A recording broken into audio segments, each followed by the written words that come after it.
really like the new color of my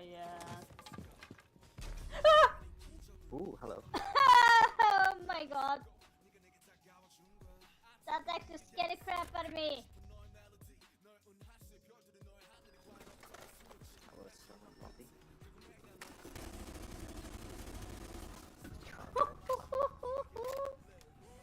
Thank you, Lord. It's red document. I go to push paper. So get ready. One's in the main hallway. One in the hallway. The Kevy's in B. The Kevy's in B. I'm just shooting everywhere.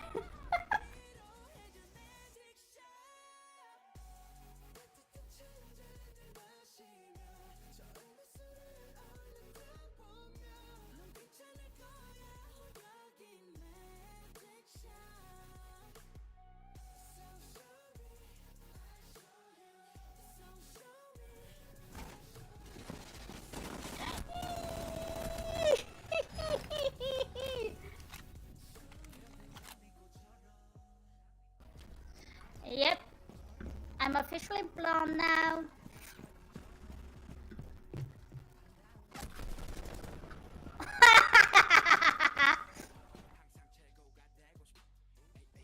Okay.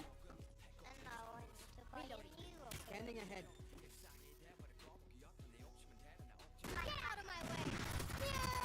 Yeah. Oh my god, what?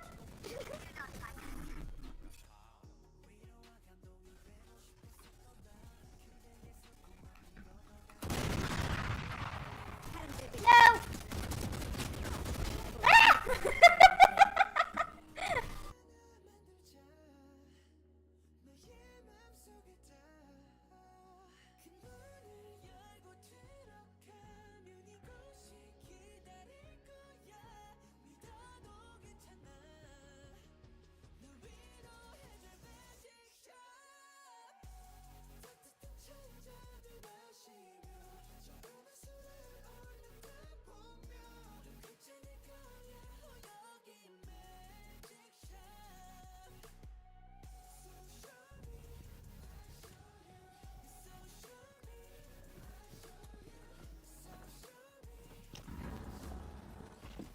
YOLO! Nice one. No! No!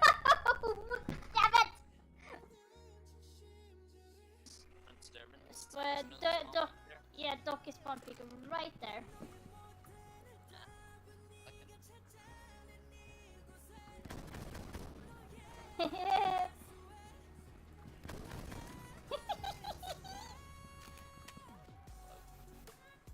He was over healed and I got him!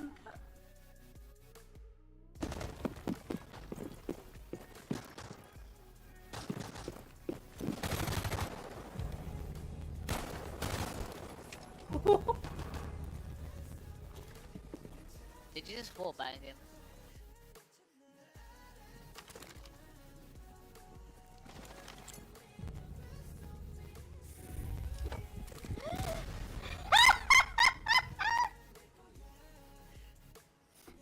Why?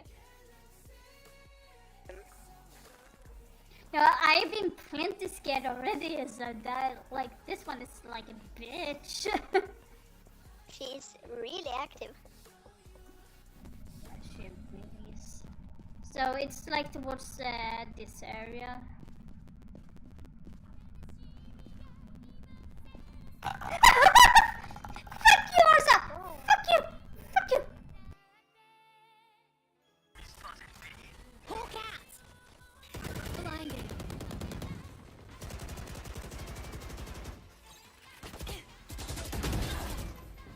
Reloading. Healing you.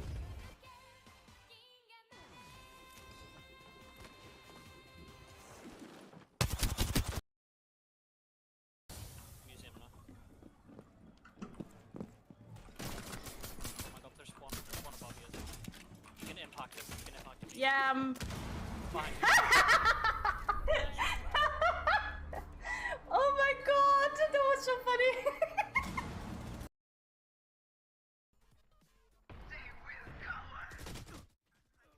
Hannah died to that. Hello everyone, I'm hoping you're having an amazing day, morning, night, wherever you are. So yeah, they started a little bit earlier than I thought, like, and also very late. Hello Foxake, hello Flap, how you doing?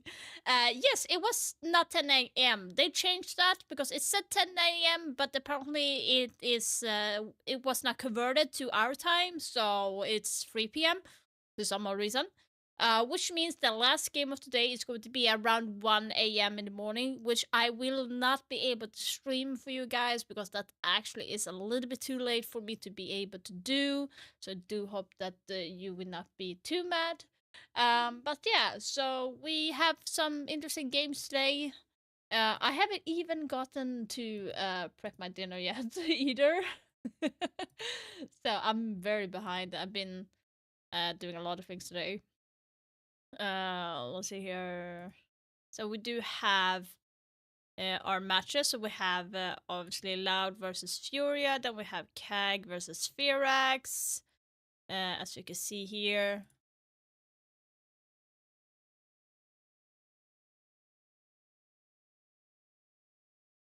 Look at the arena, guys. Looks really good, the arena. Of course you can't see it. I will. Maybe I'll shave my head, who knows? You're not getting rid of the beard, I'm telling you that right now. But of course, in Brazil, we have some of the most passionate yes, fans it's best of 3, so it's going to be a long, Maria is on day. standby to talk to some of them about their But the arena looks actually kind of good. Looks Brazilian smaller. fans, I'm here with Luca. Hey, how's it going, everyone? Oh, your English is really good. So, did you come to Rio only to watch Reload? No, I'm from here. I live 20 minutes from the arena, so I came here for the whole days. Just to have fun and root for God. which team? Furia. So I'm going to be away from Need the to PC win a little bit because 1 year I want to without have some winning dinner anything, because I we need haven't to win had this, that, guys. and I no, have some more I news think we about need my weird ass Which, doctor and is stuff there like any that other because team that you really, are thinking, me "Ooh, getting that an is going to be a X-ray for tough my game with hand Furia"? is very complicated right now for Actually, some I odd was seeing the reason, game. and I Furia don't X know actually why. pretty good playing, But and yeah, W7M is so let me actually just get an my dinner awesome ready-ish team. because I'm going to I make would some be warm happy to win sandwich too. as dinner today, so that So is you're quick not and a super real easy. Furia fan. And If I you're have rooting some for drinks W7M and like, too? Brazil. I'm rooting for Brazil. Just anything. Wow, anyone can win. Yeah, this is Brazil. Like, you know, any team, any Brazilian team that whoever wins, we are happy. Like, I cheer for Vasco, but if we have in a World Cup of club, I would cheer for Flamengo anyway. This is a real Brazilian. Toca aqui. Tamo junto. Thank Tamo you. junto. Liquid, it's out of Reload, but here we have a Liquid fan. Rafael, how are you? I'm fine. Not so fine because, yeah, Not so fine because I came all the way from a state that like 5 hours of plane from Rio, and I arrived just to watch. Team Liquid, and Oh my God, that's sad. Sad story. Just cry to the camera. No. We get more like we views. can't give like videos of me. You Yeah, crying. yes. So now that Liquid is out of Reload, who are you rooting for? Oh, all the BR teams like Furia, Loud, Elevate. That's not, but It's kinda. yes, and W7M. But I would like to root for Team Liquid, but It's out. What do you think of two APAC teams? Actually three, but the Elevate Rosta is Brazilian. So what do you think of FureX and Kag I think they. being on the stage? Yes, I think if they are in the stage, they deserve it. I don't. I think Strong opinion coming. Kag should be eliminated and Team Liquid be in the stage, but they didn't do to be here. Okay, so Okay, whoever agrees or disagrees in the chat, just comment. Thank you so much, Rafael. How is the backdrop that set the stage for this event here? It is absolutely incredible. Maria, thank you very much again for chatting to the fans. We get a little bit more insight here. There's been a lot of changes that have come into SiegeX, some things that might be groundbreaking, some things that are exciting. But Fox, what can you break down for us? I mean, we're going to take a stroll, and there is a lot that has come to SiegeX, obviously. Everyone at home is excited to see what they can do on their own. So we put a couple clips together to show you exactly what the pro players have been doing, and maybe you can take something from it and do it at home. But you ready, Lax? Yeah, I'm always ready. I mean, first things first, we got to go with the new shield break ability. Obviously, everybody knows how frustrating it's been to be able to be stuck in a 1v1 against a Monty. There's really no way to go. But now with the new shield break, you're able to bash against a shield a couple times, and it actually flings the shield open. So it makes it a little bit more fair of a 1v1. Yeah, I mean, it makes this 1v1 possible, whereas every other time we've seen a Monty situation, it pretty much goes to the Monty no matter what. They back themselves in the door, they back themselves in the corner. You can't do that. But a big change here that comes with SiegeX is before this corner in library, it was impossible. You could not live here. You were here to bait out utility. Now, as you saw, the Jaeger ADS systems now grab those Capital bolts, which makes this spot even safer and makes it even stronger for players and teams to abuse. So being able to reinvent the wheel, have these ADS changes be different, it's such a big factor of what SiegeX brings. And you could also think of the Jaeger ADS change for any death spot, clubhouse rafters. You know, you can think of a lot of situations where it's going to be able to impact games. Then even right here in this matchup versus SiegeX versus SSG, the environmental ingredients that have been added to SiegeX with that gas line, then netting that kill, creating an unwinnable situation. I mean, it's almost insta-kill if you're caught inside of those ingredients. And as we're going to see as the last clip, the running on the rappel, I mean, Bank is just a beautiful spot where it's able to show how oppressive you can be just by going window to window extremely fast. So there's so many things coming to SiegeX. Hopefully, we've given you a taste of what you guys can do at home, but it gets me really excited to see what's coming up next, because we're talking about SiegeX. We got SiegeX in front of us, and one of the biggest games coming is CAG versus FearX. So that's what I'm looking forward to first. Yeah, look, an APAC clash on main stage. Yes. I never thought that I would see it in my living days. I thought maybe one APAC team making it in would be exciting, but two facing off on stage at the very first event for SiegeX. It's absolutely incredible. Let's start talking about this one. Let's start breaking down how this will go. B&K FearX have looked undeniably great so far.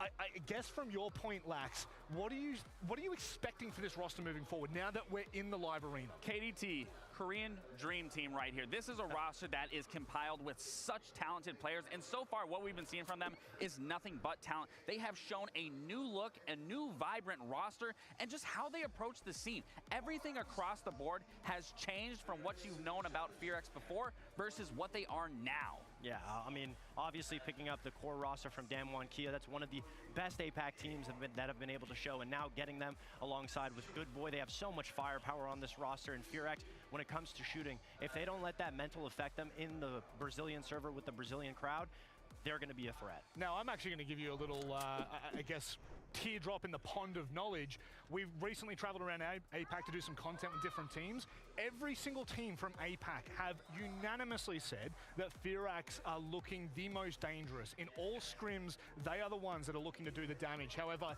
there is only one team that can stand in their way right now from making a semi-final. I can't believe I'm saying this. CAG Osaka stand in the way of the Koreans' greatness, Fox. Yeah, and their first matchup was against FearX, where they ended up losing. And why did they lose? It came down to the opening kills. They were constantly getting picked off by FearX. They were only able to get 3 opening kills out of 11. And if you look at the stats, everybody on CAG is negative in the opening kills to opening death department. They are just getting stomped, but it was corrected. We saw them fix the mistakes against Liquid.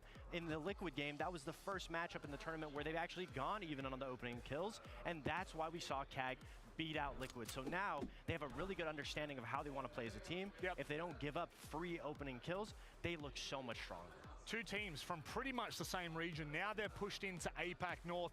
They're together, but today they're playing against each other for a semi-final. Let's have a look at the map picks to decide where we're going for this one. Lax, sorry, what do you want to deep dive into first? Yeah, I mean, I definitely want to talk about, you know, this matchup already. They've already played against one another. FearX have already beat them 7-4. Now, going to Lair, neither of these teams have played this actually correct.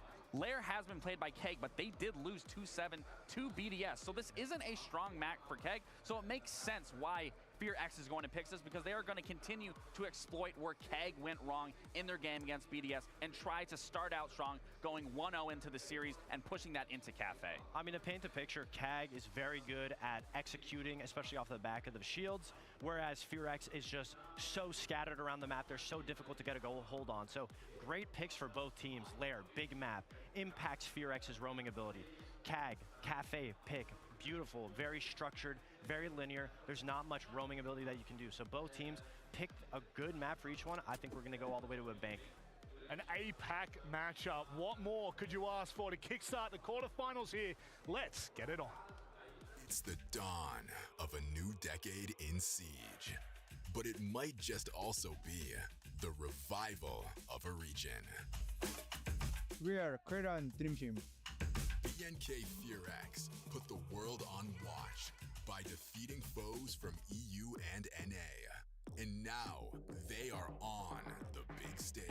Yeah, I'm hurrying, guys, as fast as I can. Of the bomb site. When FearX come calling, do you have a response?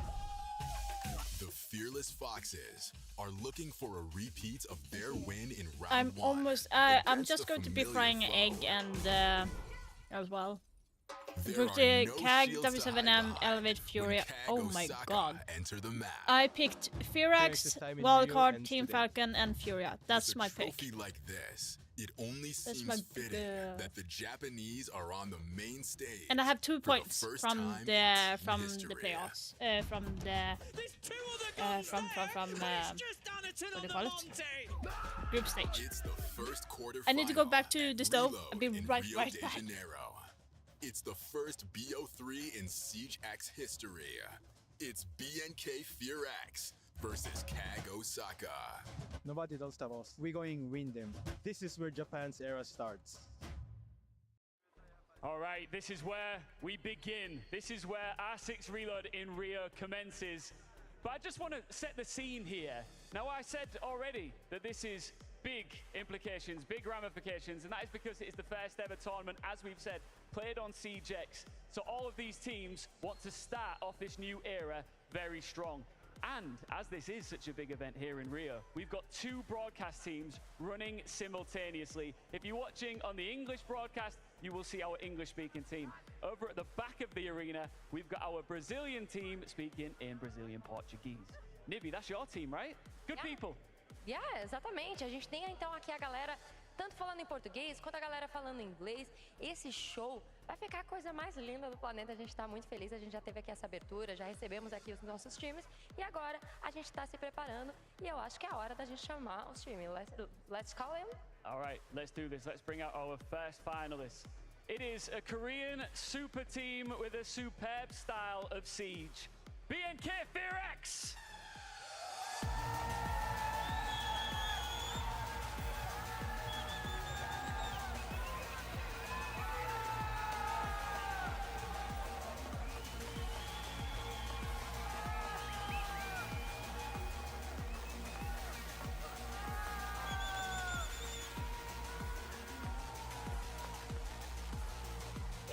Equipes da PAC que vocês querem? Então recebam a equipe japonesa que eliminou a cavalaria da Liquid.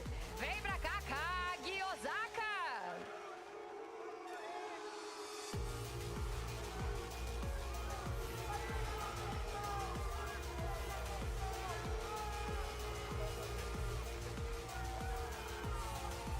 Welcome to the big time. An old Japanese roster hitting the main stage for the first time. And as you can see, loving every single second of it.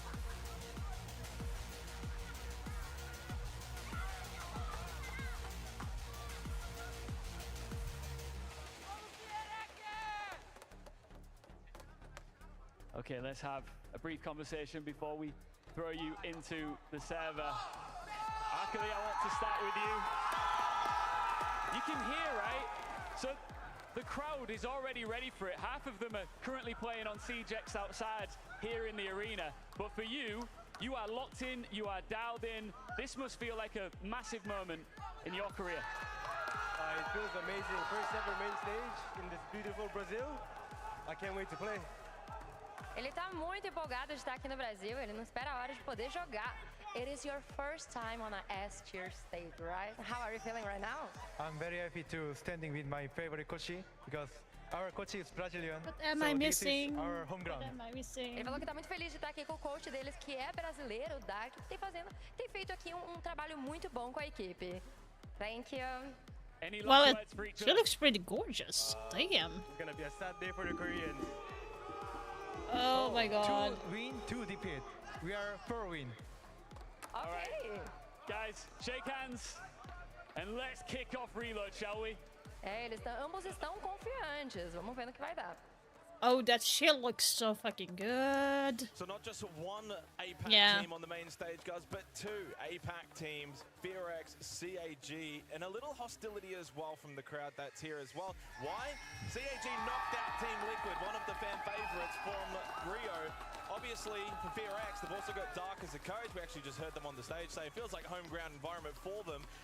SiegeX have become such a juggernaut roster. The changes that they've made, no longer relying on their old standing coach Nova. Finally, a formidable 5 that is clearly making waves here at Reload Rio. Their 4-1 record says that they are the favorites for this matchup, but we know CAG will go into this feeling like they can take down their APAC rivals. Absolutely, and I mean, for Korea, this is the first time they have ever played in front of a crowd, so a massive moment for this team and a massive moment for a region that is looking to see them to a potential grand final appearance. I mean, also, you have to take into consideration, you win this, you're in the semi-final. That's top 4 for APAC at minimum. The other side, of course, as to who you play next would either be Elevate or Wildcard. It's crazy to think that there's a high likelihood for SiegeX they could make this dream run, go all the way to the grand final.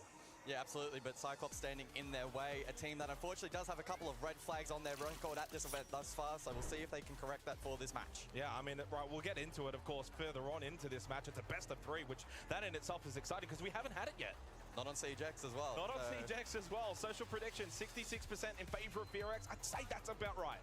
Yeah, I absolutely agree. I think going into this matchup, I'm leaning ever so slightly towards a SiegeX 2-0. Oh, you're going 2-0 now. I thought you were going to go 2-1.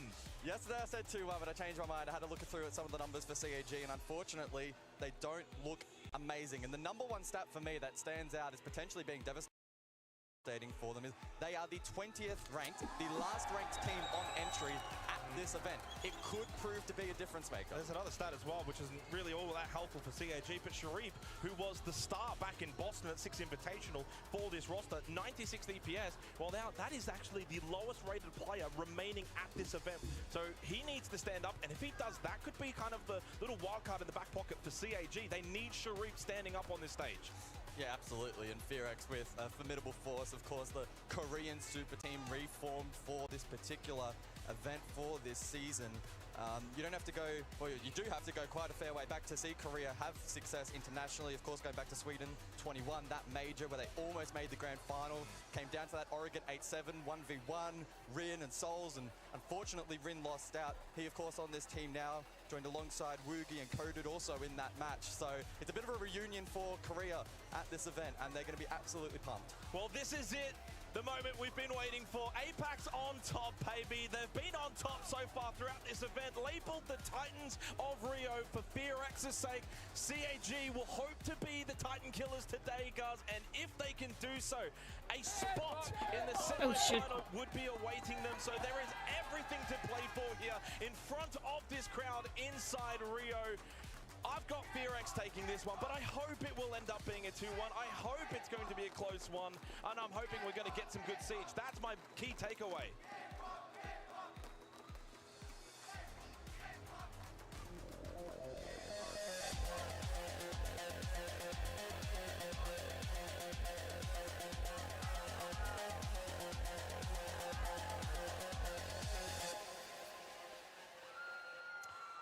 So this is it, APAC versus APAC in a final in an arena. It's not every day that we get to say that or see that. A chance into the top 4, a chance to a semi-final appearance for SiegeX and/or CAG. And we head to Lair first up in this best of 3. Super keen to jump into this match. Of course, for those who maybe didn't catch the group stage of Reload, we do have a brand new operator ban system in SiegeX. You'll see 2 simultaneous bans from each team to kick things off on their respective sides. So 4 total like days of old. And then at the conclusion of round 3 in preparation for rounds 4, 5, 6, an additional ban for each team. We've seen a couple of different strategies employed. A lot of it is also map specific, and it can significantly shift how these matches play out. But to kick things off, it's double electricity. That's been a common trend at this event, right? So the Bandit Kaid off the board. And then again, info gathering, a focus here on the other side with the Deimos and the Grim dealt with as well. So dealing with that roam game, which we're expecting from both teams, could be quite the challenge for FearX. And dealing maybe with the crowd environment too, if the crowd really gets behind FearX, or even if it's just anti-CAG, since they knocked out Liquid the other day, that's something that has to be taken into consideration. I think for FearX as well, there also is that weight of expectation. Everyone has been talking about FearX at this tournament. Their 4-1 record, they've had a really good run so far, and taking you quickly through it, 7-4 versus CAG back on day 1. Okay, a little water under the bridge since then, but then they 7-1 G2, 7-3 SSG. Little reality check though. They got 7-3 by Falcons, and then to qualify 7-5 victory over BDS. I think that for FearX, their run has been amazing. It would actually be quite demoralizing if it falls flat today against CAG. And on the flip side for CAG, now they qualified a little earlier. They've only played the 4 games. Wins over Elevate and wins over Liquid were enough to see them qualified based on the bullets that they had back in the group stage. But no more bullets, no more cards, none of that. We are just playing straight Siege. SiegeX. Question will be, how much shield play do we see in this half from FearX? I think it is anticipated. Cyclops, they're clearly not too deterred, again, focusing their efforts on dealing with information gathering tools for these initial first 3 rounds and leaning into info gathering of their own. We see the Echo in play, so anticipate Anaton to lurk that for information and default plan denial specifically. And we'll see how FearX look to break down some of these tools that have utility. Gosh dang it! We've seen less You have 3 so far points? here for Reload. It's Damn! straight 50-50. 50% You're ahead attack, of me. 50% defense. It's as good a map as we can have to kickstart things off. I'm With sorry, I FearX, need my they're fourth food. in both categories. 4th for attack, 4th for defense. need my food. So they're definitely the favorite of the 2 teams when you kind of look at the numbers by and large from what we've had so far. Of course, things could change. It's a whole new environment. It's a best of 3. But Woogie on that Blackbeard, certainly one to be a factor. And I will say a little caveat, but I know that you mentioned CAG's entries aren't the greatest. FearX, it's actually their one downside. They haven't really been performing all that well on their own entry so far at the event. Currently 47%, that puts them at about 13, so slightly below average. They did pick this map as well, and they are on the attack to begin. Coded with these final Selma. And Woogie is going to look to try and get some control over towards the mezzanine on that Blackbeard, feeling confident. So far, CAG not really giving them anything. In fact, so much so, they gave them the corridor, but it's Chipper2 that gets the opening kill of this quarterfinal, shuts down the Blackbeard.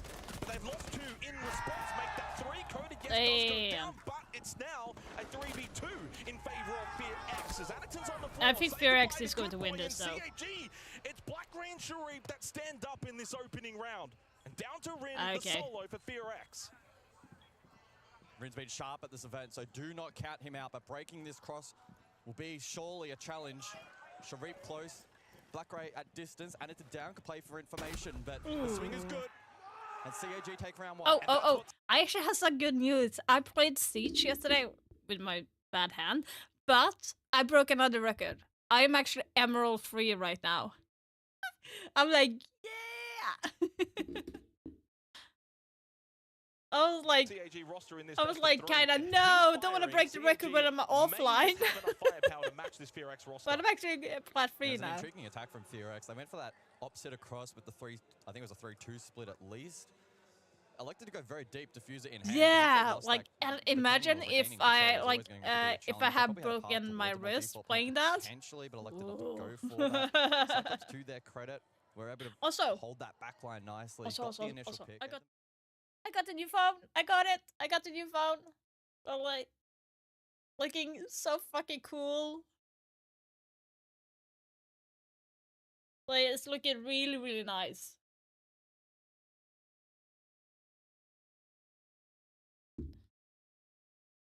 intriguing one. I'm It's a going to slow-paced hit by I'm FearX, going and to like don't get it see if I twisted, they can can go pretty stream fast. through my FearX throughout phone the group to stage, certainly at OBS times later were more than happy when to we are be waiting in aggressive and between flex some of games. that firepower that they have, Yeah, I especially really with love the likes it. of I really Coded love and it. Nephew, Like who it I think just are probably one of the stronger members like on that my roster when it comes this to is those my old entries, phone. wins a So good like this is follow-up. 7 years But old CIG was a versus little questionable of their hold this towards like one. the mezzanine. They really gave that up. They gave that corridor But up. for That allows this the phone, Blackbeard I to push had this forward. phone But for Jimmy 7 Sue years. Swings Do you gets see the like kill. That how helps them out still a lot. clean If he doesn't and get that kill onto the Blackbeard, it is? And I don't sense have that they like would any have felt a case lot on it more pressure on the either. site. So Yeah, I do question the decision making of going deep for the picks through Mez as opposed to looking to soak up some denial and going for that default plant. There was that summer bridge from option towards objective, and they elected not to go for I that. will see. I don't know if that's in My anticipation husband for, like, is a Reaver full Nitro down case below. before me Keep in mind, actually. Echo was also available, so I'm not saying it necessarily Well, just it was the being same with a this free one. I plant, did not. but you do run I the risk of going don't for have that an flood phone shot. You case lose for the this one Blackbeard as up well. first. It So alleviates a lot of that pressure for the defense, and that's the one thing you Cyclops begging are actually me? pretty good at this event is playing advantages. But as I mentioned, will have to unfortunately, see. they I will haven't had have a to lot see. of them to play around with that entry. Also, talked to my doctor today as well about my wrist, and she is going to be sending papers to the X-ray unit, or what do you call it?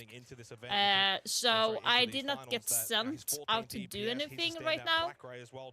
So I have to live with the pain until next week. Off a lot for CAG. Yeah. In terms of below 100 And I went EPS, to so like kind of my just physical those two. therapist, who And I is think that's specialized kind of with like the hands, good comparison and he said point for like, yeah, we VRX. can't do Look at anything their until roster. you So find far out. throughout Reload, they've had 4 players that are 100 plus EPS. Boogeyman's the only one that's below 100, and it's 97 anyway. So for CAG to only have 2 versus the 4, I mean, that's a stark difference. You're not going to be able to win this match, win a best of 3 if you've only got 2 or 3 players that are fit and firing. So seeing Sharif in that opening round perform the way he did is certainly a huge boon for CAG. They need that firepower. I don't think we're going to be too long before we get back into things. If you just missed it, of course, the opening round did go the way of Cyclops. And again, Lair, It's 50-50, because I got right? That's kind X-ray of the before. beauty That's of why this they don't map. want to It set really me isn't super back. attacker or super Plus, defender I sided. got to You just do gotta win an your rounds. X-ray that is very special, which And is especially more if you're accurate. looking at it from So I CIG's feel like perspective, you mentioned their it would entries be just a last, waste dead of last. time. So if they're going to struggle on the attack, they've got to get these Tech. defensive rounds on the Oh board my in the first half. god. Job done in round They went Following a little bit on CAG, I couldn't help one but day of the tournament notice a high without any volume technical of issue. Team Liquid jerseys in the arena here at Rio. Of course, CAG knocking them out of this event. Not And as we'll many get to people. what can only be described Okay, as a little bit of while we wait, this is my dinner. So you have cabanos sausage, or like similar to chorizo. You have mozzarella cheese, pizza cheese, and you have some egg on top. That's my dinner. Not the best choice of dinner, but it actually works. opportunity now for FearX to respond in this match, bite back. Yeah, and I just actually had Laxing just send me Thank some, you. some numbers in regards to the EPS kind of like conversation we maybe were just having. I will actually They take away apparently the didn't have enough time on cam. desk to get through everything. He's It's so stupid eager that to you get actually this see out, me I'll go eat. for it, but the EPS average for FearX is 105. Plus, it's going to get average messy. For CAG is 91, so that is a huge That was differential. warm. That was So too it warm really to does sort eat. of highlight players like Sharif, who has been struggling, who's very much bringing that average down for CAG. If he performs and is performing well, I think he got 2 kills in that opening round. That's going to help them out a lot. So good start for CAG, but it's just one round of many, Let's especially go. in a best of 3. But it is FearX's map pick, and we go to Cafe next. CAG, could they shock everyone? That's a long, long way to go. So, but a good start. when it comes to this map between CAG and FearX, CAG has a better results on this. Ew, ketchup, no! You sound like my daughter. Oh my god, she has ketchup on everything. My husband has like using like mango curry sauce on everything as well. I'm like, dude. He even uses mango curry sauce on spaghetti. Like, ew. Like, seriously? To the opening pick, and the rest dismantled. Sense as well in play this round. An operator that's got a little bit of play time too. It was 3 kills, by the way, for Sharif. Correct myself there. We still have the numbers, by the way, in terms of KDAs, even though we did lose that opening round due to the rehost. Just 2 kills for Coded as well. For I'm the Fear type X. of They girl did that find a doesn't couple of like kills too greasy food. on the site. And that little trade game. I hate it. Chibitsu did find the opening kill in the first round. Able to do so here, but certainly an opportunity and happy to play aggressive. Oh yeah, I have Oregano season as well. But the trade from Anderton does come through ever so delayed and gets rid of Woogie on the Blackbeard. So 2 rounds in a row that FearX are not going to have access to that shield play. And if you talk about active v passive util, oddly enough, it is actually a net win for Ew, Cyclops. toxic. Those glare canisters already been deployed. Woogieman won't now get value from his shield. 1 Nitrocell available for CAG through Arcully. Was on this roster, then left, went to Crest Gaming, then came back. Heard it's still with 3 Everyone is available, weird. but they lose There's Reed like elsewhere nothing. to Arcully. Otherwise, we Gives wouldn't CAG be a slight unique. advantage, double Ooh. down, and Arcully nuts over towards reception with a double kill. Don't know. Stifling this I attack played of actually FearX with in the him and second Krause round, yesterday. We'll find a third. This time we watch that one. We see it with our very own eyes as Coded falls, and with that, Mephi by himself. And CAG are going to take a 2-0 start in this quarterfinal. Just a 49% cost for Arcully at this event. Yeah, it would be very impact scared. early here on Lair. Cyclops looking energized. Oh, by the way, I almost aced. Good trade from the It was a Nitro. 1 Execute then versus falling 5 apart somewhat for situation, FearX. They were never and I got allowed, 4 never of them. enabled It was to pull off the crazy. Ying Sense combo that ultimately I think they were gunning for. It just never really came into fruition. It's the dream start for CAG. All the talk, all the pressure is with FearX. Everyone And I has been also got talking like a about C4 this kill event and yesterday, how good they have been but I playing, was just rightfully so. guessing where they No one's might been go talking because about we had no CAG. They information on qualified cam, before and was FearX. like, yeah, let's has put been the taken as he C4 completely near dark, that bomb working site in the background to his team. and see what happens. And then I just blew him up. And I like an early timeout. You know that about me, guys. You know, Apparently you there wanna was take them someone early. there Don't without let me that knowing it. snowball So, happen in yeah. terms of the scoreboard pressure. And we've seen actually really good reception for Dark and what he's been able to do with this FearX roster. Of course, Brazilian coach in the Brazilian arena. They would love to make that I kind of feel semi-final sorry for the tomorrow. guys there, like FearX Acad, because literally there's not a lot of audience there. So Or Bunk's am I briefing just then seeing it on wrong? the agenda for round 3. The final round before the additional bans as well come into play. And I can't help but feel that if Cyclops elect to then take the Blackbeard off after this round, that things could actually get even more challenging for Well, you might have FearX. had a bad day. It's definitely not a must-win round. You have in the good days and context bad of it being a siege BO3, days. But it is critically important that they, in my eyes, find this, even just for the confidence boost as well. Keeping in mind, I think the seats Yes, is both going teams to be playing in more front of the crowd filled for when Elevate or W7M is playing. can't help but feel Because that it's like planting Brazil a and stuff. seed of doubt maybe in FearX, and they just need to overcome I that definitely hurdle, think get there's that going to be first more round, people build up some when confidence, and then let the rest of Louder the game Furia come to you plays. It's a perfect time as well for those back home in Korea and Japan. It's only like 10 p.m. So a nice little game of Siege before bed. It's only 10 a.m. here on a Friday, so I don't think the locals are probably rushing too much to come see this No, one. they're But in playing terms of 10 back a.m. home, all eyes there on right this now. Okay. for the APAC region. And they ditch the Blackbeard. They go double shield though, but they ditch the Blackbeard. They go Blitz and they go the Monty this time around. Yeah. Could make things very intriguing. Sometimes I hate the time zones. Does potentially limit, firepower, especially when you got double hard bridge, double shield. I think there's a lot of emphasis on Mephi, but on the hard bridge anyway. Talk about the hard entry, shuts down Sharif. And FearX for the first time. Brazil. We're gonna be able to have a good advantage without this being traded, without CAG being able to get. We have anything back 4 quickly. Brazilian teams 5-1-4 in is gonna help out their the attack immensely. quarterfinals. Yeah, Rin supported their double entry through odds. Just catching the attention of Sharif, catching him in position, and Rin able to capitalize. Can Woogie find impact though? His shield play thus far in this match hasn't really been all that great. Cyclops, to their credit, shutting it down on both occasions so far. 4 out of 8 Arcully teams now are Brazilian. back his 3K in the prior round under some pressure to Yeah, they are probably good. contest the Monty. Although Black Ray assists. That's a bit of pressure. Logic Bomb, Monty down the hallway. So far, though, FearX haven't been able to capitalize and find any more kills, but they are gaining ground. They are getting good map control and position. Oh, look at this. Now the Blitz.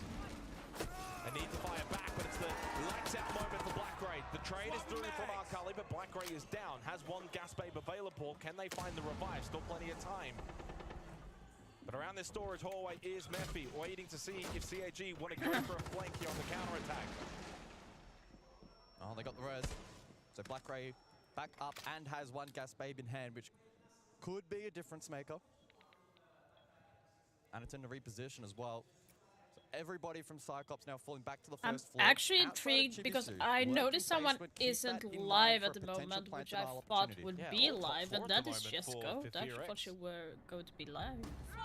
Rinlo through said top floor, finds the kill onto Anaton, shuts down the Warden. Arcali flank, but gets shut down. They couldn't win the battle, which he needed to save the round for CAG, which is now Have your falling blitz, apart. yeah. A low health Blackray, one gas babe remaining. So a lot of pressure now on the shoulders of Chibitsu with 30 seconds left. FearX To be honest, find their opening round of this I grand would final. love is if the APAC team is going to be either one of them, so I don't care, KAG or FearX. I feel like FearX has the more better grip. But Blackray falls, that low health smoke is dead, and Ring to finish. But I want FearX to go to the finals. We haven't seen an APAC team reaching the finals since 2019, guys. Since 2019, and that was Norengo. I think the fashion in which they were able to execute it for FearX was nice. We need another APAC team. I want to see another APAC team go for because they deserve it.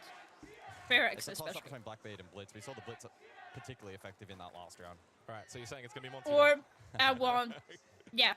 No, it is going to be the. Oh wow, it's going to be the Echo band coming But through along with the I Glass band. also want Falcons to win because it's the former BDS and they have not won anything in a long time. They've been second place for so many times, and I don't like feel so sorry for them. Say, though, in that prior round, double stack with the Monty and the Blitz. And the way in which FearX were willing to sacrifice the Blitz for the opening pick and get that just enforce though for FearX, they can just keep playing shields for the rest of this half. Imagine if FearX face Fury on the next game. So far, actually, as of right That's now, going to be nasty. And it should be clarified as well. If we are to enter overtime, it automatically reverts. It's not an Or additional CAG phase for Cyclops to change their mind and go, oh, maybe we'll take the shields off now. No, not the case. So.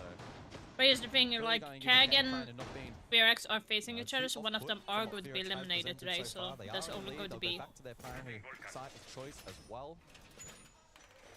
Yeah, Blackbeard comes through here for Wigglyman, no Really, surprise. Foxy? Well, last time we saw the triple stack ops, they went deep mez around, trying to go all the way around in towards B, into R6's room.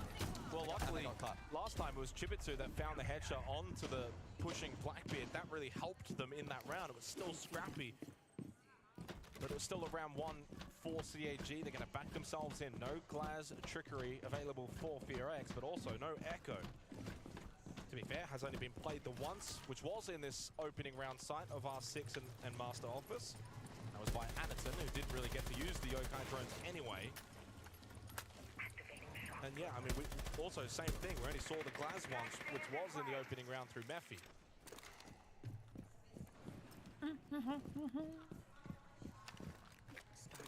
But it's like you said, if this does go to overtime, this is going to be the side of choice for both teams. And so you kind of want to hinder this side as much as possible. Yeah, that's true.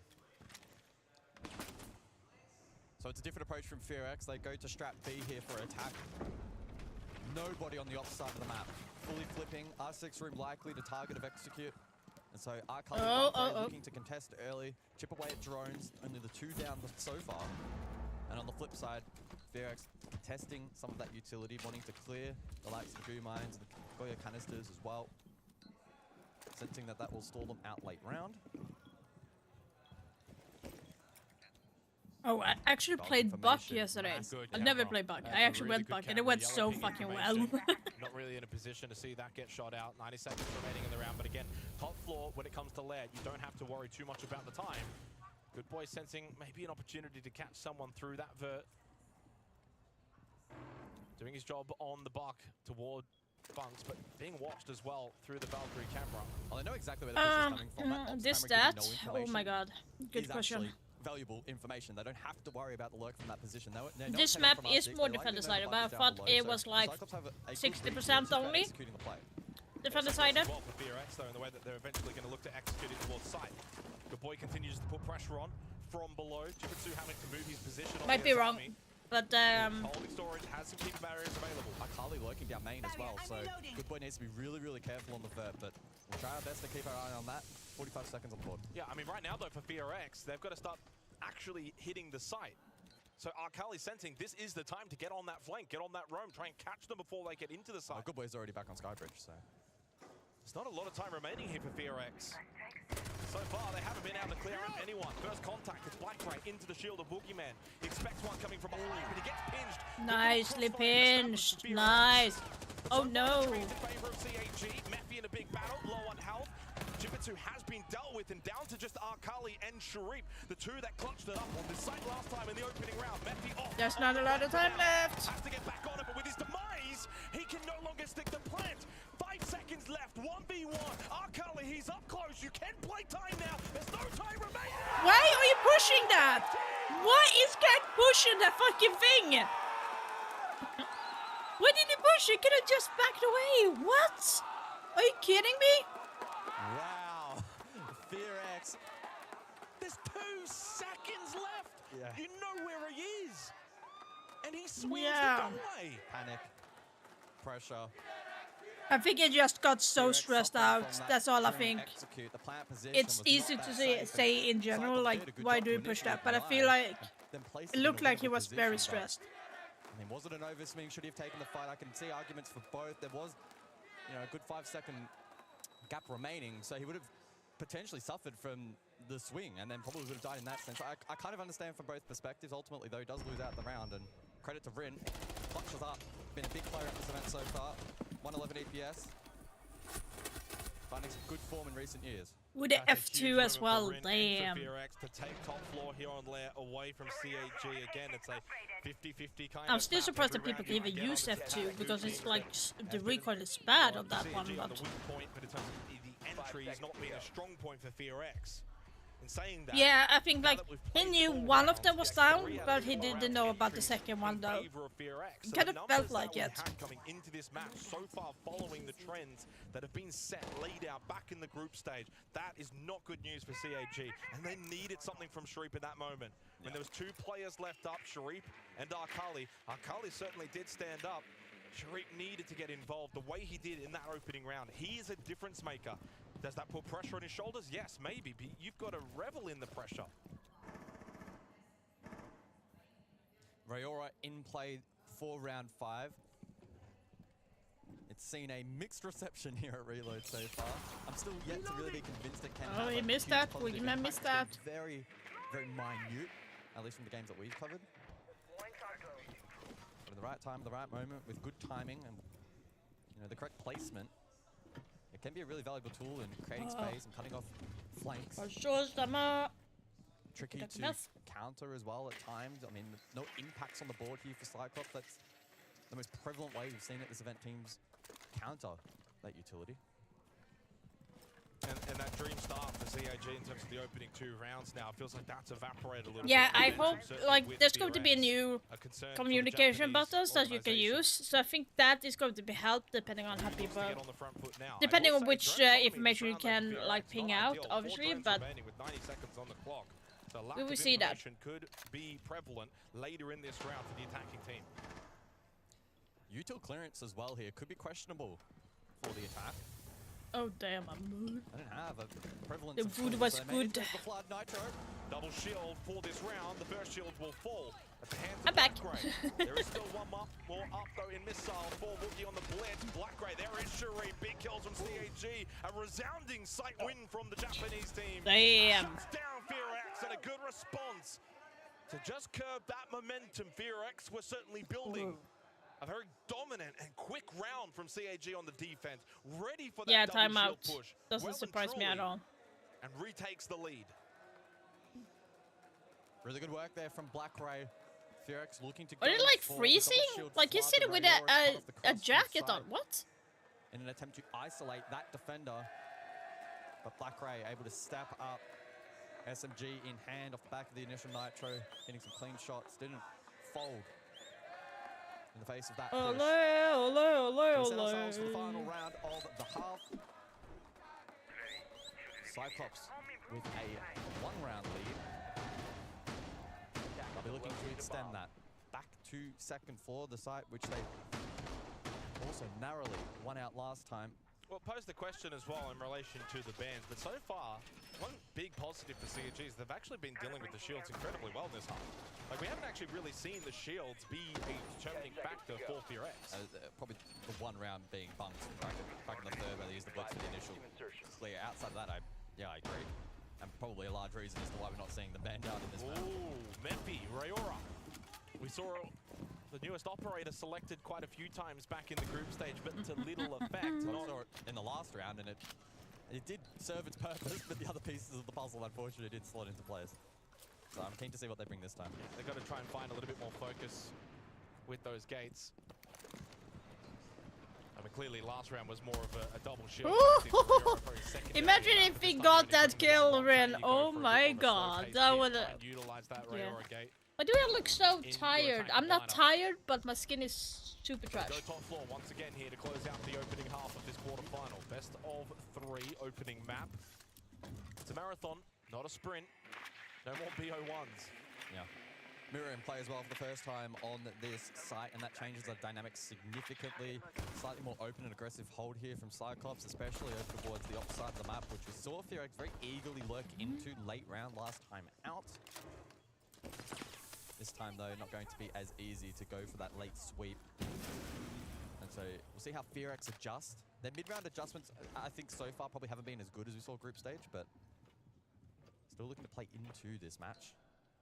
Boogeyman needs to find more impact on shields, like perhaps one of the biggest letdowns for them thus far in this map. I mean, his job isn't to really do a whole lot more than to just push forward, take space, be a nuisance to the defending team. Again, Woogie, the lowest rated EPS player on the roster for FearX at the tournament, but I mean, that's probably expected when you're pretty much hard shields. Yeah, it's not kills, it's just creating space and pressure. And probably staying alive a little longer as well. Survivability, yeah.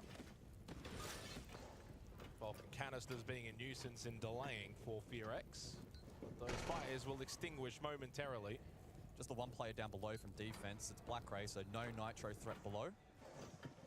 60 seconds on the clock. I sense that FearX are posturing for the default hit. Cody will open that wall and they'll try and get the plant down. So oversimplifying the attack certainly can work out. And gets rid of the Vulcan canister as well on the other side of that wall. Not just all in hand for Anaton. He's not the only one. Jubitsu also has one available towards display. Well, Woogie goes deep again, this time with Diffuser. Okay. So maybe electing not to go for this plan. But he does come back. I think they're just waiting for fire. I think they're just waiting for the fire to evaporate. Yeah. One close right. Memphis should be aware of that. Gates will probably go in deep. Gasbait goes out nice and early here from Sharif. Has 2 more available, so they can actually delay in terms of time for the remainder of this round. CAG in a really good position. They just cannot panic when things Tag is start to in actually like unravel good from the attack of position. FearX. As you imagine at certain points, they're going to look over to try and go in. Yeah, And flag Alpali coming is in. ready. Goes for the counter punch before FearX can even throw their first.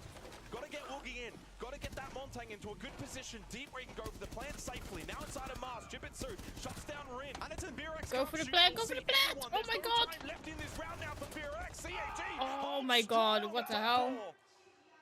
And a bit of a nothing kind of round for FearX to close out the first half, and CAG will take a 4-2 lead at the half. Very stalled out there on attack. Cyclops linked perfectly into the Goyo, the smoke, the Nitro denial, throwing a reposition over towards Bridge. And then the late flank as well there from Anaton. That little reposition mez. Absolutely perfectly played. FearX had to show a little bit more on that attack. Too static, too stalled, quite one-dimensional. They didn't have any X factor around the map to lurk, to find a pick, to distract, to garner any attention from the defense, who had all guns and all utility faced at one specific position. So, very clean work. Kago Sakura off to a very, very solid start. But the job's not done though for CAG. Now this is where it becomes a little bit more difficult. Their attacking win rate, their entries, none of those numbers bode well for them, but they've given themselves a good little platform to build off. You've got the confidence, a couple of rounds in. Any kind of nerves that you may have had coming onto the stage here as well should be calmed from here. So they've got to find an avenue of attack that they've not had so far at this event thus far, to close out this opening map and take away FearX's map pick of Lair. Again, on the flip side though, for FearX, a 66% defensive win rate in the event. I'm still trying to like. So by no means will they be an easy task for CAG to break down their defense. To get my phone in order. New half, new bands. Keep in mind, in the last half, we saw Deimos, Grim, and Glaz off the board. This time, shield heavy, as expected into Cyclops. And Monty and the Blitz, no further part in this half. Defensively, last half, it was electricity-based plus the Echo, which had impact. So Bandit, Kaid, and the Echo. This time around, Azami and Tub. Bless me. Am I not allowed to shorten it? Oh, I mean, yeah, careful.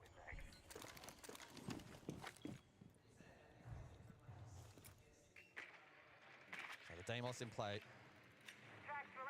What kind of impact can Sharif have from down below? We saw some vet pressure in a couple of instances from FearX, namely from the Buck.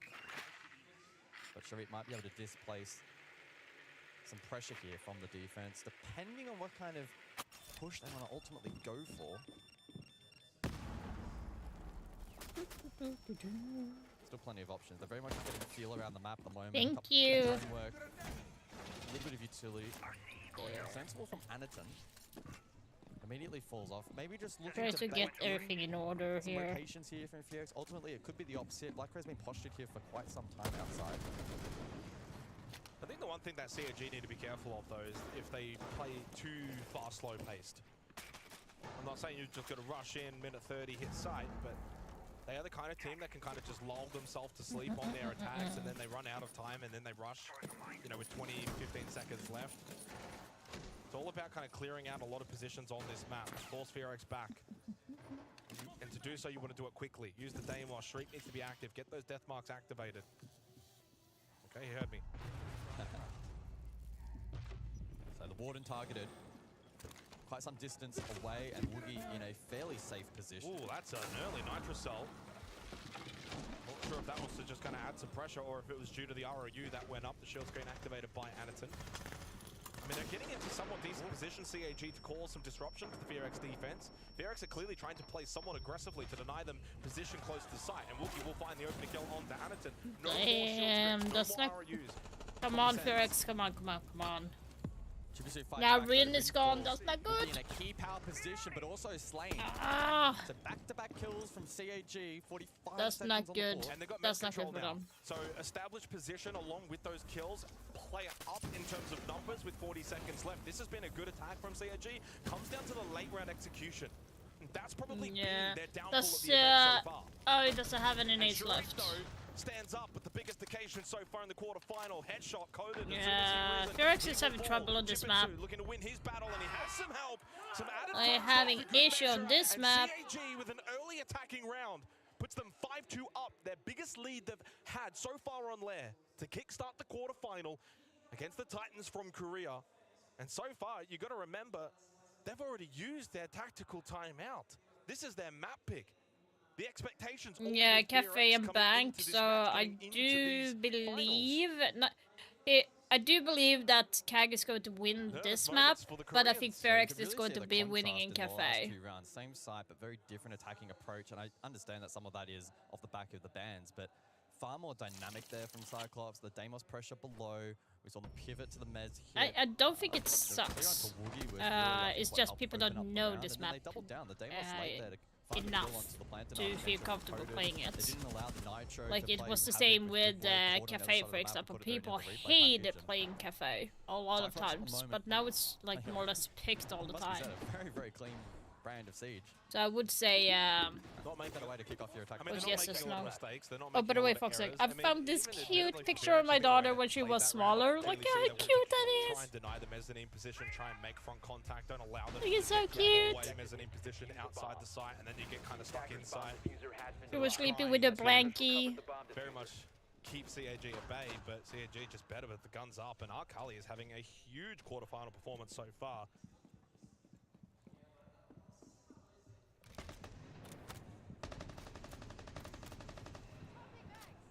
Yeah, And again, we well, did lose the opening Angel, I round wouldn't stats, like to so say they're a little that, bit janky, but 8-3 for Arkali, 8-3 for for Shuri. And I mentioned that This sort one of is importance even of that because older. This was kinda when look at she the numbers coming into was. this game, who are the top-rated players? I It's think she Addison was and Blackrock. barely 1 year So you've old, got and others this was standing me. up. That's what this team needed. So this is like 10 years ago. And on the flip side, there really aren't too many big performers on the Like- side of FearX right now.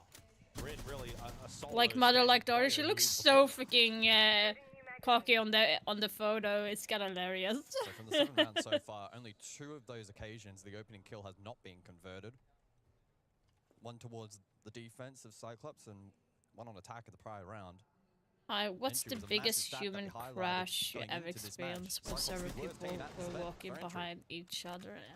So far doing a decent job here though on Lair. Walking And even showing behind? resilience No, in but not winning that I've entry on a been couple of occasions and on both hit sides by a as well. car all from behind signs when I was smaller. pointing Had a towards Cyclops car being accident. Far better inside of the server to kick things off. Fortunately for FearX, best of 3, long way to go, so don't count them out, but I'm certainly surprised personally just how well Cyclops are dominating them. I'm not. I felt this was a little bit closer than people maybe would have given Kinda it weird credit question, for. though, Yeah, to be there's the honest. hype from FearX, what they were able to do in the group stage, but you got to remember, CAG qualified a little earlier. They had a huge win over Liquid. I like the whistle. I like the Attempt here from Good whistle. Boy. Down main stairs on the Vigil. There is one close left. He's not fully aware of it just yet. I think there's also one on the right side too. He could be in a position where he could get timed. I think he got against him. Yeah, he got dragged before he activated the gadget, I believe. It's not a lot of time remaining in this round, by the way, for CAG.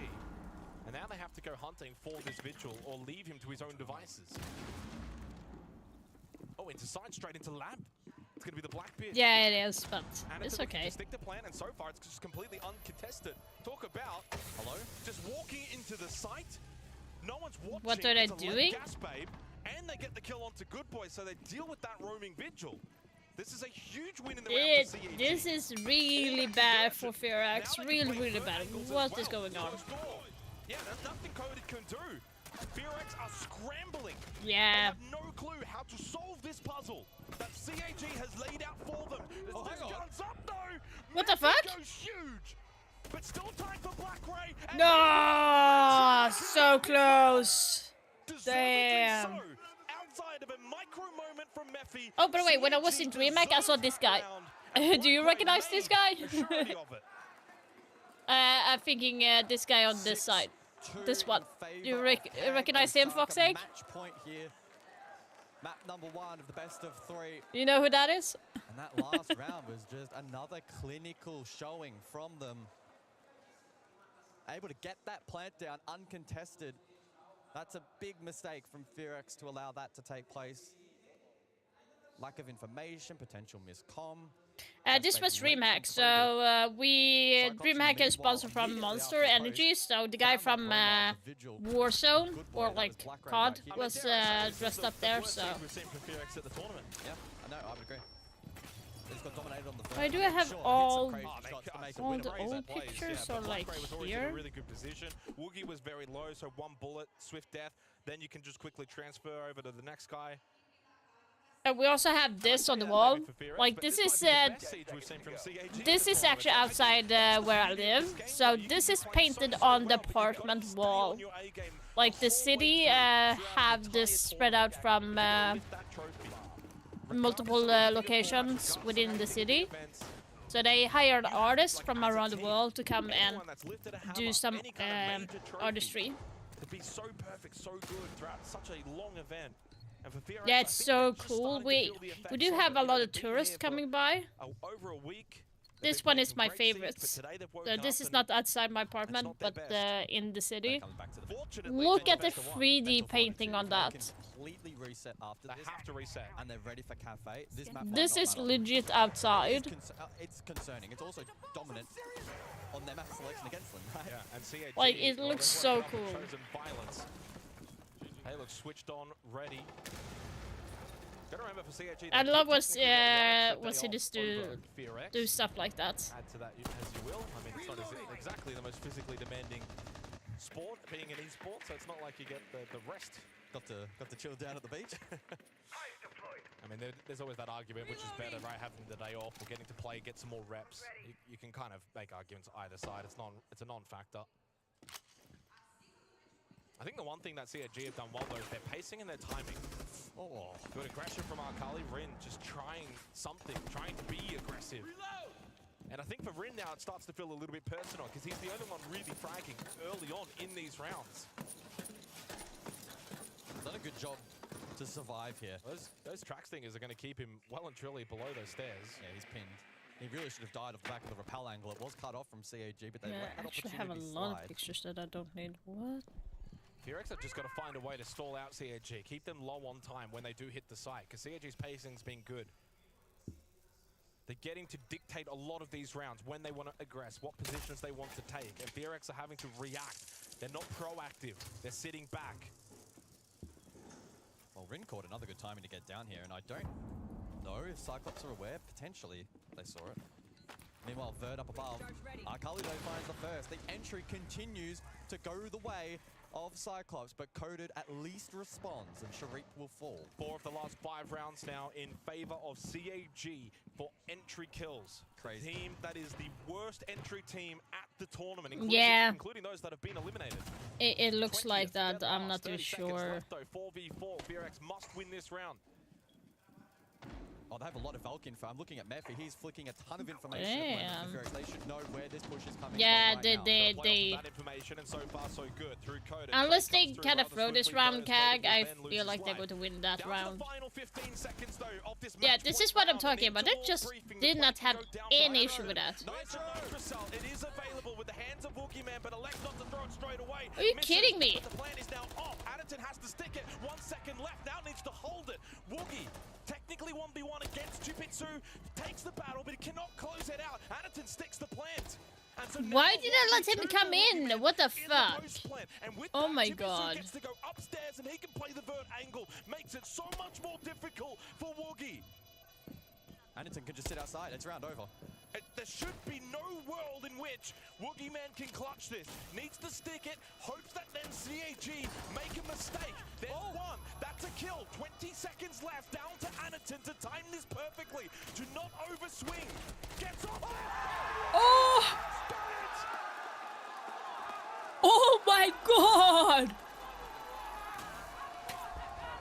What the fuck? Are you kidding me? They should not have let him won that. I thought pros didn't fake, Jake. Yeah, pros didn't fake. Honestly, he probably could have even stuck it. It was really, yeah, bad really positioning. timing there, but either way, makes the play and makes it work. Cyclops did a lot of good groundwork early to mid-round. Perhaps should have punished Rin a little earlier on into the piece, but the push was decent. We saw Woogie with a incredibly late Nitro that makes up for it here. 1 versus 2, catches Anderton. Well, that's where you've 12 seconds. As a duo at that point, do you not communicate to say, if I'm going to peek vert, you need to peek close. So if I die, you get the kill. Okay, Vlad, thank you for being here. I really appreciate but that. Instead, it's a solo push. It's a solo. No, he's holding the vert. It's easier to avoid getting killed and swing if you're holding the vert versus you being on the ground. So it's harder. Your chances of winning that round are so minute, especially with the scoreline as well. I think it would have been pretty easy for him to not go completely hands off keyboard, but mentally just check out and be like, oh, the round's over, whatever. I'll kind of just half go for it. But he committed, lands the shots. Oh, fuck's sake, look at this. I found an old photo. I took a photo of my eye. Like, what do you think? That looks pretty damn good, right? Still for FearX. And keep in mind, during all of this as well, I don't think we've talked about it, they use their tactical timeout after round 2. They have not had a serious like, it's so freaking blue. To properly just reset and calm down with Cyclops building all of this momentum. That might be their opportunity, right? Like, impromptu, because now you're still alive at 6-3, huge round win, just gets everyone that sigh of relief, saying, okay, this is going to be a long series.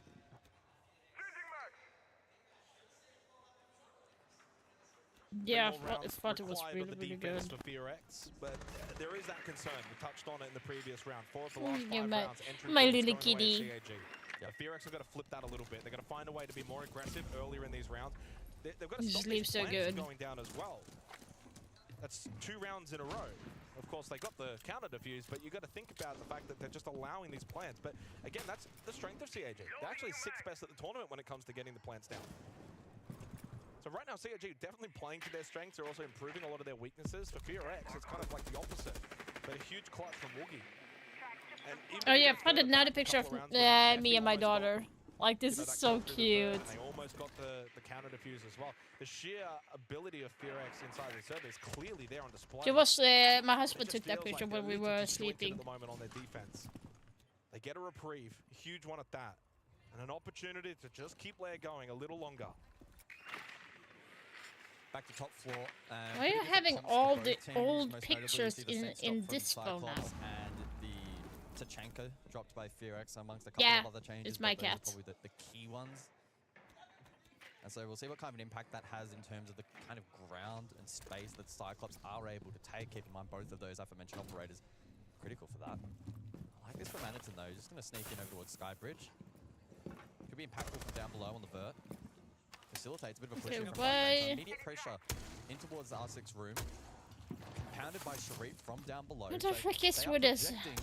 They are telling this story to FearX that they are going to go for this particular push, but as we have seen a couple of times, I'm not sure why, but when I changed phones and copied everything over, it took the photos that I had deleted as well. Like, I'm not even sure how. Still got to open up breach. Please tell me they can actually open up this breach, otherwise that pivot's going to be a huge thorn in their side. It's just the mute on the wall, so Sharif can deal with that. Time will be a factor though when you're heading into R6 and Master. There's a lot of angles that do need to be cleared. Yeah, they're not going for breach. It'll just be Arkali lurking over towards Ops. The rest of the team will stack R6 side. Puts a lot of pressure onto Arkali. Also onto Anaton with the Deimos. Deathmark goes out onto the Wamai. Good boy down. That's the mute. Trade. Black Ray. No more ace. At the very least for CAG, there's still 25 seconds, so they've got some time here. They don't have to rush this. Ooh, at least not mentally. That's a very deep cross that has been made. Can't just go off guard, and the screen is successful, but they lose Sharif behind. And CAG's rush into sight is dismal at best, and FearX were ready. Not too interested, because my phone is like, I'm so new. Let out that ooh was that deep cross all the way through R6. I was thinking I might as well like try and fix the phone at the same time. Retake potential as the plant likely would have been in a position to at least, you know, tempt out utility, if not actually go down. So that was a key engagement to win the backline there for FearX.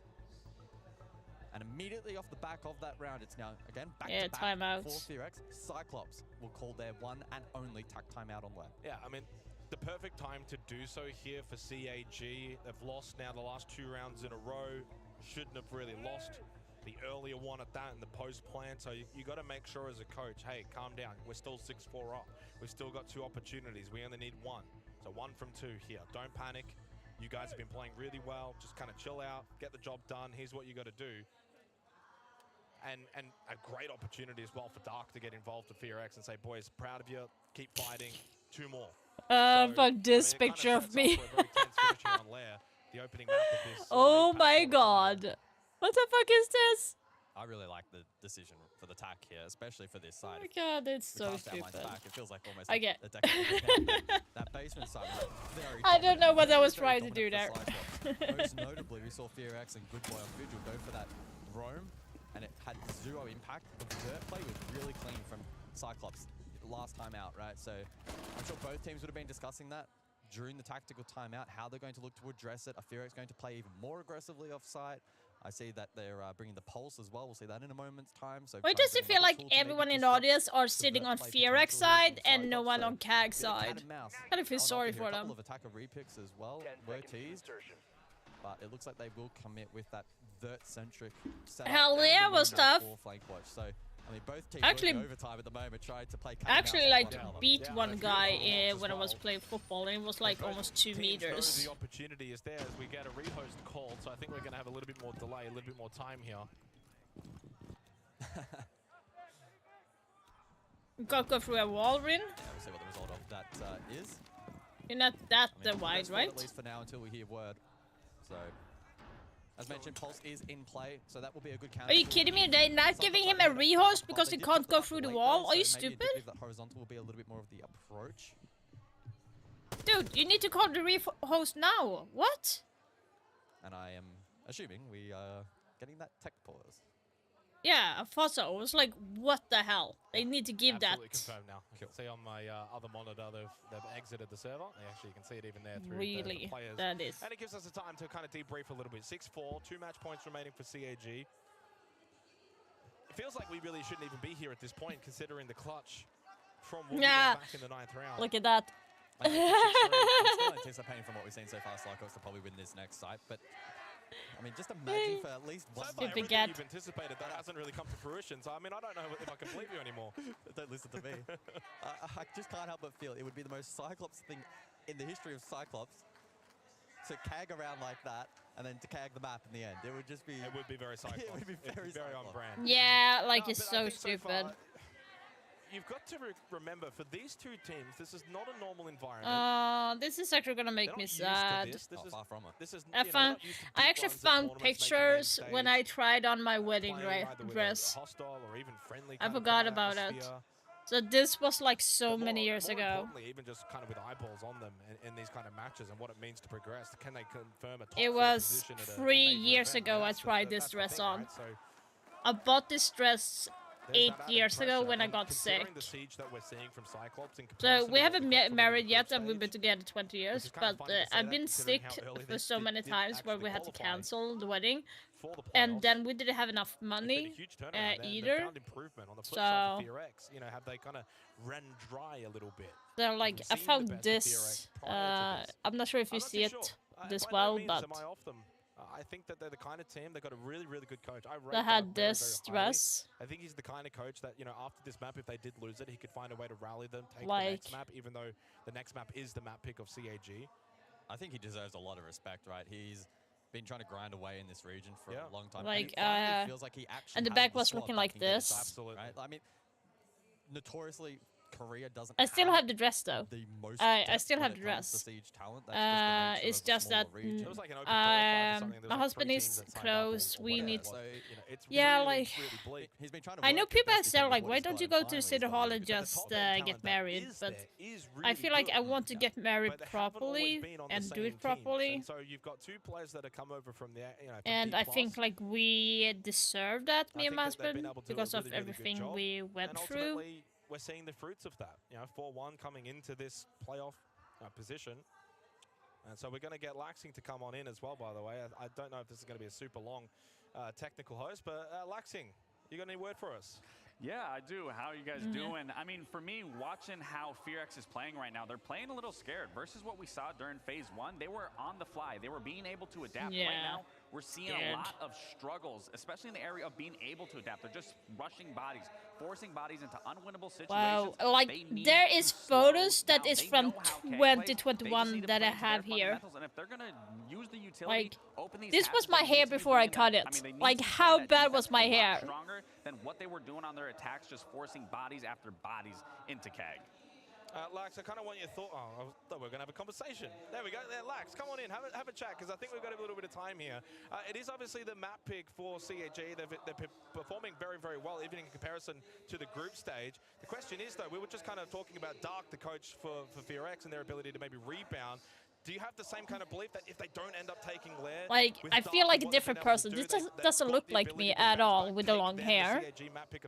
Like it's. I think for the simple fact that this is damn. now a 3, they are going to be limited. This is from 2021, by the way. They are going to have to be forced to adapt, as I was talking about. So I do think if they can bring it back, even if they end up losing this, I think. Yeah, this one is a prettier photo. Still with a good mindset of having a strong so this is much prettier. Matter of fact, is that being able to adapt, where we do know Apex struggles the absolute most. I would straighten my hair like this. But that's where I'm saying they need to look at what they were doing in Phase 1. That was beating this teams, very different because they were being so person good at playing on the fly. Versus that I'm looking like right now. Obviously, like my hair is like not in good condition. What but does CAG need to do? I mean, you said it best there. Is they needed to communicate. If you're going to peak that vertical pressure, then someone needs to be swinging from that door. I mean, also with our Cully in that situation, in that 1v3. Yeah, I actually like it more as well. It's just I need to cut my hair though, so I can like fix the ends. I might be able to cut my hair during this week that is coming. Both me and my daughter are going to be getting a cut. They win it, and they're moving to a map 2. Thank you so much, Lax, for getting back into the game. Thank you for your comments there and your time. Oh, as by the we way, are this is heading back into like layer 6 amusement for park CAG. during the A little winter break in the action, that we have in unfortunately, Sweden as which well. was not ideal because we were cooking here on layer. Things are looking great. A big match formulating after that clutch from Woogie. Then the follow-up round as well for FearX. They've been able to get themselves back into a position to contest 6-4. 2 more rounds required. Like, it for looks FearX like to send us this. to OT. I mean, a chat with Lax, it could be worse. Could have been worse. Just a small portion. Yeah, that was great. Better than hearing us two, yeah. Oh yeah, I colored my hair blue, but it turned out green once. I'll give a little bit of an update regarding some of the numbers here, but Sharif 10 and 6, hair Akali color. 10 and 6. Intriguingly enough, That was also kind of a player funny. that's 7 and 4 has a better EPS ranking in Black Gray because he's 2-1 on entry and he's got a 90% cost. 10 seconds left before insertion. FearX hiding the Kaid in this round. Thank you, observers, for highlighting that. Yeah, it was supposed to be blue, but it turned green for some reason. But hey, I rocked it. And you look at the lineup from said attack. I mean, who does... No Thatcher, but you do at least have impact aims on Black. Who benefits from that little break in the action? No FearX. No one? No. Yeah. Because you got one team that wants that momentum in FearX, and the other team that's very happy with, you know, but you also want them to finish things off, right? So yeah, it's probably a stalemate. If anything, for CAG, they could stew on their thoughts. It really depends on how they're thinking. If they're thinking positively, could be good. So calm before the storm here. Match point round.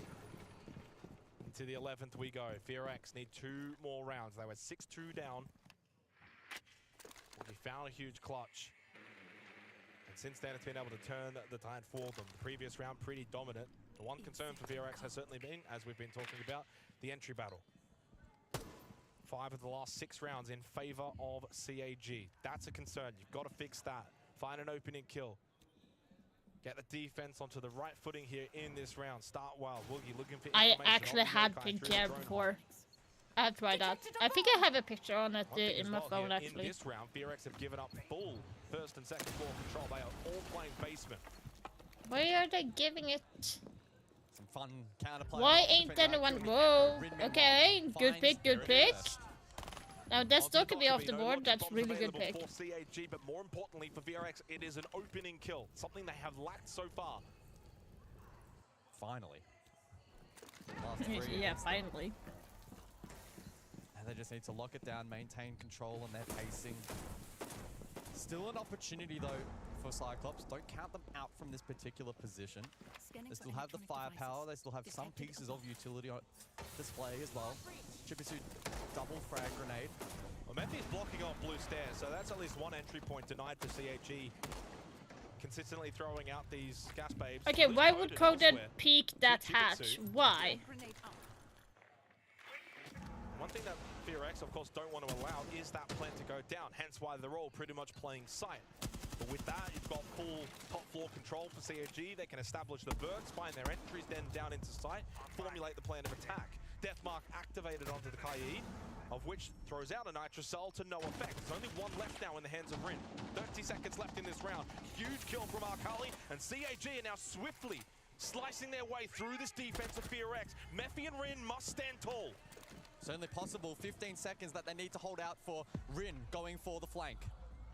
Rin certainly capable. Mephi as well. 2 of the top fraggers for FearX, and time is now into red time. Arkali knows where he is. Up close, left side with the Vendetta. Should get this kill. Oh, CAG have got the numbers, fuck. and they have the map of Blair as well.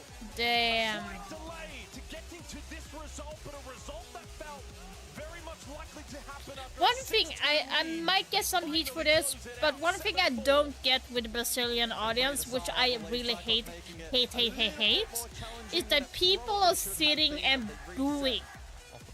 I don't get why people feel the need to boo at people. There's always going to be one winner and loser in like matches. Why would you boo at the other team because they're just doing what they are supposed to do? Like, I don't get why people boo. It pisses me off to the end of the world. Like, show some respect for both teams. Like, that's the one thing I don't like about that. Because it was, when they were had the SI, there was so much booing. It kind of like destroyed the vibe. Like, why?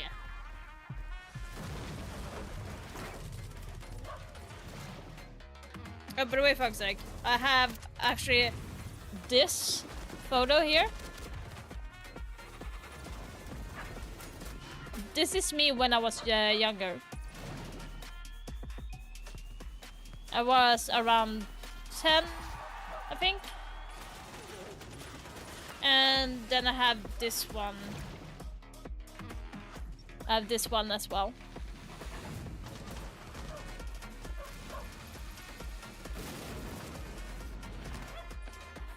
Yeah, I remember, it's so stupid.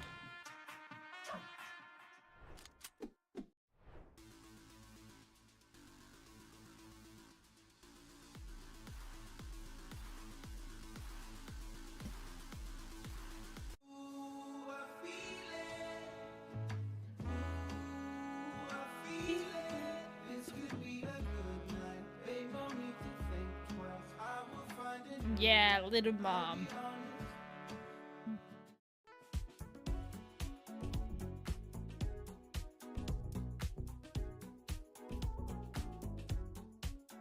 I actually like this photo. I actually like this one. I like this. Your mission, should you choose to accept, bring the world back from the brink. What exactly is your plan? I need you to trust me. One last time. You gave him an aircraft carrier? Oh yeah, this was when I was coaching football. So I was coaching. Me on the soccer field.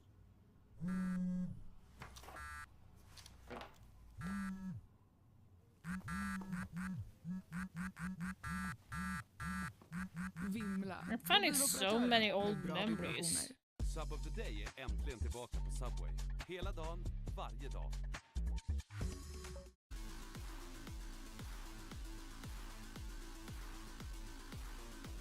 I'm literally surprised that I'm finding so many old photos.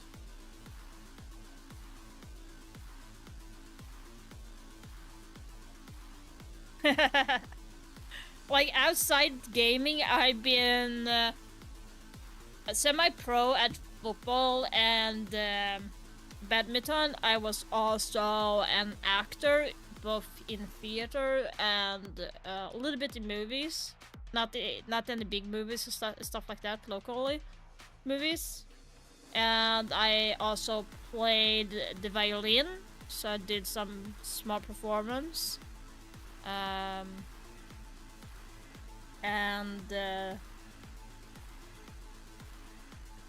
Then I was a badminton coach, then I was a football coach, and now I'm a streamer and a gamer. I've been a lot of things. I have very broad, like, interests. I feel like gaming and sports is not like that close in general, or like. So I really want to take to live life as much as possible. Since I had really bad childhood memories, so I decided to go away from there. Obviously, I don't have any like big fancy degree or anything like that. So, yeah, like, if you can, do whatever you can. Hello, Heron, how you doing? Hope everything is good with you. I just was talking to Foxsake about what I have done, what I have, like, basically done with my life. Been everything. Yeah, and now I'm a mom as well, so. SiegeX as a whole right now isn't looking like it's crazy. Where they were looking dominant. So like I moved away from home when I was about 17. I wanted to move away from home earlier, but I couldn't. So I just moved to one room apartment. Okay, you were lurking, you sneaky. So like, I moved away from home when I was 17. I away from both my families had and went to school at the same time. So in Sweden we have like free school, and lived in one room apartment, had €100 to live by. That was what we were talking about. Kag's highlight was they finally figured out how to maintain those. Okay. They didn't in that first series of the start of the tournament against FearX. Yeah. But they did today. They did against Liquid. So I lived like that for about 3 years. They did get shooken up a little bit once With about 100 years, and I was locked in and closed it out. practicing. I joined like football college, so I had to practice 25 hours per week, plus had games. Plus I went to theater school, so I had some performance. I also went to violin music school, so I had some violin performance as well, and plus regular classes as well. So I was busy as you can possibly get. But I don't regret a single moment of it. It was like the best time of my life that I had. I was like kind of sad that I could not do anything with the football because of my injury, but still. Attacking win percentage team out of all the teams, even the teams that have been eliminated. Yeah. So like my mom, she is kind of not a full alcoholic, but she was not far away. She would still like go to work and stuff as she should. My stepfather is a thorough alcoholic and would be a little bit violent as well. My dad, he just went somewhere else, he didn't even care. So I grew up in that environment. So that's why I decided to move away from home, because I wanted to finish my degree. So. And the first map is over. Now we have Cafe, but let's talk to you first. How's the feeling of playing in front of a crowd for the first time? I'm very happy to play on the Steel stage. I'm trying to very hard for Brazilian fans, so we're gonna win next map. Okay, let's see, Mafi. Good luck. Yeah, thank you. Yeah, CAG just won, so you have many reasons to be happy as hell right now, and you guys just were having a lot of fun. Yeah, it was. I think I got like 12 Really? kills, I think. Yeah. What? Yeah, I was destroying. Oh, them. fuck's sake! Yeah, Here, but it's not yet over. my cat. You don't seem My nervous freaky at cat all. is in the Not way. at all. Not at all. That's great. Also, congratulations on your first map, and good luck for the Cafe. Yeah, my dad. My dad hasn't been part of my life for 17 years, I believe, around that area. He has never been involved. He wanted it. He just took a step back, and I just let him. There's no point in like being overly like thinking about it. So I'm not crying about it.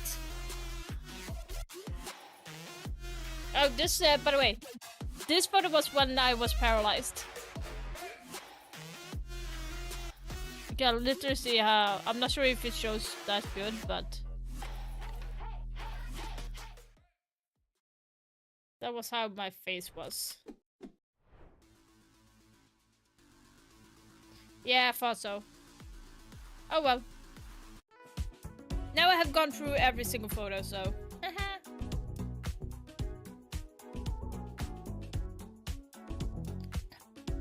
Let's see here, I got some message.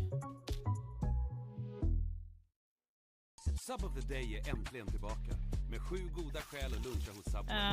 Njut av en 15 centimeters sub för bara 45 kronor. Wait, hela dagen, did I varje download dag. that? Bara hos Subway. Gäller endast i deltagande restauranger. I kind of forgot if I had downloaded a certain thing. I'm going to like upload a video for you guys. I'll still try to learn where I put everything. There's the gallery. Oh my god.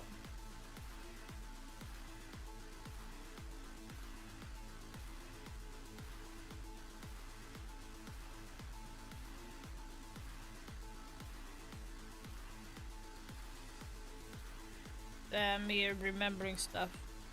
I'm still trying to learn the phone. It's still really. Cafe is the next.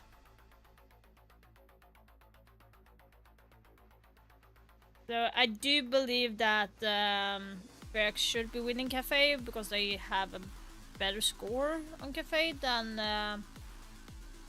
than CAG on this one, but who knows?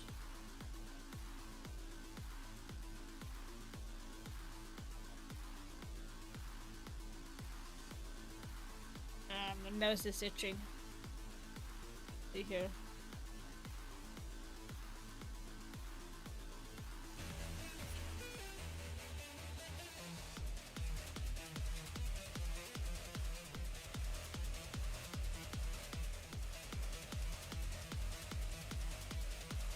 Oh, it's here, is that? Rivalry that goes back well before probably even 2020 at this point. Unfortunately, will fizzle out if SiegeX do not get back on that horse. They've got to dust themselves off because whatever we just saw on Lair, that was not it. We move to Cafe now, Fox. Do you have a little more hope? No, for the this roster? hashtags. Not really, not for SiegeX, because there's two takeaways, right? When it comes to Cafe, small linear map. Remember that. What is CAG good at? The shields. So SiegeX has to go out the gate, take the shields off the board, or else that's going to be something that you don't want to deal with Anyton on the shield. Second thing, SiegeX had a very difficult time entering on Lair, which is a huge map. We expected them to be a lot more fluid, being able to get in, cause a lot of chaos. Cafe, you can't really do that. It's a big issue with a lot of aggressive entry teams, is getting your foot in the door is the first step. I SiegeX even needs to be copy able that? to figure that step out, or else Cafe will just not go in their way. I mean, not only is it a linear map like you're talking about, but it's a lot of top-down or up-top. You have to be able to figure out how you want to approach the map, and that's where SiegeX, when we saw it on their attacks, they did not know how they wanted to approach either site. I don't think they abused any of the vertical pressure. And you want to talk about map ban, well, op bans. We need to see something from SiegeX that's going to instill more success from them. And again, the biggest thing for me is being able to adapt, being able to problem solve, and that's just not what we were seeing. Again, it was just body after body, and you're talking about a very condensed map like Cafe. I'm trying to put out my body's video, only gonna but make it I'm through that using doorway, a and if you new can't find success off that entry, you're going to keep struggling.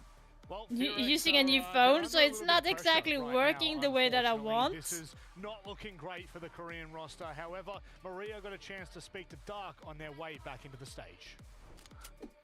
Okay, here we are with Dark. And now I want to know about Cafe, because SiegeX is the team who plans diffuser the most in the tournament, but you couldn't do that in the first map. How do you plan changing that? Yeah, second map now, I think we want to play more fast because we start very slow in first map, so it's not time to miss the attack again. We're gonna win this game, can trust. Cafe is definitely more defender-sided, definitely.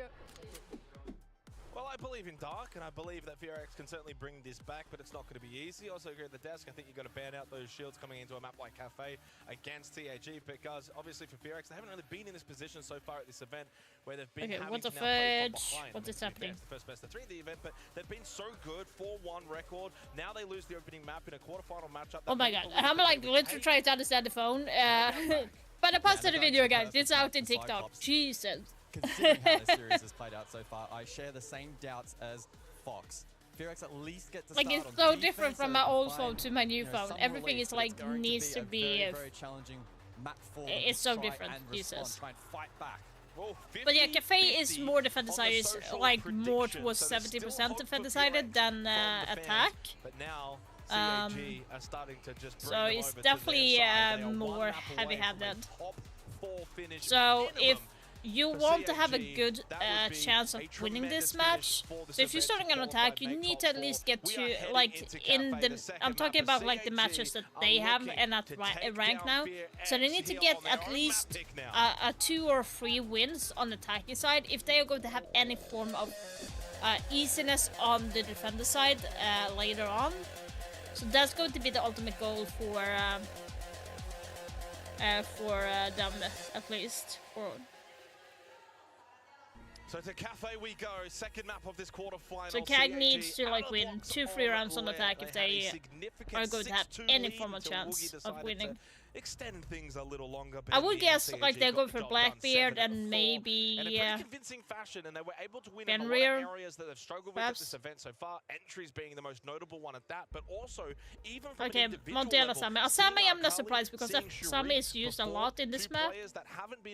Especially on top floor, she's very, very strong. It's hard to push in from the piano side unless you have a lot of utility to clean out that area.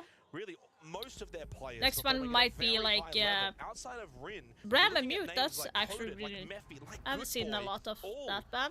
very much highly inside the top 40 players at the event. So all in the red on that opening map. So there is certainly still FearX a good banned opportunity Ram for FearX to play for the vertical more to play, so their they are level probably and going keep to the be series playing a alive. little bit more heavy on Well, the we went into roam this one with the when they are expectation that going we'd to probably be see Shield defending ban downstairs. once So more I'm from guessing FearX, but maybe there instead, I should like to be expect at the Ram least on board. 2 Vertical nature of the operators map, it does roaming mean that the Blitz on above and to the put the Blackbeard pressure, both because open now they and have to use available Buck for or Anderton to kick off this Sledge to half. We open up know the just how vertical, which is deadly going he to can be be, taking a longer often time regarded to as one do of, if not potentially the best compared Shield to player when you're using in Ram. So it's world. going to buy them at least 30 seconds to a Freehost minute confirmed, more and so time. we will marinate a Technical little issue longer. again, what the fuck? They're just trying to edge us out here a little longer, aren't they, for this series? It's been that way. We've had now 3. It's not ideal, obviously, for the players as well. They want to just get into the server, so you know they have to sit, stew on their thoughts, think about how they want to formulate. Like, things coming didn't into they Cafe like now. For fix this CAG, they can sit a little bit more beforehand? comfortable, right? Like they've dealt with that opening map. Any kind of pressure that was on FearX though has now probably doubled, right? Like there's always that expectation on a particular team. In this case, it's FearX. A lot of people had them beating CAG. And then you go and drop the first map, and you don't just drop it, you got pretty much annihilated. It was 6-2 at one point, and outside of some individual heroics, by and large, it's a roster that has certainly not been able to shine the way that they would have liked. Now you add to that pressure, because now you're facing elimination if you're FearX. Do they rise to the pressure or do they crumble? They'll be Let's see asking that here. question and posing it to themselves, and I'm sure one that everybody from around the world is also wondering as well. Cyclops just came out of the gates and played a really good brand of Siege this morning. I do like the Wait, I multi-ram thought you ban were as well, actually by going the to way, be because alive. I know that was. I don't. Well, Oh! the reason why I kind of mentioned it is you've got to remember when it comes to someone like Anderton, he can also play Ying very, very well. What's good on Cafe? What Ying the can fuck? Be very influential. So you Okay, get okay, kind I of have see to the show you first guys. three I rounds, have okay, to what's show you affecting us guys. more? This Is might it be the something like the weirdest Ying, elite or skin is I it have Shield seen in play? a And if long, so, long then time. Is it the Blitz or is it the Blackbeard? In which case, then you have the option. I'm going to show you the elite skin, guys. There is a new elite skin coming out. I was not allowed to say anything, but now that I have published it, I'm going to show you. Welcome, my elite skin. I don't wanna last big things to see. Back on my bullshit, I do it for G's. Tuli kafuga tuka tuko keys. Squeezing and moving in a leap of bills. Hey, we be getting more paper, no joking no more. We don't need no favors. Hey, and they know all better. We be getting more dough where they need more flavors. They must be hard, I want to see, I wanna wow. Ever since I made it, wanna wonder wow. We just wanna get shower, keep you a careful wow. Bully, do me, me down on, not wow. Why did they make him so fucking dirty? I'm telling you, this is low budget fucking video for an elite skin. Yeah, it's so fucking low budget, and it's We're talking about Cyclops, Jake. I feel like the closer they like, get to the finish line, the further why? away they're gonna feel that, you know, from I that get final they're point. like We see they time and tried to time get again, one it mile seems to be to just look a little bit more massive mental block for a stylish, lot of but APAC teams the that video get shows about that they CAG, did not even isn't there? care about like the elite skin. Like, if you compare to Apex, for example, So we're they getting are back spot underway on here for every single Cafe. time I they think we release have a to new skin or back through something. the Like, band they phase show before it we so can get fucking well, they put into the time and opening effort round, but into some it. fist bumps, some smiles. But here it just doesn't show it the same way, I believe we'll be and it looks doing like they the same just put it dance on unless in the I hear last otherwise, so minute. it's just a formality at this point to get them back into the server. And yeah, that's going to be the case. I kind of feel like it is a little bit lazy. Very intrigued to see how this half plays out. Can FearX rebound? Or can Cyclops keep the good times going? I mean, I believe in FearX. I think also beginning It's on the a defense little is bit going too to aid lazy them for quite my a lot here. opinion, just to kind but of get, you know, a couple of rounds oh, on well. the board. You think about Lair first half, CAG were able to get to that 4-2 lead and then kind of continue on in the second half. It's a lot easier to kind of continue on once you've built that momentum, and I think that's going to be the case for FearX. Again, so far at this event, 66% defensive win rate. And while that didn't show necessarily on Lair in itself is not as defender-sided as a map such as Cafe. No, 50-50 heading into that game, so at the event. All right, we can finally get underway. Second map.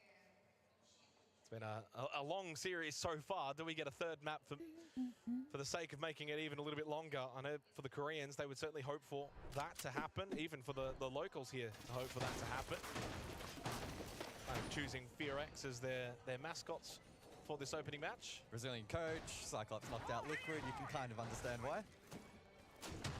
Interesting site choice, though, to kick things off. We go to mining. Round 1, Cafe. 10 seconds left. And I'm looking to Good Boy. Good Boy is my target in this match. So he was 1 and 9 on Lair. He had a 41 EPS ranking. And I'm hoping the skin will look better. 19th overall with a 111 EPS. I'm plus hoping 9 on it the will look KD, better 6 at hits least. on the entry. And unfortunately, he pretty much failed in all departments on Lair. So they really need more from Good Boy. They need more from Mephi and more from Coded. They're fraggers, they're top players for FearX. They got more than enough out of Rin. And Woogie actually overperformed in Lair. Well, this objective is going to perfectly highlight the impact of those attacking fans. Brand most commonly used on Kitchen, but also I do want to try things that I've seen. Oh, by the way, I need. I'm ready with pen and paper. Going to write down some things that I see. I have forgotten about it. But they do have breaching charges available. So we'll see how they look to break gonna it write down. Shock drones as well in play. I need to IQ get as a new well. So calendar down as onto well. The utility presented by defense, the Kaid, Like getting and the Valk. 13. And don't forget as well, this is mining too. So not a site that's typically as common, especially in the APAC region. Sometimes you kind of just bring it out as a little pocket strat. So FearX kind of just straight off the board here into their strategy as to how they want to really dictate things on this map. It is the map pick of CAG, just to remind everyone, Lair was the pick for FearX. So this is what CAG wanted. Woogie trying to get that Nitro Cell back. Good Boy, though, is going to be the opening death. Well, I have my eyes I'm on hoping him. with my it's going to look a little bit better later. Nice, The Nitro nice. Cell, get rid of Anaton, deals with the Captain So and all evened up once again. it's even, yeah. I saw as well, Woogie had a Valk cam late in pocket, so he's gotten that out later on into the piece. Perhaps Cyclops may not now be able to find that. Full top floor control for CAG has been established. You can see the footholds as well. Red stairs, something that Rin's going to want to control. But he can make his way up a little bit later. This is a lurk position to eventually make his way up red stairs, then play off of those footholds. Will he get droned out though? Jibitsu deals with the Vulcan canister and eventually does spot Rin over towards said red stairs. So now CAG are very much understanding of that is being watched. Cut off being held. Rin holds position, tucked in the corner. What's the game plan then from Cyclops? 35 seconds, 4 versus 4, late intel. They have smokes and a flash, 1 frag grenade, and Black Ray steps up. Big kill onto Coded. Black Ray putting pressure in towards side. Oh. Huge swing down the corridors from Mephi. Suddenly now for CAG running out of members and looking a little bit disorientated on their attack, trying to just see where they want to go from. They don't know where they're going. Quickly. Needed a bit of help from Jibitsu, but he fell too comfortably inside. Nicely done. Really no pressure on them that round from CAG, who got top floor, held it for a long You time. can literally see that all, like, the audience is on FearX side and the one on CAG side. Like, that's a little bit rude. Especially not for the opening round. Add on top of Is the it fact a they are little bit trailing in rude? this series. So a ballsy pick there from FearX, but rewarded. Cyclops, I think, to me, screamed like they didn't really understand the win cons at the very end of the round. They looked a little bit disorientated, lacked a little bit of confidence. They had a decent read and good intel. But in terms of positioning and timing, it was, yeah, pretty off the mark there. FearX to My wifey is in play. They got really good information off the Valk. Again, Woogie pocketed one late as well, and that may have had impact. Oh, I need to look. I need to look at to kick how off this second map. my kitchen KD for the is following on round. Valk. Actually, I think it should have gone Continue up. to see the impact of that Ram. 1.3 KD with Valk, 60% win rate with her. Oh my god. I'm just that good. I'm just that good. Hell yeah. Slash Blackbeard being available, but 5 seconds remaining. When so. Leaves that top floor a little bit longer as well for FearX, and a good start to win the opening round, especially when you choose a site like mining. You've got to be very much confident in your ability to win that site. Yeah.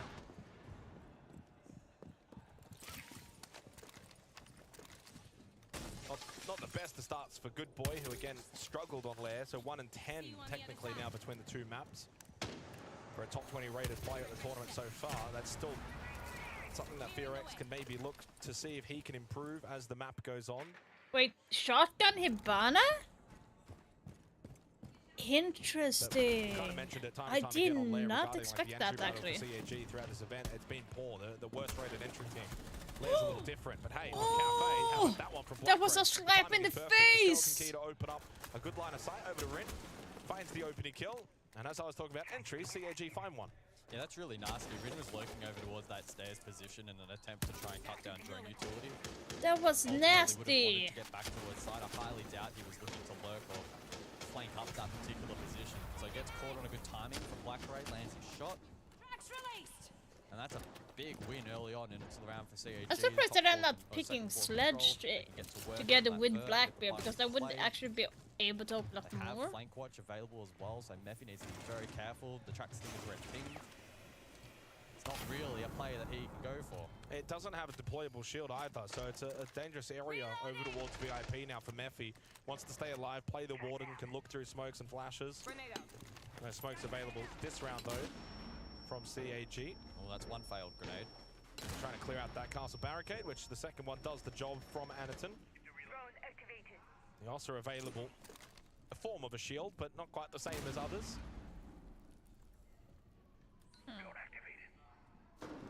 CAG cannot just hold these angles though for too long. Eventually going to have to make yeah, they need to push down. Just like they're waiting for something. They wait, like it feels like they're waiting for FearX to do one mistake and then be able to push. Well, it worked. Shield provided coverage and is able to go deeper towards Coffee. And they get the plant down behind said shield, avoid any nitrocell. There is only one, it's VIP, it's Mephi, and he's not in a position to deny with nitrocell from that angle. Yokai drone is effective, does deny the plant from going down, but CAG find a kill. Finally coded, activates down the corridor, kill onto Chibitsu. The Yokai still in a position to deny once again. They need to deal with that one, 23 seconds left. Black Ray still holding from above inside a fireplace, and they've got Akali towards Pillar. Anaton though is starting to panic, starting to worry. There's no time remaining. Finally the drop down into Freezer from Black Ray. Deals at least with one of the Yokais. One more still up. Now no Yokais available. So now you got to stop this plant manually. And the push up from Coda does get stopped as Black Ray. Are you kidding me? Down. It's only no way. Plant back on Lair, but a 1v3. And then he did it so good. This monster of a man. Into bar he goes. Needs to clear above, but he hasn't really got the time. There's no world in which CAG are going to allow this to fucking hell, and it did so good with Echo Drone, but the teammates were not like covering that. A little bit hectic. A little. Yeah, I mean, a little. The win from Cyclops initially, or at least the plant condition for them, dropping down with the Osa, going deep over towards Coffee, it was perfect. It baited the smoke util into the wrong position, but then we see the 2-1 split, 2 players above, and the Yokai continuing to pester the plant. They had no ability to actually deal with that plant denial. Eventually the late rotation, and they were able to flood overwhelm and make it work, but a little bit did a team kill? FearX, though, not in optimal positions ultimately to do a whole lot about it. And so Cyclops ultimately on top. More conventional round for CAG to think their way through it in comparison 1-1, still not too bad. And now we go over reading for the third round, so FearX not wanting to go top floor. And again, the bans will come through after this round as well. Each team will get one extra, and we kind of posed the question in regards to shield play. And so far, it hasn't been ultra prevalent by CAG, but in this round, they did hover over the Blackbeard, electing to not bring it. Yeah. So do you ban shield then for the second half? Maybe not. Maybe get rid of something like a Capitao, even potentially a Grim. Oh, okay, so this is interesting. Rin, triple Jaeger, near that wood stack position. That will help. Are they expecting a like a cocktail push or something? The cocktail clear, yeah, in combination with the pulse. Oh no, not cocktail, but you get what I mean. Yeah, cocktail clear.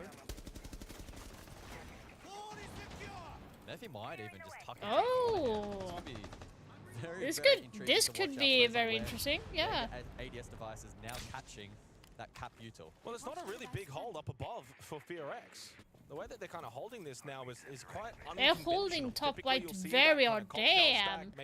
Goyo stack on the white hallway. You have the Jaeger device to deny the clearance. Shoot the freaking Twitch drone, please. At the moment, it's only Mephi that's kind of hanging around top white stairs. That's it. So it's a very much open top floor set here by FearX. Clearly on purpose. Setting a trap, perhaps. Trying to spring it on Cyclops. This gas babe's getting used really early from Mephi, but maybe just playing for his life at this point. That's the final one. Elsewhere, Sharif will go down, so his struggles continue from group stage. I'm kind of confused on what Mephi is doing there. Well on Lair, Anderton just holding the upside down rappel. Like, they know where he is. All they have to do is run into him and pinch him from Cocktail and White. Doesn't get out of this. He finds the kill onto Anderton. The help was a little too late to arrive. Yeah. He can reposition as well. He finds a second. The damage is done. The damage is done. But instead he finds 2 kills. How did they let him get away with that? At that point, needed that from Blackray, pushing down white stairs. Just to keep They should not have let him be able to have that time. They should have pinched him at the same time. Like, why didn't it go for 1 versus 1 situation? Farming here on Cafe to begin. He's going to need more. And still the one BPC up in reading as well. Damn. Oh, crazy. Man advantage. Can't be throwing these rounds though for you, FearX. You're already 1 map down in this series. These are the ones you've got to capitalize. As you mentioned, the bulletproof camera still in a good position. Up close. Oh, why are you giving the fight? Finally shut down by Woogie. And Woogie goes for more.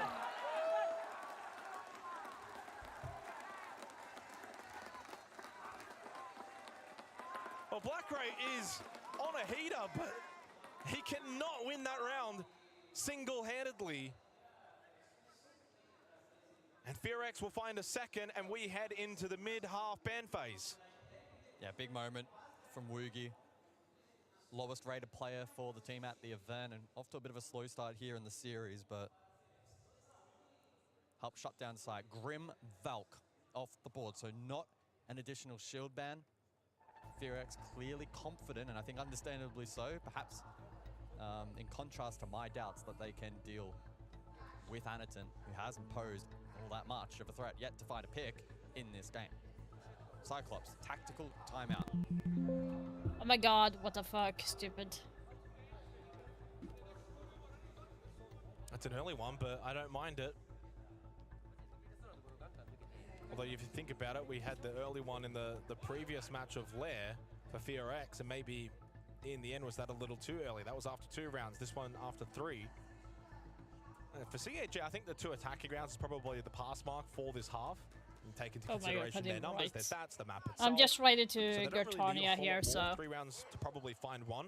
If in case you were wondering, right CAG, of course, 1 map up in he the just series. shared a picture with me from Brazil here. He tweeted out to me. Again. Oh my god, Blackray was wrong just button. absolutely terrorizing towards So the end he of that round.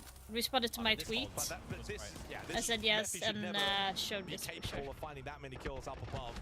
He was absolutely pinched, had no util left, but a double kill from Woogie secures the round. I feel like as the weeks and the months progress, we're going to see more of those positions become defendable with the Jaeger. That previously may have been a little more sketchy. So good innovation from FearX, doing their homework, doing their preparation heading into this game. 10 seconds left before insertion. Unfortunately, Good Boy, though, still 0 and 3. Everyone else, though, starting to lift a little bit here on Cafe in comparison to Lair. Blackray 8 and 2, but they only have 1 round to show for it. Blackray, the 2nd highest rated player on CAG. Yeah, she had her appointment today, so she is going to be live on the 2nd game, so she will tell us more about her shoulder. I'm hoping that she will get a freaking surgery at this point, because her shoulder has been bad for so long, and I'm surprised that they have not done anything more for that. It's kind of like the same with my wrist right now. I have not gotten any new x-ray from my wrist, and I'm in such pain. and I've been calling like the 2 times this week. I was talking to the doctor this time. Now they're sending a paper like so I would get an x-ray, but in the meantime I have to live with the pain that I have, not getting any pain meds or anything. So like I'm not too happy, but at least it's something. Falls all the way back. But well, Murphy has shown he's definitely willing to be aggressive, even if he is playing the smoke. Or wants to stay alive, keep the gas. But I'm hoping for her sake that she can get some form of relief. She definitely deserves that. Shibisu will be desperate to get value from that shock drone to try and clear these mirror windows. It is critically important. Early gas, babe. No one's there. Nobody's there. Good boys, first point of contact, washroom. Unless it's perhaps to dissuade the swing-in, that's potentially... Missed the mirror on the window, white corridor. There's an interesting placement on the mirror window, to be honest. Ooh, Boogeyman getting a free pick. That was indeed the man on the window, rappelling over. And we're ready for him. Good boy again, losing his life. Now 1 and 13. Good boy is having a bad day. What? And they lose Rin as well. Oh no, that's not good. To make their charge towards the site. They've got full lounge control. Anaton drone in towards backstore. That one gets shot out, but they've still got 5 more, so decent drone economy for CAG. This is going to be a little bit rough. No one in the vicinity for FearX. And does Sharif activate here on the Kali? So 1 smoke left, no C4. This is going to be position. FearX, despite being at the advantage, their power positions still rather strong. Yeah, very much but they fell on them. Cocktail and then 1 top white stairs. But if you could get away into block lines of sight, you could probably go for a Wait, flank. did you not hear? Anderson has the kit, and right now Black Ray continues to have the kills. He's got 10 inside 4 How did you not hear? There's not a lot that really Mephi can do. Black Ray make it 11. I'm kind of confused. How did you not hear the rappel in? Performing on the biggest of stages for Black Ray for this CAG roster. And they How did you not hear that? That's interesting. Black Ray just continues to open up win cons late round. Is a threat that FearX are struggling to deal with. Good swing in. Rest of the team follows up and just breaks down that defense. Also, by the way, guys, there is going to be a change to Clash as well. They're not saying how, but doing some changes onto Clash is confirmed. Good boy, like 37. That is staggering. In that replay package as well, Rin Yeah. going for the buyout. I just saw on Twitter that there is some change to Clash. Finally, there's some change to Clash. I'm hoping it's going to be a good change. In a really strong position mentally going into the remainder of this half with 2 Please don't make her stronger. Whatever you do, please don't make her stronger. Cafe for a team that has struggled attacking-wise at this event so far. Ranked 14th, only a 38% attacker win rate. If they get even 1 more round here, I'm starting to then worry for FearX. So this becomes a pivotal round in the 5th. FearX have to get one on the board here. No, so like, any kind of momentum for I can CAG. show you. Got to remember, they are now 1 map down. FearX are on the verge of elimination if they cannot start to get control on Cafe.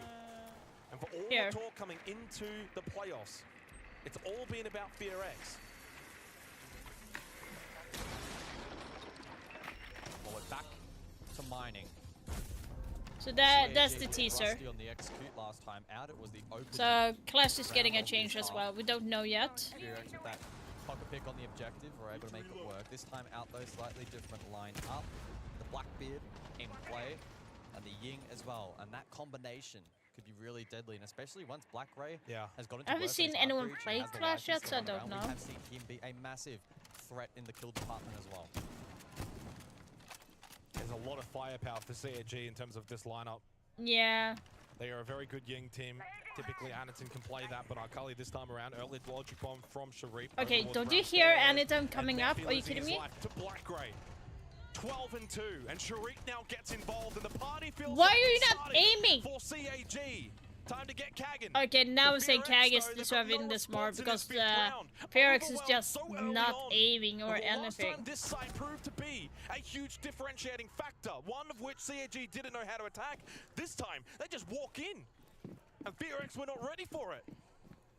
And for Good Boy, I'm like, no opportunity. It's flawless from CAG. I'm curious what they are doing. Like, it's like they don't hear anything. Powerhouse.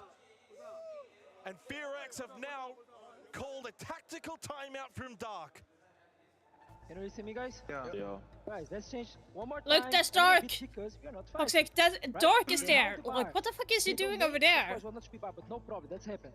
They domain, they kill, and they wait. Fucking safe. He start safe. He cocktail safe, right? Don't do that. Let's repeat again here. The try again. Same strat, but boy, let's change the Wamai. Put some Mozzie, bro. If you need to hunt change, you can do that. Organize with the boys. Put Mozzie in every stat. Take the initial drones. We don't see. They don't like to repeat attacks. So Yeah, I that's think why they it's go to not in the domain chat. second goal. Yeah. Anyway, they're bad in He's execution, right? fast Remember the though. first How time did he they get all the way play, to Brazil they within domain, that they short fucking bad execution. time? But do the first step a little bit more aggressive, right? A little bit more. We're not fighting the first step, right? So let's do that with more power. Well, I mean, to be honest, from Dark there, I actually kind of like the fact that he's not getting overly heated. He's not getting overly invested. He goes straight to the strategy and says, this is what we can do. This is what we can do better. Let's back ourselves in. We're going to repeat. We're going to go back to mining, which that in itself is a brazy and bold and call. But to be fair, they had won this site previously back in the opening round. CAG struggled to unlock mining. This time they kind of just waltzed in, sheer firepower. FearX weren't ready for it. I think they were maybe too much in their heads about the strategy behind defending mining that they kind of just allowed CAG to just walk around the map. And to be honest right now, you've got to find a way to shut down Blackray. He is a difference maker in this match. Siege is a team game, but when you have a player playing like this Blackray good has on this much of a 14 heater, kills in this match. 14. Like, if you kill him, like, everyone else in CAG has 2 kills or 1. Blackray is literally doing all the kills. Get him out and you will be having a little bit easier time. Not going to say that you're winning, but you're definitely going to be having it easier. From the Blackbeard, allow Blackray to do his thing. He's clearly being enabled well by the team. Same lineup, essentially, or close to it. They bring the Mozzie. We heard Dark say that in the tactical timeout communication. God damn it. And they bring the Legion. So what this offers for FearX is a bit more roam power. So if CAG do kind of try to play the same way as previously last round, they'll be met a little bit more by-coded by Good Boy. But unfortunately, Good Boy has only found 1 kill through 2 maps. So CAG might not mind seeing a Mozzie early on in this round and say, hey, that could be an entry in entry position. Like I said, he's CAG. having a bad They day. bring pretty much the same looking lineup. Loading new map. Basically, just make space for Blackray and let him do his thing right now. That's honestly the #1 game plan for CAG. 3 attacking rounds found on Cafe, winning the opening map. Best I haven't seen anything so far in the game where I feel like, oh, I want to try this, I want to do this. But that's where you've got to, as players, just put that out of your mind. Focus on this match round by round. Entry from Anaton in towards Cocktail. Anaton swiftly up close. Mephi traded though. Little battle towards top white stairs, and it's going the way of FearX. They're actually able to meet them head on this time, rather than allowing them to get map control. Come on, good boy, get a kill. Come on, good boy. Come on, get a kill, good boy. Come on, you deserve it. This is the What the fuck, good boy? we saw a lot of back in the group stage. And while Jibitsu does find that kill, certainly with a 3 versus 1 opportunity, FearX What should did he be able do? to tie He the was so aggressive. As well. I didn't mean, like, I wanted you to get the kill, but not, like, aggressive, like... He could isolate it to a 100 versus 2. It's a bad timing, however. Missed his opportunity, I feel like. Good yellow ping information. Yeah, I really wanted that kill. He didn't want to end up with 0. It's a minute to think through this, and as you said, a minute to also isolate some of these players. Rin 1 shot. Yep. Well, so far, we've seen some crazy things in this series. This would be one of the crazier ones to see you win this round. You may as well throw in the white towel if you're FearX. They have to just play smart. Don't play scared, but play smart. You've got the numbers. Play the site. Yes, he's got kit. That's okay. Yeah, Overall that killer. is Now to bad try for and reacquire FearX. That information is with that shot. bad. They now know where he is. Remember what I said at the beginning of this match? If CAG can get 2 or 3 rounds in attack, that is really, really good. So CAG is looking really good on defense right now. And that pocket of Brazilian fans back on their feet. They've been quiet for a while now, but something to cheer about as we enter the halftime switch. So a new ban phase 2 play out. FearX have done enough to remain competitive in this match, but I can't help but feel and echo the same concerns, especially from Fox on the desk before we came into this map. The structure, the linear nature, the compact size of Cafe could prove to be too much of a challenge for them, considering how they've played up until this point. But there's an opportunity to buck that expectation as Army Grim, the initial bans. We'll see what the follow-up ends up being. We see a shield ban here from CAG to somewhat match opening half. No. So Valkyrie and IQ. So kind of just trading one for one there in terms of what those operators can do. Yep. Does mean the full suite of shields will be up. Typically a little bit more prevalent for Cyclops, but FearX can play shield. They can absolutely play the shields here. And with the way that they've kind of been playing from behind in a lot of rounds, I feel like they may look to the shields. You think back to Lair, they were losing a lot of entry battles. So the shields may actually enable them to get better position, therefore better entry fights to go their way. Yeah, use Woogie to play that front line, get info, a bit of space, less risk. It's on the Fuse. Of course, Fuse can have a shield as well. So second half, CAG, defense Cafe, 4 more rounds to see them book their place into a semi-final. Attackers have So located up to a bomb. FearX to find these attacking So, rounds. let's They've been see a really here. good attacking team at this event. 4th overall. Okay, Their Pulse entries playing. have left a If little they bit to be play desired. smart In saying now, that, FearX, they are should be fifth for focusing plans. on getting They're actually Pulse off the one board better than before, but. CAG. So they're taking. Rin is going for Dokkaebi to make the clearance. But I think at this point you can just throw a lot of the statistics out because when you're at a 3-3 half-second map facing elimination, it just comes down to instincts, game sense here for FearX. Yeah.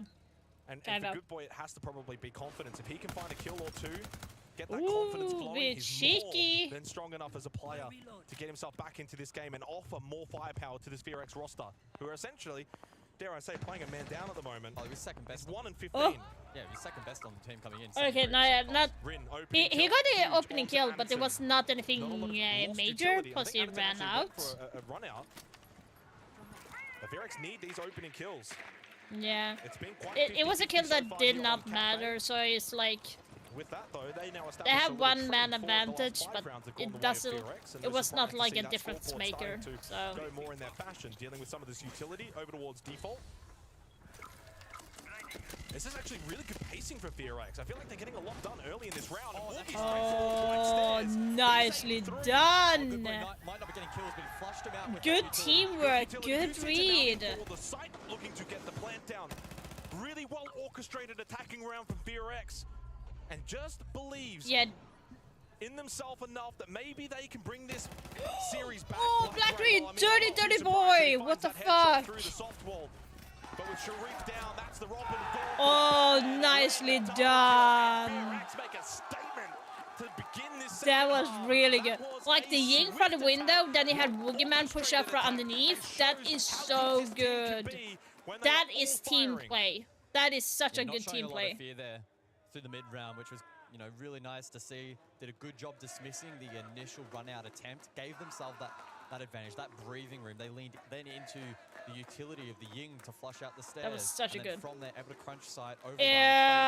If CAG wins, they are going to be facing to find a bit of confidence and confidence. elevator wildcard. Now we look Yes, at that Cyclops is correct. To respond, we go downstairs over towards kitchen. A site, especially with the compositions that I'm kind of seeing off screen, is going to lean itself into being very much focused on the late round, which has been scrappy on this side in rounds gone by. So, well, they just looked like they had confidence in their attack. Yeah, they're just taking. They weren't afraid to take on these fights, and for the most part, they had either supporting utility or someone close by to trade. And I think the onus actually came at the end of the first half. It was that final 6th round. What did they do? They kind of changed up their mindset. Let's go head on. Let's kind of bring the fight to CAG. And they kind of then embody that, started then off in the second half as well, where they say, hey, let's play pretty fast without it looking rushed, because it wasn't. You can find kills and get good map space early in rounds without it being sort of rushed. It was well orchestrated. Bodes well for FearX if they can continue to play such as that. And like you said, even though Good Boy didn't find a kill, his utility usage certainly helped enable them to win that round. 4-3 lead for FearX. First time they've led in this match since round 3. It's been a little bit back and forth. Rayora back in the fold. What do you think the win rate, the win rate has been with her at this event? 30%. 33. Oh, I'll tell you what, I'll take that. I mean, a good margin there. Sharif over towards Brown Stairs. Oh, you saw him. Mephi, is he ready for it? Knows there's one inside of VIP, but he's also conscious of that long angle. They got Echo. That's good pick. That front door has just been beaten down. They've made their way in, and FearX is starting to... Whoa, dang! What? Did it just turn on the switch? That was flawless. That was such a good attack. I'm hearing the crowd, Jake. Are they just bad? I'm hearing Like, or and defense? This I is the mean, FearX we expected coming into this quarterfinal. Like, and the FearX we're starting to get. Keg holding defense is they are not good at it. Good boy has logged in. GG. Like, I'm not even joking. Defense on this map is easier than attacking, and they just ruthlessly destroyed Kag on defense. They have won 2 attacking rounds, while Kag has only 3, and they had to fight for it really, really hard. And they lost 2, and they have won 2 already. FearX. Cafe is a very difficult map. I mean, difficult in online, but especially Cafe, to get that ground without trades. And so to do it in such a dominant fashion, especially in that prior round, flawless in the end. 10 seconds left. Very impressive. Yeah, effort. that's what I'm saying.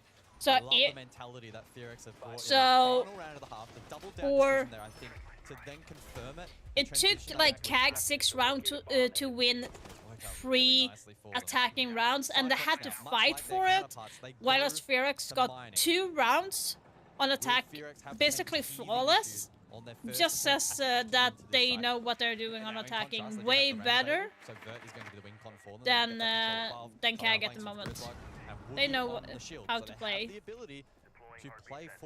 It would be like, the question is going to be if they know how... The question is going to be if they know how to read FearX right now on the attack. Otherwise, this map could very much get away from CAG. This monster drone is going to be a little bit of annoyance. So arguably, his role on paper is to actually gather info and 8 others. Honestly, he might just be doing it for self-sufficient info. Here's the thing. I think if they go to bank, it's going to be more not as quick as the previous one. Leaning towards FearX for that. That can obviously aid in that more slower pace. I think that would actually be better. I think FearX would actually have a more dominant grip on that map. In the opening round of this map. Sharif contact red stairs. You certainly don't want to give up another opening kill. It's been, never mind, as I've just said it, Sharif has been cleared. Red stairs. That's 4 opening kills now in a row. Oh my god, Rin is on fire now. Oh! Good boy got a kill! Good boy has 2 kills! Come on! He has 2 kills now! 3 kills! He's getting on! He's on! He's woken! And FearX are about to log off CAG here on Cafe. It's an he has woken up right now. Oh no, boy. A free one for our Kali. Doesn't really matter though. They are just oh my god. I love that. I love FearX for doing that.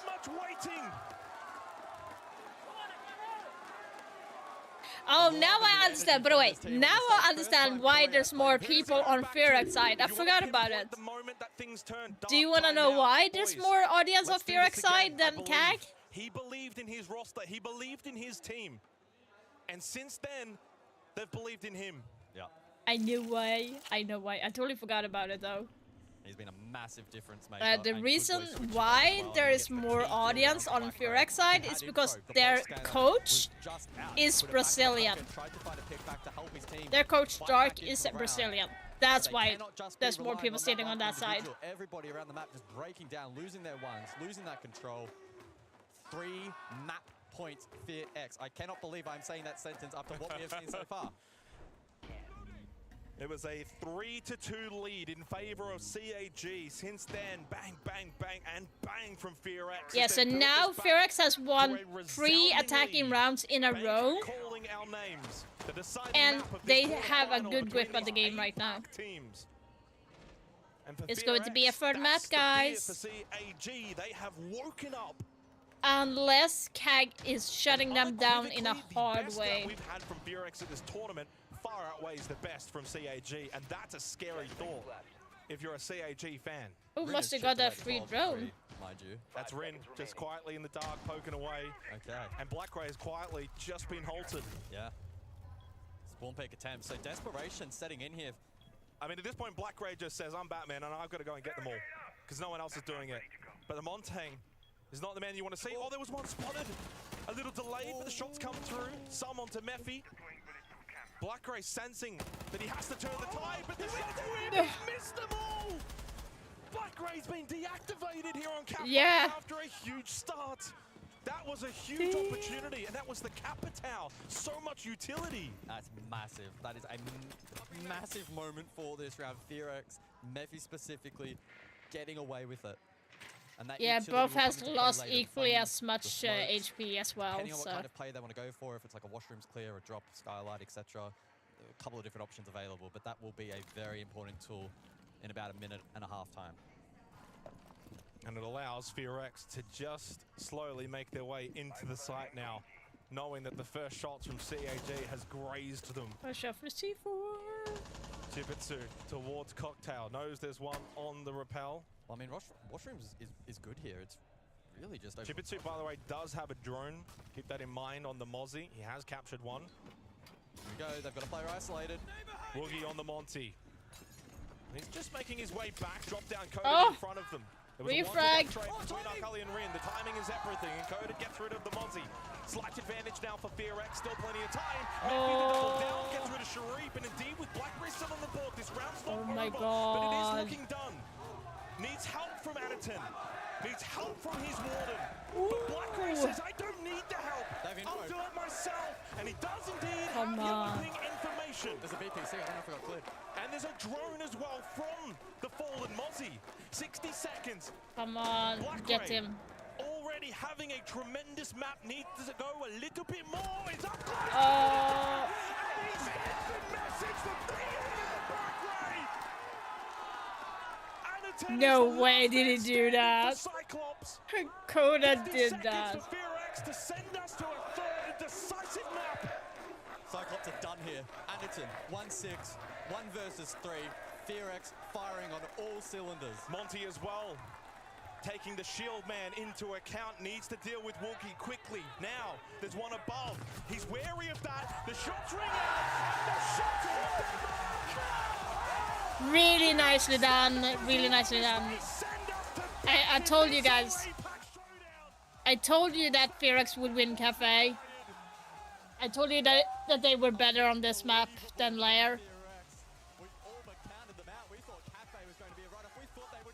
Yeah, they were definitely better on attack. Definitely better.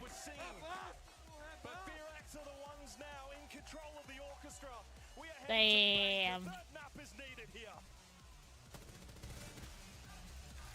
I do believe that if FearX keeps this up, they will win the last round, last map.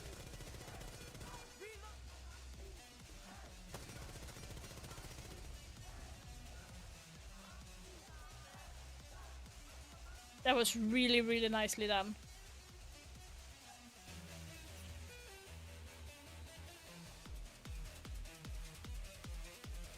Sub of the Day är äntligen tillbaka på Subway. Hela dagen, varje dag.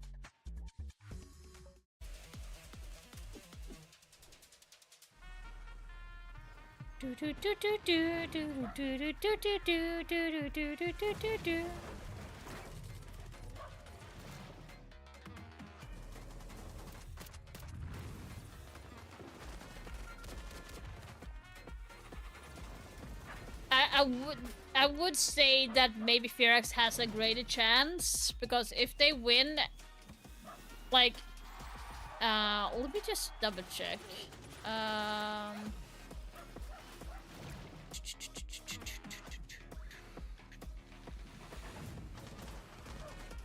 No, I can't check. I have to check here.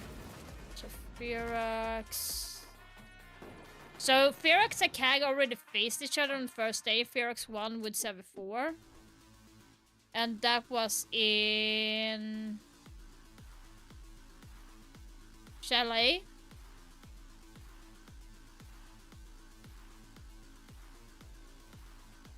Wildcard facing Scars. Falcons. 3-2.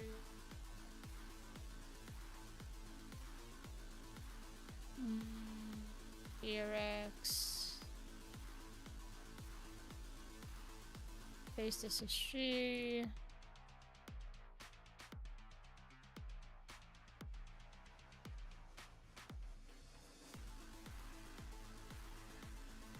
Yeah, it might be.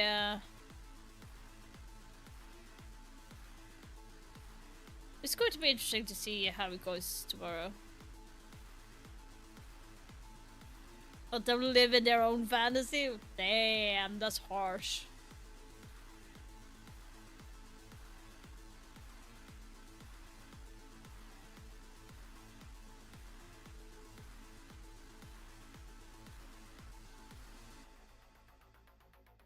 So if it comes to it, it's going to be FearX versus Wildcard tomorrow. If I get to choose. Here's the thing, I like Wildcards as well. They're really, really good team. Elevate has been a little bit serious, like back and forth, more so than Wildcard. I would love to see FearX win against Wildcard because I do want an APAC team to go to the finals. But I would not be unhappy if Wildcard went to the finals either, because that would be the same kind of story, like Cinderella story, like Beast Coast had like last year. That would also be a very interesting thing to see. But if Falcons and Furia face off each other in a match tomorrow, oh, that's going to be amazing. Because you know why? If FearX wins. If Wildcard wins against Elevate, there's not going to be a Brazilian team on that side of the bracket to go to the final. But on the other side, there's 3 Brazilian teams on the other side of the bracket facing each other. So there's only going to be 1 Brazilian, perhaps go to the finals. But if Falcon plays their card right, they might not be a Brazilian in the finals this time. Like that. That's going to be interesting. Saying. Thank you for the alert, fuck's sake. But yeah, that would be yeah, that would be fun.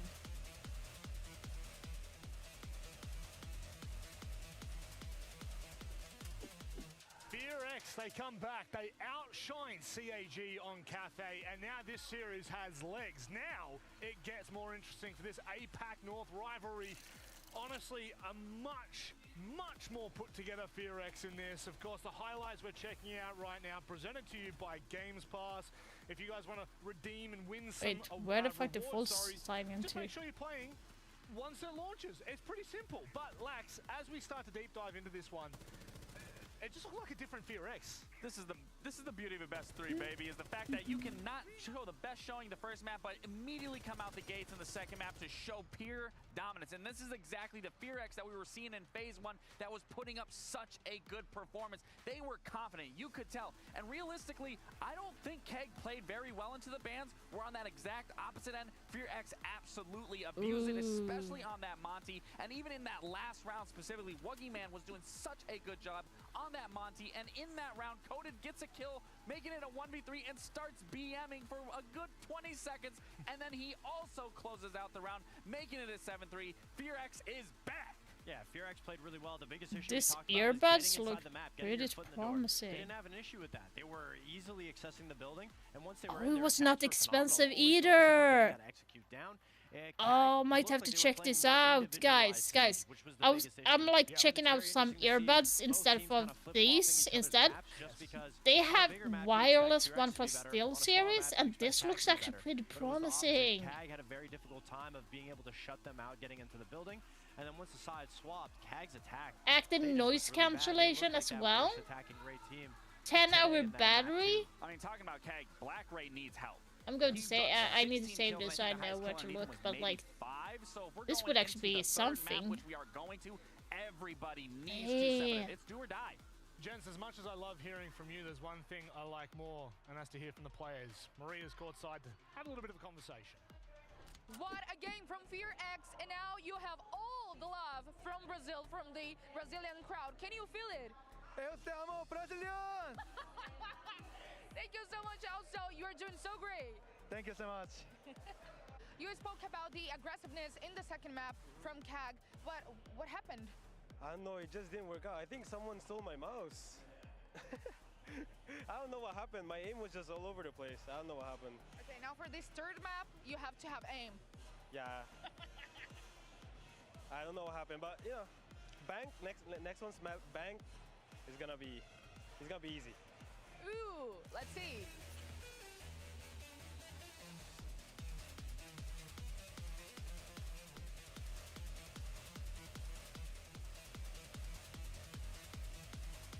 Tiden är snart slut. Låt oss se hur det går för dem. Jag var lite stressad men jag kommer nog få ihop det här ändå. Det luktar väldigt gott. Och här var det lite somrigt. Det här ska bli mocktails. Och Filip? Det går bra, det är undan av någonting. Tiden är ute om 3, 2, 1. Backa! Band, välkomna till grillduellen. Back away!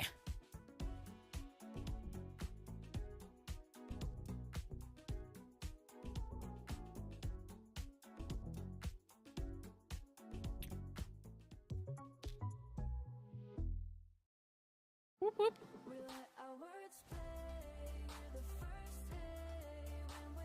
Känn halloneffekten med extra mycket surf.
Let's see here.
Let's see.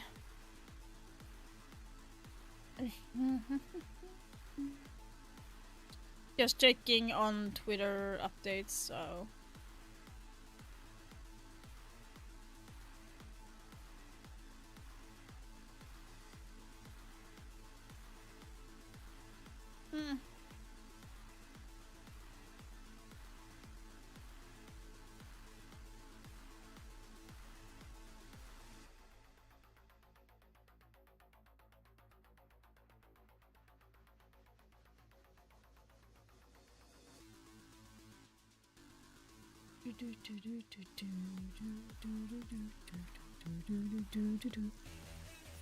Let's go! Third map, let's go!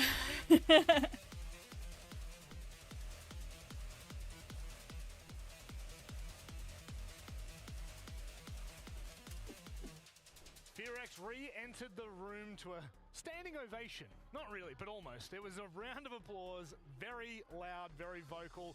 I guess the Brazilians are happy that they've pushed it one map further. We head to Bank now, gentlemen. This map might be a little bit more open. It might be a little bit bigger, but what can we expect, Lax? I mean, realistically, you got to put the clamps on FearX right now if you're KEG, because they are looking confident compared to what you were seeing the first map. And again, that is what has pushed them through all of Phase 1 and finding themselves here. And again, it's a best of 3. So you can come back from this. KEG can easily understand where they went wrong. And me personally, where they went wrong is they weren't abusing the shields. They were not playing into the bans that they set up in those operators. So especially coming into Bank, a far bigger map, you can use these bans against your opponent, but you really have to stay on top of it. And I'm glad you brought up the bans, because KEG obviously did not respect FearX on Cafe running that Monty. They didn't ban it. And so obviously KEG has to be able to now anticipate that, but also on the flip side, we know the shields aren't going to be available for Anderson. We know the shields aren't going to be available for KEG. And that looked like it really struggled. The Blackbeard wasn't working for KEG. They need to be able to find a new avenue to get those attack wins. That'll be the most important thing for KEG going into Bank. Because if they can't get the attacks down, their defenses looked very sloppy. And if FearX has that confidence, especially in their defense, they are going to be able to run away with it. The game's a little bit up in the air at the moment. Momentum might be back in FearX's favor here, but we've seen individuals pop off on CAG as well. Do you have a favorite here, Lax? Do you have someone you're leaning toward? I mean, like we said, Black Ray had a huge performance on Cafe. I'm not looking at one individual player. I'm looking at everyone from KEG, because this is it. Yeah, I mean, I think Black Ray, if he can keep that level of play, he just needs a little bit of help. Yes. Our Cullian first map had 12 kills. In the second map, you dwindle down a little bit. If he can pop it back up in third map, he'll be set. All right, gents, thank you very much for joining us here for the pre-map. It is time for us to get underway with Bank, but before we do, Maria had a chat with Diddy, man, the coach of CAG. Diddy? Right now, you need to win this map to stay alive in the tournament. So what was the conversation during the pause? 生き残るためにこのマップを勝たないといけないんですけれども、このマップの前のチームとの話はどうしましたか？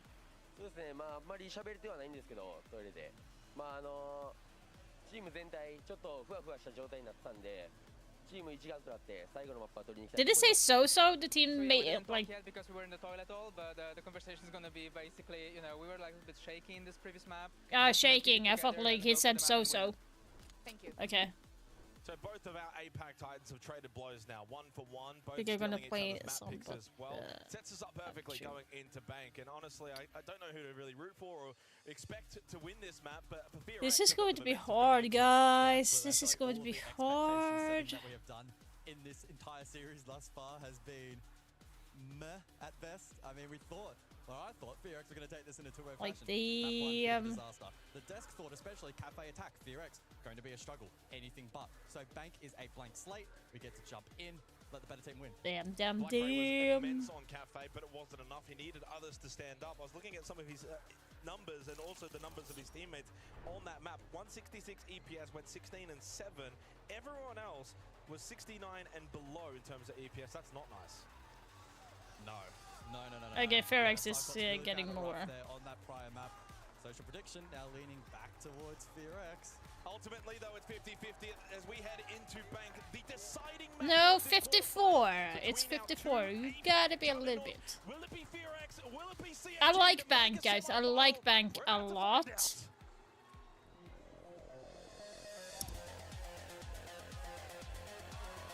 Actually, Bank is a... Every map that we have on ranked stuff is more defend-decided than the attack-decided. There is no map that has more attack-decided. It's more closer to 50-50.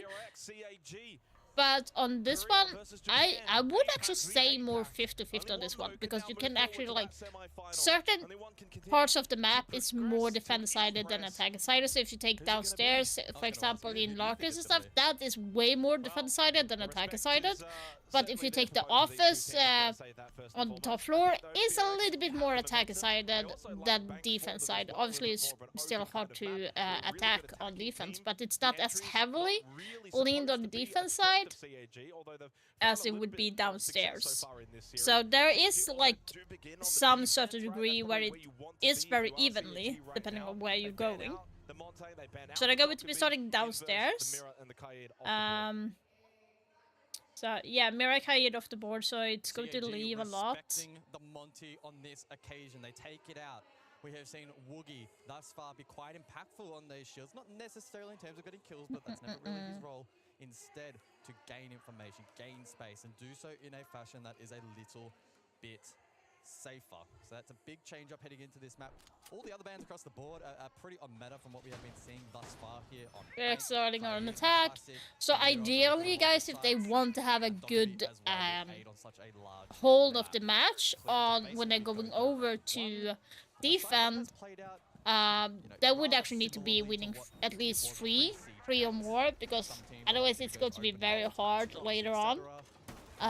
Sure, you can get away with just having 2 attacking rounds, but that is a little bit harder for them to have some form of control. Cyclops need to start well here, because all the momentum's with FearX. Ever since that tactical timeout midway through Cafe from Dark, it's been a FearX onslaught. And so Kaid, Mira, Dokkaebi, and Monty. So as well being the opening site, this is where you want to begin well. If you're Cyclops, get some momentum and energy back into the team as well. I know you've had the break between the maps. Oh, I missed from there. And curious to see how they're going to actually play this out, because it's not entirely the most conventional looking lineup. You've got the Ala, for instance, over towards Blue Stairs. Yeah. I mean, the rest of it. So yeah, FearX is kind of using a traditional operator hold, so but just pushing freely. like the caster said, they're using if you're not clearing Blue Stairs, they're using Ella with a shotgun on Blue Stairs, and you go to get shredded Bring the sends, which can be utilized in if you try to take that engagement too early. Block off a lot of the long lines of sight that you can typically see towards lockers and CCTV. And it is a full 5-stack down below basement for CAG. No contest whatsoever here on that first floor. Now, to be fair, Anata playing the Ala at some point if he wants to activate from Blue Stairs. If FearX are on... Is Cody going with a shotgun again? I kind of missed that. Shotgun, though? Probably not. Mephi as well, not having to use any death mark. Oh, Akali is deep garage as well, by the way. For the late round sweep.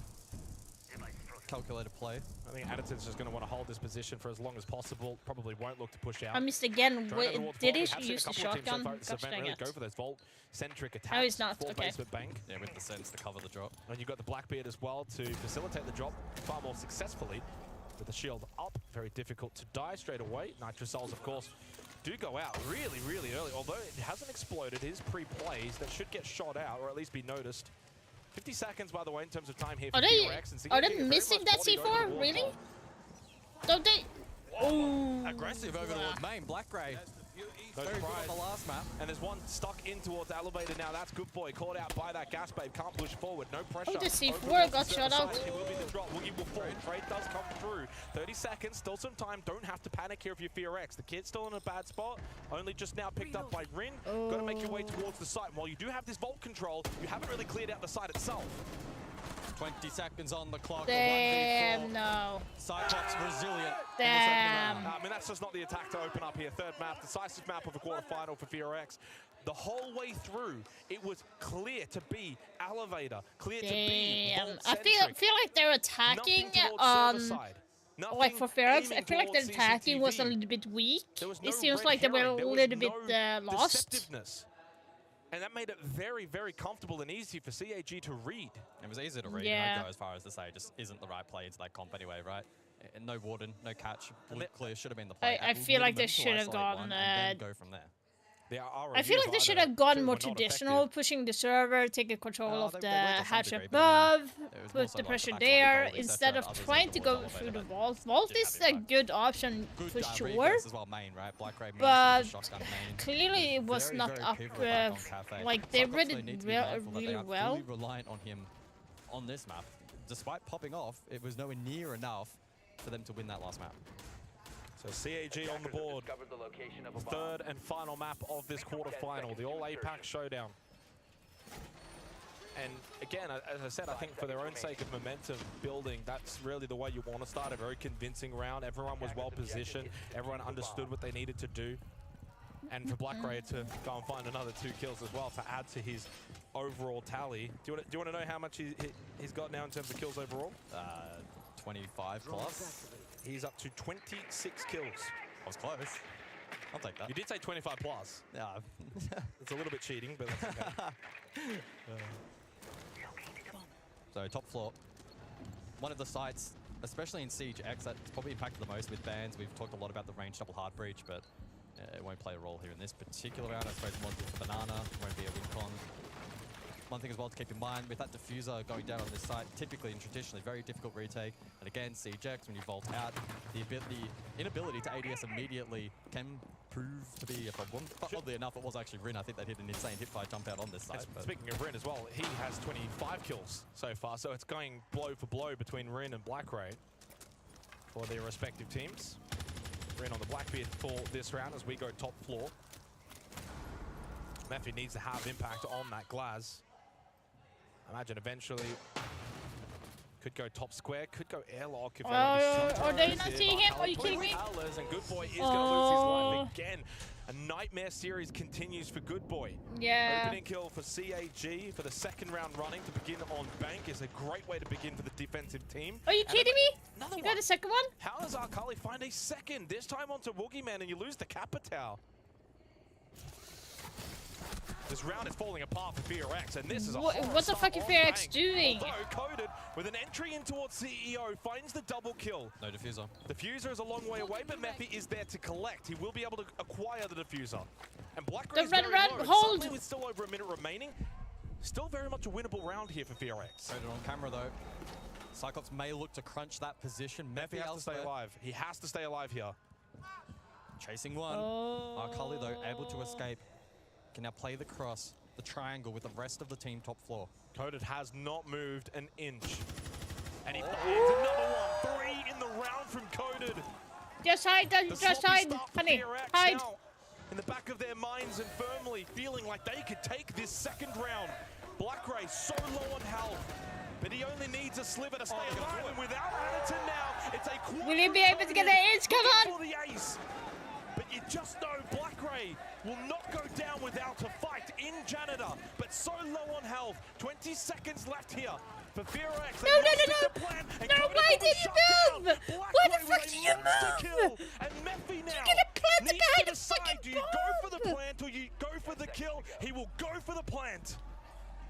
Mephi will stick, and Blackray needs to clutch up. So close through the soft wall. Blackray, so instrumental on Cafe, but couldn't get the chocolates, and now a chance to steal a crucial round here for CAG. Mephi pinged out, position now known towards airlock, and he can play the castle barricade. 28 seconds for Blackray to think this through, but he's low. Oh my god. I don't understand why Godad actually moved from his spot. That was a powerful spot to hold. And you had Glass, he could have gone behind the bomb, B-bomb, and planted because you knew that Blackray was in Janitor. Why would you not go in and plant? Coded 4 massive kills. Whoa, that was such a huge. I believe they had some info off the Echo. Instead, fortified. They went for the triangle. Jesus. Chip away to break it down, and despite dying, the Glaz able to clutch up. I mean, a crucial round. Considering it started so strongly for CAG, it felt like it was going to be that foregone conclusion that there maybe wasn't a way back into the round for FearX. Akali so dominant towards towers, he found 2 kills early in the round, dealt with Woogie and the Capitao, so lost a lot of that utility. And it's this moment here, at the 5v2 at that point in time, and Coded was able to go and find 4 kills up top in sight. But Blackray, well, he never wilted, never panicked. And in the end, yes, Mephi was able to stop him, but it was because he was so low on health, and you just almost felt like it was meant to be for Blackray with the way he's been playing so far in this series. But 1-1. Hard to say if that should have been a CAG round, considering how big Coded actually went.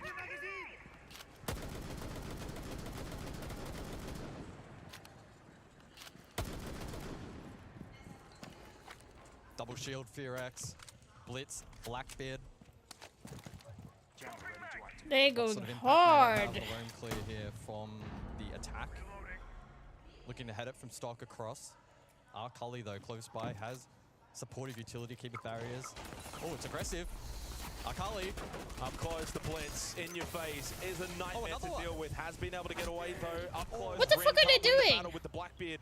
Shield up, it doesn't matter. Chipper2 finds the angle with the shotgun. Opening kill goes the way of CAG for the 3rd round straight to begin on bank. That's not a good one. No follow-up with Rin. Yeah, that's why I'm like wondering, why did they not follow up with Rin? If they're going to be pushing like that, they need to have someone that can refrag right, like after or cover his back, because Rin was like literally vulnerable. These rounds. Well, I would pencil that as an anomaly, even with Coded still up. To be fair, it is only one player down at the moment. Plenty of time still remaining for FearX. CAG well positioned, defending Staff and open. Mephi down below. Still 2 adrenal surges available for Coded, by the way, so that can get Woogie back up to full health. I'm surprised he hasn't elected to actually just kind of use this now, just to get that blitz back to full strength. One in towards Elevator, you've got to get this kill. Cannot allow him to get away, surely not. And indeed, Sharif cannot find an exit. That was really good. Yeah, that's better. So 4 versus 4. Please use this adrenal surge to get Woogie back to full health. Got 2 available. If Coded goes down here, that'll keep Woogie at half health. Wait. Did it change Finka now? Because it kind of sounds like it. Usually, doesn't the health go down after some time? It doesn't like necessarily seconds. I mean, stick. how much longer do you need to kind of save this for? You're going to want Woogie to drop. There is that first adrenal surge. And Coded does find the kill onto Akali. Standing up, looking for the response is Anaton. Tucked in deep back of the corner and eventually overwhelmed. And now up close is that blitz. A little higher on health, courtesy of that adrenal surge. And yeah, FearX. Okay, really good, really good. I'm impressed. Second round found running for FearX. I'm impressed. Well, we saw them test a couple of different points of that defense very early on. We had the stock extension with the Azami and then up close and personal inside of the kitchen tuck over towards quad wall. One worked out, one kind of didn't. Rin fell early, but then they used I'm impressed. I'm clear, really impressed. But I do still believe that you had Rin go in a little bit too aggressive. Critical over towards Elevator, so 4 versus 4. They recompose. Eventually the hatch shot works out. The print to jump in was massive as well in helping to break the cross and dislodge a lot of that defensive structure. FearX, when they found themselves in the positions to sort of pounce mid to late round, they have actually been taking them really well for the most part. I mean, Cafe, a very, very good example of that, so. Well, Blitz is banned out now. Yeah. Good response. Of course, with the new ban system, you can kind of adjust mid-half of these rounds. Well, we go to basement again, right? And we're not seeing the warden, we're not seeing catch. So Anaton's going to post up blue, and I think FearX need to test that. They need to be going for the util dump, clearing it, cutting it off, open the hatch, force pressure in towards that position. For me, at the very least, try to isolate him and get the pick, and then maybe, if you want to consider the gold rotate or you want to consider some kind of other execute, go for it. You need pressure on both sides. The immediate gold hit, and I think they might go for it. I'm really not a massive fan of, at least the way in which they played it last time, and what's making me think they're going to go for it again is the same. I mean, the same lineup, right? That's the thing. So you can obviously play this, certainly on a default server hit in towards CCTV, but naturally you're going to expect them to look to, as I said, replicate what they did in the opening round and go for that vault-centric drop. But what you do need to do, as you said, put pressure towards blue stairs, force them away from that position, get them out of server, force them back into sight, then go for the hit, because now they're going to worry about both sides. Even a bit more main stairs pressure rather than a hatch drop, which is what we saw later in that opening round. The FearX also have the momentum now. They're winning 2 rounds running.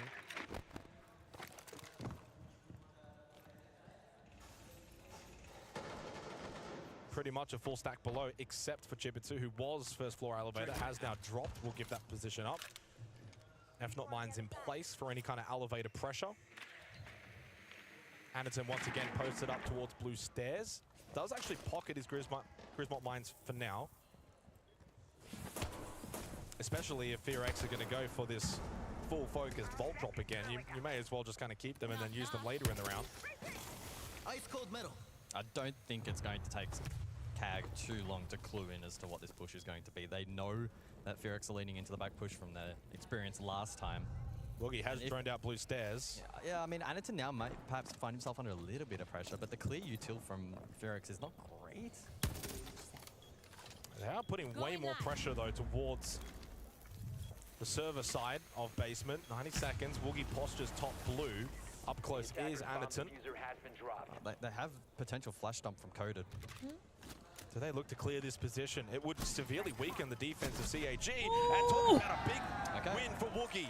Clears out blue stairs. That's huge. And now puts that CAG defense under an immense amount of pressure. They have to factor in both sides. Shreep is posted up in Vault. They're still expecting pressure from FearX on that drop. But now that they've cleared blue stairs, they can certainly go for the more direct avenue of a server side hit. Yeah, a lot better. way Pessimistic better. on the blue clear, but the path forward now towards the wing con for a default plan, or perhaps going deep for the wall plant. 3 gas babes still up though for Black Ray to deny any kind of default hit. There is a Vulcan canister that does need to be dealt with. Mephi's been sitting and waiting a long time in open to activate, and I think Rin's utility might be the trigger. This is definitely going to be a default hit. No one postured on the elevator or vault side of the map. You got players playing hatches with the ROUs, the Candelas, for example. Yeah, they're just waiting for the right moment to push. They're going to go hatch drop. Gonna go hatch drop. Woogie has the diffuser here. Gonna look to go deep. 1 gas babe available for Black Ray. Time will be a factor as well to consider. If Woogie does die at some point here while going for this plant, it could be a disruptive moment for FearX.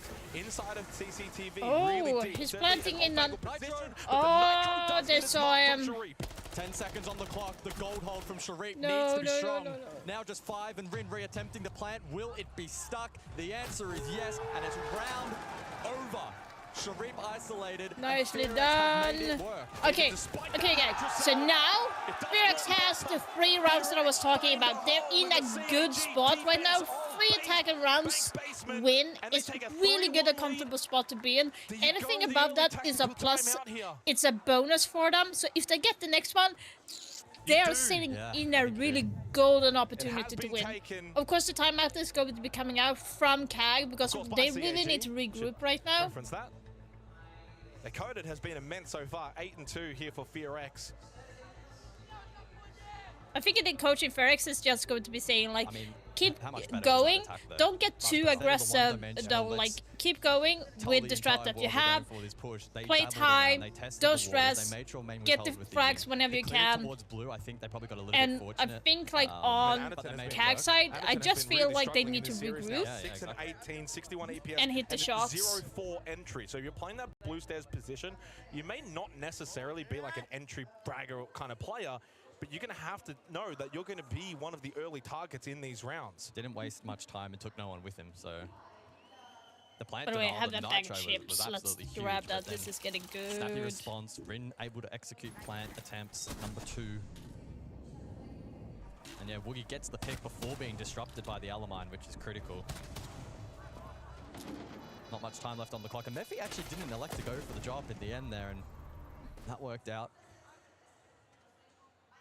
And the crowd, who clearly are big FearX fans at this event. At least in this matchup. At least in this matchup, until they potentially take on a Brazilian team. Are very much on their feet.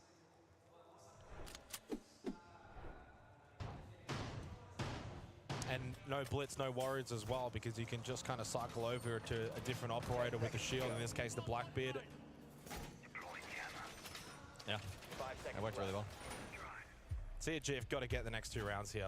Yeah, Blitz and Assam is off there. Well, I say that it is bank, and if it does end up being a kind of more open style sort of bank where the attackers can kind of roam, get a lot of map control, certainly CAG could find success on their own attacking half. And Aditum got like a free really throw. Allow their scoreboard to get out, blowout. You think about the first map that they won, they had that 6-2 lead, so they were able to kind of close that out 7-4. Second map, they had a 3-2 lead, but then FearX were able to just run away with it and eventually win 7-3 on Cafe.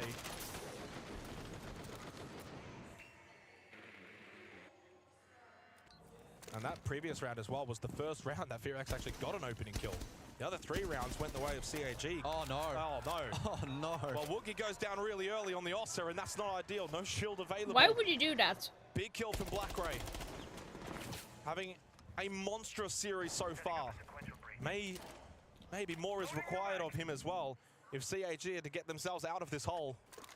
But certainly a good start for this 5th round, but you've got to convert. So far, 2 opening kill rounds for CAG were not converted into round wins. One of those being a 5v2. I think questions to be asked of Good Boy as well in this round as we switch to his POV. On the Nook, lurk potential either up through main or blue. Nobody currently in basement at the moment from CAG. Mozzie Intel is absolutely massive at the moment though, and Rin spotted above. Why are they giving him like? Yeah. Something to Why are they consider, giving certainly him the the firepower drones, though? available for CAG in this round. They've fully given up that top floor as well, so don't be too surprised if you hear a couple of those nitros ring out over the next 20-30 seconds.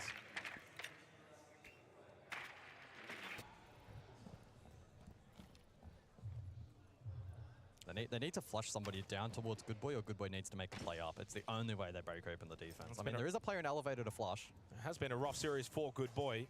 Could this be the time that he activates on the Nook? Indeed, he will. Okay. Akali caught napping inside of elevator from below. Good Boy activates. They didn't have to work hard for that pick either. Still got those 4 nitrosols available for CAG. You've got to start throwing some of these out. Yeah, that's crazy. Four C4s. Inside of stock for Fear But 35 seconds is going to be a little bit hard for them to push, since there is so many C4. Coded, eliminated at the hands of Black Ray. Over towards Archives. I think Rin is yellow ping. Thinking about a drop as well from Janitor. Shoot! Good Boy. Oh, it's another one for Good Boy. Needs a little bit of help though. Started to run out of space, and Rin in a 1v2 with no time remaining. Cannot make it happen. Shut down by Jibitsu. Damn. And CAG find their response after that tactical timeout. 3-2. The Mozzie in that last round, massive impact. We saw the drone above feeding the vert info, and whilst it may not have necessarily translated to massive direct amount of kills, it fed a lot of info. The one in towards stock late as well, so the reposition for the inevitable execute, again, well played. Those on site doing their job on the anchor roll. And Good Boy was a threat there. He was able to get a nice 2 kills, but unfortunately for him, kind of put in a challenging position. Are you allowed to show that sponsor? Have to find the third then Is to that open up the late round trade potential. Not So allowed to do a show little too much, that. didn't he? Yeah. Sponsors. So final round of the half. It was a 3-3 half on the second map. It was a 4-2 lead for CAG back on the opening Yeah, so map if of Red. It feels like a lifetime ago now. like I said, everything A long above series, 3 is but a a good bonus one. for FearX. If they're Certainly setting up have 3 lived up to the attacks, billing that for the is APAC really good. showdown. But like, it's still 3-3 in terms of Anakin continues it's like to still struggle, 50-50. He is such a star player. Top 15 player at the tournament coming into this quarterfinal with a 112 EPS plus 10 KD. Well, that plus 10 KD has evaporated into thin air because he's minus 13 in this series and 0-5 entry. What the Sharif fuck? is also 1-4 on entry, but to bring the positive What 6-1 the entry for fuck Black Ray did and we 4-1 just for see? Akali. Black Ray has been I the need to clear really standout. look at that. And Sharif What again was that? falling another negative on the entry. 3 hours. Good initial aggression in the Yeah. round from FearX to help unlock this first floor control. Akali now up above. GBC also second floor. FearX should have a read. Can Akali get anything from this position in Janitor, where he's now quite low on health? Tricky position, doesn't really have a lot of help. Basement site, by the way, so 3rd appearance in the half. I need to double check that. That was interesting. Ying. I don't think he's getting out of this position. Not with a player in stock. That's a great swing from Jibitsu. Gets rid of the Habana. Helps out Akali. Stuck over towards Janitor. May think about a rotate now, and he does do so through the hatch. He's out of there. Well timed. The fact that he's alive out of that position is courtesy of Jibitsu. Secondary hard breach available still for the attack. Losing the Habana, not necessarily the biggest of losses. Certainly could have been worse. Yeah, but it's coded. Yeah, that was more so what I was going to follow up with, right? Not necessarily the operator on this occasion, but the player behind it. More droning from FearX to find out if there's any lurkers. Yeah, they're taking it very cautious right now. They're very cautious. 4-man stack inside a basement now for CAG. I know blue stairs hold this time around, so do FearX look to actually lean into that? Is that maybe a little bit too predictable? Into the Echo now on the board? Is the back hit the play? There's a lot of decisions to be made in the next 60 seconds for FearX. I think they should do for a traditional server push. I don't think they should drop in gold or something like that.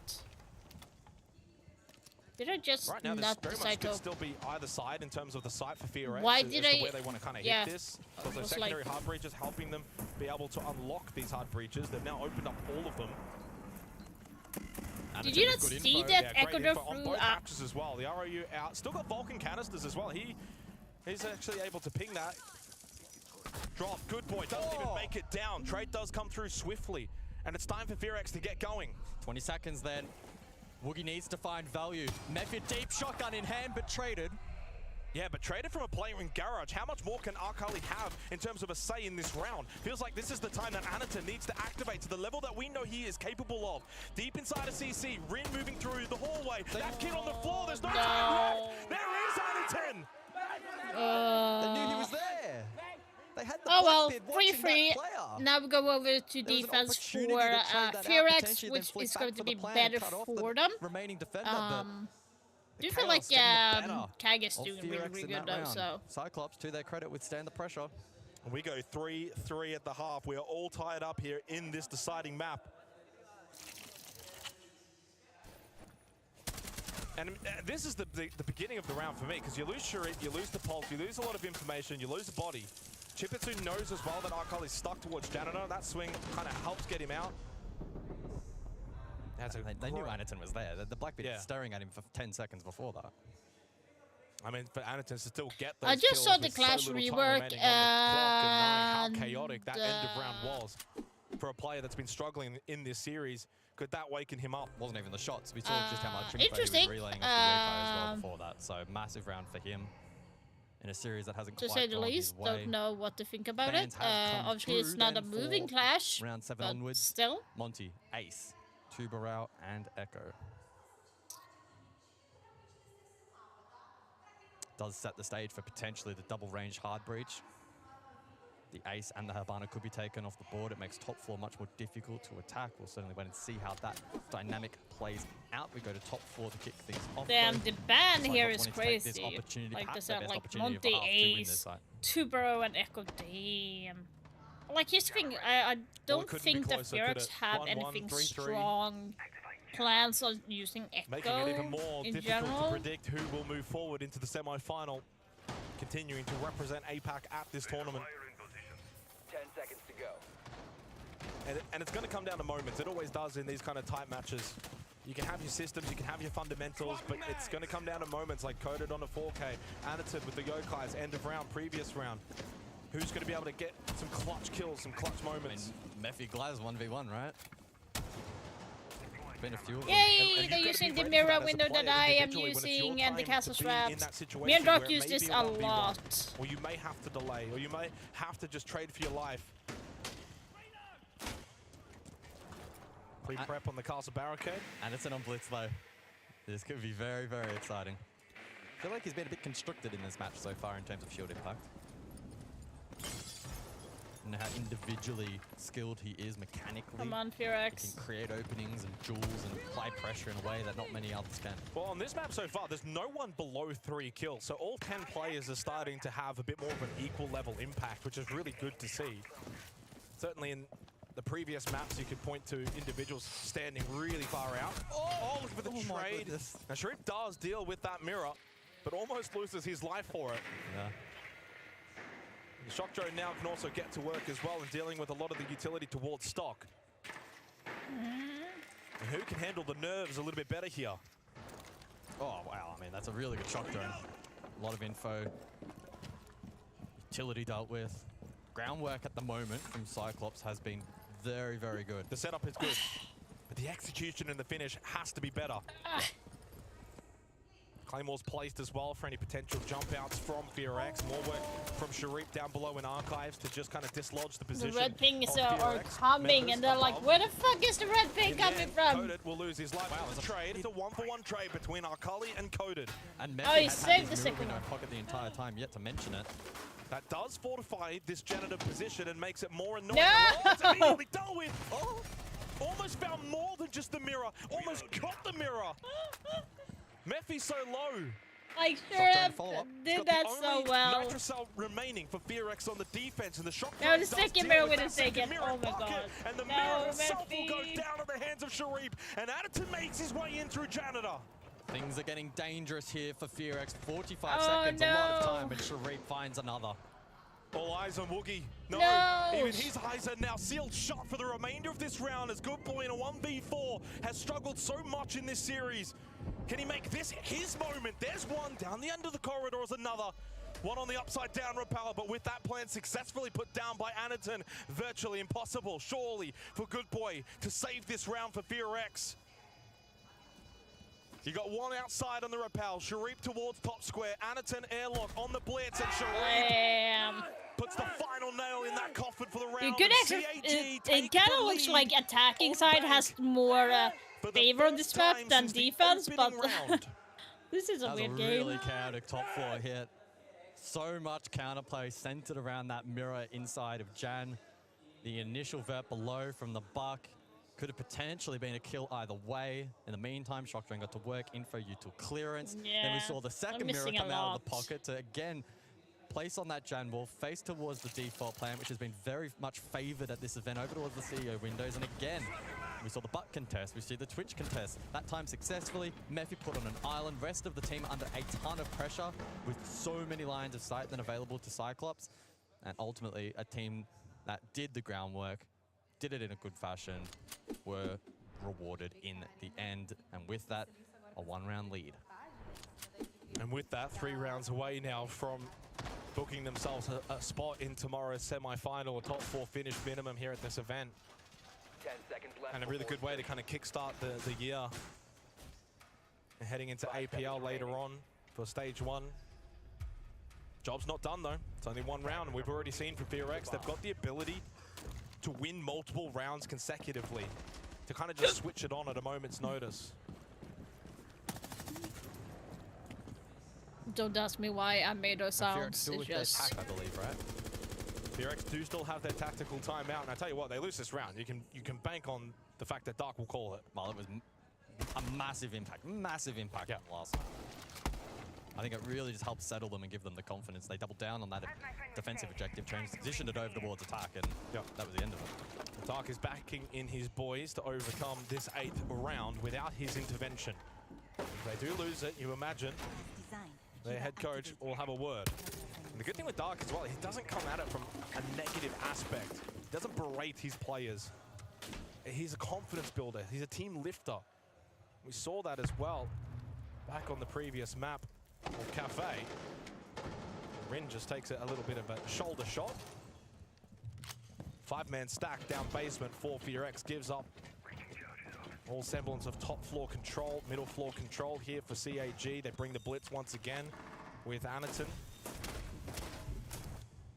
Swapping max. So where do they go for in terms of a hit for CAG? Will it be more default? Will it be for that server-side hit into CCTV?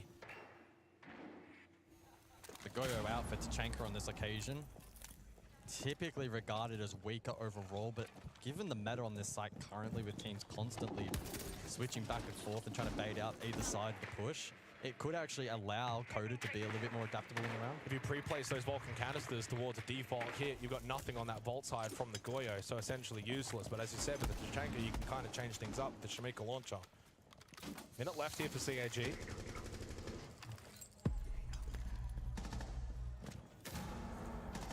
What are they gonna do? Blackray finds the opening kill. But that's a big piece off the board now for FearX. That is a one Nitro big now kill. for denial. That's a massive loss for FearX. Well, this is interesting. Coded's presence has certainly They been used the dealt with in the Castle last few barricade. rounds. Drop down from Anaton into CCTV. Cannot get close though. Oh, no. Nitro cell. Well, that almost worked out if he blowed us away. What? He does get Anaton, but Sharif gets the kid onto the floor. And this becomes a post-plan scenario. Goodbye. Which is still in favor of CAG. But a big kill. Woogie's going nuts. But they've still got to deal with this kit. They've got to clear above. Easier said than done. Rin and Woogie now to try and fight their way back into what's Guys, got to move. Guys, you've got to move. Do something. Something has to be done. You can't just both double stack on the kit. Where's the clear above? They're both above. They're both going to be watching this hatch, hoping that Woogie can win the battle. He can, but who can win this war? Down to Chipitsu versus... No! Oh, no! No, the time is not... Did he have time? Rin has got it! Oh my god! He is... Damn! And that's the second time in this series FearX have won a post that they should never win. They're cagging. But a huge play from Woogie and Rin. Wow. They didn't need to clear above. Well, they didn't have time, and then the Lions game stalled it out. They just had to commit to the Hail Mary, and the Hail Mary. That was a pure Hail Mary, yeah.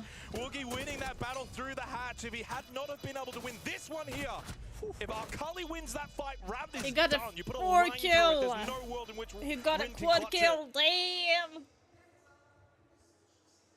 4-4. We are all tied up on bank. And so far, the difference has very much been that those moments such as that I mentioned before will be the difference are all going the way of FearX. Oh my I think God. the larger body of 4-4. work, CAG have maybe looked a little bit better, but they're not able to close out some of these rounds. That's been the difference, guys. That's really the difference right now. And you just know FearX can play better. And if they do, this could get oh so dangerous now for CAG.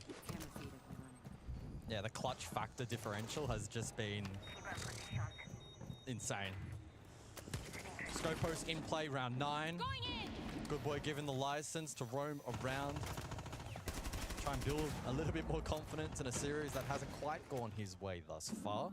But others stepping up. On the side of the that attack, has the Ram barricade was available. useless.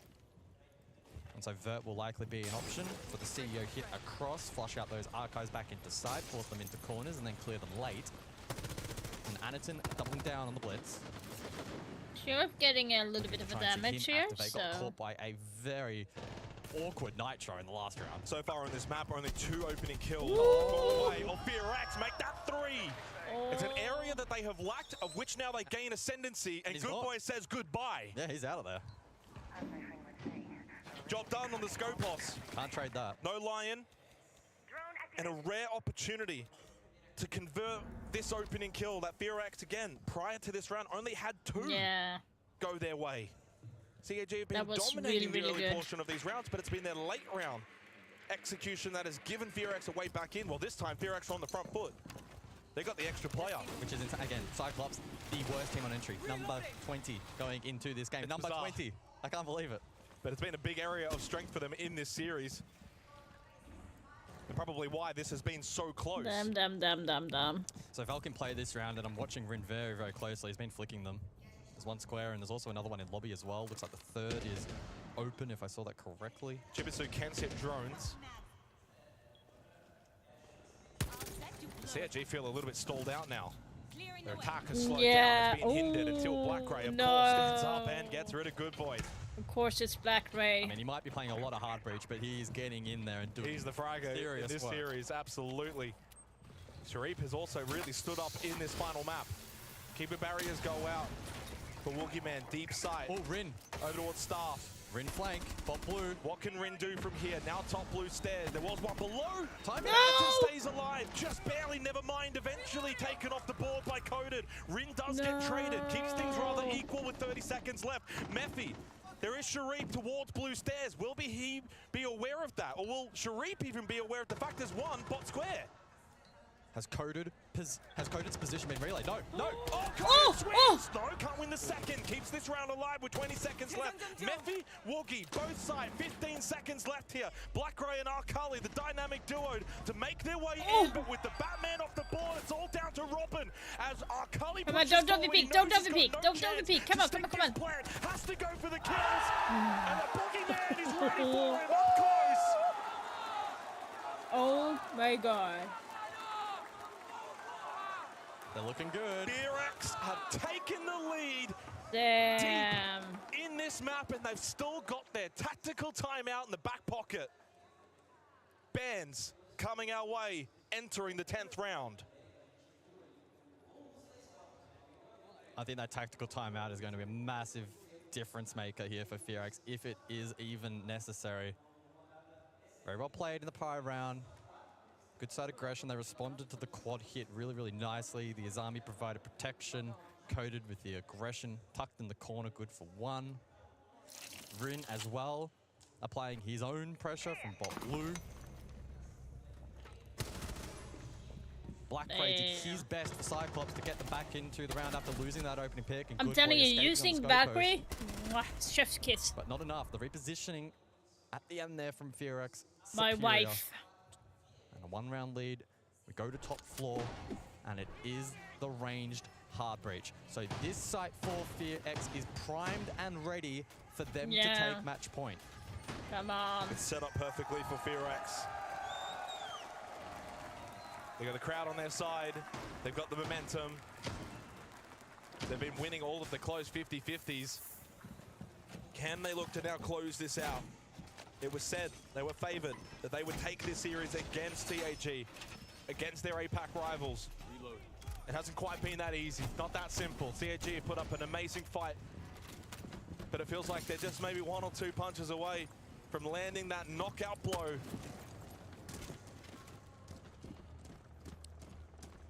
Feels like a must-win round for CAG. That added pressure of 2 series points to SiegeX would be immense. Probably the most notable difference in attacking lineup as well is dropping the buck. We saw how powerful that was in contesting the mirror, which will persist here for Mephi. So that does compound a little bit of pressure potentially, and Chibisu, Sharif as well at range with the Ash can deal with them. And so we'll see that now.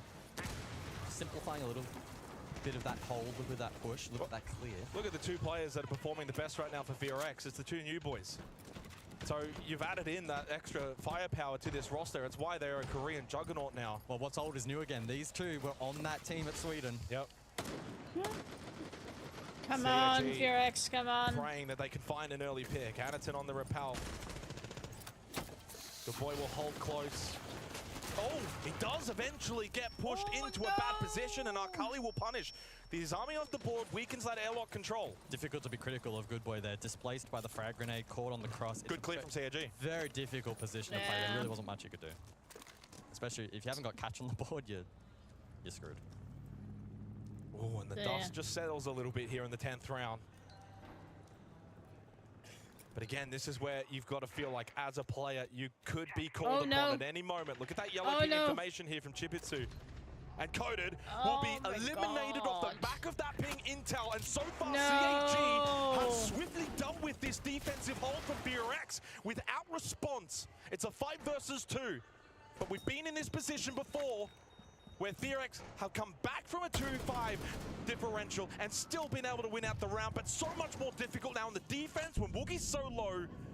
CAG could look to tie it all up at 5-5 as they start to swarm in towards the side. Added flawless from CAG. Damn. And this boxing bout still has more rounds.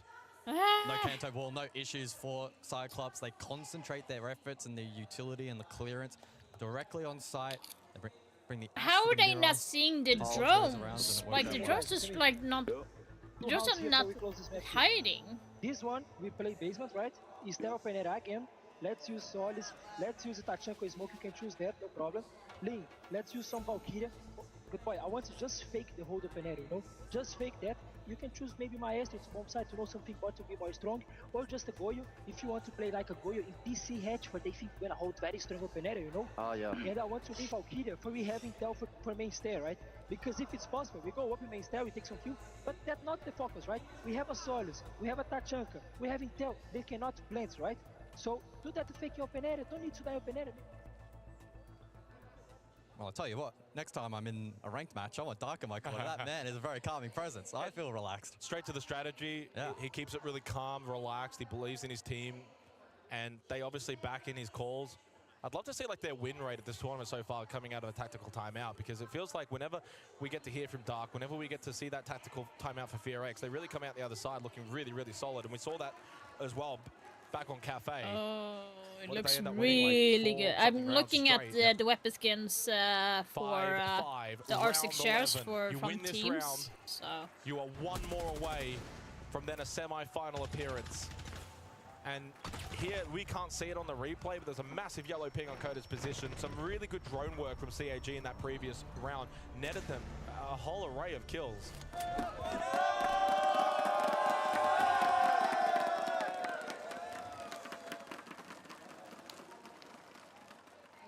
Some SiegeX fans in the stands, willing them on towards a semi-final appearance here in Rio.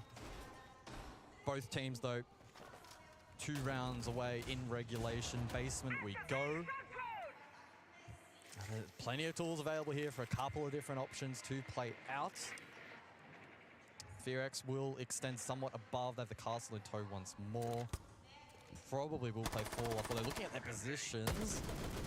Rather basement What is centric Method currently, so doing? they may look to actually lean towards the turtle. I've put my stats away at this point because they shoot as well in game. At this point now, there's 2 rounds. It's just going to come down to game sense. It's just going to come down to good feel. That's interesting, putting a Goyo on the hatch. Basement's a very difficult site here for CAG. At least it should be. If we get back to overtime, that's when you can My mom is calling, guys. into the numbers. But for right now, it's just a matter of who can find the opening kills, who can get into good positions, who can stand strong defensively. Both teams moments away, but only one can progress. And certainly has lived up to the billing for this bout. So far, CAG, they will be very comfortable. There's no aggression whatsoever from FearX. It is a 5-man stack down in basement. No contest whatsoever. Yeah, they dropped the Chanka for this round. They have the smoke to be a little bit more adaptable if needed for the gold hit or the rear hit, and they have Good Boy's utility on default, but it is being cleared pretty nicely in combination with those castle barricades. Those Rotero drones have been effective. And while there are positives to the Tachanka, if you lose the Tachanka, then you don't have anything. Whereas at least with the Goyo, those are pre-placed Vulcan canisters. It means Good Boy can be a little bit more aggressive. Hey, Woogie Gold. Good info. Feels like days gone by, but you'd situate the pulse in that position. So that's, I'm pretty certain, all of the Vulcan canisters dealt with a minute left over towards default. And gas babes have gone out. Good Boy does lose his life. Chipitsu has really risen on this map. Candelas to go and followed by Arkali, who still has one more remaining. The Quan Hive Launcher still has some B canisters too available for Black Ray, so they've still got good utility through CAG. Well, they've invested quite a bit there, not got a ton of value. Last gas babe out though. Yep, that's the final one, so they can actually time this now. You only got to think about things like Nitro Cells potentially denying plant, but they're not available. All Candela's used, by the way, and only one Grim B launcher left. Does Rin think about a flank here on the castle? 30 seconds left in this decisive fifth. 5v5 moment, Sharif, big kill, and the kills continue to follow for CAG. Rin, Mephi need to go big, must deny this plant. Anaton will get it down successfully, and it becomes virtually impossible for Rin. As good as he is, and as good as he's been, surely this is a task insurmountable even for Rin. And CAG will secure match and series points. They are 1 round away from booking their place in a semi-final. And after a dark tactical timeout, FearX cannot find a round win. And that could be what breaks their back here. They must now go alone into that night of that 12th round without Dark's guidance and do it their own on defense to try and send this to overtime. And it puts them in quite a difficult position regarding site choice as well, but we'll look at that in a moment's time. The highlights from round number 11. Good Boy giving away an absolute freebie main. Cyclops did a good job absorbing a large portion of that utility. Some of the timing and the overall economy management may not have been the absolute best. The lack of Candela at the very end could have potentially proven to be costly, but they had good positions elsewhere. The hatches were being watched very, very cautiously. And overall just made the plant denial essentially impossible, and definitely no retake attempt on the cards as well ever in that particular scenario. So solid from Cyclops. The largest lead of this particular map was the 3-1 lead to FearX back at the conclusion of round 4. Since then, no lead has been larger. Back and forth in its very nature. And as CAG went forth, can FearX now bring it back in this round? 5-6 on defense. And it's a chant that we've heard before back in Sao Paulo, ringing around the stadium, which essentially means never give up. And that's what FearX now need to think. We cannot give up. It's not a big comeback, it's 1 round to force OT. Very doable. Yeah, open area, they've successfully defended it back in round 9. But questions posed going into this one. Do you go top floor with double range hard breach? It should, in theory, you know, bolster the defensive win rate on that side. Do you maybe reattempt basement? You have won it once before. Instead, though, they go back to comfort. Meanwhile, Arkali in a lurk position bot main. Anaton pressure square drops down. Could look to contest close here, but needs to be mindful that he's low on HP. Yeah, very low now. Very gettable. And Coded gets the opening kill, but they do lose Woogie. The Boogie in the night has been dealt with. A big thorn in the side of CAG, but Good Boy activates at an oh so important time. Can the stars now align for FearX to force overtime? Anton low, they've got numbers. Blackray sputtered over towards Electrical. It's starting to shape the way that it's necessary for FearX. 90 seconds left. And a little moment here for CAG to think their way through this round. No, you can't get quad. That makes it so challenging now to crack open this objective. And they can bunker down in that quad position as well, courtesy of those mute jammers. Anaton, as low health as he is, will need to be the one to facilitate, and we watched it perfectly there. Good teamwork with Arkali. They get rid of Rin. And suddenly it's all equal once again, 3 versus 3, but as we just saw, the site is rather secure for FearX. They must play to that strength. Big kill from Good Boy and deals with the blitz. That is a massive move to make. That's pretty risky, but it works out 3-2. Oh, through beepers. Arkali, though, gets the trade. Coded and Mephi. Arkali and Blackray. No diffuser. It couldn't be very much any closer than this with 35 seconds left. As you mentioned, no diffuser available. Well and truly towards Talers. And doesn't seem to be on the minds of CAG. They want to clear the site and clear out FearX, and they will do that! The Titans have been slayed as CAG book their place into a semi-final, a top 4 appearance for this Japanese Titan slaying team. Cyclops have been waiting for what feels like an age to find some semblance of success overseas. They're now through to a semi-final, and they do so on that final map in quite the fashion. It was an amazing run this tournament for FearX.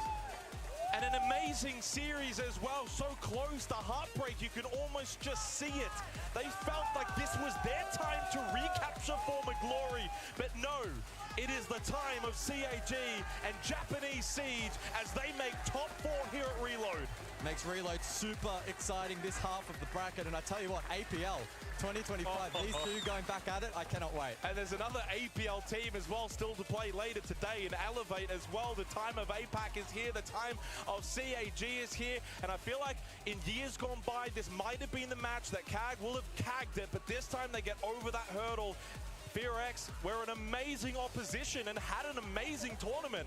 All they've done at this tournament is garner new fans, garner new respect, not just for them, but for APAC, and you can see what it means to these players playing on this stage. APAC teams don't get this opportunity on a regular basis, but they showed both of them what they're capable of. Yeah, both teams absolutely giving their all, and you can see the emotion from these players at the conclusion of the match. FearX will be sensing that they let this one slip away, but they gave it their all. It only takes a couple of mistakes here or there, a couple of misplays, you know, in this particular round or that one, and it can prove costly. Those are the kinds of stakes in these kinds of matches. It feels as if for CAG now this could be one of the tournaments for them to finally break through those CAG curses that we've seen previously. They qualify for events, but then don't really go on deep runs. They look so great, and then it all falls apart. Well, now they've finally put together the best performance for CAG that we have seen for a long, long time as we go to Ian for an interview. Yeah, commiserations to FearX. For CAG, you're right, it was just a fantastic performance, and it was a long one. Tough opponents, but you were confident coming in, and you proved why. Oh my god, I'm speechless. Like best of like what? We're top 4 now, but it's not yet over. We're here to win it. Ele falou que ele tá sem palavras agora, eles são top 4, ele tá muito feliz com esse momento. E people in Brazil are not cheering for you because you eliminated Liquid. Do you think that adds more pressure? No pressure at all because, you know, they're booing right now, but I'm just ignoring. Ele tá ignorando, ele não se importa muito com a torcida do Brasil. Hey, I got a feeling. I got a feeling that you will win this crowd over. You've got a brilliant team, great energy, and you're making history for Japan. Look, take a look behind you. I know that we had a brief chat a little bit earlier on that you want to do this, the whole thing. You've already done a lot. You're proud of where you've come, but the job's not finished yet. What would it mean to go even further here? We're just gonna play like we always play, you know, and just do the best as we can. Looks nice. That shoe looks nice. Bom, ele falou que ele vai fazer o que eles estão fazendo aí, vai continuar o bom trabalho deles. And we have 3 APAC teams. Now we have only 2, but we had here 3 APAC teams at Reload. That means a lot for the region, right? Well, technically one APAC team, you know, the other one is a fake APAC team, you know? I mean, no disrespect to Elevate, but yeah, tomorrow, I'm excited for tomorrow as well. Perfeito, não, faz sentido. Né? Querendo ou não, a Elevate é um time brasileiro, apesar de jogar na PAC, mas deixo aí meus agradecimentos e meu parabéns para a equipe, para as regiões da PAC. Bom, muito obrigada e let's go to another match.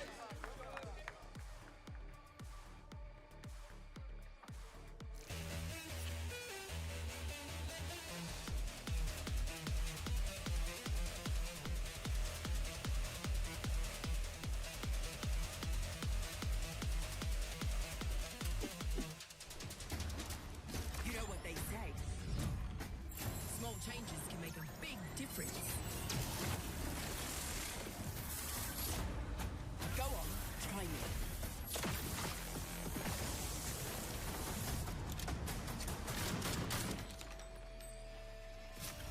You're in for a real shock.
CAG, they stand as the Titans in the APAC North clash. Unfortunately, FearX could not get it done when it mattered most. However, I have two gentlemen that are going to help me break down all of that action. And there was a lot of it. That nearly went even into overtime, Lax. Yeah, I mean, it was a good back and forth. It was practically a good ping pong match, as some people would say. What I really liked about what Xenox said in this matchup, it's moments that creates players. It's moments that create history and create rounds one that you're always going to remember. And there were so many key moments and elements that played into this match from both sides, and specifically a player in mind was Woogieman and Rin, two players that had very big moments, actually coded as well. A lot coming out of that FearX. Yeah, the back and forth was really nice to see. I love that CAG going into it respected the Monty play from FearX, took it off the board, took it out of the equation. I really did like the innovation from CAG too, because we talked about it on Cafe. They weren't really able to find too much success using the Blackbeard, but obviously on Bank, using the Blackbeard, using the Blitz, as opposed to the Monty, they were really able to adapt to what teams are banning against them, which is the Monty. And not only being able to adapt, we talked specifically about Cafe, how that just looked like a Black Ray show. Black Ray versus FearX, and we said we needed every single individual to step it up, and that's exactly what we saw. Everyone across the board from CAG was performing at their best, and because of it, we now see them in the semifinal. Yeah, and the opening kills, it comes back down to it. CAG, start of the tournament, looked very weak when it came to opening kills. They were the worst ranked team when it came to opening kills, and they made the main stage. They fixed it in their game against Liquid. Yep. They rewrite the wrongs in today against FearX. The opening kills, they obviously just were constantly getting it against FearX. They were 20 of 20 coming into this matchup. I think that goes to display a little bit of the struggles that they had. However, they keep it clean. Like the detail presented to you by Blacklight. Lax, what moment have you chosen? Round 8, you have to talk about this round. In those moments, the key plays that make history, essentially. And this was a moment here in round 8 where Woogieman and Rin, in an unwinnable situation, in my opinion, when you're watching the top-down point of view, it was just a cluster.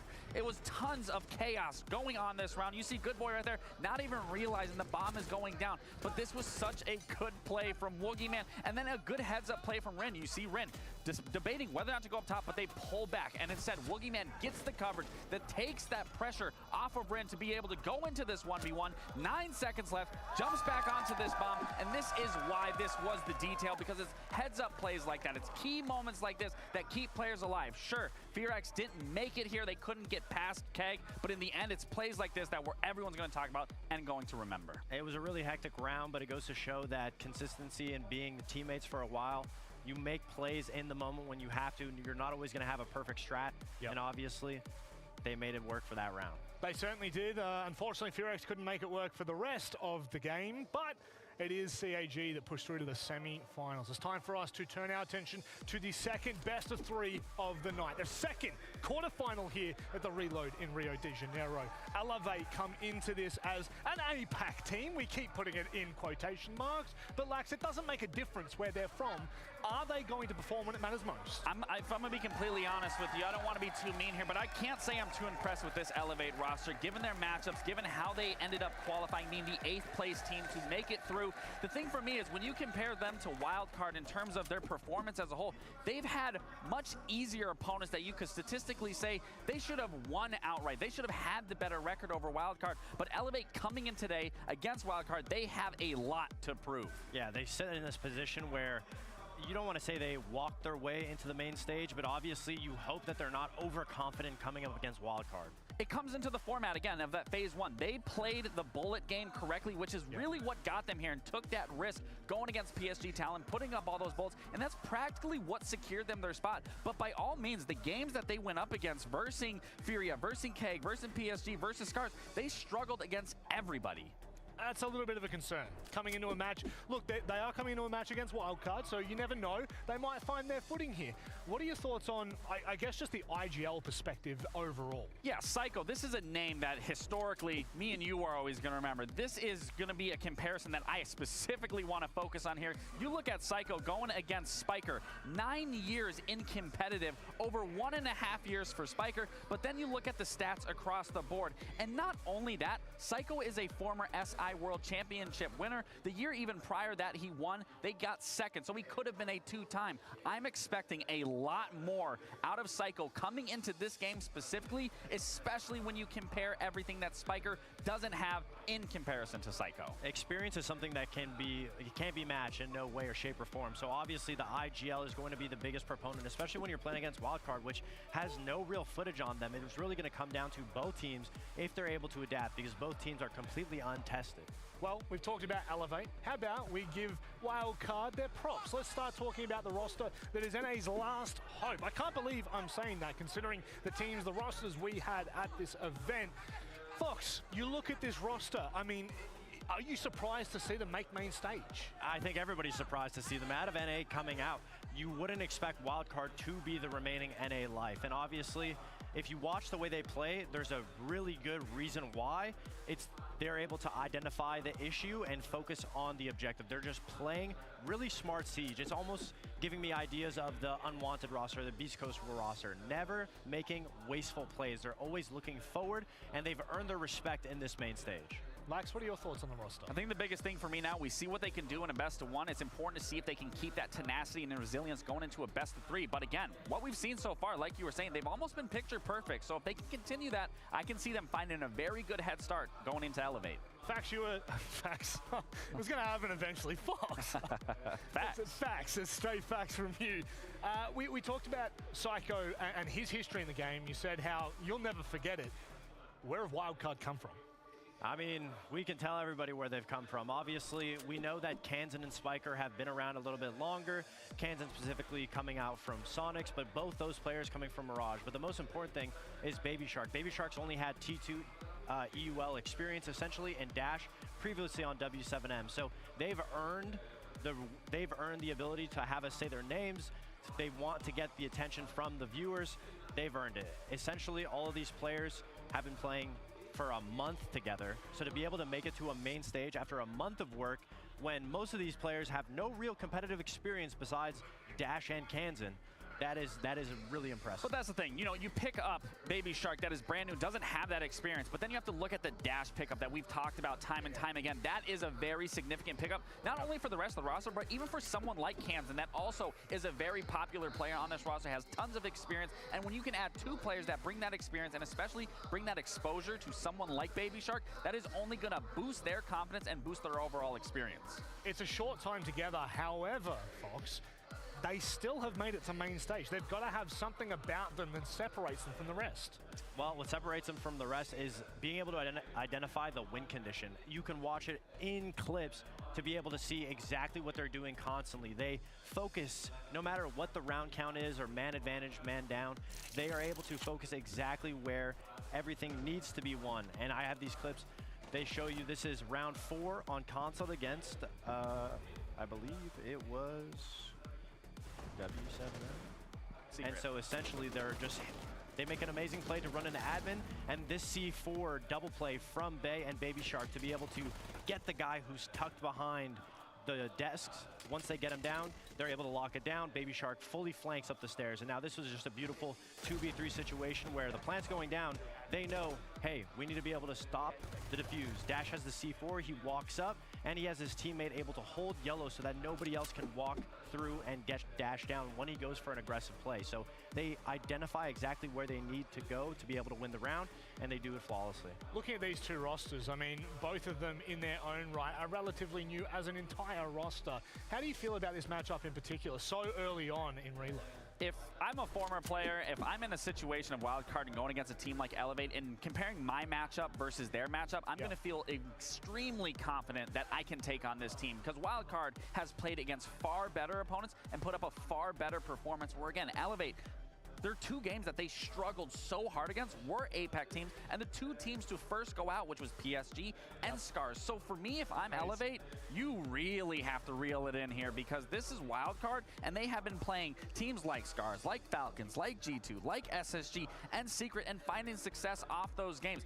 Wildcard by no means had an easy route to get here, where Elevate, again, had the far easier shot of getting here. I mean, Wildcard deserves to be here. Every single game that they played was so close. The only loss went to Falcons, and obviously in that game, it looked like it could have gone either way, and you can't even say, oh, maybe it comes down to the map, because they've played one of the wider ranges of maps compared to everybody else in the tournament so far, and they have a very deep bag because it doesn't come down just to the maps. It comes down to the fundamentals of understanding how to win and making disciplined plays. So every time they get an advantage, they don't give it away. They're able to focus on what's next, and the innovation that they bring in operators is always keeping the enemy team on their toes, because you're never going to be able to really band them down because they don't crutch on anything. I mean, we talked about it on console. They bring the pulse. I haven't seen pulse since like 2018, so that's a beautiful sight to see that they're even bringing old operators that are making very creative plays. Well, there are many different factors that ultimately give a team an edge. However, we just saw in that best of 3, CAG and SiegeX, that went to 3 maps. Let's go ahead and start to break down what this will look like. Lax, I'll give it to you first. We start out on Chalet, then to Consulate if we do. You know, these are 2 regions. Well, I mean, I don't really want to consider Elevate an APAC region. It's full of Brazilians, but Brazilians and NA do like Chalet. Now, given how Elevate has currently been playing, granted they did pick this because Scars did recently play against Wildcard, which Wildcard won that 7-1. I do think that they want to go for a counterplay, but that's the thing that Fox was talking about. Wildcard is so good at being on the fly, being able to switch things up. And what I'm going to look for a lot is the bans that go into this, because with how Wildcard is playing, they're pulling everything out. It's their wild card, you could essentially say. So realistically, I think this first map falls in Wildcard's favor, and even going into that second map, it's not a strong one for me with Elevate. So here's the ideology with Elevate. They're banning out maps that are unknown, maps that they don't really want to play. So they're going to comfortable maps, and they have footage on both Chalet and Consulate, which are 2 of Wildcard's best maps.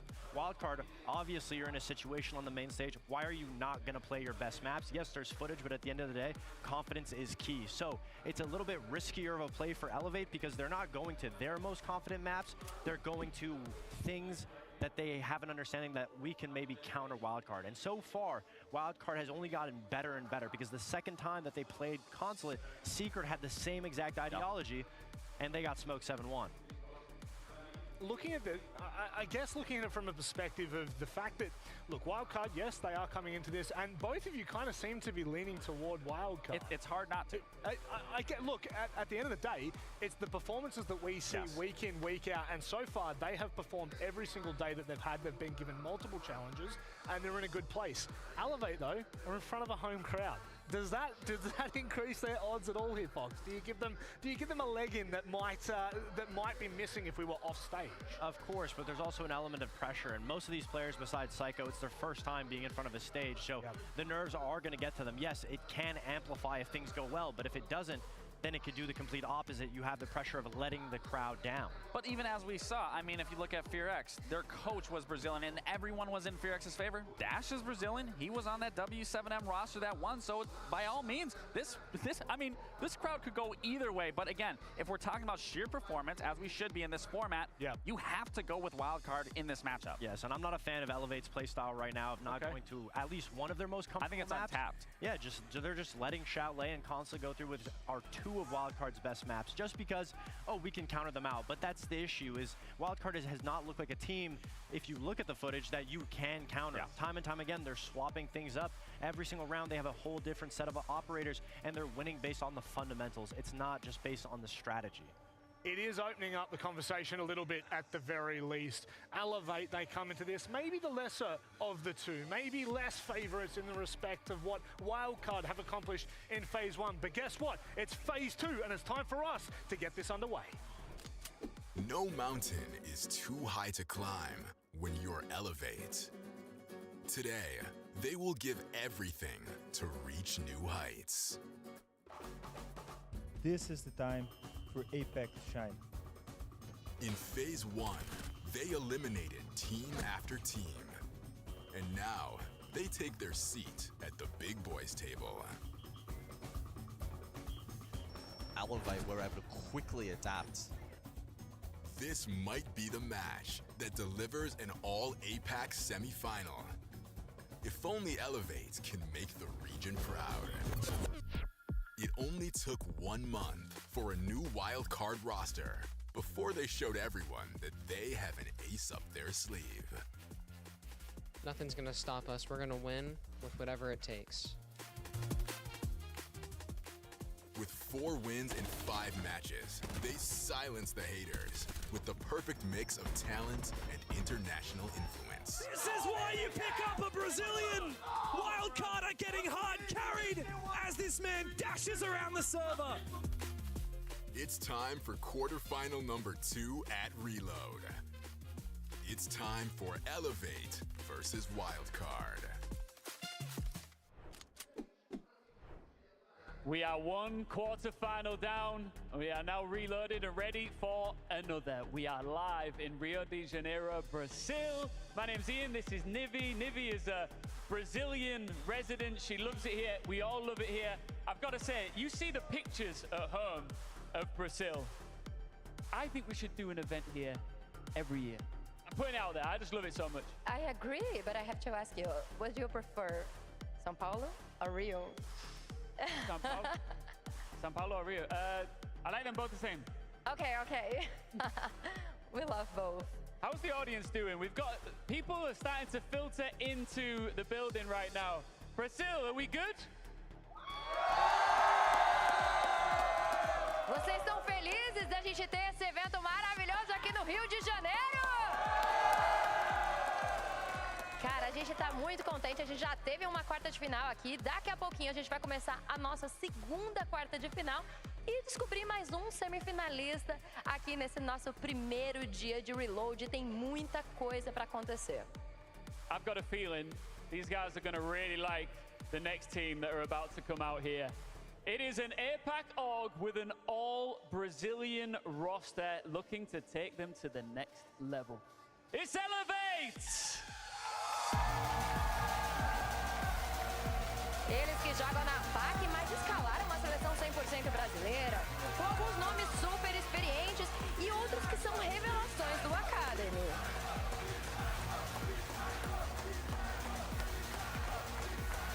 E a galera grita o nome do Psycho.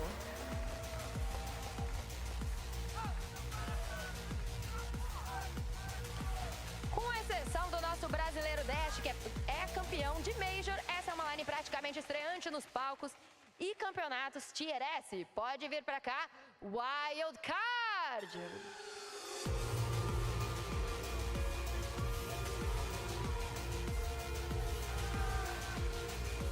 It's a roster that feels like a shuffled deck from all over the world, looking to become the ace of the pack.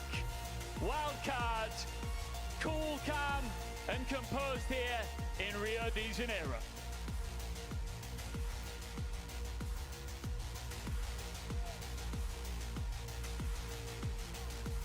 All right, myself and Nivi are going to have a quick conversation. Spiker, come and join me, Semper, as well. Let's start with you, Spiker. I need to just get a check on how you're feeling right now. You look pretty dialed in, pretty locked in, ready for this opportunity in front of you. Yeah, you know, we're focused on the game in front of us, and that's all we're focused on. Wait, sorry. Are you focused on that noise that's going to be coming your way as well? No, we have Dash, so we'll get some support eventually. Muito bom. Eles têm o suporte, inclusive, do Dash. Tão confiantes. Vamos ver como que vai se desenrolar esse jogo aqui. And it is your first time in a stage like this, right? Yeah. How are you feeling? I'm calm. I just gotta play and win them. Falou que vai vencer aqui. O pessoal pediu pra você falar um pouquinho de português. Fala um pouquinho de português pra galera também. Vamos ganhar desses gringos, porra! Wait, what did he say? Let's gonna win. Now, I've got to ask, do you feel like a wild card out here at all? Do you feel like underdogs, or do you feel like big hitters? We've been underdogs this whole tournament, and we made it further than we thought we would, so we're just happy to be here. I think you've impressed a lot of people out here, and I'm sure that you don't believe that this is where your journey ends. No, not today. Okay, so are you prepared? Yes. Are you prepared? Yes. So let's start the game. Shake hands, and best of luck. Let's do it. Welcome on in, second game here of the main stage, and Pengu, look, these are the two unlikely heroes of Reload so far. On the one hand, this team that everyone is saying an APAC team, let's be honest, we heard what Semper was saying. He is Brazilian through and through, and the crowd will be on his side. Yeah, they will. That's a thing. Wildcard also said Spiker, they made it further than they thought so far. So like less expectations perhaps, and I think pressure right now is the big enemy potentially here. Big stage, gonna be a big crowd later on as well. And if you win today, it's only gonna get crazier and crazier. That's it. And of course, both of these teams were likely predicted, placed to be going out during that Reload to Survive stage. And now we're guaranteed to have at least one of them into the semi-finals. Both of them with actually a surprisingly lack of experience. Elevate and Wildcard both have 3 players on their teams making their debut at this event. For Elevate, it's Romeo, Naka, and Semper. For Wildcard, Spiker, Bay, and Baby Shark. That's 6 out of the 10 players in the server who have never played an international event before, let alone in front of a crowd. That's fair enough, but then we say Psycho, right? You said 8-year anniversary yesterday for his career. Kansen, who was a god back on Sonics. Dash, who won a major. Yes, you have inexperienced players, but you also have veterancy and experienced people at a big stage. That's right. It's a real contrast. We've got these leadership figures. You've also got Hogsword as well, formerly of Team Liquid, coaching this Elevate team. We've seen his tactical timeouts in the past. Both of these rosters have those leadership figures, those veterans, as you said. And I do want to bring some attention to Psycho. He was one of the most infamous Ashe mains in the game. Yeah, he was. Back in the day, back in your heyday as well, you played against him numerous times. And of course, he is a world champion back in the day on Ninjas in Pajamas. And now he's playing with what is an unlikely roster of, in a way, misfits, up-and-coming Tier 2 players, a mix of some experience in Tier 1. But do Elevate really have what it takes to make it to the semi-finals? I think that if they looked at the bracket, they saw they were coming up against Wildcard, they probably would have been punching their fists in the air straight away. Yeah, but with that being said, the 2 teams here, they had a very different road to make it main stage. Elevate played, I would say, the easier bunch. Yes, they started up against Furia, they had a 3-7 loss. Then they're playing CAG into PSG into Scars. Elevate played the system, whereas Wildcard, then a much tougher one, more experience. Like Scars, they start off with Shore, then Falcons, G2, SSG, Secret. I feel like looking at how the event has been played out so far, Wildcard will have a small advantage by playing better teams and more variety as well. That's all right, yeah. Wildcard have actually won twice as many matches so far. Also true. As Elevate, they lost 2 and won 2, and those 2 that they won, as you said, PSG and Scars, the 2 worst teams at the tournament by far. Technically, yeah. Elevate beat the 2 worst teams in the tournament and made main stage. So even though they've got a lot of hype behind them, and they'll no doubt the crowd will be on their side, Wildcard have actually kind of proved their place here a little bit more than that by beating teams like G2, SSG, and Secret, all of which are really formidable scalps to take. Elevate also only played 4 matches, whereas Wildcard played 5 because Elevate qualified earlier in the tournament. They've had a long time off, and I want to say here, when you are a less experienced team, I think it's easier to stay in it day by day, playing today, tomorrow, the 3rd day, then to have like 2-3 day break, then hitting the stage kind of cold. So once again, I do think Wildcard, given the circumstances, has a slight leg up. So I'm looking to Psycho now. Can he lead this team into the right mentality, into the right match prep with his experience?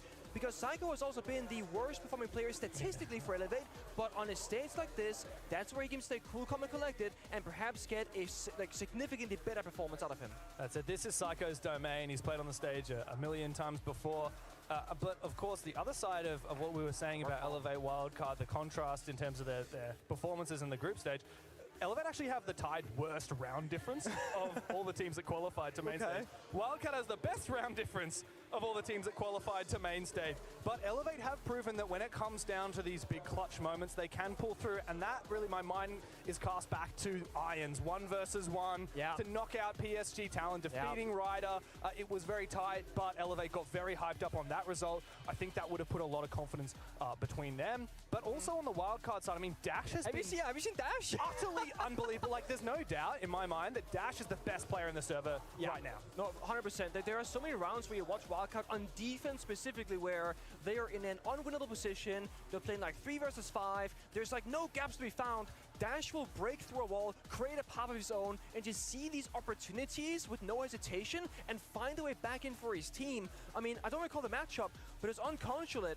Probably against, it was against Secret actually, the final matchup. There were 2 or 3 individual rounds where Dash would like 1v4, practically 1v5, and bring it back for his squad. That's all right, and Consulate is actually Wildcard's best map. It's their favorite map. They've picked it here. We will go to Chalet first. That's Elevate's map pick, but we're guaranteed to see Consulate. Should it be a decider, we'll go to Nighthaven Labs, which Elevate haven't really shown anything of so far. In fact, Elevate have not played any of the 3 maps that we'll be playing today. That's One dangerous. of the benefits of only playing 4 matches and only having to win 2 matches is they actually haven't shown a lot of their strat book.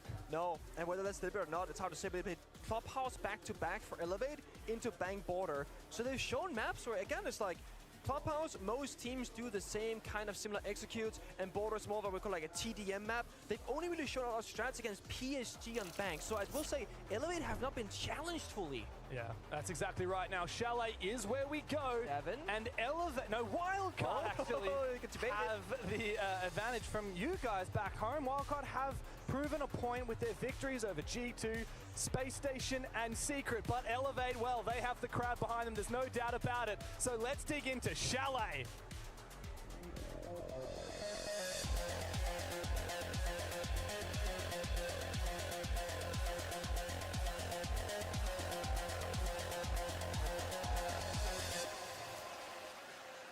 And Chalet begins. Now, Elevate, they picked this map. This is where they want to be. But I think Wildcard, they like when the enemy chooses the map because then they get to choose the starting side. Wildcard so far on defense have been unstoppable. The big question mark for this best of 3, they're going to have to I'm back. They've only played 16 attack rounds. I can't do anything. Games. Like I was Only talking to won my 6 of mom. those. So whenever I'm making notes, Fuck's sake, how did Tag win? Fuck. Kills, all those things that they're good at is on Seriously? the defensive side. They're gonna start there, but in 7 rounds time, I was really talking to see my mom have for to figure out their 45 problems and minutes. weaknesses from the group stage. Yeah, we know Wildcard is like so for good on this real. defensive side, and perhaps they can get a little bit of comfort by starting there. Definitely. It was pretty clear from the pre-match interview that Elevate are more energized. I think Wildcard more likely to feel rattled. And as we dig into the bans, speaking of how challenging it can be to attack, the Grim taken out alongside the Blackbeard, the Blackbeard being quite a staple ban. Yeah. The Grim is a really powerful operator that actually rarely gets banned. Perhaps we'll see a little bit of reprisal of that with the new format of bans.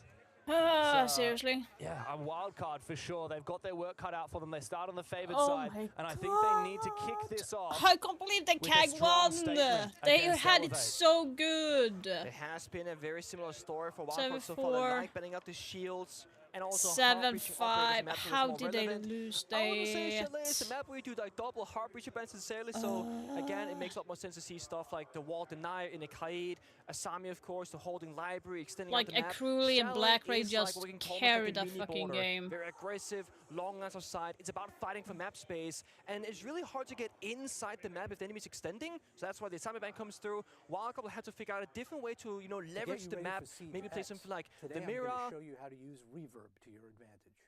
Here we are in Bank, Wait. and I want to show you how to use the reverb in SiegeX to help you identify what type. Wait. They're talking about SiegeX. What the fuck is this? Reverb? To get you ready for SiegeX, today I'm going to show you how to use reverb to your advantage. Here we are in Bank, and I want to show you how to use the reverb in SiegeX to help you identify what type of room the enemy is pushing you from. So to our left we have one attacker, and they're set up in the main lobby, and that's a big echoey room. To the right we have another attacker on the B site, which is a smaller, more dampened, carpeted room. Let's take a listen to the gunshots and the footsteps and see how different they sound. Whoa! So you really get a sense that that person's in a big, echoey Yeah. room. Whoa! So this one sounds like it's in a much smaller, drier space. Are you kidding me? So combined with your map knowledge, you can really use this information to your advantage. Wow, that was a huge difference in the sound. You really heard like the echoing like sound from. That was my mom. From that. Getting mini to go 2 versus 1, 2 versus 2. Now don't we're rely on individual, talking. Gun fracking capability, because yes, you That's have that, but don't rely on it amazing. solely. You don't have to clutch, but it's great when it happens. Yeah, we can rely on Dash. Obviously you don't want to expect that. It's not part of the plan, but I mean, the guy's actually got a nearly 2.0 KD in the tournament nasty. so far. Yeah, 50 kills and 28 deaths. That's one of the highest number of kills of anybody in the tournament. He's made a massive statement with his performances so far. And it's quite funny because in contrast, despite Elevate being very highly ranked and qualifying very early on for the main stage, their top-rated player, Naka, is actually only 28th ranked in terms of how strong the players are at this tournament. So Elevate don't have the kind of star power potential that we see out of Wildcard. And in my view, they rely more so on their prep work. Like you already said, they had two very challenging opponents out of the get-go. They played Clubhouse, which in my view was likely a throwaway map. They're like, we're not planning on playing Club, so let's just play it against the good teams, get really low on bullets, and then they played two maps that they really liked against the two weakest teams in the tournament, bet all their points, and then made that huge rocket up into qualifying. Exactly. So Elevate haven't actually really been tested when it comes to the mid-game adaptation. It's all in the preparation. Now, to their advantage, Wildcard have already played all the maps that we're going to be playing today at the tournament so far. So Elevate, Hugsword in particular, and the rest of the support staff can really knuckle down and prepare for this one. It's a lot of prep work, and I'm happy to say that I believe we are back in the server. Hell yeah, we are. Hell yeah. And the thing about prep work is that if the enemy is doing what you prepared for, everything's great. It's easy going, you see the vision, you know the solutions. The second that Wildcard start doing something different than last time, or throws you a bit of a curveball, you need to now rely on adaptation. And that's something that for you, the best teams in the world, it can be really hard to come by at the highest level because not only are you problem solving strategically, mind to mind, but while doing so, you're holding those angles, waiting for a gun swing, and you have to be super sharp on the reaction time. And some players, when they think about the game a lot, they will start slowing down a little bit because you can't think and act at the same time. Yeah, no, it's one of the most challenging parts of playing this game. Trying to talk while do, while think. It's like, dude, pick one maximum. That's all I can do. Yeah, that's why we have roles, right? IGLs, injury fraggers, roamers, anchor players. Can't do it all. My brain is really telling me Wildcard should be favored in this matchup, but that's why I'm looking at Elevate right now. They've got quite an aggressive opening lineup. They've got this Blitz, this Ying, and the Dokkaebi. Not to mention I mean, literally, a operator on this lineup. It's all fast, baby! Exactly. And it's gonna be a direct take, right? In fireplace window, the Blitz, into bar, distraction, Ying de la spam, library, and of course the bar bomb side. Lion scan, Dokkaebi call. They're waiting for Dokkaebi right now. Call, Lion, go, hit the side. A sneak in from the backside from Iron. He's on that thinker. His adrenaline surge will assist when he decides to use it, but a big C4 from Kansan. Straight to the side from Naka.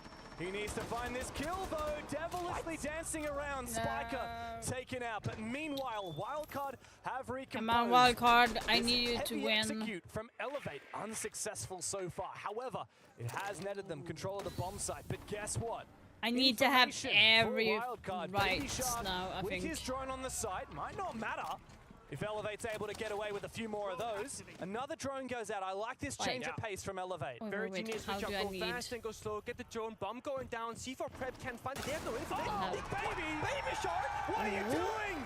It's all up to Dash. It's a 1v1 against a low HP Blitz. All he's got to do is land one bullet into the feet, and this round is his. We've seen big clutches from him before.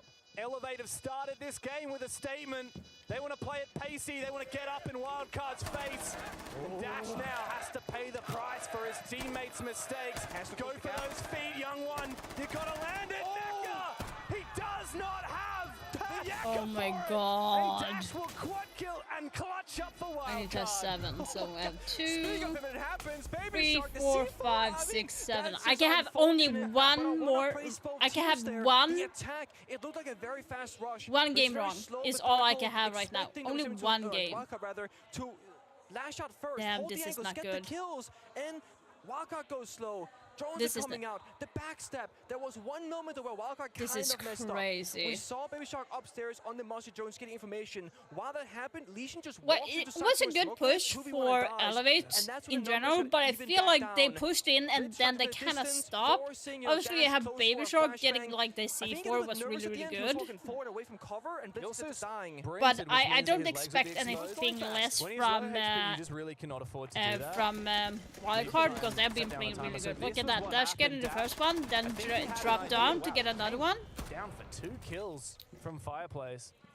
Unbelievable round from this guy. I gotta say, like, W7M obviously getting rid of this player in favor of Palu. You kind of can't blame them. When a player like Palu becomes available, you really have to go for it. But man, Dash is He's still hitting his strides. He's not slowed down whatsoever after moving to a fight. It was kind of funny to see Baby Shark see for himself. Championship winning potential with him to wildcard. That was very interesting, to say the least. I love to see Naka on the bit, so just like playing by that half one again.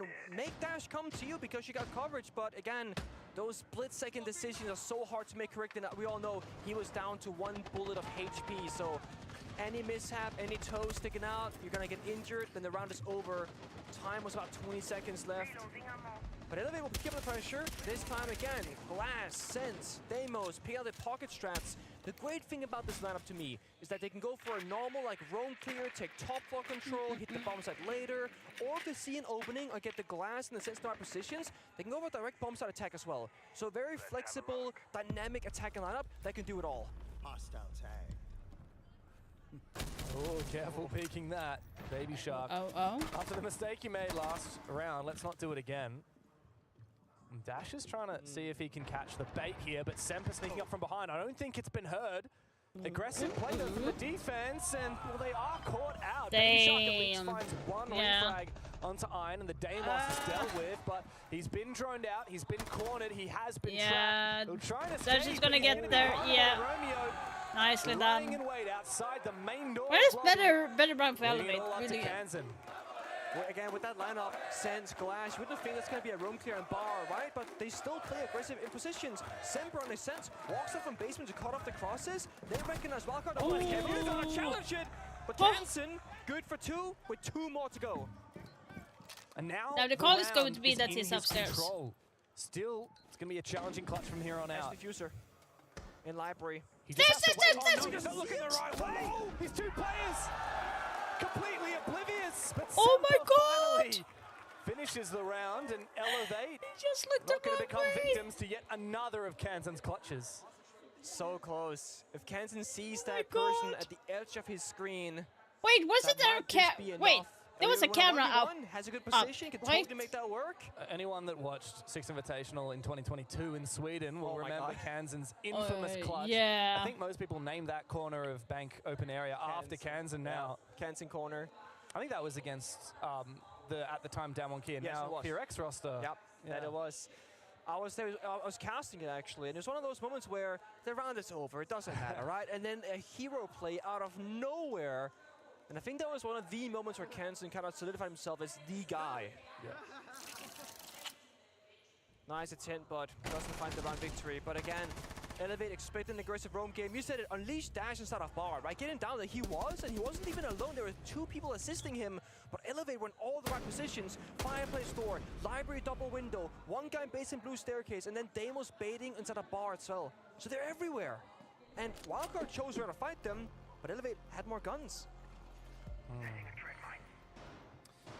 Yeah, it's an interesting dynamic because Wildcard, as you said, want to play aggressively. They want to use their firepower to their advantage, but Elevate have read that and they're playing in a way to kind of counter roam, and then Wildcard are aware of that and they're doubling, tripling down on it. We had 3 players in engagements in the first tiny exchange of bullets in the round. It was about a minute in. Yeah, it was very early. And it comes down to Wildcard to make the right adaptation, because I think Elevate will just simply counter. They go for a heavy roam, either you match that roam counter or you hit the bomb site. You have 2 options really. If Wildcard start playing more utility or oriented operators, like you see here, we received the blood was shield from the Frost, but now we're spawn peeking with Vigil, so they're getting utility and the spawn peeking, but that's a multi. That's not gonna take any damage. Well done from Cycle. Figuring out, okay, are they gonna go for something cheesy? Yes, they are. Everybody else kind of stays back in the beginning. I feel like we don't see a lot of Monty these days in SiegeX with how often it gets banned out with the new ban format. That's true. But Wildcard decided just to get rid of that black bit in terms of the shield capability, and Psycho will bring the immovable object. It's also about, like, after this round, we'll get a 3rd operator ban on both sides. But Elevate playing a lot of different variety operators, what will Wildcard ban out? They're always gonna have options. Fire pipe shot's gonna explode momentarily. Spiky get Nobody taking a lot of damage downstairs. Spiker did elsewhere, but got Doxton back to full HP. So yes, they fought each other, but that dog is keeping Wildcard alive. Yeah. Still trying to hold on to control downstairs. There's a player in West Main and a player outside the window. Oh no, this is dirty! No, dirty! I guess it's the only way you can kill the bloody guy. You find a nice angle. Bay gets a wall bang, making it 2 for the round. Holding definitely onto this position on the solar stairs, looking for another one. For throws the needle. Damn! And now Elevate Damn! That is such a mean shot. 2 versus 4. Bay completely untouchable on this staircase. Iron the last one, and Bay will make it a 4K. Bay making it Huge good. rounds. And Wildcard looking solid here on Chalet Good. defense. That was such a good shot. Injured Really on piano good. winner jump in as well. So the one kill that Bay didn't find, Puckmat, just like that, shuts him down. Beautiful play there from a very simple position. Also playing Doc on the Solarium stairs means if that kept on fire, were to be in his area and he goes, gonna get shot from behind, just doxed him, tank the fire. Again, Wildcard That showing was they can such a play good. role, Now they're they can going to also be anchor taking. down that bomb side. Yeah, Fenrir, Deimos. Deimos, Okay. Fenrir? Okay. Yeah. Yeah, I was wondering, based on that round, how proficient the Monty ended up being, how influential, would they end up banning it? The Monty must have been the one that died from the frost mat, ironically. The only one that Bay couldn't headshot with the shield in front of his face. But yeah, the Deimos I think is a good move because Wildcard want to keep playing these aggressive roams. They don't want to be hunted down. Especially when you've got hero player potentially, you don't want to have one instrumental roamer or one instrumental key player like Bay in the case of that round. Now be Bay really went over targeted to by smoke that. instead of Dark now, so. It frees you up. Vigil, Mute, no longer needed to be played every single round to avoid Deimos, for example. But does they, for example, Dokkaebi, shields up as well, like the Monty, like the Blitz. We saw Glass earlier, we saw Sense earlier. So now that Elevate knows the full playing field, they can really handpick the right operators, not having to fear, oh, if you show like Monty 3 rounds in a row, they will ban the Monty, then we gotta do something else. Whereas for Elevate's attacking side, Fenrir is gone. So whenever you're entering or pushing the bomb side, looking for an aggressive gunfight somewhere, you don't have to fear getting nearsighted and missing out on an easy kill. Where is Dash gonna put his bandit batteries? Oh, office. Curious. Oh, they're doing the office hole? Because I was wondering, look, we just saw the Fenrir ban. We've seen Dash really good at that. Operator and Elevate, if they want to play more aggressively, Fenrir is definitely an operator you want to ban. Yeah. And at first I was like, is Dash literally just picking bandit for the MP7? I sure hope not. But no, he does have a clear idea of where he wants to put down those batteries to try and fortify this office position. Yeah. Slow down Elevate on their entry points, make them I like playing Thorn on this, Very actually. few teams hold office. You hold top blue, you hold mezzanine, maybe you hold a little bit of piano and they fall back. They're playing to fight, playing to stay. Dash is not going to have any real way being back very once aggressive Elevate now. has It enough might guns come and this bite him in the particular ass. position. Blitz Because droning he's out, by looking, himself. How bad is this setup? I see one guy right now with, of course, a body system. Deployable shield as well to help him. Dash has to now play to live. Not to swing crazy aggressive, but live as long as possible to enable Baby Shark to play around him.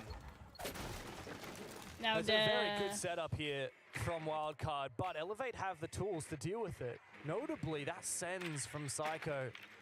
Because this setup from Wildcard is all about crossfires, Sens can cut those crosses in two. And that'll allow the blitz of Naka to try and move on inside. I believe that deployable shield's now been taken on out. Baby Shark now feeling a lot more pressure at his position. He no longer has as much capability to support Dash inside of office. Good time wasting, by the way, from Wildcard. It's like minute 20 now, and they have not even pushed for the site yet. Supply force of his teammates. Look at that, he's stuck in the corner. And they can now alleviate that.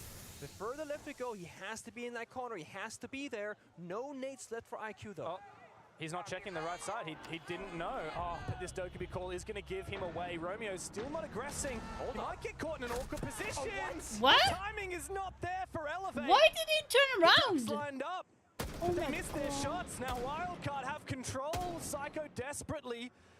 Bullets waylaid into the top floor. He can't even find Baby Shark. Wildcard looking dominant as ever on their defensive side. There is a reason why they are the best defensive team at this tournament.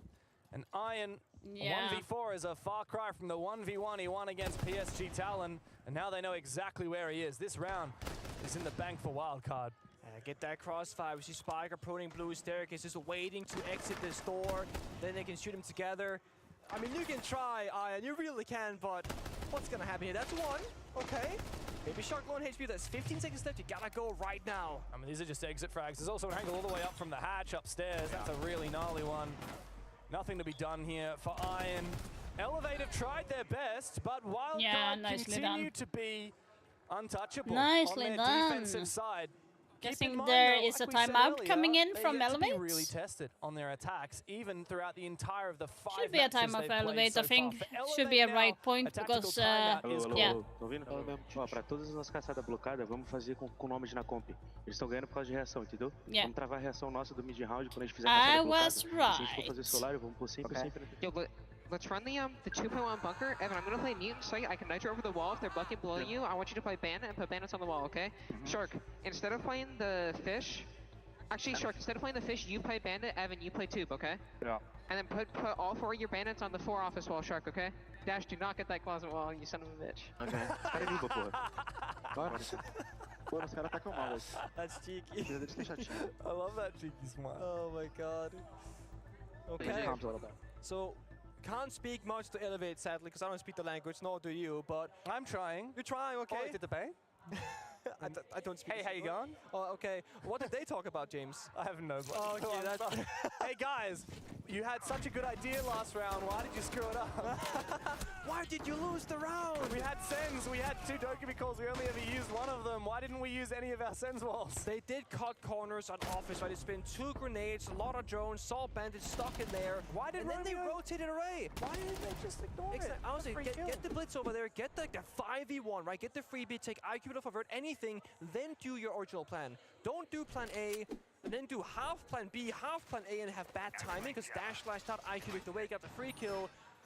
Spike are calling the Stratton at their technical timeout portion. Get the 4 office walls right now. We see Baby Shark in this position. They're going to bandit trick this. Then I'm guessing that downstairs in Fireplaces might be a soft wall, and then you can basically hold it vertically, and all they're taking 2 brow. So basically what they're doing right now is, again, locking Elevate out of achieving the hard breach destruction needed to go for bombs that execute, and forcing Elevate into just pure gunfights. And don't forget Pengu. Shark, don't you get that closet wall, you son of a bitch. And he didn't. No, he didn't. As far as I know. Important to play the right strat with the right people together as one. Despite playing the bandit, we did see Baby Shark going for a very aggressive spawn pick. Perhaps pre-placed bandit batteries is enough. He's not like a loose free element on the roam. Again, a wildcard having this big focus on trying to deny Elevate on the entry points. There's nobody in library. There's nobody mezzanine, so it could just be CF4 downstairs, perhaps. Good clear. I like this from Elevate. Point of least resistance, just get in the building. It's a good step 1. But as you said, it's going to be really challenging to clear the batteries off this wall and prevent the bandit juggle. Oh yeah. Like Nomad gives you fewer things to think about. Oh, that's not soft 4. Yeah. That's yeah, just a mistake, isn't it? Yeah, it is. Oh, sometimes that gonna can get caught. Oh, that scared the crap out of me. Yeah, it is. Again, a good no. We've seen so much of that this tournament. Oh, they're riling up the crowd. You know what? You can spend 5 seconds doing that. I think it's worth it at this point. Especially if they can hear or at least feel a little bit of that crowd reaction. Yeah. Surely that would fire them up. But here comes problem-solving time. The Vert from office. The bandit batteries get cleared out. No active tricking. They got the 2 bros to stall for time, though. Exothermic charge going out. Will they contest this wall or the one downstairs? Yes, they will contest. You can stall for 12 seconds at 3 separate occasions, so the wall will get opened up eventually. There's a jammer on this one. Gonna need to rotate the nade some separate life to toss it up over, get the jammer to pop the wall. Office wall almost open, just 1 more second and it'll be there. This nade should clear the jammer. Yes. Elevate, they've done the hardest part of this round because once these walls open up, they're gonna have both the glass and the sense available. Wait, is it still? Is the exit charge still there? I thought I heard it get zapped. It did. How did that get shot? How did that get destroyed? Because that could be the round in the bag. Maybe the C4 that I'm entirely sure, honestly, to tell you. But yeah, this could be the round differentiator. Now we gotta see Psycho go crazy on the glass and all pick up his. 40 seconds left. This is going to be interesting in the last 30 seconds. Brawl downstairs. Without an avenue onto the site, Elevate will need to get desperate. Semper has a flank Semper be opportunity. sneaky. Working up from the west main stairs. Naka got the dash has there. found his opening. Elevate are looking to push everywhere at once, and they've got the 2-player advantage to do so. They need to isolate some 2 versus 1 fights, some 3 versus 2 fights. If they keep trading 1 for 1, it won't matter. There'll be no one left from Damn. to hold their sides. Damn. Elevate have found a second round on their attacking side. Wildcard need to be careful or this game will slip through their fingers. An impressive one at that. Still not sure Nice. That's really good, fuck's sake. I looked impact grenades, not in pocket, C4, maybe could I was talking to my mom, so she had a lot to talk about. I was talking with her for 45 minutes. I was like, Mom, yeah, I'm really glad. Being pushed pretty hard here. Fear expected up. I did not see the last two rounds because I was talking to my mom. Traps for Elevate to play into, like, Fearx had it in the bag, to be honest, so they just threw the last. I feel sorry for Rin. He's like, it was crying so hard. But I feel like in general, CAG should not have won. But that's my opinion. I like both CAG and Fearx, but I felt like during that match, it felt like Fearx should have won. If he dies, that could be monstrous for the team, right? But he gets to kill both of those rounds. Chalet has actually been quite a defensive favored match at the tournament so far. 61 rounds played, 59% won by the defensive side, which means that you would actually be hoping, and not even hoping, expecting for a 4-2 split here. Anything less than that is actually below par. We've been saying so with their toxic, 80+% defensive win rate should be gunning for well above the average when it comes to their defensive sides. They can no longer do that. All they can do is hit par for the course, and that's only if they win this next round, putting all the more pressure into this next 2.5 minutes. They've gone master bedroom, don't want to go downstairs, cycle from Twitch into IQ, aggressive entry here. Don't mind that. No, taking the risk in the gamble. Tons of info. Can't quite vault through, he gets caught in the vault out instead. Dash with an aggressive play once more, gets the opening pick for his team. Yeah, that's the downside of Naka being on the Monty. He saw all of that unfold, but was not actually in a position to get that kill. He brought out the pistol afterwards, but he obviously isn't going to make that work. It's unlucky early death there. I think Elevate was trying to like go really off pace, go for an opening kill, get back out safe. When Psycho saw nobody was home, he said, okay, let me get back outside. But now you lost your foot in the map. You're stuck outside on the balcony. All of a sudden, Semper dies elsewhere as well. Monty's solo library hasn't accomplished anything in this round, and no one's there to help him do it either. So, not sure what this attack is trying to accomplish right now. Don't do it. Dangerous. Okay, what the fuck? Credit to him. Not easy at all to find that kill. Good map control. A final piece back for Elevate. Wildcard still have the numbers advantage. Elevate have had the numbers advantage every single round. The last 4 rounds in a row, they've found that opening pick, and yet they've only won 2 of them. Now from a numbers disadvantage, I still find it hard to imagine that Elevate will be able to pull this off. If they do, it'll come down to some spectacular Monty play. There is one benefit though, with Babe dying on the smoke, there's no real plant deny, no C4, no toxic babes, there is an echo sure to deny the timer of it, but can't get a kill, the flank is wide open, however the timing is bad! Oh, but apparently nobody's ears are on here. Ion, he loses his life, and Romeo is completely caught off guard, now out on the balcony, he's the last one left. Damn! Elevate were never in a great position, but they certainly had more to it than what we just saw. Damn.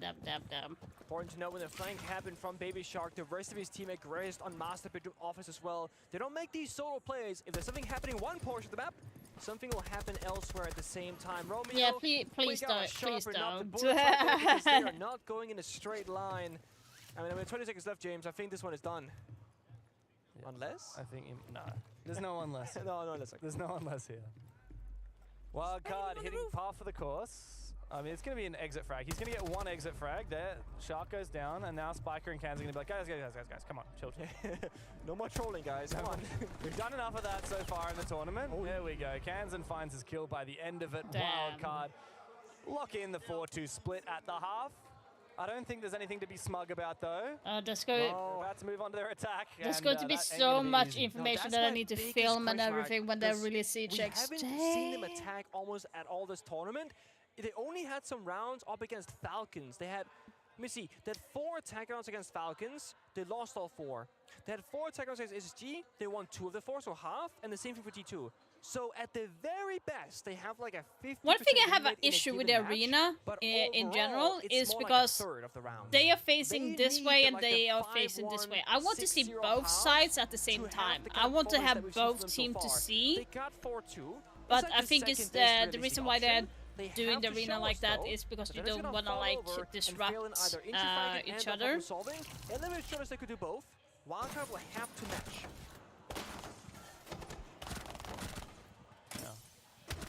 That was a big move from Baby Shark. I really like what you highlighted, Pengu, how the guys on site all aggress at the exact same time. That's really what separates good teams from great teams. Yeah. Often teams at the lower levels will win rounds by that, kind of out of accident. Yeah. Teams happen, players on the same team By happen to push at the same accident, time, and it catches your opponent off guard. But once you finally unlock that level of synergy where you can actually coordinate it, Shark says, guys, I'm about to flank, be ready to push out. Okay, 3, 2, 1, go. Yeah. And then they do it all at the same time. That's what separates the good teams from the truly great ones. But is Wildcard the team where you would expect them to have it that early? That's my thing, because they're a younger roster, like together, so to speak. I would expect all other teams to have that skill set. Now, what are you doing, Ubisoft? Not necessarily these guys, but they got it. Yeah, good fundamentals from Wildcard. I think that's what's impressed us the most about a lot of these underdog teams that have borne success at Reload. Teams like CAG, who have semis, teams like FearX, Wildcard.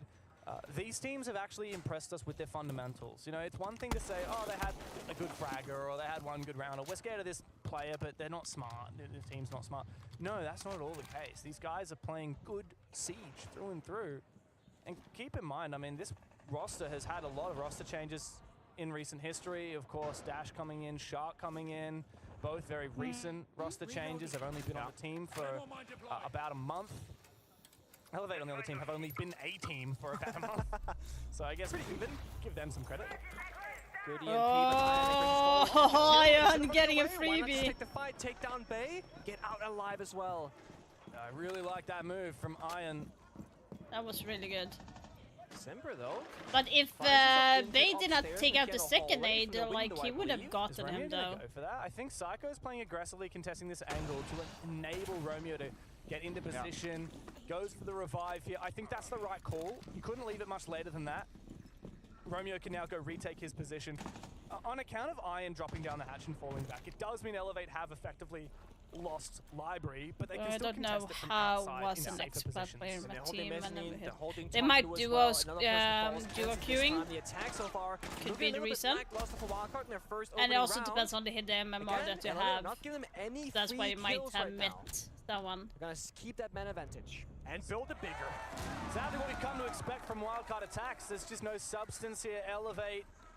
At the turn of the tide, they step up, and now they can just sit back and relax. Information for Dash, as he knows the player's on the mezzanine, but it's a 2v5. I mean, there's a player everywhere, more or less. Yeah.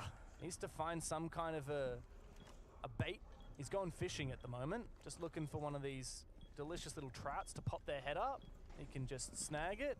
Timing is crazy. Yeah, not great though. There's really no way he wins against Iron here. On the default cam the whole time, worried about being pushed from above. 50 seconds to play with. And he's really not getting given anything here. Yeah. Two-way crossfire. Psycho. Damn, really bad from wildcard here.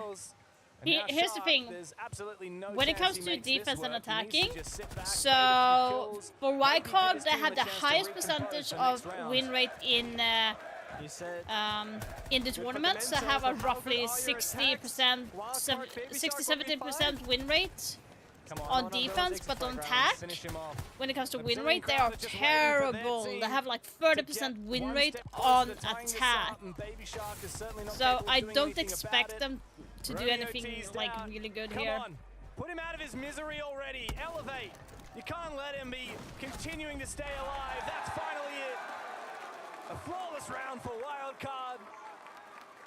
No, it's a separate one. It's a separate. That they have. Yeah, MMR is not connected to your rank. It's two separate things. There is Dash, of course, on the other line of players, but would you rather have one Brazilian if you're the crowd, or 5 and the support staff as well? It's not entirely fair, is it? So if Dash got a 1 versus 5 clutch against 5 Brazilians, who would they cheer for? Surely Dash at that point, that's just spectacular. Yeah, you got to. Dude's a major champ. Bonk. Good round from Psycho. Maybe he just needs a DMR. Maybe he's just lost a lot of comfort on the SMGs. We've talked about him a little bit. He's been not the greatest this tournament. Quite on the scoreboard, but again, playing those roles that are so necessary and very thankless, you know? When you play, I don't know, a shield like Monty, even if you're just walking about, you're usually getting pretty good value, intel, etc. Whereas you can play an Ashe, and some rounds you get no kills, you might not have any value at all. Psycho's playing Like, even if you have never hit Gold or Silver for fuck's sake, now he's playing Oryx. He's playing it is your hidden MMR. You can still be in Silver, but you play as a Blast, for example. That's your hidden MMR. If that round has anything to go by, then they'll be silenced very quickly here by Elevate. Now, this is the Brazilian/APAC team's map pick. Yeah. Can I just say, you're never gonna let that go. Like, it's the same for me. When I hit the Emerald, I would get queued up with a lot of so by stage Emerald one, yeah, but they're not yet. They haven't played a single scrim in APAC yet. Oh my god. I think that's fair. I do think it's important to credit where these Elevate guys have come from. I mean, this is a primarily tier 2 roster. Obviously, Psycho, formerly of NIP back in the day. Semper had a stint on MIBR. But Ion from W7M Academy, Naka and Romeo from Elevate Academy, even one of the coaches, Freezow from W7M Academy. So this is essentially like a tier 2 team that's now been rocketed to the big stage, and they're actually proving that, man, Brazilian tier 2, they've got legs. In tier 1, they got the whole thing. I mean, no one can really topple the Brazilian region right now. The last couple of years from Rainbow Six Siege. Maybe some individual teams, but no other regions. Flashbang going out. I thought for a second they're gonna push it, but right now they're holding on. Maybe trying to bait Elevate to make a move, overstep, go for a swing, being a little bit panicky, but they got their corners. They're comfortable. Again, Wildcard on the attack, they have to problem solve them. Without the Capital, those corners are that much harder to clear. Nate comes out, misses the mark, Blackbeard up the staircase, gets good information, but what can they do with this? Yeah, that's the problem here. Blackbeard's now walked into a crossfire. Bay goes down to Semper, and there's nothing from Wildcard. One consolation frag is not near enough for the cost that they have paid. Kansan can slowly bring it back, but Wildcard cannot afford one little kill here, one little kill there.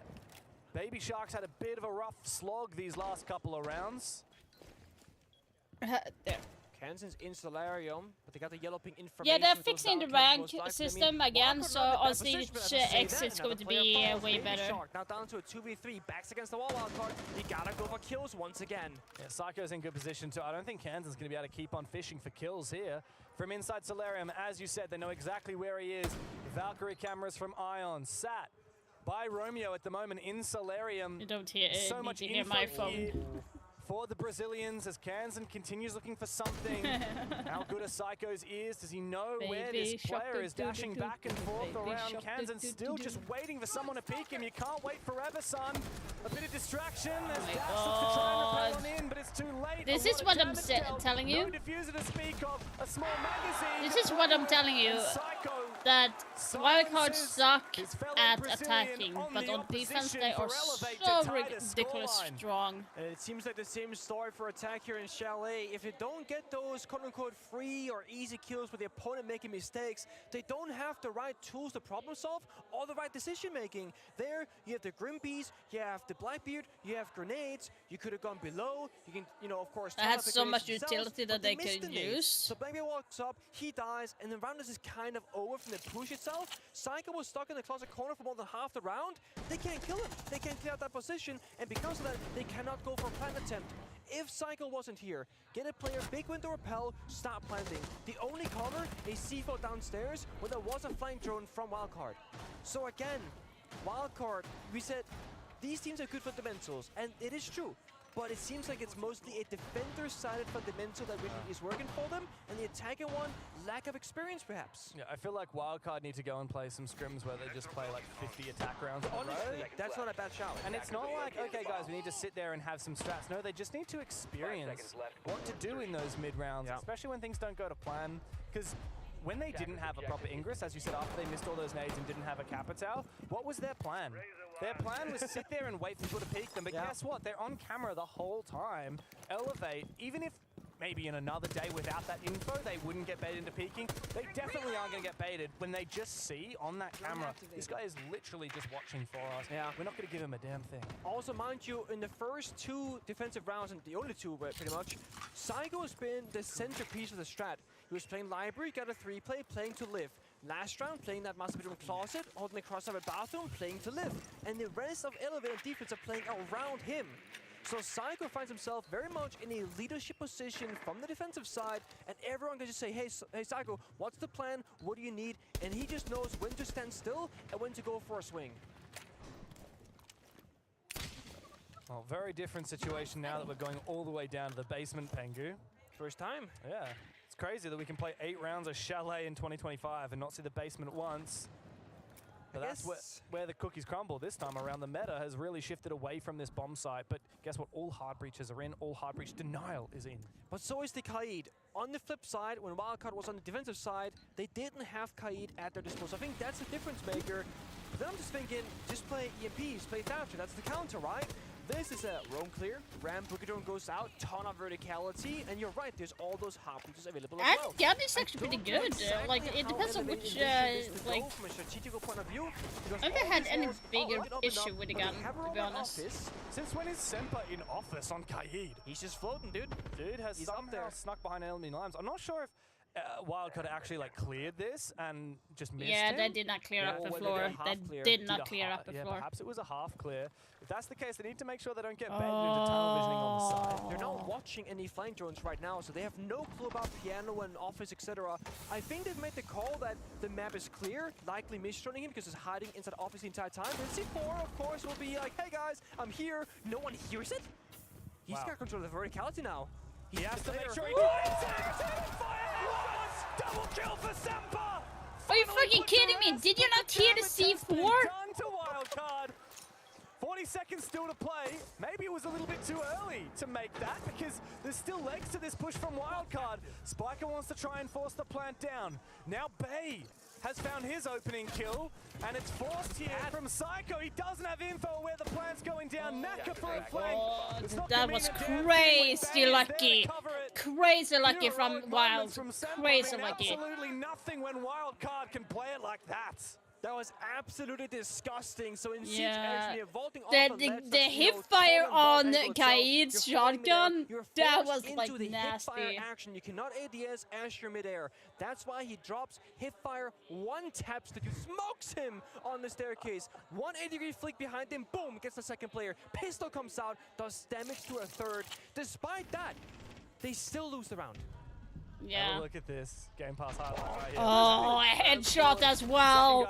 That was a headshot as well. That was crazy. Yeah, a lot of worthwhile play there from Semper. But if I am to be critical, it was with 40 seconds still to play. He could have waited a little bit later, potentially. You can literally, we saw it kind of, when they go in from the breach on the right-hand side, where the first planet set was going down, you can see that all the way from off his balcony, because all that vert like he should have waited a little bit more, but... a little bit too early. Of course, he got 2 kills. He certainly got his job done, but there was no real pressure from Wildcard elsewhere on the attacking side. They were comfortably waiting for the execute. They were droning like we saw.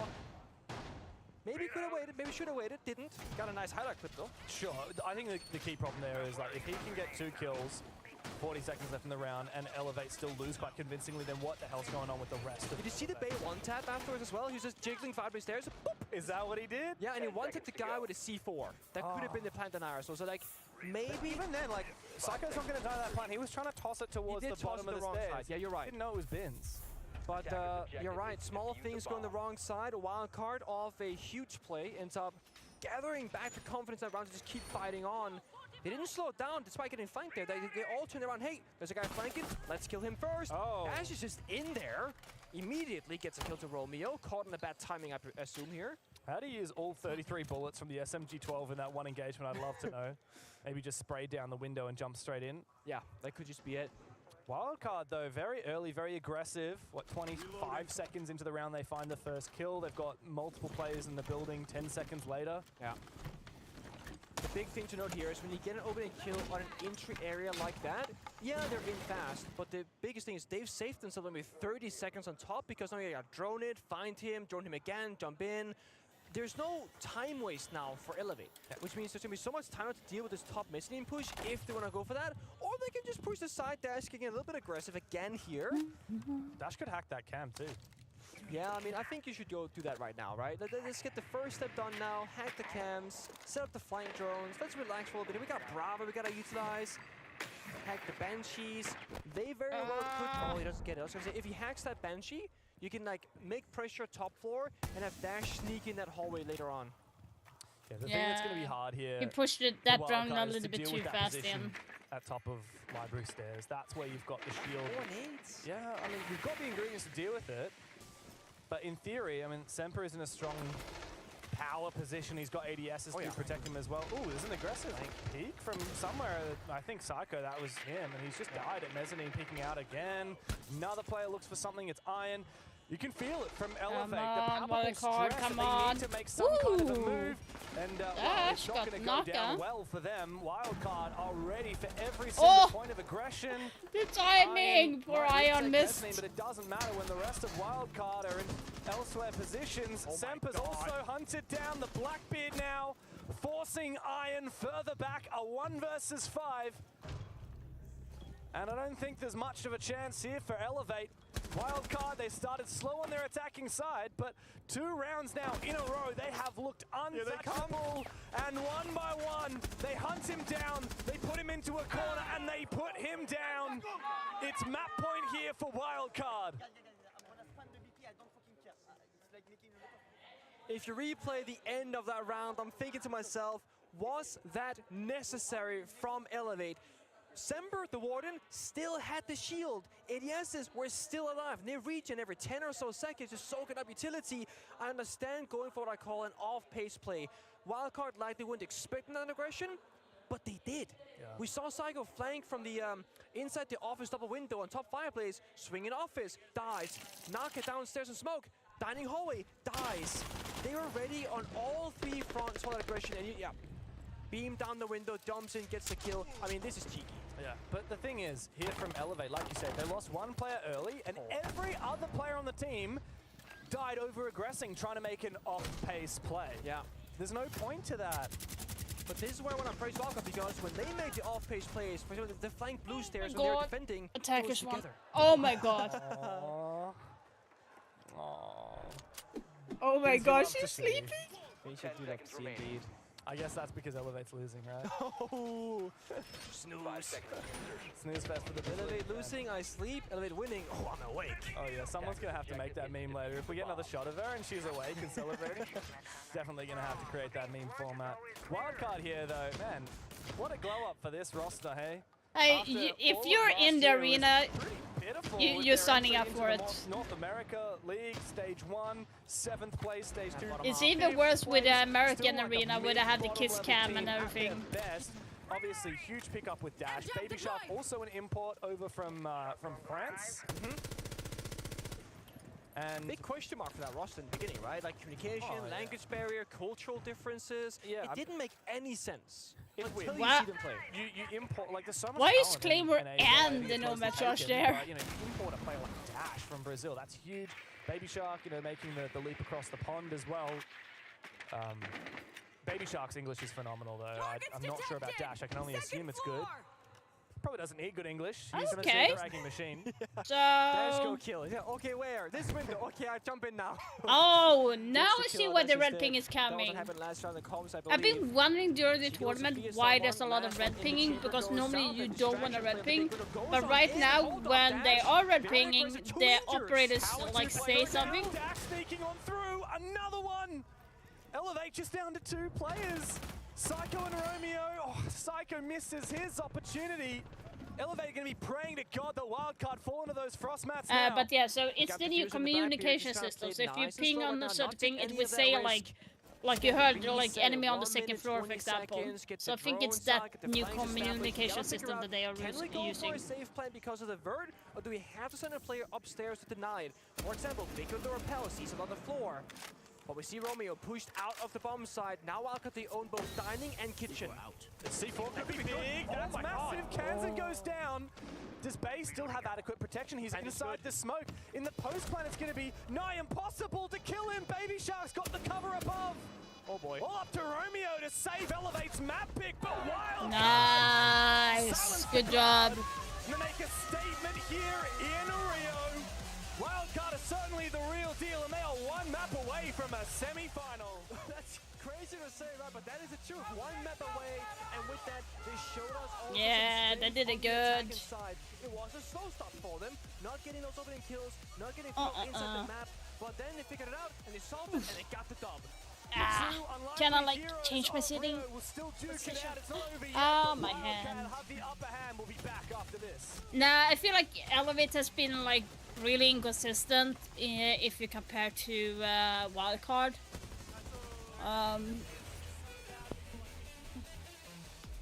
So if we check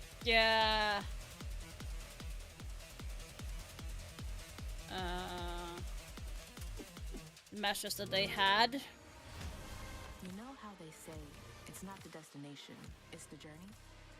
So they had 8-6 to Scars, 7-5 to Talon, which those teams are like the bottom of the tournament that did not play good. Then they lost to CAG 7-4, and then they lost to Furia 7-3. So they haven't had, like, it's a 50-50 play for Elevate. And when we look at Wildcard, they have won 7-2 on Team Secret, 7-3 to SSG, 7-3 to G2, lost to Falcons, but then won against Scars 7-1. So Wildcard have played more games, but won more games as well, and been more clear with their winning results, because like 7-2, 7-3, 7-3, 7-1 is really, really good result. And it's very dominating results as well. So it's not a surprise for that awful skin. I can have one game wrong, if that's the case. Otherwise, for the entire tournament, I need to have everything right except for one, and I would get the skin. So otherwise, I'm kind of good.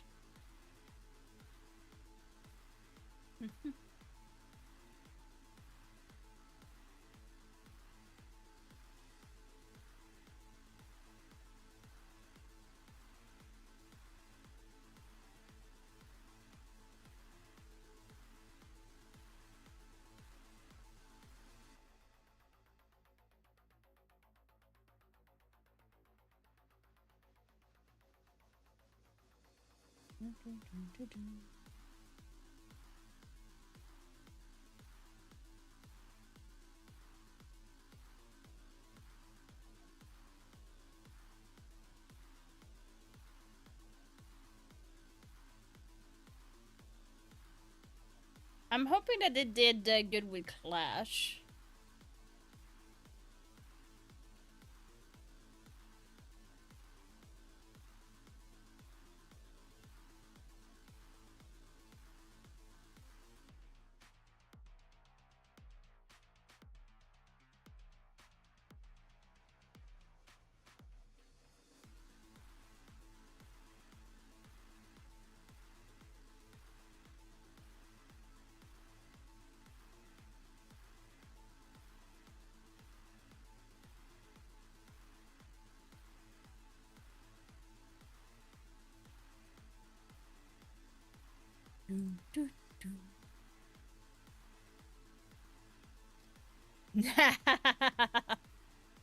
That's why I'm educating you. That's what I'm telling you, how it's looking. So on paper, Wildcard should win. And then we have Falcons versus W7M. If we look at W7M's results, so they have 8-6 to Dark Zero, 7-5 to FaZe Clan, and 8-7 to W7M. So W7M have really, really rough time on the matches. While Falcon, so W7 had won every game, 3 games, but they were really, really close. So Falcons have won 7-3 to FearX. MAD won against Falcon with 7-5.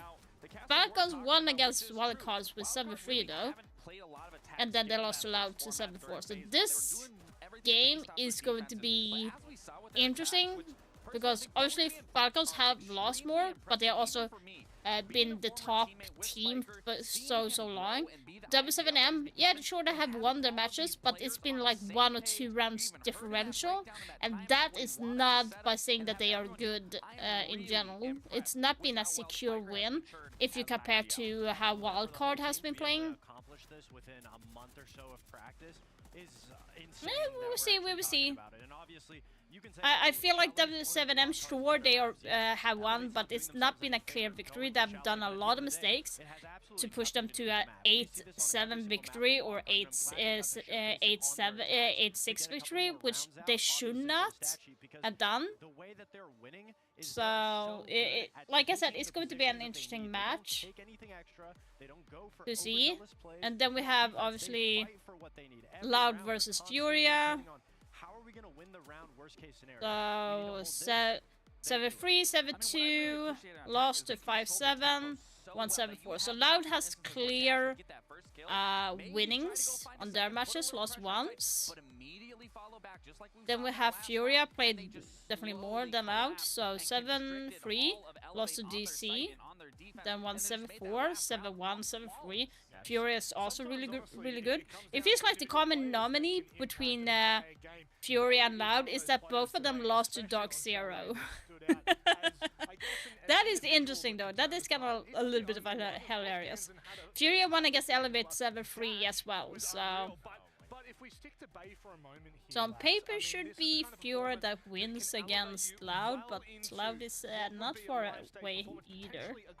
Yeah, absolutely. I think when you surround yourself, like I said, like players like Dash, like Hansen, and then also the three of Spiker, Bay, and Baby Shark that don't have any LAN experience, you don't need the crowd behind you. Sure, it's great, but what's important is that you have your teammates next to you. You have your teammates behind you. You have your teammates hyping you up. And when you're putting up a performance like this, for someone that has no LAN experience, you have to feel good. Bay is hitting one taps like he's playing ranked. You are at an international level versus international players, a former SI champion, and you're playing like you're just playing ranked. It's gotta feel good, and we have to highlight him for it. Yeah, to have the confidence to have such a young player to be able to hold some of those death positions. Right, young players can sometimes go crazy in the stat sheet, but he's playing arguably the most difficult positions, especially on that Solar Stairs 4K that we saw, locking it down, and he knows exactly where to look, when to look. And when you're surrounded by a group of players that have the experience that they have, I mean, obviously it makes things that much easier because you have the confidence instilled in you from your team. But everybody on the team as a whole has been evolving and learning. But specifically Bay, the reason we highlighted him is because to be such a young player, a lot of people were criticizing Wildcard when they picked him up because a lot of rookies in the game recently, they always talk about, you know, Newers, Ashen. Bay was never really in that conversation. Everyone knew his potential. The next map no is going to be... so now to be on his first main stage, to still keep it's that going to be level of Nighthaven. goes without saying. I mean, he is a top player so far. Certainly does. Look, Wildcard, I think, yeah, like Wildcard is going to win Nighthaven though. Close it out on Consulate, but before we get there, Maria spoke to the players just as they headed off stage for the break. Cycle once again is playing in the main stage now for APAC region in a NA organization with a full Brazilian roster. How crazy! Super good sensation to be back on the stage, and that's it. Super happy. Elevate is NA, but it's a Brazilian team. Okay, thank you. You always played Dash in South America League, and now you are. Well, I have wildcards and I'm going to get the right one. I feel good. I mean, it's a dream playing here. I'd like to have the option to play like in the stage in São Paulo, but I'm realizing this. I'm like having this opportunity now to play in front of the crowd. I'm gonna guess right. I know I'm playing against Brazilians. I know the crowds for cheering for them, but tomorrow maybe. Next map in 5 minutes.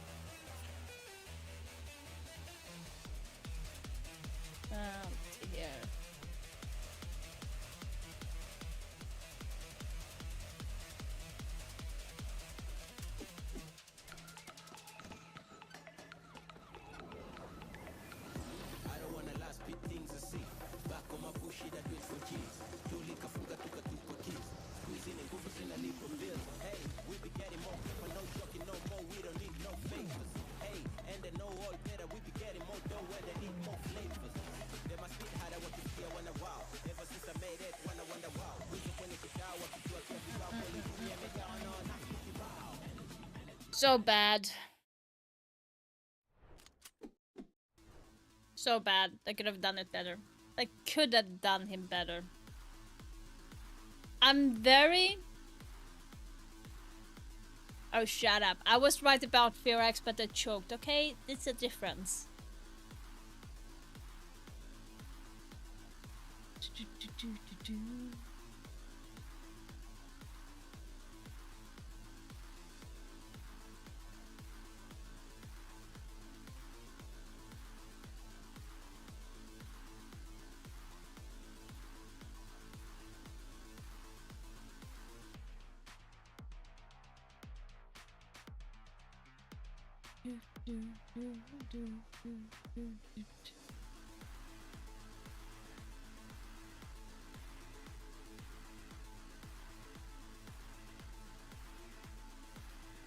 It's dog shit? You don't want to be like this. This is disgusting. This is awful in every way. If I could kill it, I would. But I legally can't. But I've considered it. I don't understand why he's coming behind my freaking webcam. I don't get it.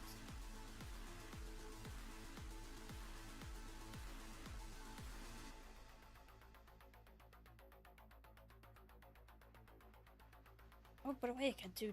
I wanna check this while I can, actually. So, add your OBS to the camera. Load this time. Copy link.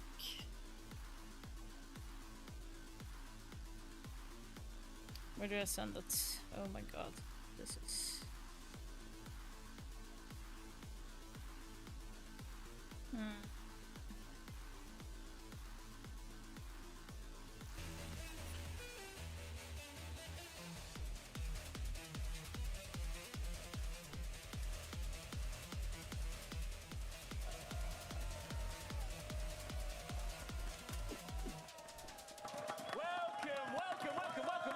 Welcome back to Brazil. We are in Rio That de is not Janeiro correct. live. We couldn't come to the country that has arguably the best players in the world without coming to talk to the best fans in the world. Brazil, how we doing?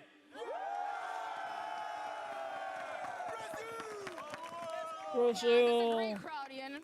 So good. Maria, how are you? I'm fine. I'm having a good time. Me too. Quickly, just one quick thing. How's a careca? Yeah, if you live here, if you're part of the scene, you know what I'm talking about. But right now, You know the meme, yeah, right, you know the Ian? meme. I've got a surprise for everybody here in Ooh. Rio.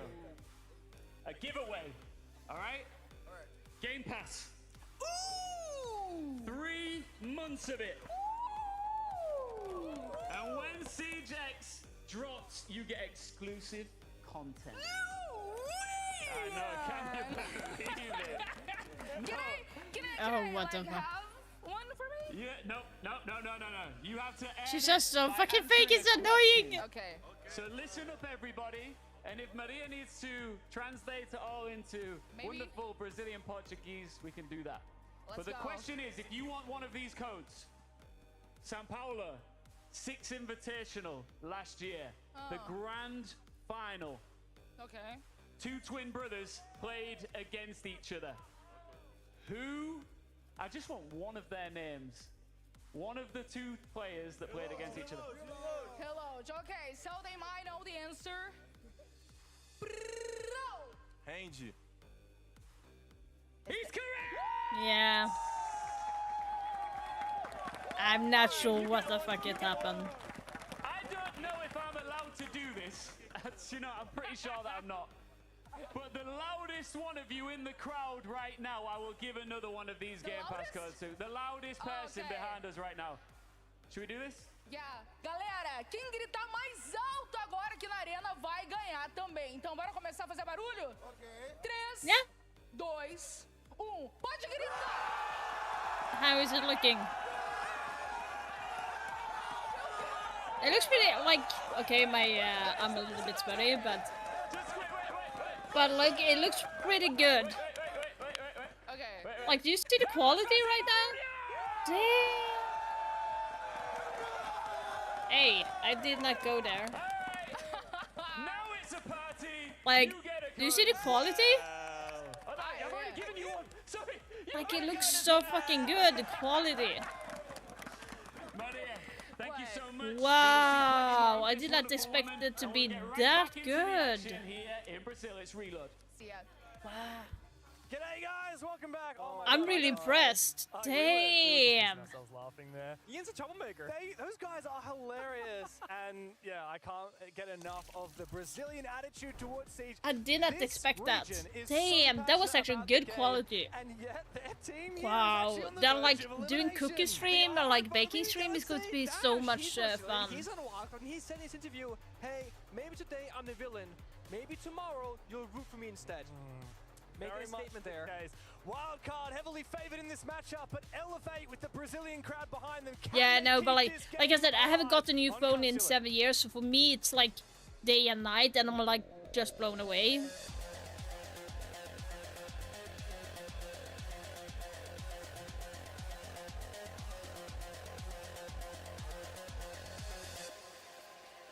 Oh boy, É hora do second jogo. map after a great first Vamos! LA.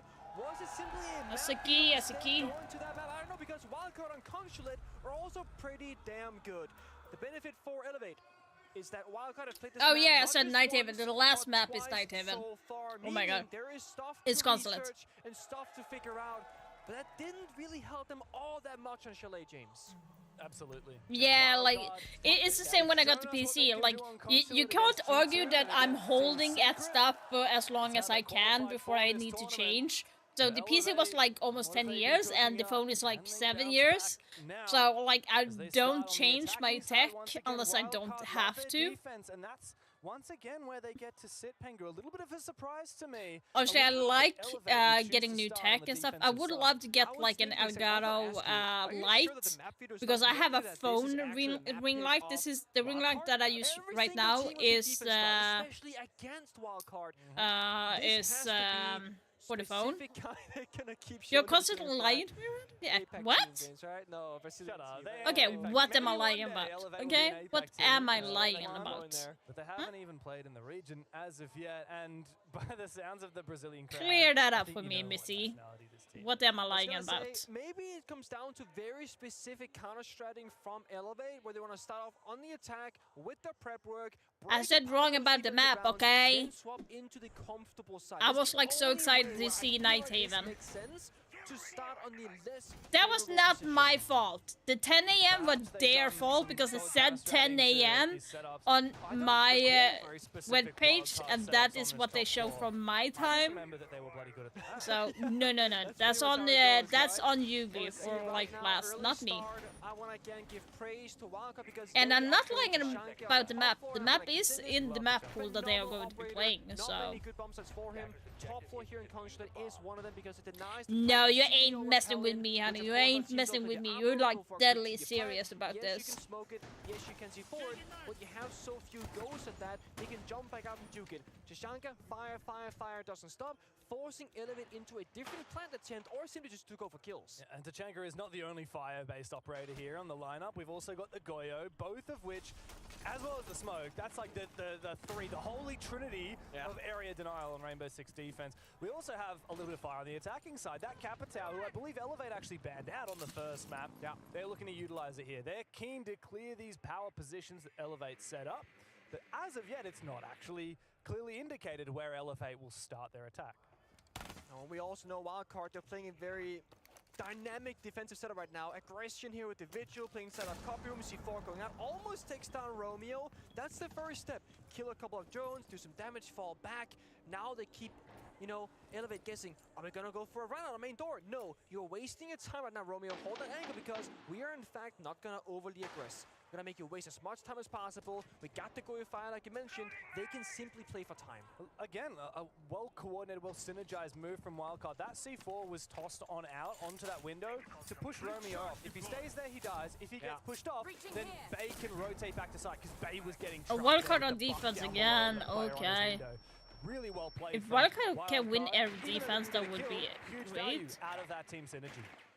Meeting wall opened up, drone shot shortly after. Elevate looking for a meeting-oriented attack so far. Two people in admin, Bok downstairs in Visa, and of course, the recruiter striker on the balcony. I'm such a mood to play because I'm even like more motivated now because like I am spot on Emerald 3. I was like 1+ game in Emerald 3, but I lost the last game.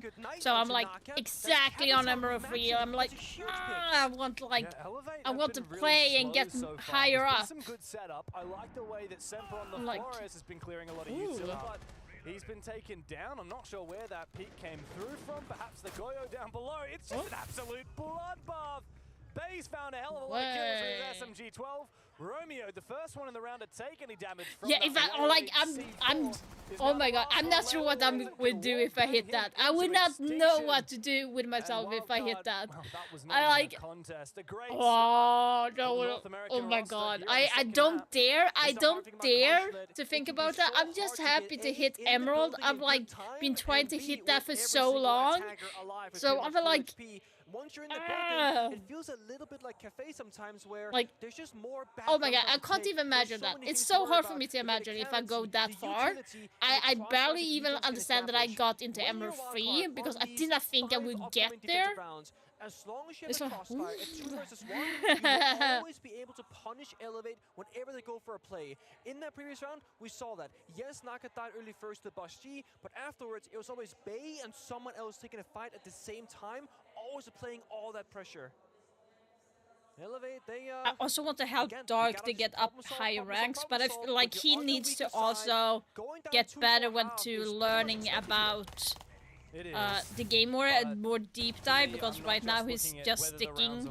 I'm looking at how they're won and lost.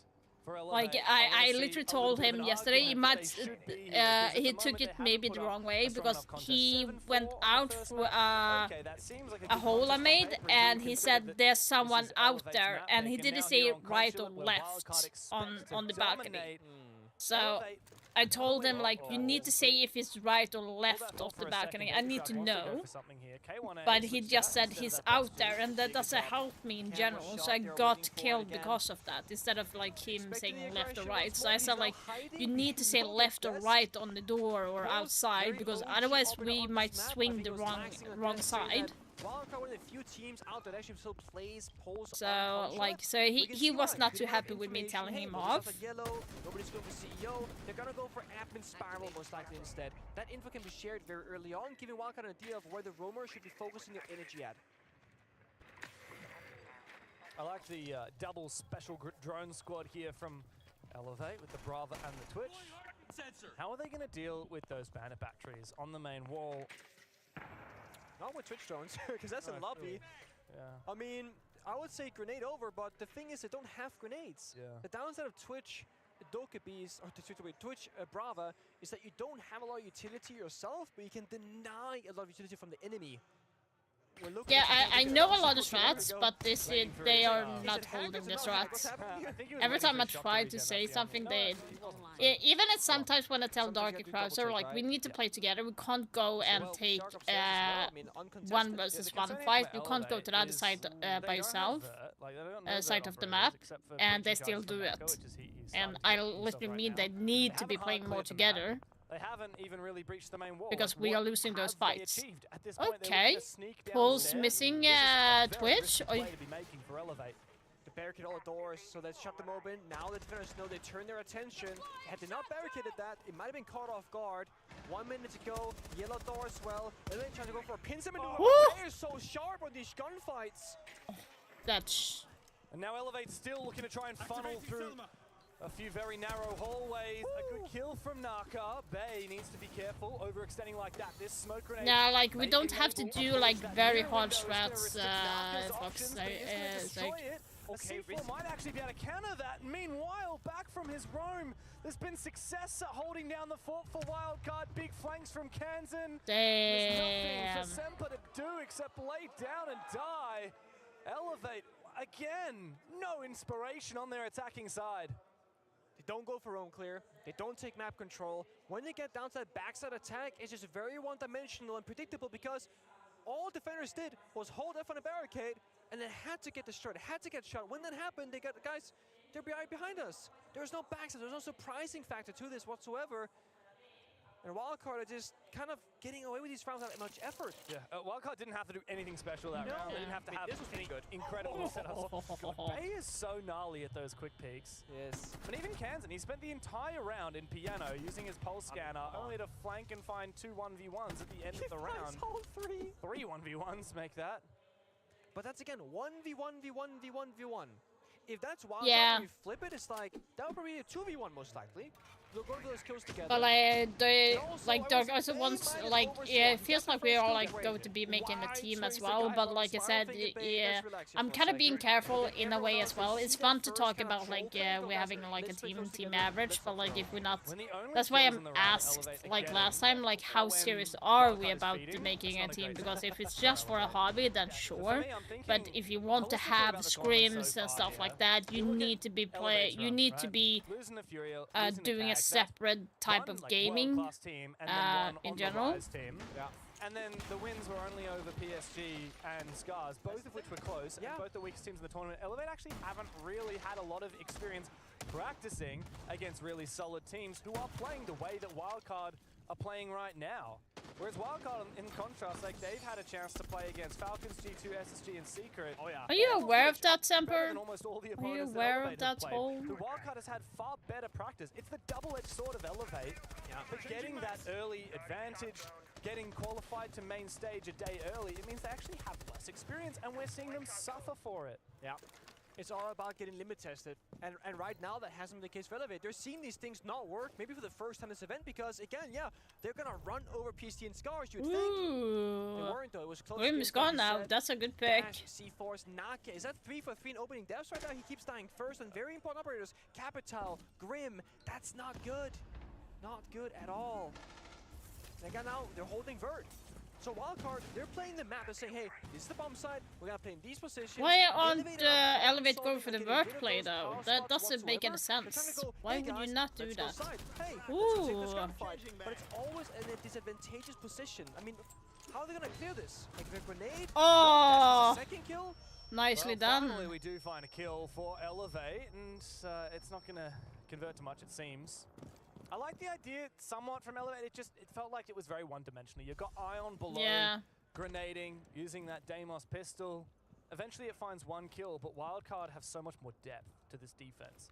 And Elevate now have to decide, do they try and clear out that top floor fully and remove those vert players, or do they try and hit the site and then have to worry about those vert players while doing so?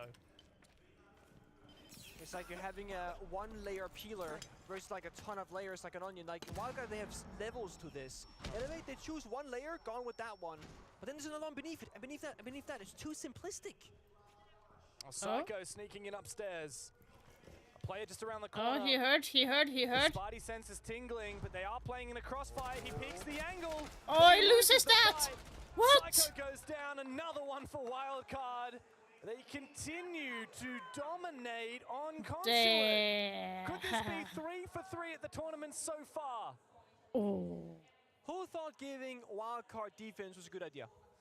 Yeah, I'm starting to wonder that. Why would I? Why would? Like, if here's the thing: if you know that Wildcard has the highest defense percentage, why would you give them? Especially Consulate. And on the flip side, they're not that good on attack in the past, at least. I don't want to get comfortable. They're gonna call it at the time of Elevate. We can listen in. Fazer mais blocada, entendeu? Se for pra DM, faz capitão e Nomad jogando pra lá e a gente tem a plant da Root CO, tá ligado? Vamos jogar full mais blocado. Warning with the Nitro. I'm gonna try to Nitro the floors early on the S2 skylight, or on the yellow skylight. Okay, perfect, okay. And then that way, if they want to push, I can still like use my goggles. If they flash, because last time we tried to flash me yellow and then jump in S2, so if he flashes, I can just kill him with the ward. Go post in the basement. This guy repulse copy, bro. I feel like you kill him. 3 rounds já era, mano. Confia, mano. Vai se matar. Mano, então nós estamos no pior side. Só que você tem que jogar o jogo. Faz blocado, mas faz entrando, mano. Bota o bico, porra. Joga sem medo, não fica demorando pra fazer os bagulho. É só jogar, porra. Concerningly low energy in the Elevate camp. Yeah, but I get it.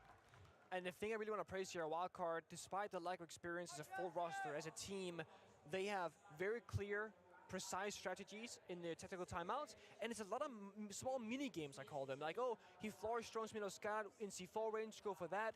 Kansas said this guy repels in this spot, go for a run out. It's about how they can find one kill with ease in a round and play the round out 5 versus 4. That's a great C4. Now it's 5v4 again. Grim is dead. And then this play, the nade comes out, he gets the bird kill. Is he trying to just contest a 1v1? Oh, I know where he is, so I'll contest it, even though it's an unfavored fight. It's just not enough respect. I don't know if the nade rolled down to the floor and killed the Legion downstairs. Oh, no. It was from basement going all the way up and bounced down. Yeah, okay. right. Oh, sorry, that was a crazy nade. But no, it's yeah, I just love this. It's such a simple way to play the game for Wildcard, but as long as it keeps working, there's no reason to make it more complicated than that. Because it is just, in their mind, small mini games. Get the kill here, 5v4, they crumble. And even notice there, I mean, obviously I don't speak Portuguese, I don't know what Elevate's talked about in their tactical timeout, but by the vibe of it, my analysis is like, Wildcard, in their tactical timeout, they're talking about, oh guys, remember that strat, do this, but oh, don't forget about this little minutia. Yeah. Remember that time this happened in Scrim, don't do that. Whereas Elevate, it was just like real monotonous, there was, you know, slunked shoulders, not a lot of hype, not a lot of energy, and I think if I'm in the Elevate camp right now, I'm not worrying about strategy. That's not what I'm talking about. I'm saying, guys, we can do better than this. Yeah. Just chill out. Like, don't take 1v1s. We've seen both of these maps so far. Elevate on the attacking side, fishing for kills, going for 1v1 plays. Just pick a strat and go to it. I'd rather have 5 players doing the same bad strat than 5 different people trying to fish for 1v1s. I so agree. I was going to say the same thing. Choose what you want this round. Is it to kill the Scopos? Is it to take map control? Is it to rush the bomb site? Do you want to clear top floor? Pick one thing. Focus all your energy. Look at this. Romeo downstairs fast. In piano. Gets a bit of vertical control. Now really good drone from Psycho. He droned basement. He droned first floor. They get in the entries. This seems like there is one plan in motion. My question is, right now, Wildcard are fighting back on the map of the space. They're playing top floor mostly. There's a shell. Hello. What happens when the rubber meets the road? When Wildcard starts striking back, like here in top yellow, can they problem solve the actual difficulty? Because what they've done so far was free. The second the gunfight is there, guess what? Base shots Romeo down. Yeah, well read there by Wildcard to go hunting for that lurker who was all alone. And as usual, Elevate are not within touching distance of their teammates. Now Iron is looking for a 1v1. This is always their solution. They have the same solution for every single problem. It's always, oh, well, we know there's someone there. Let's just send someone to go kill them. It's not that easy. Wildcard are playing it smart, and guess what? There's another crossfire here for the North Americans. Kansan catches Iron, and now desperation sets in. Elevate aiming down sights on shields. Needless mistakes, needless death for Elevate. 2 versus 5. They have absolutely nothing to show in the last 4 rounds. They're trying to plant without piano control against the smoke toxic babes. Monty alone top yellow. The guy in lobby gets, you know, flanked 1v1. Here's a crossfire. He's dead. Guess what? They just double swing him. 0 respect left for Elevate in the server. Wildcard, they want this round. This is not a match. This is a massacre for Wildcard. And Elevate have nothing at all to say. No response, no energy from the crowd, and nothing from the Brazilians. You know, it's funny, last year in Sao Paulo, for the first time in however many years, we had an event in Brazil, and the crowd buff was real. We did not see a Brazilian team lose on the stage, except to another Brazilian team. And Rio, unfortunately, cannot boast that same stat that we saved for Sao Paulo. Elevate, completely deflated. The wind from their sails, gone. Evaporated. Wildcard are here to stay, and with a 4-0 lead, I don't see any outcome other than Elevate going out with a whimper. Yeah, my family came in, so during the play interviews. Yes, my daughter and my husband. Because I know there are 5 Brazilians on the other side, but tomorrow. Yeah, so I'm guessing that Wildcard is going to win this. But like, as I was saying, so Wildcard has about 60% win rate or something, 60-70% win rate on defense across all maps that they've been playing. So why would you let them go and start was on him getting, defense. Like, really aggressive with ego swinging on that basement defense. They still won the round because Ken's got a 3K. It's nice to see Bay finding his confidence here. This is a debut event for him. He's never played an international event before, let alone on the stage with the crowd rooting against him. And we saw him a little bit shaky throughout the reload to survive phase. Of course, he lost his 1v1 duel to Loira on G2 with only winning a single round. I think that the jitters. Yeah, but that's Loira. You get a free pass on that. Loira is crazy fragger. We have beaten our own expectations. We have nothing to lose. I told you, I told you, Foxy, that Elevate has been very shaky in terms of if you. Ooh, he's snuck up. That's good. Well, they have been very shaky. Elevate versus Wildcard has been playing really good. Like, obviously they have lost a match, but they were not necessarily playing bad. Need to expect the aggression now. Wildcard's lineup is very aggressive. Don't go for kills or C4s most likely. So if Elevate they read into this, again, right is lock down the flanks, cut the rotations off, isolate Bay here and get that kill. They got Jackal, they got Dokkaebi, they have drones. Find him and kill him. But guess what? Kansan's there to support. It's just him and Bay, but Naka does take down Bay. Kansan now devilishly worried about this Montaigne. Doesn't have any goo mines to bring out. And now the pressure is coming on. In comes Romeo. And he puts Kansan out of his misery. A 3v2 with Iron really good from Elevate. This is much better from them their side, but dash as well. But guess what? When it's the Monty, you can't go looking for kills. Ion got injured by a Capcan trap upstairs on top yellow. Finally now getting help from his teammate of Psycho. This has bought a lot of time though in space on the server, and there might be more Capcan traps to go. Not just that, 2 C4s in pocket. If they find 1 apiece, we're back to even numbers. And when you have a Monty, yes, it's great for information for planting, but it's not great in terms of gunplay as you only have a pistol. 2v4 is the most dangerous scoreline to find yourself in on the advantageous side, as we know. Could it become 1v3, it seems? A 3K for Romeo, big round, but Spike. Oh, damn. Romeo puts the team on his back, a huge 4K. Elevate found their way under Consulate. Yeah. But it's a risky way to win. You said Romeo put the team on his back. He had 3 separate 1v1 50-50 gunfights that could have gone either way. If he doesn't win all 3 of those, I don't know if they have that round victory. Yes, it's great. Yes, they got the 4-1. They really, really, really need their second one, however. They gotta get that 2-4 half to have enough parachute to, you know, make a mistake on defense without everything being done and dusted. If you get a 5-1 half, 1 round, the best you can do is go to overtime with 5 rounds straight. You do not want to put yourself there. And Wildcard already demonstrated on Chalet that they have more attacking gusto today on the main stage than they did during the first phase of the tournament. They actually have a positive attacking win rate. That's crazy. Winning 3 out of 5 compared to what was a third? Or yeah, about a third. I'm like thinking maybe going live on TikTok before being live here tomorrow, but I will have to see. Elevate need to be extra careful. They can't just count on flipping to defense and expecting this to be a walk in the park. 5 seconds insertion. I want to see respect and discipline from Wildcard. Not to give Elevate everything, but I do see a world where we can get a little bit cocky, a little bit overzealous and say, you know, this is easy. Let's just keep doing this. Wildcard, they need to show us they have 2 switches. The fast, aggressive, cocky style when there's space for it, and the one saying, guys, Elevate, they can't problem solve this round. Let's just sit back. Right now, again, we're back to playing utility on this lobby defense. Bulletproof cameras, golden canisters, Melusi Banshees. They want to give Elevate space to walk into an area and then fight them with the terrain of the map itself. So if Wildcard can win this, they are in a really good spot. Like, even now they are in a good spot, so...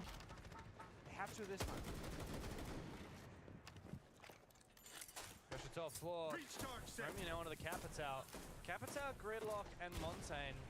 That's the tip of the spear for this round. Those little cheeky extra side operators. They're not hard breaches. They're not your soft breaches. They're your more, wait, let's throw an extra ingredient into the round. It looks like Semper actually is using those Gridlocks for flank watch rather than for an execute. two different interpretations of how you can play that gridlock. He himself is actually going for a little bit of a roam right now. Wait. So they're holding underneath. This is going to be interesting. So they're kind of giving up. They're giving up top vertical again and focusing on under. Can't block the angle from top floor, especially with those smoke grenades. Baby Shark and the Warden could be, of course, the round-defining factor here for the defense. Yeah, I'm kind of curious how they were thinking here. We've seen direct attacks before, James. It doesn't usually end well for the attackers. So much can go wrong. If one person dies, the guy covering, the guy planting, or the guy holding the flank, it can. Yeah, I kind of don't like this. Naka is ready. Sounds like. Tower's getting there. When the captain says go, you go. When the E1D rings out, that's the cue for Naka to head on inside. Gumain goes out. Oh, here comes that Capital fire. Is he going to have enough time? Here comes Naka. That 7-second plant time. Down goes the fire, and it's out, but there's no chance to deny it. Never mind. Bay has somehow denied the plant. It might not matter for Elevate. The diffuser has actually gone down. The Monty only died after that plant was confirmed. And now it's a post. Damn. Looking they actually won that round. Damn. He's gonna have to drop down unsafe.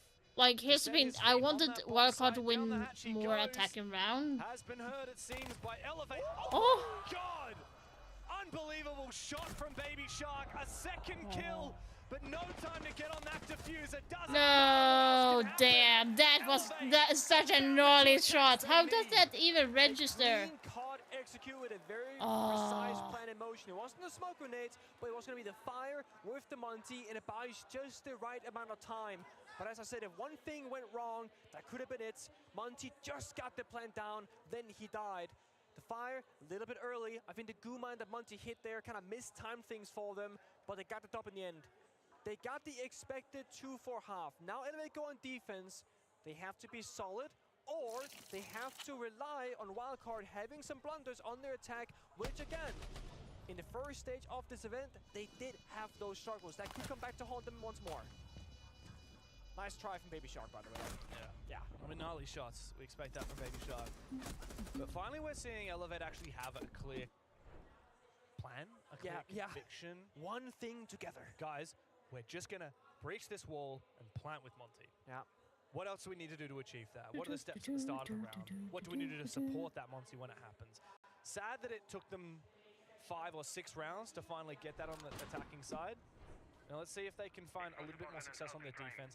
Wildcard surprisingly looked good on their defense on Chalet. Good on attack on Chalet. But the real thing that kind of swung that game in favor of Wildcard was the fact that Elevate just kept on pushing for kills when they didn't need to. Yeah. There was so much needless aggression on the Elevate defense. Also, the nature of Chalet, probably a lot easier to attack than Consulate. I'm sure, like we said, Chalet has been a defender-sided map so far, but so is Consulate. Now, I'll still say Chalet's easier to attack than Consulate. A big map like Consulate, claustrophobic map like Chalet. It just happens that Chalet's ended up defensive-sided, but it's still like it's a kind of map on defense where you're very uncomfortable, even if you are winning. And that's where we gotta talk about comfortable pick operators, right? Double shield ban from Elevate, that's a very comfy thing for a lot of attackers. Of course, blanket left open, picked here by Dash in the very first round. Wildcard, they wanna open up their operator lineup. So you ban out the Valkyrie, don't gotta deal with those yellow pings as you don't gotta bring IQ every single round, of course. And then Fenrir. That is a good pick, actually, now that I think about it. Go for those kills, not get nearsighted in the process, but it does leave open, just like before. Something like the Goyo, the smoke, which can always be problematic with time. If Wildcard are too slow at the first stage of the round, getting in the building, getting their foothold, they might just not have enough time to work with, calm the plant situation. Maybe Shark almost just died, not sure to what, downstairs, a gunfight perhaps? Maybe. Yeah. Oh, he's worried about a lot of angles here. I like the way that Elevate have set this up. It's like a trap, right? Come in here, Baby Shark. Come on, come on. Try and play vert. Make some vert, please. I dare you. You don't know which way we're going to peek you from. But that's the thing, they have to peek it, right? Yeah. I want to see them. We see a flanker potentially from the lobby side. We see Baby Shark. No info for him to work with. That's Psycho. Over near Tellers. He was tempted to make a play. I don't think he's getting what's gonna happen here? What's gonna happen here? Gash start, tearing up that floor. What the hell? Oh, okay, all the way down. fair enough. He's going for a jog. Hatch is close to the basement. He does have a spare impact in pocket though, and right now he's just waiting. because again, Wildcard are struggling, right? Psycho doesn't Yeah. show where he is. Oh! Okay, good height. This is the problem. You ban out the Montaigne and the Blitz. Dash is 2 top operators at the tournament. Guess what? He'll go to his 3rd favorite. That's the Blackbeard. Oh, dude, you were too fast over that. Big run out from Psycho. Takes down the CEO player, but Elevate, they cannot hold the numbers. He's below. One by one they fall and then Oh, shoot, that was good. Wildcard, their opening attack. How did I win that? How did I win that? I mean, they lost all their win conditions. They lost the guy on the rappel, they lost Diffuser, their flank was opened up, and it comes down to somehow Baby Shark to get the final kill. The Baku was downstairs all alone. Like, seriously? Pressure That's from crazy. everywhere. Psycho's stun, of course, you saw it, run out the yellow door with the That's impact grenade, take down the crazy. CEO rappel. Dash, however, had he not gotten the first pick with the Blackbeard and then grenaded the smoke away from that position as CEO, I don't think that round plays out that way. So despite Dash dying, massive impact in the round. Elevate, they're going to be upset about that one because they had the round in the bag. All of a sudden, it was just gone. Yeah, I honestly couldn't see a lot of those kills that came out from Wildcard. Well composed, and I like that they don't get too obsessed with things. Even though we had Shark going downstairs, he was really aware, could get flanked from here, could get flanked from there. Yeah. He's not going to just be like, oh, I'm going to take the risk and I'm going to go for the vert. Nor is he going to be like, I'm going to hard watch these holes and not do my job. He's just going to, okay, open a little bit of vert, watch. Yeah. He's going to open a little bit more vert, watch. And then nothing he's committing to, he's never going to commit to a risk unless his teammate is going to make that risk a little bit more in his favor. It's not a 50-50, it's going to be a 60-40 or a 70-30. Because mind you, if Baby Shark ever died, if Fnatic just drop down that hatch, playing piano, hold the I'm such in the mood to play. This is like annoying. Else, they dropped the yellow skyline. I still like hate 3 Blackbeard. kills in that I still round. hate Baby Shark him. got the final one. I didn't see the 4th where it happened, but regardless, again, Wildcard working There's very a much mute together on down there. the same plan. Blackbeard blocking the ankle here for the semi charges, at least in the beginning. The wall is open now. Maverick can solo open the main breach despite any issues like a Kaid or a Tuberao, which both are in play in this one. Likely going to be safe for the hatch's backside or a different wall because you see nothing is present on that exterior one.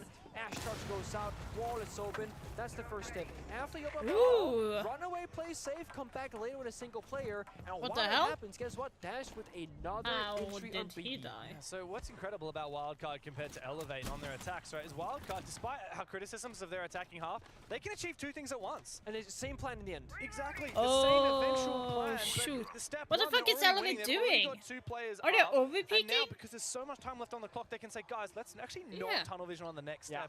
Let's just sit back and relax. Like, Wait for someone. It feels to walk like things they out, are open up. like over peaking or be over aggressive because literally there's nothing for them to be over aggressive. They have good drone work. They got Togepi Call going out right in a moment, I believe. Maybe not. Psycho Another dies kill. elsewhere. Just like that, he's forced to sprint down, but they're waiting for him in a 4v1. Red to perfection. Romeo with it all to do. 1 kill. An ace required. A second Are you one. kidding me? Blackbeard still hunting him. C4 needed. The dash doesn't need to move as of yet. Cam's in there to support. Match Hunted, point. cornered, Let's and go. finished off. Wildcard. Another attacking round. And they are seemingly crazy. untouchable here in the series. That point in series point in their hands. Ridiculous. It's a 4v1 on the bomb side with Dash and holding the flank. Like, here's the thing, like, when it comes to Wildcard, again, there's one no thing that they are gaps to be really, really exploited. good is And their this is Wildcard crossfire. paying They respect to Elevate. are They're not just missing gonna a single brute force crossfire, run down towards the and bombs their saying, "Hey, where's the refrag bomb is site? Where's the so, final player so here?" freaking No, no, good. they're still If waiting someone for the dies, fight. they're Despite quickly to having the refrag call, right off. despite They're not having the giving flank them zones, a despite having second to Blackbeard, go there's a away. Blackbeard flank watch. Like, that's why They're they are calling winning all so the much on bases like defense, because fundamentals. it has such a You strong said it, James, crossfire, they're and they working have two it on angles, attack. It's the very, same very plan. weak Maverick, Ash get in the if you breach, compare to all other the three teams. guys roam clear But, to like, beats the backside. When that's the one of Mavericks the is done, strongest they're sides. gonna rotate over and help the backside. Like, it's who's not crazy how right, good it you know, is. they're They behind know this actual plan where they have each other. and play man advantage. Bathing gets the cutoff You can, kill like, on see top it of really here. That the crossfire from 3 sides, the hallway, in kitchen, and then you have outside the kitchen. There is the crossfire. So if one dies, that is going to be picking up after that. It's easy for Wildcard to pick off players who are looking sideways, unsure of what angles they're exposed to, desperately looking for some aggressive play.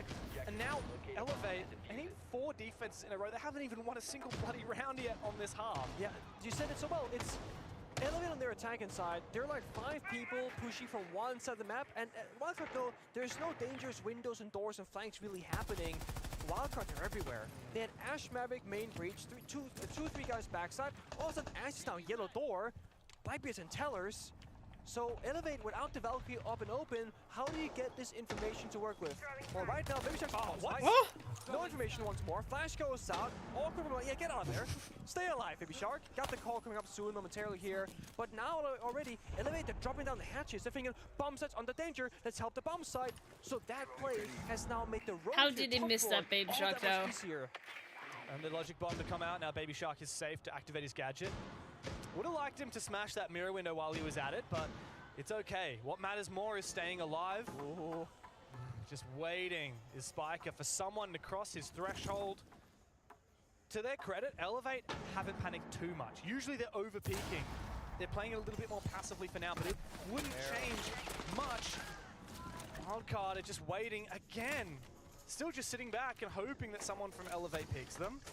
Dash wants to move up from the hallway, but doesn't need to over-aggress as of yet. Out goes the Bees. He can't move forward though because of that smoke. Good info though. Now BB knows that nobody's at that door, so it has to be middle of meeting or by the spiral double door. Call goes out, the second one, Nade 2. What can you do, Simba? Run away, he stays alive, that's massive. Now they got that mirror window, no real counterplay, no Ash charge. They got a smoke it, fire it, a flashbang it. Speaking of flashbangs, that's a miss from Baby Shark. Good usage of the Azami's keeper barrier there. But guess what? Dash is marching on forward, vulnerable to that vert below. Now remember, the bomb site is downstairs in lobby and press.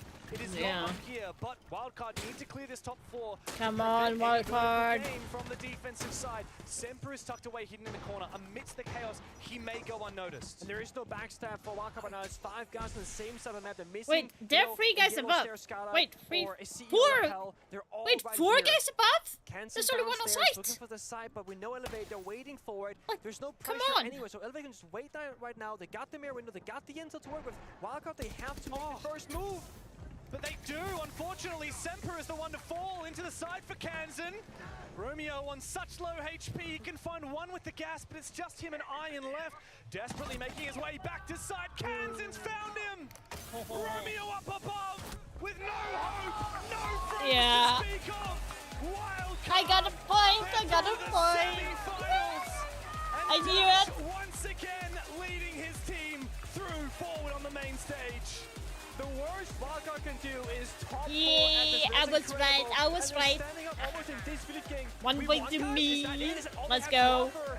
For Elevate, I mean, a dream come true for most of those players is to play here for one single matchup. But with that being said, they cannot be happy with how they can get out of this tournament because that was a very one-sided match, especially Consulate.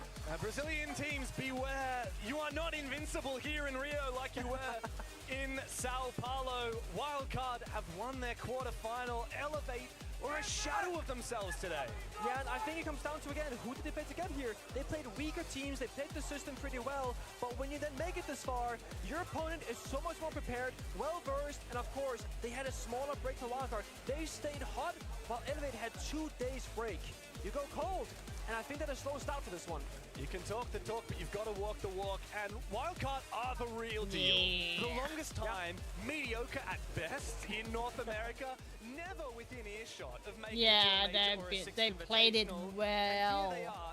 You know, some people are criticized, oh, they're just a partner team. They would never normally qualify for an event. I think that conversation is starting to change. Wildcard have shown that they can contend on the world stage. Yeah, and it's not just Dash, it's not just Kansan, it's the full-time roster. The tag timeout, Spiker, all those mini strats, the plays, the communication, base, individual performance, and decision-making. It does not look happy. Amount of one-tips that we saw.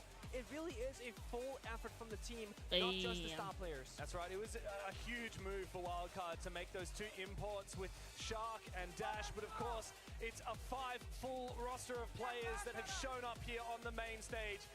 And let's go and have a chat with Nivi and Ian on the stage. Congratulations! Oh my god! You were playing out of your minds. It seems like you guys completely changed your mindset for this championship. Is that right? Yeah, about 2 weeks ago or so, we weren't happy with how we were playing, so we completely changed our play style about 2 weeks ago. And I mean, you can see the results. We're playing very well since then, so. Muito bom. Eu tava falando pra ele aqui que ele parece que eles mudaram completamente o mindset da equipe aqui pra esse campeonato. E ele falou que eles mudaram e deu bons resultados até aqui. Yeah. Spiker, you've got such a eclectic mix of talent from all over the world. What is it that makes you guys tick? Why is it working so well right now? Honestly, it's just time together. Time with Shark and Dash. You know, having time with English just makes everything better.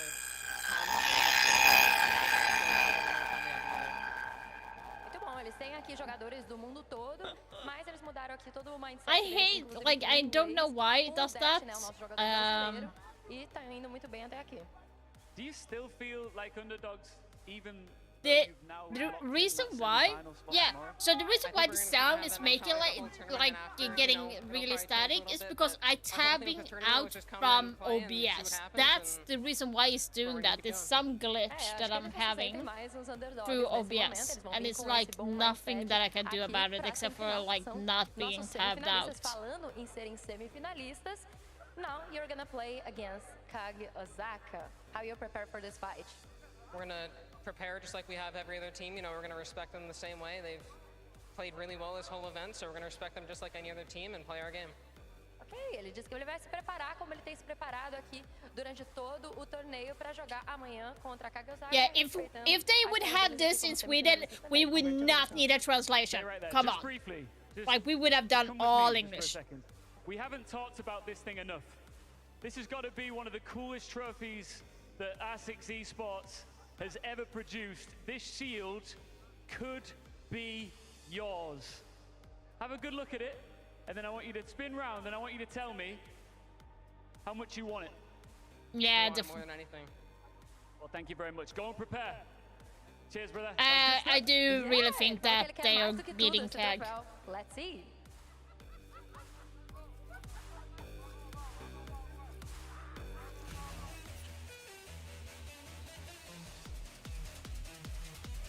I really think that wildcards will go to the finals.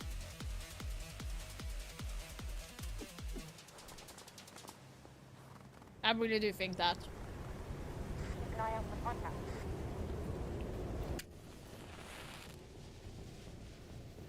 If it was SiegeX that went and win against Kag, I would have probably said maybe SiegeX.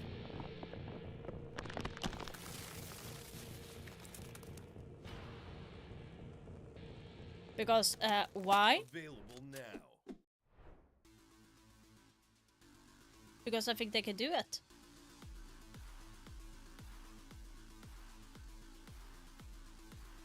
Let's see here. God, so. But they're kind of quick to get into everything. Nah, I think it's going to be Falcons. Okay, let's go in for some Wordle. We haven't done Wordle. Word of the day.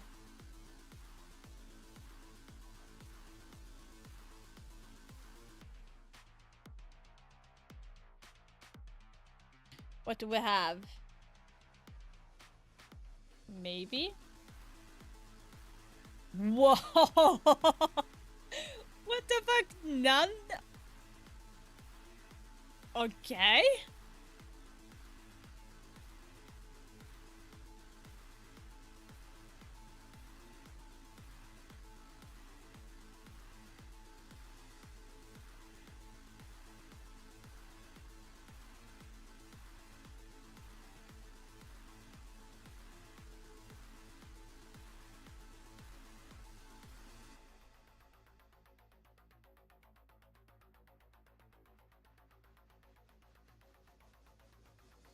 Whoa, I'm not taking anything off.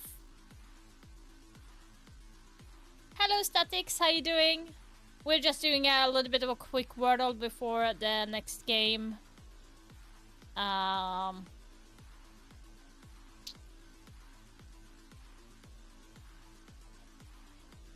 doing good, I'm doing good. Like, been excited day.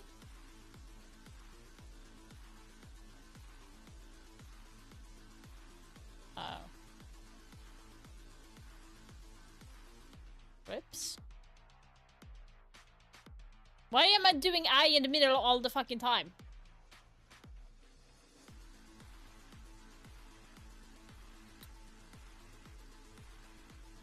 Yeah, this is... Yeah, I know. It's just me that's being stupid. So, let's say the I is in there, then we have the T, so... Yeah...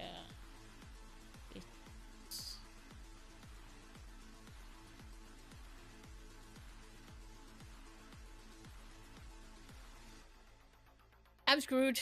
I'm so screwed. What do we have here?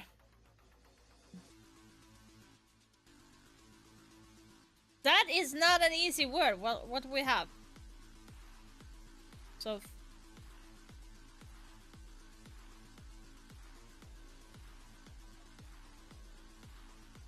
No!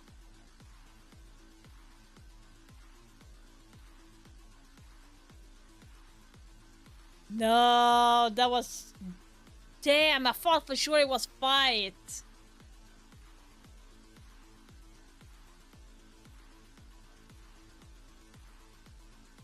Like that. So, F-I-T... No, F-I-H... Yeah, it was like to... The H? Wait, so we have... F... I...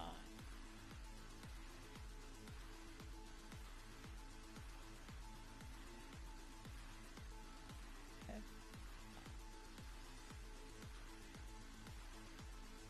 Wow, that was... I don't know what it is. That was weird. Fifth. It was fifth. Damn, that was close. Like, do we have anything else? Yeah, but I'm not interested in that. What's mini? Mini crossword? Unit of distance that can preside stone and age. Oh my god, I'm so stupid. Kind of powder used for hot chocolate. Powder?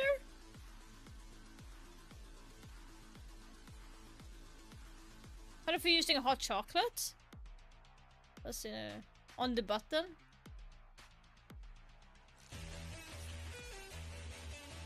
Clove? First connection. Not and say we... Do not say we did.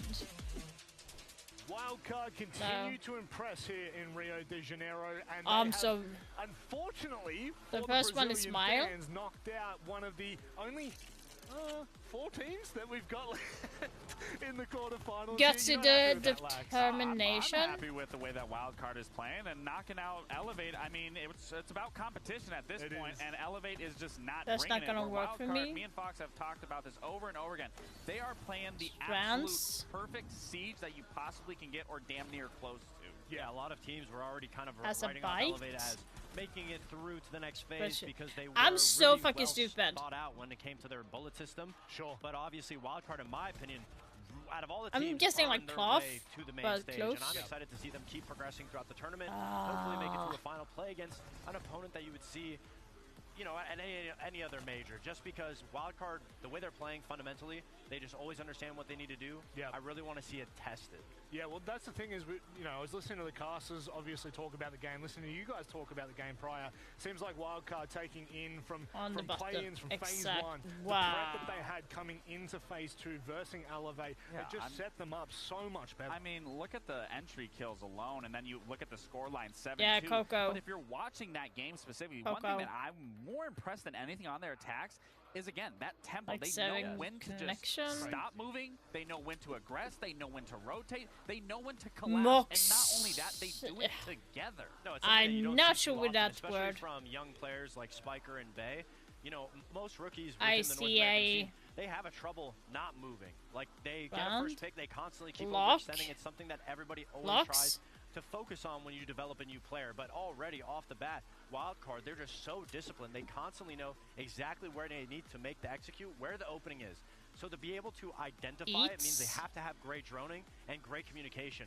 And for a team that's only been together for a month, that's insane. I've never seen a team be able to play that good. It doesn't feel necessarily like a Beast Coast roster where they're playing very good all together. It feels like this team is already a super high-level experienced team strategically, that they're playing as close to perfect as possible. Lex? Yeah, I was going to say, I mean, me and Fox, we've gone through trial and errors with rosters, and it does take time to get that synergy, to get that communication. The fact that they're doing this within a month, bringing Dash on, bringing Baby Shark. Oh, this one I don't even have any clue. To get that into one and then making it work here, now pushing themselves into a semifinals, you got to give yourself a pat on the back. Not Who that. knows what they could achieve at this point? It could continue to get better, but of course we do Moxie? have the What the fuck is that word? And this, for me, sponsored by Blacklight, is important because there were so many moments, Fox, that we could have chosen from. Like, what have you gone for? Today, and obviously he had an amazing play. Yep. And so we'll take a look at it because it was just I'm really bad at phenomenal from crossword. him. I'm like And, not even joking. wait a I'm minute. really bad at it. No, don't blow that. Baby Shark. Baby Shark. No! Just run away. Baby Shark. No!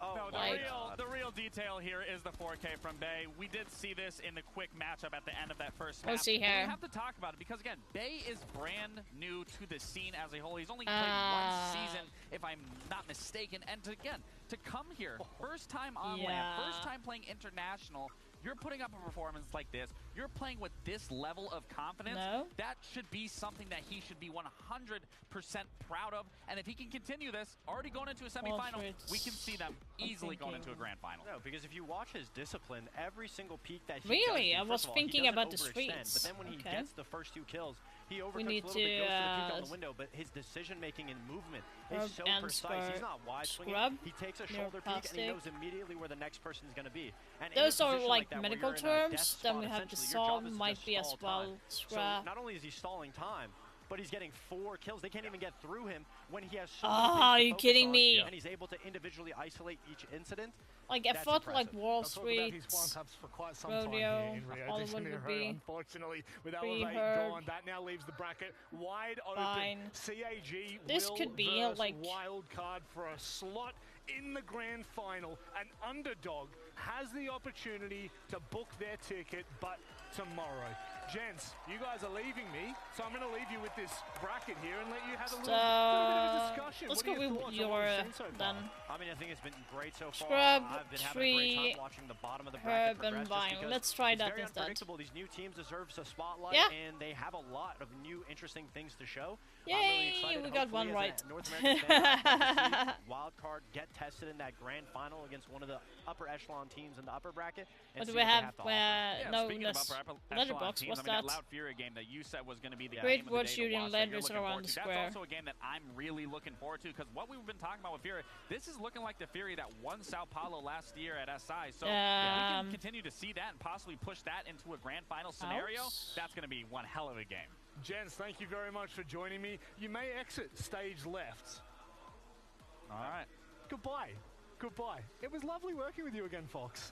Wait, I'll what? see you again soon. This is But interesting. for everyone at home, we will be joined by Jack and Leo on just the other side of this short break. Oh, they need to cross each other. Okay.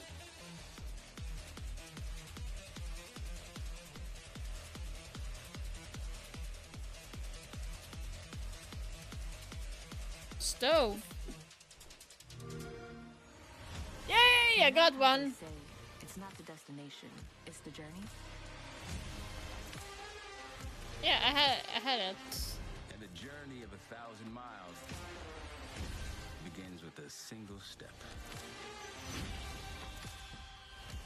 And you know what? They're right. Wait, what? I'm kinda confused. So try to solve it in 6 words. Oh, I'm done. Yeah. Stupid me. Find hidden words and uncover the day's theme. Okay.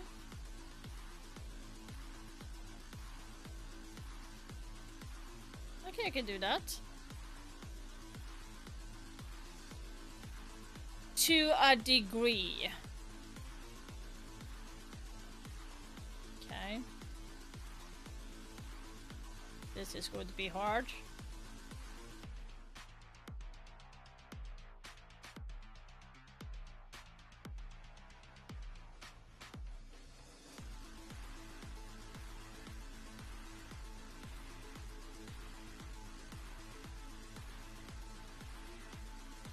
No, that's not it.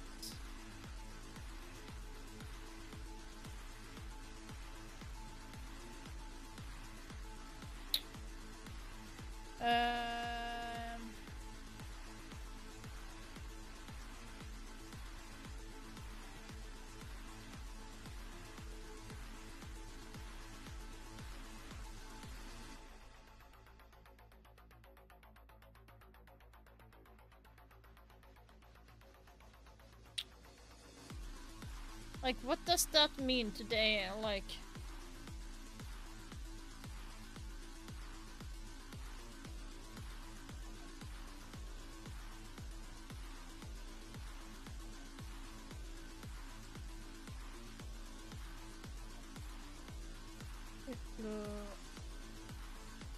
Diploma.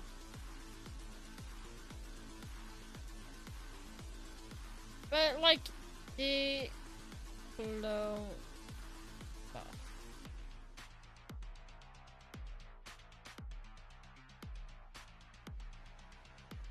Wasn't that right? Okay. I thought definitely was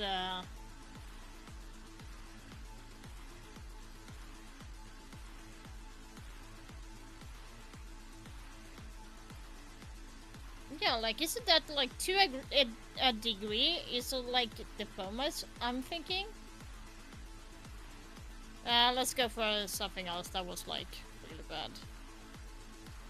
I could do Sudoku.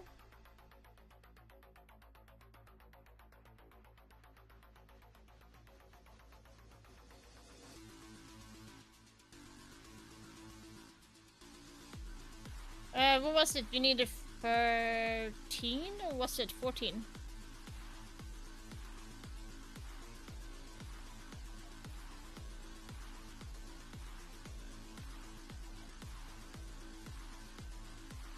Was it you needed to fill it for 14 or was it 13? I don't remember.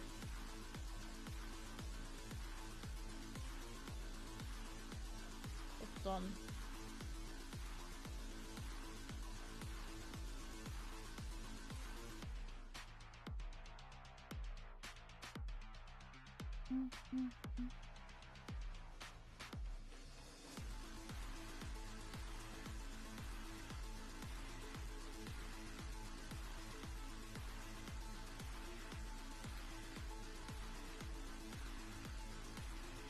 Oh yeah, 45. It was 45. No, like in total you need to have 45. But like...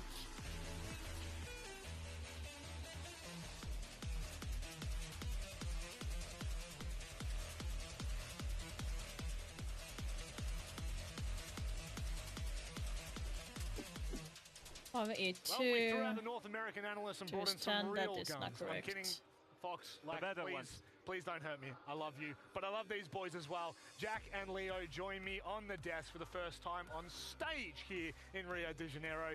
Leo, how are you feeling, mate? This is unreal. What have you know, Brazil 360 stage in Brazil. Yeah, I know Sudoku, but I just don't remember what number it's supposed to be. That's what I'm saying, Fox. Like, I know it's 1 to 9, but every box needs to have certain, like... Genuinely phenomenal. It actually was. It went the distance and nearly went into overtime as well. But unfortunately, that was at the start of the day. And now we're in the middle of the day. If you'd believe that or not, we're already into the third quarter final. I mean, that kind of makes sense because you guys are here. Let's go ahead ahead and have a look at our third matchup of the day. I'm losing count here in Rio de Janeiro. There's just so much action today. Falcons take on WSETGME, a rivalry that definitely has a bit of history. For sure. I mean, these guys There, have been facing that's each going other to for a be long time. Falcons 7. obviously for us the most consistent team of the last year, qualifying 1, to every 2. single event, making Then it we to have grand finals every single event. And you know, when they came in this tournament, we were thinking like they were a little bit so-so, you know, they dropped the first match, they lost to Loud, they lost to 1, M80, 2, 3. and then throughout the tournaments they've progressed, they've gotten better, and they've warmed up all the way 4, to these 5. quarterfinals. They have so much talent on this roster. 6. You know, the guy on your screen here, Shaiko, Then but it's going to alongside be him, Zolotov, users, 6 Leaky there, Factory. F3 there It's such an incredible instead. team, full of talent. However, I think at this tournament so far, a little bit of an Achilles heel has been Then we exposed. have, I think where Falcons are forced to full yeah. clear, where they're forced to breach, where they're We have forced to play the 2. utility game, and We not can't get have into it there, a wall we with have the it other team there. and actually execute. That's where they've found themselves undone. That's what some teams have been, going at to beat them. Loud, particularly, but also M80 as There. well. So 1, opening 2, the 3, discussion up a little bit here 4. for Falcons. I mean, this is not the first time that they've played WSETGME. You know, What could we be only have to there? look back 6 months. 1, 2, 3, 4, not even. It doesn't 5. even feel like that long ago where they got bested in a BO5. 5 is going to be Exactly, there. yeah. The head-to-head history No. between these two teams, particularly with W7M, it started 7, at Esports 8. World Cup all the way last year, where Falcons destroyed them. It 1, then 2, went through to 3, the Montreal 4, Major, where W7M, they got 5. their revenge, Okay, as that you can doesn't see. add up. Here are the pictures, and I think, Leo, it's probably fair to say, this is where BDS at the time 5 might was starting work to worry, there. hey, there's a pattern emerging. For me, 4 that was can't the be biggest there. moment where we Then realized, 4 is oh going to wow, be a there. second grand final that BDS is losing, 1, 2, a 3, second 4, moment of 5. victory for their opponents. And if you look at what 6, this meant 7, for W7M, 8. for all of this game, guys, a first Then major 6 victory. is You look not at going to Volps, be there. which team was he representing before? Team Liquid. He joins 1, W7M, major 2. victory. Now, if you look at W7M right now, Palu is now coming 2 is from going to Liquid be and there joining then. W7M. Is there a pattern there? Could they win this event? That's what 1, we're 2, going to answer right now. There's 3, a bit of 4, 5, spiciness to it. 6. I'm actually really looking forward to 4, this 5, matchup. 6, There's lots to dive into, 8. especially for W7M. That 9. yes, they are major winners. They are world champions in their own right. So 1 is Are going they to be able to there. back up that kind of success 1, 2, 3, here 4, in 5, 6, Rio? 7, Well, they are the 8 only is undefeated going to team be at this there. tournament. They're going undefeated through So phase we have 1, through the reload 1. stage, and they managed to get that bye. That brought them all Now the way through that to is a it's worth tricky saying that they've not question. actually That played for a can't while, be but what a it. team. And just a very quick one on the W7M organization. Everybody who has represented them in the last 18 months has played on the main stage, because Dash just played and just qualified to the semi-finals, and of course their former team in Furia are also here as well. 8. I don't know what they're breeding over there, but they've got some phenomenal 1. talent selection. The scouting at W7M 1, has 2, been really crazy, and I will tell you this: 3, these guys, they've been 4. looking the most dominant out of any team this tournament. Now, one thing Then that I we will say have that may be 5. a weakness here. Yes. They haven't played since Wednesday, Then actually. Oh, sorry, they haven't played since 6. round 4, right? They had the bye, and that for me, they're Then coming we in have cold 1 here. in this quarterfinal compared to a Falcons that has steadily Let's increased see their level. here. Do you think that'll play a massive impact here, Jack? Do you think that extra day? I mean, we were just talking about Elevate having that extra day off, and they looked a 2. little bit sluggish. There's two sides to the coin, and I think it very much comes down to what 1, the team 2, prefers, 3, because 4, obviously WSM 5, have had a lot of time 6. to watch their So opponents, to build into their counter strat, to really know who they're going to play. then And 6 have is what going to be represent. there. However, you do lose that 1. element of being warm and momentum through the Then tournament. we have especially 2. a tournament 1, where 2, teams 3, get sent home 4, straight away. 5, There 6, aren't 7, many 8, teams to 9. practice against, so it's not like you can go So and 1, 2, sprint 5 different 3, teams. There's not that 4. many here, so you've just 4 got is to going come to be into this cold, there. basically. And you don't have a 5, 6, 7, opportunity here. 8, Once you lose your 9. you are done and dusted for the tournament. So which of 1, course will 2, come back to bite you 3 inevitably. is But going let's to go be over ahead and have a here. look at 4, Palu, a player 5. that has had 6, such 7 an is going to be over unbelievable here. career, yet hasn't really achieved a whole bunch. And that Then for we me is have the biggest story here with Palu. You know, is this guy has 1. been with Liquid for 6 years before joining W7M. Yeah, he we was have always 2. hunting for that title. He was always looking for Be it. over And you look at his S-tier results here. 3, Every 4. single So year, 4 he can't be qualifies to the here. major. He qualifies to the 6th 4. Invitational. We have And the 5. best placement he ever gets, second. He 5 never won a is title over with here. them. Now, if I tell That you this doesn't make story, any if you sense. look at If Volts, 5 is leaves here. Team Liquid, joins W7M, major victory. Palu leaves Team Liquid, joins W7M, incredible statistics throughout the tournament. Jack, Can he win that major? You'd have to say, with the way W7M are playing, with the way that he's playing, he definitely can. It's worth noting there's another hurdle that he's got to get over. He's never beaten this BDS Falcons core in his lifetime. He's beaten an old BDS roster a long time ago, but against this roster specifically, his opponents, he struggles as well. But I think that speaks to why he wanted to move away from Team Liquid. He was chasing it. It never happened. He's moved over to W7M, and he's one of the best rated players on W7M right now. 2, How much does he 3, bring to 4, W7M here? Because 5, look, 6, they in their own 7, rights are a phenomenal team. We've already seen them do 8. incredible things. What does bringing a star power like Palu? It is going to be. I think the story This is begins with taking some Dash time. I being haven't fixed, done right? Sudoku in Dash a is an long amazing time. player. 2, 3, Just 4. seen it right now. Just seen it, yeah. Amazing on wildcard, but when he was with W7M, he was 5. maybe a little bit in the shadows of his teammates. He dropped a little bit in 1, confidence, and they were lacking that 2. firepower. As soon as the Boston Six Invitational went wrong for them, they Could be went there or and picked there. the most consistent So I have fragger 3. in the history of Brazil. That for me is Palu. Could be And there. that's what he's bringing to them. 4. That extra firepower and that game vision he had from Liquid. Now I will say this, talking to Palu about this move, he did tell us it was a huge jump out of his 4. comfort zone because Liquid was his there. house. We have So 5. he needs to make it worth it. Certainly Well, does. And we need to make it 6. worth it. We need to have a look at the map pick, see where we're going for this best of 3. One that is sure to be something you do not want to miss. Jack, I'll let you kick off proceedings. Yeah, so Bank is the very first ban. He's Let's, not surprising. It's a map that yeah. BDS/Falcons absolutely love. Chalet They've never first. lost it as a core. 17 win streak on Bank. They don't stop. It's going to get banned. Conversely, Falcons, they hate border. They're going to get rid of it. What's interesting, kind of curiously, is if we move through to the first pick of Chalet, W7M, very, very high preference map for them. They beat, I think it was M80 on it. They've definitely won at this event. However, Falcons also like this map traditionally as well, Leo. Yeah, it used to be an amazing map for Falcons. They had a 12 win streak on that map before SI, and then lost it twice to PSG Talent and Furia. So recently, not the best one, and so that's maybe why W7M That's why you've picked into it. is picking it. Now, if we look at Falcons picking Skyscraper, historically, really all-time high for them, but they lost it in this event against Loud. But when you look closer at the results, it's not as bad as it seems. No, absolutely not. They played it against Loud, very first play day of Reload. They did end up losing it, but they got a free attack split. Now, Skyscraper is one of the most defender-sided maps in the pool, so that's something that they can build on. Fix those defenses, and then they should be good. That's why they've picked it as one of their favorite maps. And then, if we move all the way through to the deciding map of Clubhouse, it's the only map, or one of 2 maps that Falcons have actually even won at this event. It's been a big favorite of theirs, but W7M also like it as well. It feels like a perfect battleground to decide it all out. Right now, that map veto doesn't tell us any advantage from any team. I think it's very well balanced. It's very high quality from every team on every single map, and we're setting ourselves right now for an amazing matchup. I always like it in best of threes. You always see whether you go for your opponent's weak picks or your own strong picks. Both of these teams, all maps are strong for both of these teams. Strong picks all the way. Yeah, given the time that they've had off as well, I mean, does that would you lean into counter-stratting a little more, or do you think that that's kind of out the window here? No, I think it's absolutely important. Right now, there's no loser bracket. If you lose, you're out. Yeah. So you've had one extra day to analyze everything. Make sure you have counter strats. Make sure you come in, and with this BO3 against Falcons, as a reminder, you're starting in quarterfinals against a team that was consistently in the grand finals every single STR event the past year. You know, you don't leave it to chance. You go all the way to try and beat them. Jack, that's got to be, I mean, that has to be looming large for them. They're only 2 games away from making another grand final and potentially being in the same position they've been in multiple times before. How much pressure does that put on a team like that? I think Falcons, they probably don't feel too much pressure until it hits the grand final. We see them usually run through the tournaments. It hits the grand final, that's a whole different gravy roll.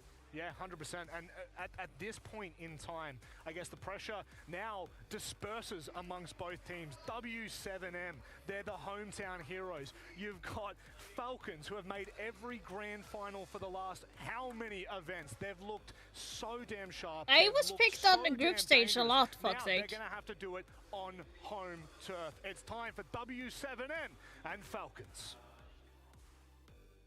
I think it was played. If you take one of the most dominating lineups in recent Siege history and give them wings. We'll fight until last bullets. Wow, what was that Team intro? Falcons seem to be flying high with 5 players who are used to the big stage. Absolute Falcons domination. But today, they need to show the whole world that they are Like the truly voice is birds of cringe. prey as they hunt against a familiar foe. A wise man once said, if you mess with the bulls, you get the horns. And the bulls of W7M yeah, the voice are doesn't even match. scarier Oh my in god. front of their home fans. No one can stop us. A team that was so scary in Phase 1 that no one dared pick them after 3 playdays.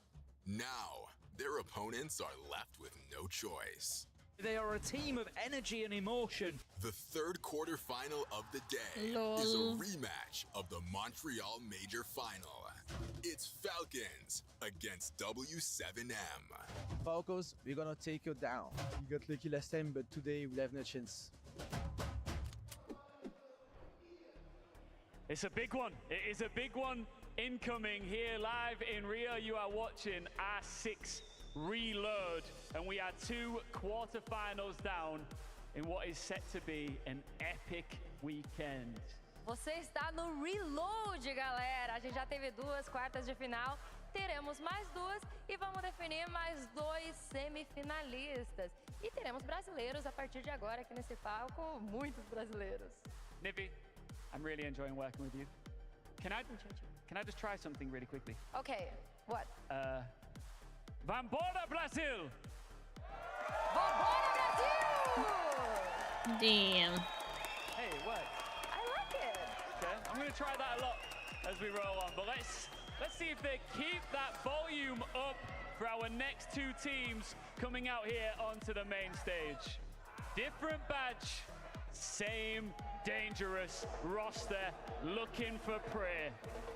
It's Falcons! Yeah.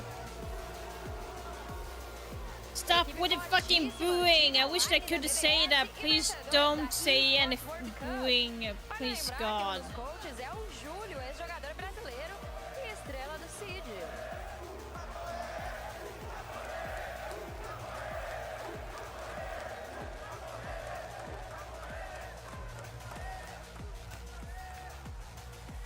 E agora recebam com muitas palmas eles que foram campeões do Major de Montreal, os nossos touros brasileiros W7M!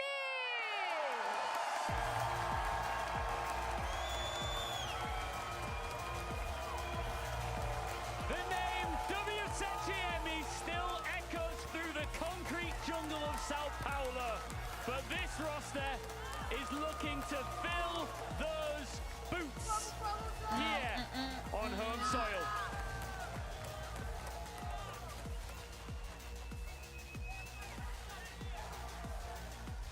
Palu, the legendary Palu, who is enjoying his fans right now. Come and join me. The rest of you guys, go and take your seat. Licky Fack as well. 2 men who I know are never strangers to a main stage. Palu, we've been here many, many, many times before, albeit with a different... Shaiko is so small. Are you excited? I think it's like 170. I might be wrong. Of course I am. Like, being in my hometown, home country is amazing. I'm just so excited to play here. Rapaziada aí é incrível, então eu tô muito ansioso, vai ser muito da hora. For you is the same. You used to be on a stage like this, but now you are representing. Really? I'm 163, fuck's sake. I'm 163. I'm a short ass bitch. Of course, the story begins now. We are really happy to do our first playoff, and I want to thank all the people here who cheers for us, and especially people there. Even here in Brazil, they come to support us, and we'll give everything for them. Ele falou que está começando uma nova história aqui no Brasil. Ele está agradecendo ao pessoal que está torcendo para ele, especialmente a galera do lado de lá, que ali tá cheio de touro. Pocket size. Damn. Is this a case of I inherited like my mother's height because my dad is like 192. So I guess so. I have my son, he's like almost, he's like 190. So right now I just want to lift it. Muito bom, ele falou que com a Liquid eles quase chegaram lá várias vezes, mas aqui ele tá nesses playoffs. É isso, né? Eu não ia falar nada nada que vai soar uma farpa aqui. Do you have something to say to your opponent? Yeah. Okay. What do you want to say to him? Just good game. It's going to be a great match. Two great guys. Thank you. Go and take your seats. Two wonderful players and two great men here. There was a nice bit of showmanship there. Friendly, but once we get into the server, that all ends. O Palu é ursinho carinhoso, gente. Fala a verdade. Vamos começar esse jogo. Let's go. You do that fuck thing. Let's do it. Well, Tim, the players might have been friendly between each other, but I tell you what, these fans in this arena want nothing but blood. You can feel it boiling over at this point. And I get the feeling this is not going to be a simple affair between these two teams. I'm Des. This is Tim, and we've got one hell of a quarterfinal coming up for you. Tim, how are you feeling today? Good. I mean, I've watched the first two games, some great entertainment so far, some good siege, and I think it's just going to ramp up as the day goes on. Paolo and League Fight, but being really polite to each other there, very friendly. I think that's about to end in around 20 or 30 seconds. Once they get inside of the server, that politeness is going to drop. They're so nice. Like, teddy bears outside of the game, but you get in the server and it is all business is the crucial one. 100%. You heard the dev speaking about it. It's one of those we look at it. For me, seeing Palu coming up against Shaiko, knowing again that nemesis rivalry has existed for so long, and today one of them has to break that. This is what it's all about. It really is. We'll see what the fans think here. It's a straight 50-50 split. This really is going to be one of the closest games of the day. You've got two different stories at the tournament, really. W7M have come through unbeaten, only had to play 3 days, got that bye on the 4th, were able to qualify. Falcons, it's been 50-50. There's been wins, there's been losses, there's been tough games, there's been easy games, they've had a bit of everything. But you just know, if these two can both turn up and deliver their best siege today in front of the Brazilian fans, we are in for one hell of a matchup that could Des go all the way. Fingers crossed, Tim, because it's what we want. You can hear the crowd, they rise up behind W7M as well. Make no mistakes, we know which way this crowd is aligned, and it is most definitely behind W7M. We spoke about Chalet, Tim. You saw the little preview of it a second ago. Gorgeous camera shot, by the way. I've got to give the production guys for that. It's fantastic. But Chalet, a map that both teams love. It's a similar story about Sky, Club. Even though it's not really one of W7M's favorite maps, they've got a brilliant win record on it. It's destined to be a fantastic series because there's no bad maps for either team in this pool. No, absolutely not. And, you know, I don't know, I look at a game like this and I just think how lucky we are to be here in Brazil. It's wonderful to come back. You know, we've had a fantastic time, Des. It's always a beautiful country to get the opportunity to come and see, and then we get to see some beautiful siege alongside it. I'm not sure it gets better than this. It's like sitting in a Buddha position. What? Kind of an afternoon, late afternoon, early evening for us here in Brazil. It's the one thing we've clocked is how quick it goes dark here so far as well. It's literally 20 past 5. Pitch black. Pitch black, done. Within about 2 minutes. That's why we've got the lights up in the house as well. As you can see, everyone getting settled down and ready for this one. Just waiting for a few to get into lobby before we get ourselves going, but it shouldn't be too long now. What about that trophy as well? It's our first time, obviously, on the broadcast here from the venue, and we've had the trophy revealed. We've seen that. I did wonder, beautiful stuff. At what point can you stop defining something as a trophy? At what point does it become an object versus a trophy? When is it just a shield or a hammer? That is a trophy. Absolutely beautiful. I genuinely think we have some of the best design, most beautiful trophies in Siege. We have some absolute crackers across the years that I can think back to, and that certainly takes its pride of place up there at the top of them. It's absolutely beautiful stuff. I remember when you speak to people outside of Siege Esports who are just like, wait, you guys lift a hammer for your world champion? It's like, yeah. Why would you lift it? Why not? If hammer, is that weird? Yeah, if you can lift the hammer, then lift the hammer. Like, why would you not? Obviously, we had a few events where it was like the busts of operators as well, with the head, the shoulders, the chest. It was really cool as well. Just again, like you say, some real cool stuff going into the design of these, and I think taking that home, it's definitely in every single player's minds. W7M, I think have gone a little bit, I wouldn't say unnoticed. They've been undefeated. They're a fabulous team, but haven't played since Wednesday. I think the fact that they didn't play those last 2 days has kind of taken them off the radar a little bit. Exactly, and then for Falcons, again, not ignoring that last year they finished second at everything there was to finish second at. It was ridiculous how close they came, but could never quite get it done. They were knocked out, of course, by FaZe in the grand final, so FaZe could lift that hammer just a few months ago. Is this their year? Because if so, it's got to start here at Reload, in front of a tough crowd, in front of the home favourites to win this game as well. This is when you've really got to show what you can do. Yeah, I mean, the pressure's on, and this is one of the big questions for me with Falcons. I've talked about it. I've said, you know, they were a team of energy and emotion, and what I mean by that is they're very reliant on it. When things aren't going their way, when the tough games, sometimes you see the team, the energy drops, and they lose round after round, and they struggle to get themselves back into it. We've seen that across the last year. I just feel like they need that breakthrough moment. But wait, it's been 6 hours already? We could back doing an interview. You've got I just know it's been live for 6 hours. It doesn't feel like it. Atmosphere for them to come and Oh play my and to just God. shut that out. And for me, Just if they can win do that and they fast can as get fuck. wins here and they can win the tournament, that's Wow. a real big marker for Falcons going forward. Norris is so locked in. I just realized, Fox, saying that I've been live for over 6 hours and it doesn't feel like it at all. As a whole, Like, been brilliant. Yeah, Norris not has been even that stable close. for me. When we had the FaZe Furia draw out, he was like, what? Why? I couldn't believe it. It was great.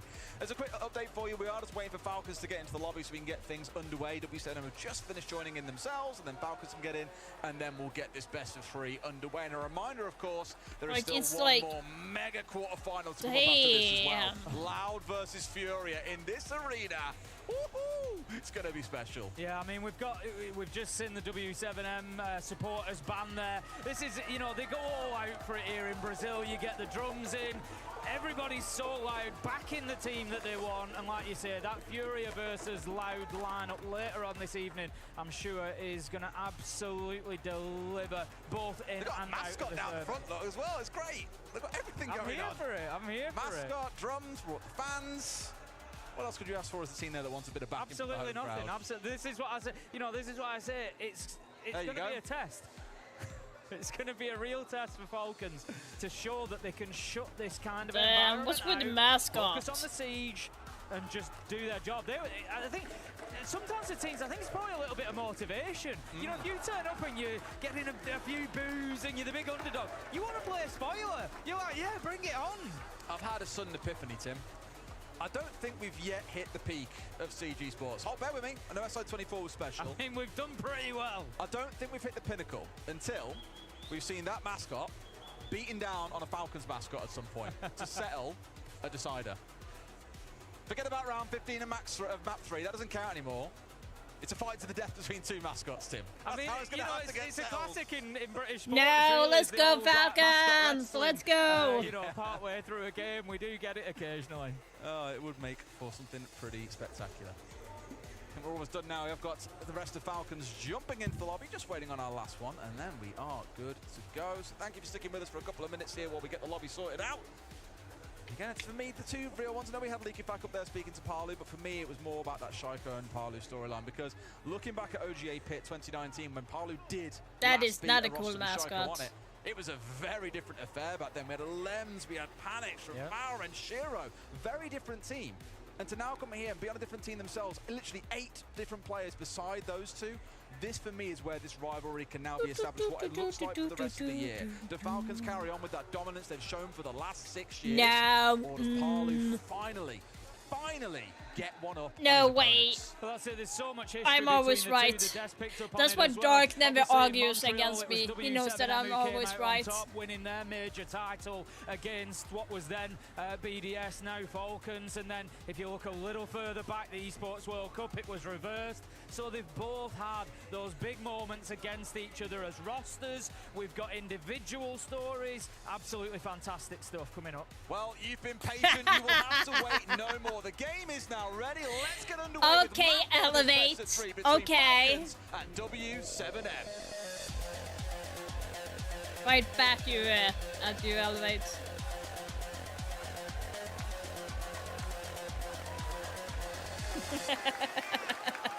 A very brief moment of silence, Tim. And this is where things get real. Once you press start in the lobby, of course. Once we get underway with it, we're in for it, Tim. And for me, again, if I'm sat here with Falcons, I'm wondering about how this week has gone. It has not been their strongest showing, I think it's pretty fair to say. Many have looked at their performance and thought, this isn't the team that we know and love. This isn't one we used to see dominate and finish in grand final second place after grand final second place. have some Are they going to be able to do it here in front of the live audience? Oh my Will god, it lift them Quantific up, Rabbits. Or will they be further crushed? Oh, there was not Yeah, a lot left. Okay. we will get into this one as soon. I think Solosov's had to run to the bathroom. I think we've had a last-minute technical situation. A bladder technical situation, Tim, unfortunately. Leafak? I'll link it back up as well. We're just taking the chance now, you know what? I'll tell you what, he looks like a man that's running for the bathroom as well. If it's happening, it's happening. No way. And uses?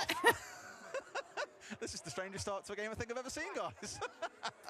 What the fuck? We will get on in there just as soon as we can do. Just a reminder for everybody, of course, we are playing, of course, on SiegeX, so we've got. What if I did not go to the bathroom before the game? So something to keep your eyes out for throughout. This chalet is one of those updated maps, so we've got those new destructive environmental ingredients that you might see. Things yeah, like I know, but extinguishers still, on the I wall gotta can now be keep. shot out and will create sort of a Gotta couple keep of it alive. seconds Yeah, smoke. gotta keep it We've got alive. the gas pipes that run down through certain I do have levels so in areas. much. You shoot them out, you get a couple of seconds of fire, much like a Goyo canister, but just a lot shorter than that. So those are some things to watch out for. A couple of changes with the operators as well, and hopefully you'll get to see. Oh, but wait, I'm going to buy like a lighting and custom-made everything else mouse that mat comes for with my it. husband. I think the op bands As a has definitely surprise been the most gift. The op bands I was going to come on to as well, of course. You know, we've got that new system in place. Lol. Yeah, the op bands I think are a really fascinating So one. I I'm really enjoy I'm seeing going how to teams approach playing against Falcons. make a You know, I've custom-made spoken about mouse this mat on nearly out every of cast this I've done with picture. them. They have a few operators they tend to lean very heavily into, one of them being the Dokkaebi. And I think Because they've had Masper taken away loves from this them, Tim. You see them series. struggle in some rounds to So I'm going to make this one. take as much ground, move forward as quickly as they'd like to, and that's when they start Cost to about sweat 40 against the euros clock in this to Falcon. make, We used to see this so. team, I think about to a couple of years ago now, it was a little bit of a different roster, but they'd be able to execute often in many rounds. There's 60 seconds Yeah. still left on the clock, and it's like, wow, they move quick. And I feel that's a good bit Yeah, of technical pause, away it from says. them. Of course, targeting Shaiko as well, banning away the Deimos is another massive one. If he gets given Deimos, he's going to pick it, Tim. I was looking at his operator pick rates. Despite how much Deimos has been banned away, it's still his joint most picked operator here at the tournament so far. I'm going to assume that you can hear the band sort of firing up on stream. You know what I loved earlier, bless him? And I love how constant it is. Believe me, from Sao Paulo, from my experience, that will just be throughout the game. Like, the support is constant. You know what I want to think this is, Tim? Top tier shithousery right now from Falcons. Do you think? Start watching a football game in the UK. Do you think? I think it is. Just a way to get in their heads a little bit, just to make them sweat. You can see it Disrupt both the ways, flow. though. You know, Norwich was so composed. does it disrupt their own flow, you know? No, because they've emptied their flow out, Tim. They've gone to the bathroom, Tim. They're fine. I was going to say a second ago, you mentioned the drum and the band a second ago. Yeah. You love that one. Fett came over to us early because he's here co-streaming as well. Big shout out to all of our co-streamers for this event. But Fett came over and he was like, I've been really loud, like I'm just very aware that it might get picked up on the cast, and if it does, I'm sorry. And then you were just like, you know who's standing here, right? Tim's right here for one, but that band is going to drone, it's going to deafen both of you and just override it all. They are so loud. I'm struggling to hear myself think through the headset.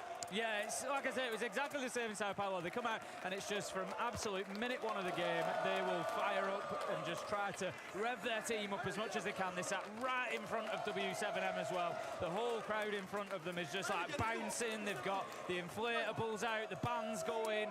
If those players need any motivation, if those players at any point need a reason to win a round, all they've got to do, Des, is just glance up. Well, we are straight into our operator bands. Thank you very much for your patience. Hope you had a nice toilet break as well. You ran away just like Falcons did.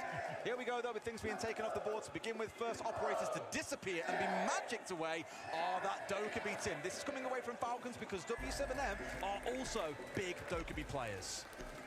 Azame will get taken out. We know the value Yeah. of her on the defence. Blackbeard and Kaid will be our final two. So no major surprises there, Des. We are seeing It's so sort of a mean, similar fuck's sake. trend throughout the tournament. Look, Obviously, there's those way power more operators people being in the ones crowd taken now away, than but it was Azame on particularly Kang able versus to VRX, reshape so. a lot of defensive sides. A able lot to on W7M create new lines side, of sight. I'm particularly thinking about that top floor. If you're defending up there, you've got the piano area that can be defended really well by Azame. Extremely useful down in basement as well, around pillar and wine to try and sort of prevent that backsided push. So lots of use there. No surprise to see W7M taking that away.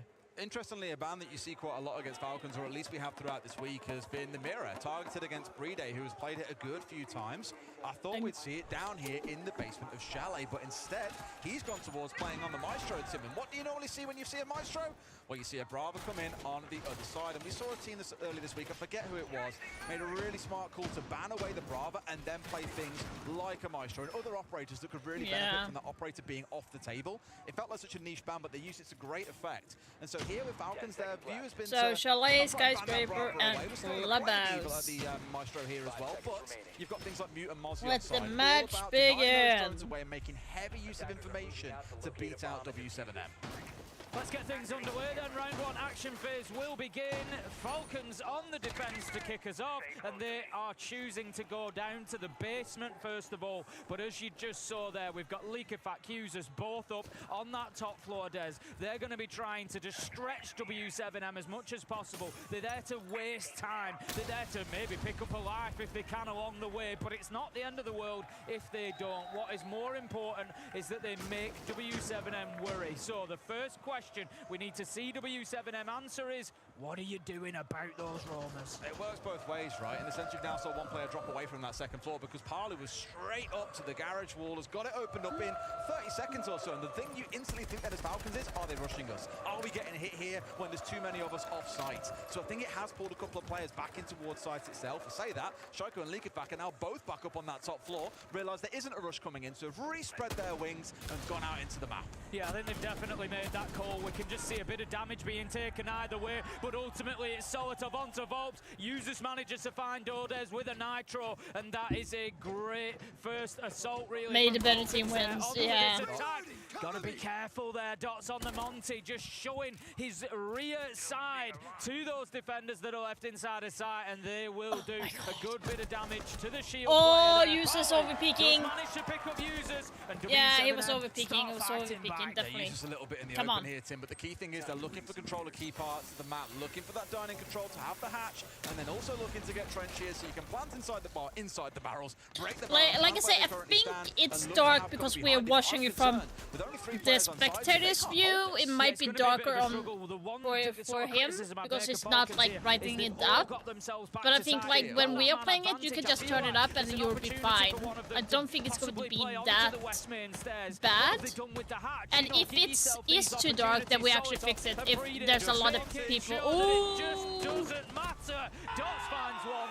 And if a lot of people is complaining that it's too dark, then we fix it because it's just like. Couple of kills come in. W7M were limited. They were I'm like excited. We have tomorrow, then we have Sunday. I'm like, oh. And then it's like 2 weeks or something. 3 weeks. It's going to be like, yeah, almost a month before I go to the gaming event. And I'm going to do so much vlogging for you guys and see if I can like make a vlog video about everything. Obviously, I'm going to be live as well. Clear Falcons from around the map. And in that round, then they led towards playing on a Jackal. I don't think I saw Lobin really get out and do any real tracking. Oh, I'm also going to be. I'm wondering if like. Oh, I want to check the. And the round wasn't really a massive challenge for Falcons. So W7M going to brush themselves off here and go again. Probably going to be though appreciating the damage that those bands are going to do, and finding a way to adapt to that is going to be crucial here in this attacking half. Up to the top floor we go then. Or is it kitchen? No, it's kitchen, sorry. It is. Just mixing up my silhouette. The players are up on the top floor. Going to be kitchen and dining then that Falcons look to hold on to now. As we can see, we're going to have a large top floor presence from Falcons here. They particularly want to hold on to that top floor site as it would be master and office. That's the area because there's so much verticality down onto site. So what do W7M do about that? Well, you breach the office wall, get into library, get control of mezzanine, breach that office wall, and then you breach the main lobby wall into site, and it should force Falcons back a lot deeper and create that bit of space that they need. Imagine there's a few at home that feel the same way I do now. Brava in round 2 after what we saw in round 1. Like, are they not checking out what's going on? In this round, it makes sense because there's those 2 bulletproof cameras in the back pocket of Users and Shiko, both now deployed, that can be stolen away. There's things that are going to impede them, like the mute jumpers, that they also want to see taken away. And that's where you've got things like Twitch on side. A lot of drone work to go on. No Mozzie in this round to impede you.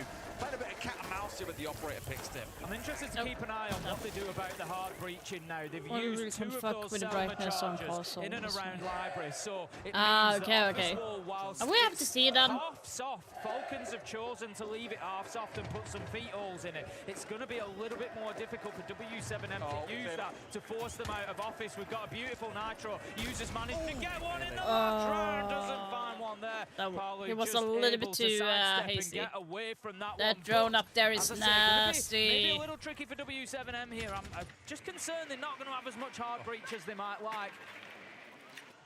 Parley got away with that one as well. He knew exactly. Sorry, Leakenbach got away with it. Parley knew exactly where he was.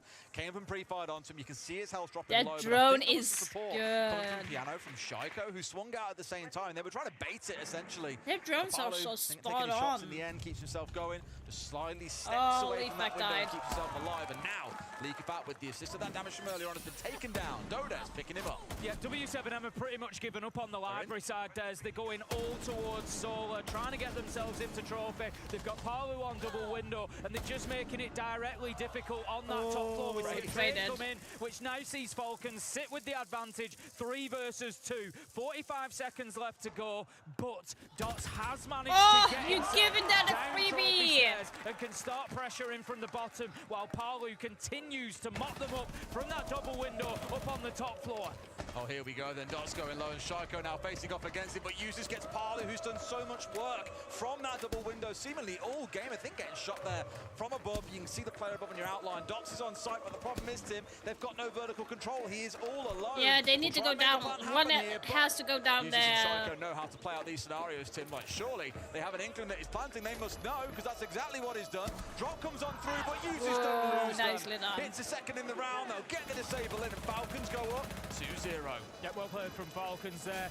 I feel like W7M just didn't really do enough to disrupt them. We were talking about Master and Office and how important it is to control those areas. You could see there at the end, you know, the kind of vertical superiority that you they were told by the officials that they are not allowed to do that during the match. They were never really disrupted. They were I was really wondering like why they were continuing like chatting and stuff, because you need to be quiet in between games. Make them feel a little bit of pressure. On the As match. it was, W7M kind of played towards Library, but then just said, nah, they dipped away. They went into solo, looked to get down trophy yeah, cells, but they just never like when the round starts, they are really not supposed to be chatting and stuff. Just getting hammered from those top floor players as soon as he came back up into solo. So W7M need to, I think, be getting more control of those critical areas. What I just love is they're down 0-2, and yet the fans are still going. Well, it's supposed to be like it, because otherwise the players want to hear a single thing in the game, and that is Even if they lose, they'll be carrying on until the cows come home.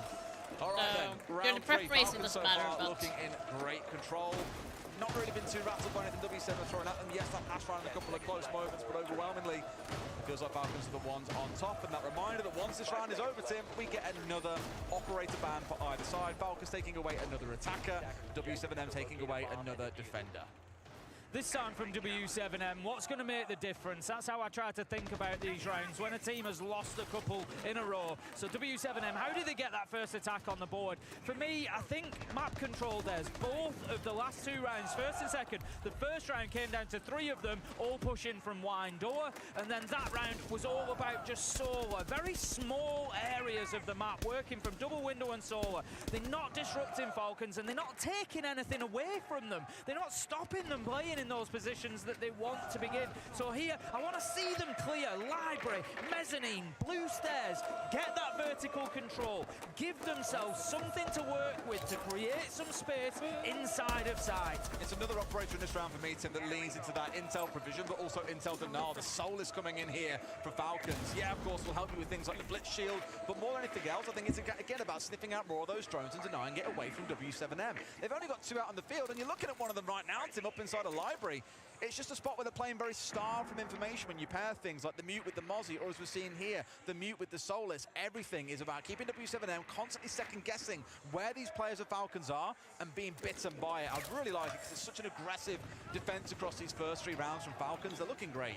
W7M have to get moving here. They've not got themselves inside of the building. That's a really big kill from the Grim is gone. That's really good. Oh, wake up, Solotov, what? But how is Solotov completely unaware of Dots walking into library? That gets the kill that Volts would would have been looking for. So it kind of removes that advantage that Falcons have. But Liquify users, they managed to chain a kill together each, and it's 4 versus 2. Falcons again. Nicely done. Any real map control. This is it, and they've got control of Library, and they've lost 4 players to try and get it. Falcons again. This team, for the longest time, I very rarely regard as being an aggressive team. 2 years ago, the joke I'd often say is, how do you know the Roman? They're playing a Valkyrie, because everything else was Goyo, Warden, Mute. It was all about being dug inside and playing hyper-defensively. This, I think, is matching W7M's pace, and they're actually outpacing them, Tim. There is very little they can do. Damn, they're doing it really well. W7M just are not in the game right they now. have a good start, but just to it could change very fast, especially when they're changing rounds. It can go really screen, but Volts okay, timeout from W7M. He was going to be the one on the Grim to pressure Solotov, because she just had Solotov, Mezzanine, and Shaiko blue stairs. Now they gotta be banning Blitz, I'm guessing. Solotov, Dots comes in through the window on the Blitz going to be like, tries to get the kill. I'd love a mute ban here, by the way. As it was, the Blitz got it done anyway, but I think just getting that opening kill from Leaky Fenrir Grim. Shaiko to drop downstairs and Falcons I would actually think that they would have taken straight after our Blitz ban, here, into a to be honest. W7M time out. Hello, Rudy. How you doing? Na outra, Hope everything is good eu with olhei, you. não tinha arame, não tinha porra nenhuma. No máximo era Fenrir, mas também que é 2 trap ativas, tá ligado? Eles estão cheios de espaço pra jogar. Então a gente só precisa estar dentro do mapa mais rápido pra poder jogar em cima das kills que a gente escolher, tá ligado? E a gente ditar o ritmo de jogo. A gente tá deixando eles escolherem as trocas mais ou menos I'm doing good. Been live for many hours, watching some amazing games. It's been tá dentro do mapa, vamos jogar crazy. pra Forte Bíblio? Bate na massa, vamos? Só que o primeiro step, rápido. Drone no pé, entrou garagem, subiu o animal, tenta uma kill rápida, tenta uma kill... Para o round, aí domina. E aí a gente escolhe o que a gente quer, tá ligado? A gente dita esse ritmo. Vocês entenderam perfeitamente o que esse banco. Bora, caralho.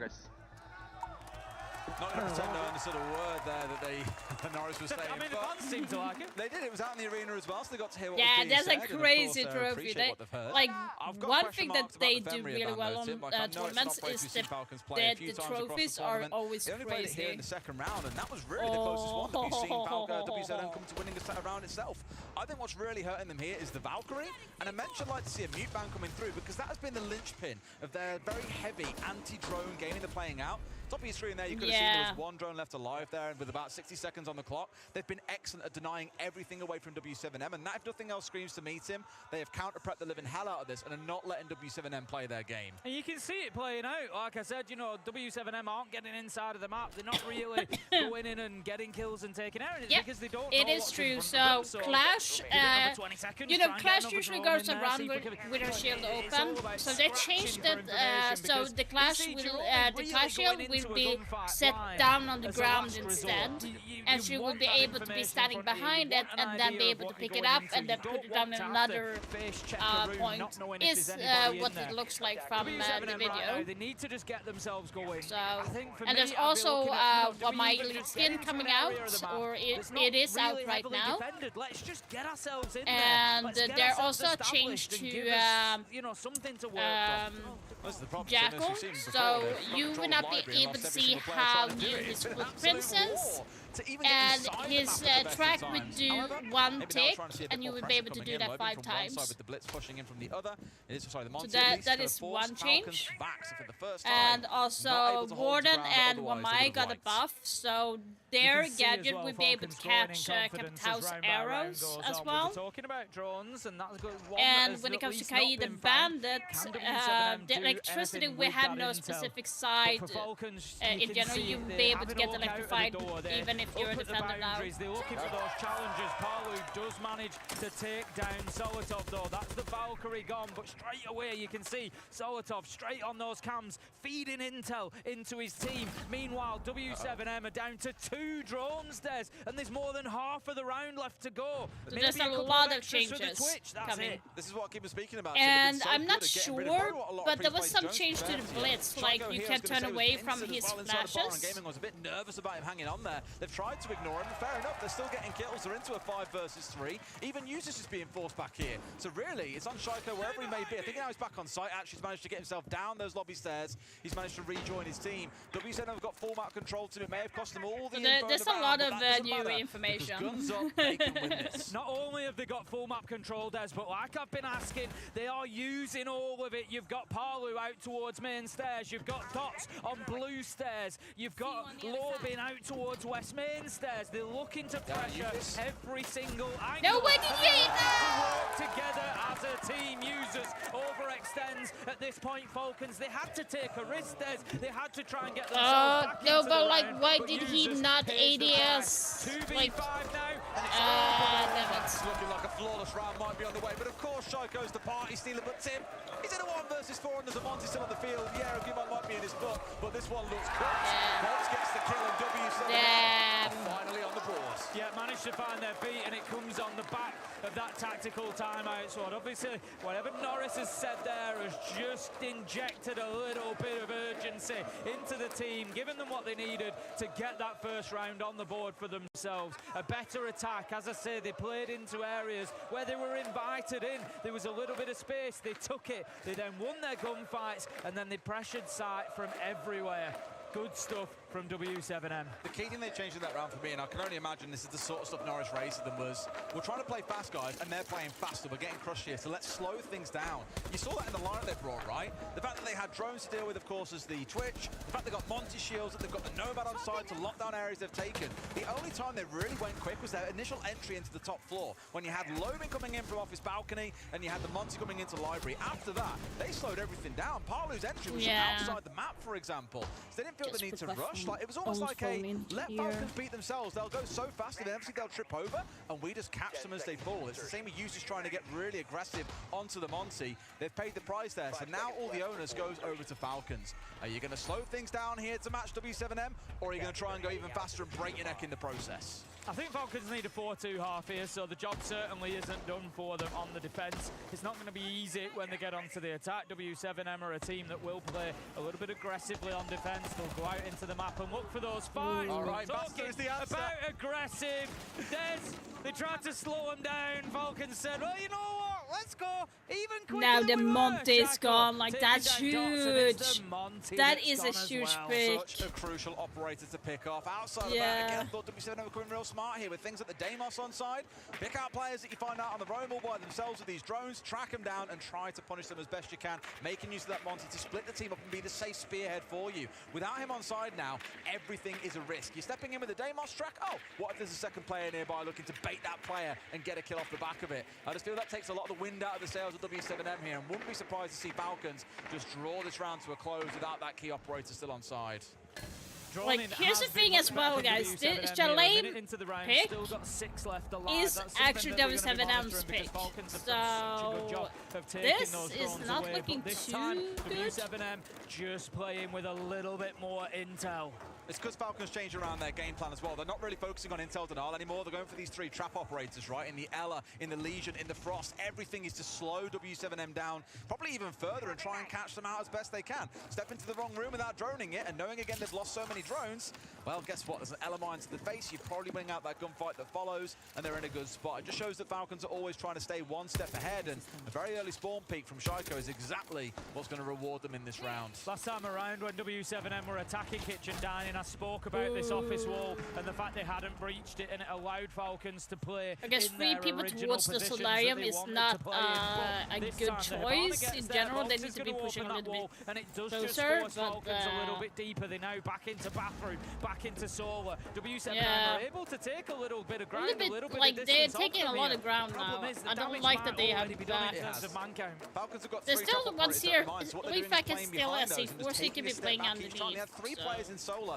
until about 5 seconds ago. They've all dropped back down to the site now because they know we're in a 5 versus 3. They've got less than a minute to play. We can sit on site and play for trades here, and they're screwed. They've still got a C4 to play behind at the same time, so it's really good game management by Falcons. Lobin's just looking for that peek around the corner. He's fairly confident that there's not going to be anybody in bathroom after the explosion ahead of him, but can't find where they are located. Falcons coming down those trophy stairs, but I'm not sure they're aware of the player underneath. Yes, they are, but not the one hiding underneath the stairs. Solotov manages to get Lob involved with one onto Shaco, but 8 seconds left to go. This is not going to happen. Those traps there's that angle though, I might use that actually. And like you said, there was just so much time burnt away from W7M. They took a lot of ground, but they took what they were given only. Same as you said in the round, right? After that initial spawn peak came out, everything was about playing behind the traps to the side of Falcons, and one after another, they've had to clear out the frost mats to go through goo mines, deal with the Ellis popping off in your face as well. Just, it didn't matter what they seemed to do. They were always getting stung at every single turn. And again, I'll give it to Falcons. They've gone from playing at breakneck speed to slowing things right down. We are writing that down, chat. Once they got the We are writing that down. I want to go in and check it and they punish W7M. and see how that looks. Game management by Falcons so far has been sublime. Yeah, they are looking really, really good for a team that, you know, we don't always like Chalet that much, does? They love Chalet, Tim. Absolutely adore it. Yeah, they really do, and they're showing exactly why at the minute. But they're going to be moving on to a map that they also adore, Des. It's not looking good for W7M right now, because for W7M like Sky, don't get me wrong, but Falcons are moving on there, and they're going to be the thing is, if Falco wins the 5-1 on defense, like, it's so hard for W7M to win so many rounds on defense. Like, obviously, on that side, like, on this map, it's very defense-sided, but winning that many rounds is not easy. Like Falcons just need 2 rounds of that. And then just roll forward with momentum from there. But as we always say, Tim, 2 hours to a game of Siege. Chalet isn't even over yet. W7M could still bounce back in the second half. Yeah, of course they could have. Falcons gone in again with those traps. Frost, Ella, Legion, all there to delay and disrupt the W7M attack, who right now are still working on getting themselves into the building. Dores is the only one inside at the minute. He's been able to get himself into the basement on the Deimos. He's not playing any of those tracks yet, but he has at least taken that little bit of ground and can start making sure nobody is playing down there. But ultimately, it's going to be the top floor coming out. W7M are coveting. Well, it's kind of given that someone is playing in that so corner, heavily denying away information with the Dockerby and the Grim being taken away, that now we're leaning in towards Deimos and the Lion. I like it as a pairing. I kind of wish we'd seen it back earlier in this half, Tim, when we knew that Dockerby was taken away as a way of clearing out more of this map, because that's what they're trying to do. It's all about getting towards site. It's making use of Candelas to force players back from key areas. Stop playing the music. Hopefully having a couple left when you come around to actually hitting the site itself. At the minute, W7M haven't touched the top floor, really. Dores has got himself up there now. He's the only one, and he's going to come up against challengers. We can see we've got the outline there ahead of him, so he needs to be careful, really needs to be winning this fight against Solotov, who's getting annoyed by the Brazilian, or like not the Brazilian, but the crowd that is playing the music in the background. I'm hearing more of the fucking music than the casters. But they're now looking to move upstairs. Lobin has gone up in support as well. And what a beautiful kill Dores picks up as he just peeks around the corner on the vertical. Now, Ying is off the board. It's a really good pick. Everything that W7 are doing is being spotted out by Falcons. They've got 3 Valkyrie cameras down. 1 in Fireplace, 1 inside Library Hall, and 1 inside a kitchen. They've seen all these movements coming, and so far, are stemming the tide. We've seen some IQ played previously from W7M, but I think just not enough, because we're starting to see this damage mount up and mount up. 3 kills back-to-back for Falcons. 5-1 half. Almost perfect performance from them so far. They have read W7M perfectly. In multiple ways as well, because we spoke about that change in pace throughout the half. We've gone from playing extremely fast and aggressive to try and topple W7M. Then you've gone to playing behind trap operators when they've fallen back to playing on a shield. And I hate speaking about it so often. I don't think that's a lie. Dockerby being the ban for me was the big influence in that round, because W7M had no ability to go fast. They were being punished constantly by that ban coming out. Now we get to switch over to the other side. I really hope W7M have a defensive game plan here. Otherwise, this one is cooked and Chalet is over. Our bans have come on through though. Deimos and Grim being taken away. That Shaiko target ban, no surprise at all. And of course, seeing the Kaid and the Azami exactly the same as what we saw at W7M in the first half. Yeah, Grim, of course, you know, a really important operator in the current meta. We see a decent pick rate for Grim because he's just so powerful in terms of moving defenders. And I often talk about this, disruption and moving defenders. Think about it yourself. You load into a game, you're going to play in your primary position. That is your strongest spot. You use the Grim to get in there, use those bees, force players to move around. See if you can pick them up when they are moving. Create space, take them out of that primary spot, disrupt what the defenders want to do. So W7M just giving themselves a bit of an opportunity to hold those power positions. Look at the difference here in the lineups already though, Tim. Like W7M just screams defensive to me. Seeing the Echo, the Warden, the Mirror, the Fenrir, it's all about really closing off everything. Sitting back and being defensive, and for Falcons for a second, they were like, oh my fucking god, can they stop with the drums during the match? Oh my god. To be fair, they're sitting quite far back. We can play this with double shield, Tim, and just run them down. There should be some form of like understanding from the crowd. Shut the fuck up. Falcons get eyes onto him. My god, is he getting punished? I'm never be more annoyed. I get when you're watching a football tournament, but they are not relying on the sound. These guys are, and we try to hear the casters. We are not hearing the casters as well. Like we do hear them, but I really need to focus. It does allow you a little bit more flexibility to play around the map still. I love that they are cheering, but like please be quiet between the games. They do that in like Apex as well as do this. It's quiet. Something like Cafe maybe, where you tend to see everybody playing really tight up on that top floor. W7M have embraced that. They've got themselves out around the map. They have got a presence almost everywhere, but Falcons could bypass it, Des. Straight into a Fenrir, though, so we can see nothing, but he's got to run past it here and straight in towards sight. And at the same time, Tim, they're pressuring with shields around the map. There's very little the W7M can do except get absolutely bowled over. Brede right in the thick of things here as well. A third player damn. And what have Falcons done? Ran them over like a train. Absolutely beautiful from Falcons. I've just commented at the beginning of the round how W7M had set themselves up all over the map. We had Lobin out by Library. We had Palu down in the basement.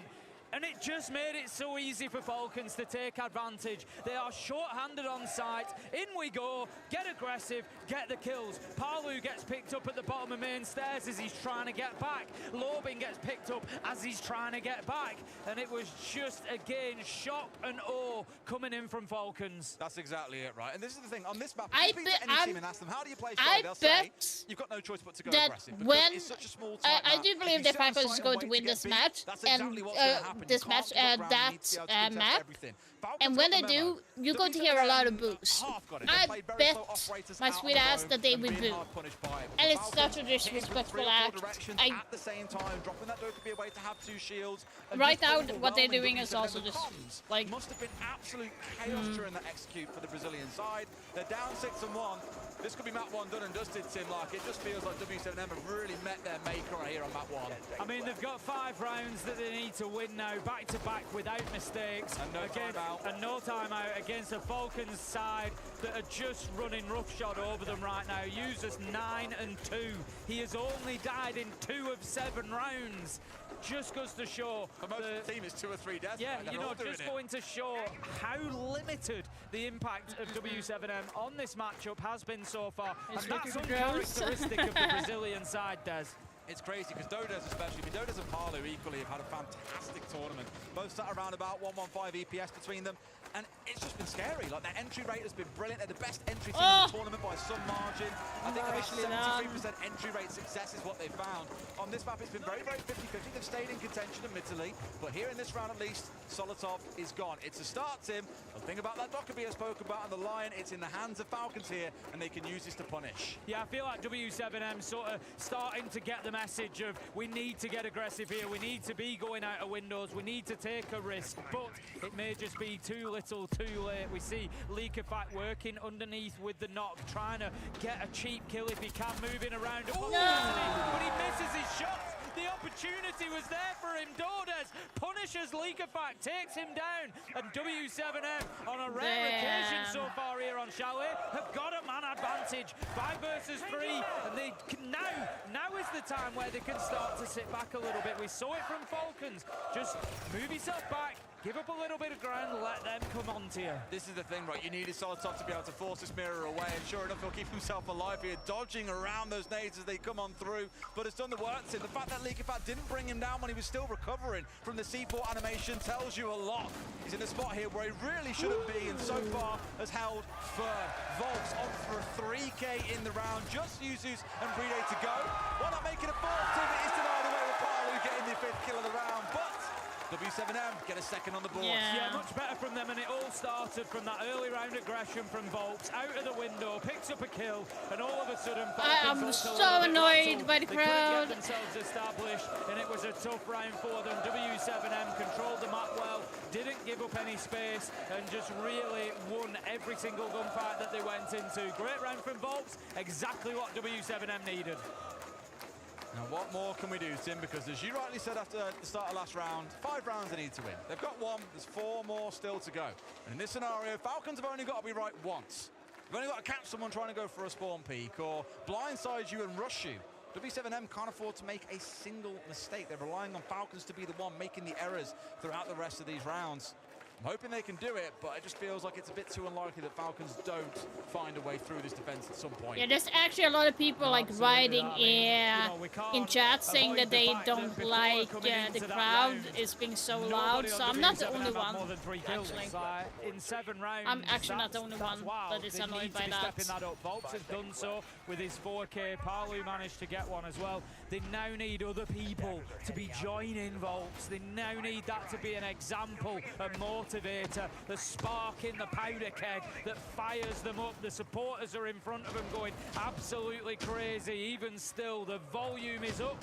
They just need to harness that energy to W7M. Let's take a look at Falcons' lineup in this round. Very big focus on the vertical play, right? The interesting part being you can also use the vertical from below when you've got the buck on side, but naturally you see him lined up alongside a sledge, and you think, there's no floor that is safe inside of this map.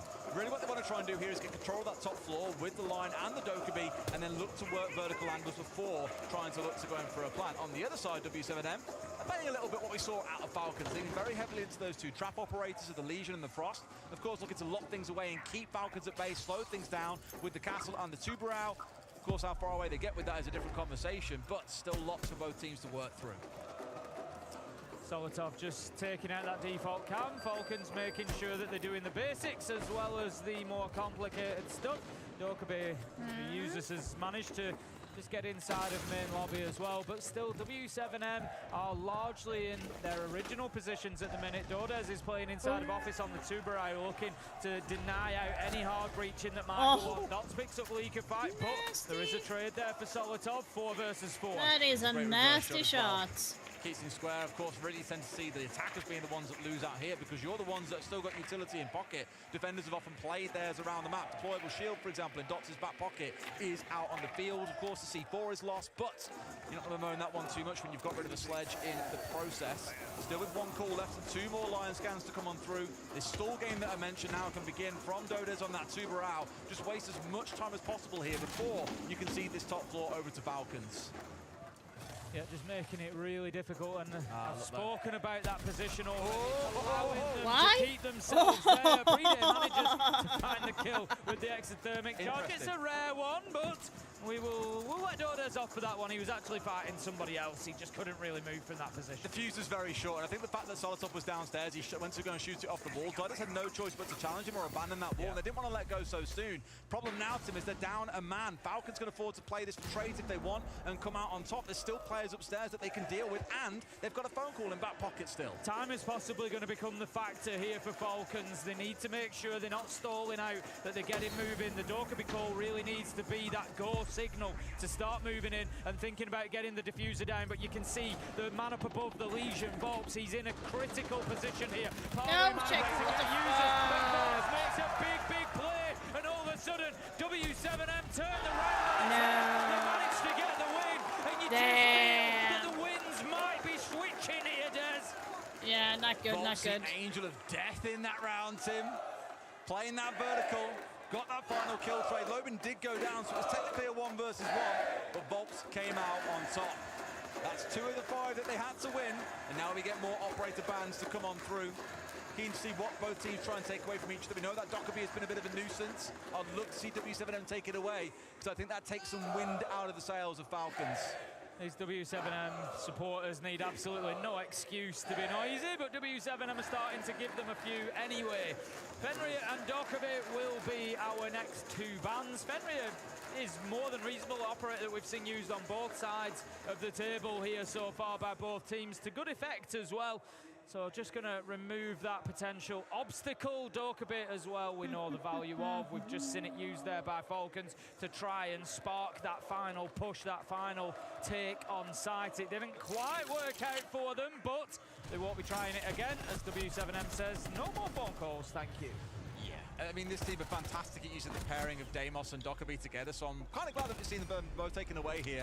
May have taken 3 rounds to endure, but I actually think with this in place now, W7M, this is as good as it's going to get. You've taken away, again, 2 of those 3 big power operators. Grim, actually the most played operator by Falcons overall here, so not surprised to see that being a priority ahead of the Dokkaby. But it now being offline, I think we'll let W7M get away with some real shenanigans out on their own, and you see that in the lineup, Tim. Triple operator coming out in terms of traps. You've got the Ella, you've got the Legion, you've got the Capcan, you've also, of course, got the Valkyrie on side. We saw this coming out of Falcons a lot back in the first half. Yeah, Shoko was originally going to play the IQ in this round, but has stepped away to the Thinker. I haven't seen that one all that often this tournament, Tim. No, quite a rare pickup.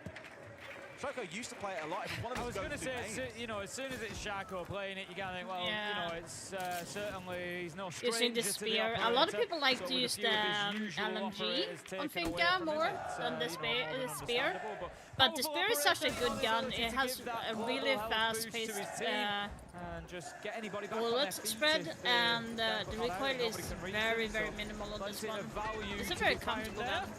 It sounds very funny when you use Osiris on it. Sounds like a children's toy. Themselves around the map. There's a presence out towards library side. There's a presence out towards main lobby as well. Just looking to squeeze from both sides. The frustration here is always going to be these trap operators. They're going to slow things down so much and make life hell to get inside the building in the first place, but then also move through it safely. And really what Falcons are looking at here with the double shield setup with that Thinker on side in the sense is a big focus on the execute. Of course, not forgetting the Capital. Everything is about getting a lot of space quickly with those shields and executing in behind things like the Send and the Capital. Okay, so really? Leafpack is by himself? What is support? Okay, they're in the balcony. But this lineup more than any needs these operators to stay healthy. Oh, no. Support is just going to call in the nanobots just to give a little bit of support. Just holding that hatch. It's a tough one. Only gets the glance of the back of a leg. Can't quite land his shot. I don't like that Leafpack is by himself. W7M, they're moving themselves there around needs to be some form of because support. of that top floor presence that Falcons are starting to build up, and they might just be able to get themselves into a planted position soon with the shield going in and doing some work. Dots will be down but not out. 1 minute left to go, but Lobin manages to pick up Leaker Fight. That's the shield on the Monty out. We're going to have users taken out if he's not careful. 3v2 though, Des. That was a bit of a mistake. Users is down to less than half HP, and he's in a bit of a mystery spot here. Breede's got the cross though. Palu, 1v3. My God, that was like a couple of rounds where it looked like it might be a bit ready shaky fire. for Falcons, but Tim, a dominating performance no matter which way you slice it. W7M were always going to come back at them, Des. They were always going to challenge. They just couldn't find enough. The damage had already been done. W7M really did lose that game in the first half of things, and Falcons just played it phenomenally on the defense. They had the answer at every occasion. Couple of rounds playing quick, playing aggressive, and then dipping away, and then follow that up by predicting what W7M do, using the traps and slowing them down beautifully. Turns out Tim, a bathroom break's off work, so we're going to go to a break ourselves. Back with you in just a few.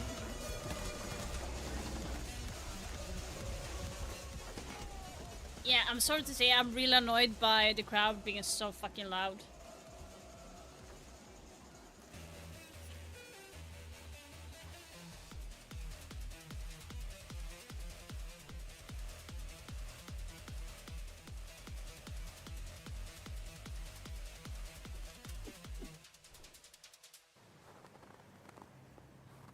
Isn't that a blue one?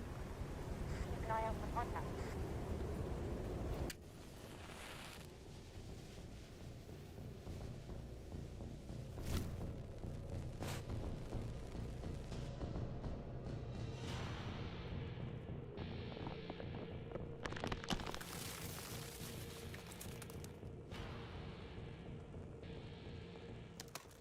Available now.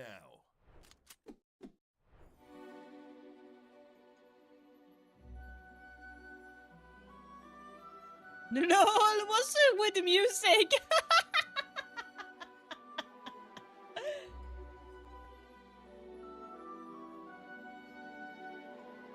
Even I can't run the same material into the ground forever. Are you kidding me? Like, what's that music? That was funny. Sorry, I ate you babies. How's this for a satisfying ending?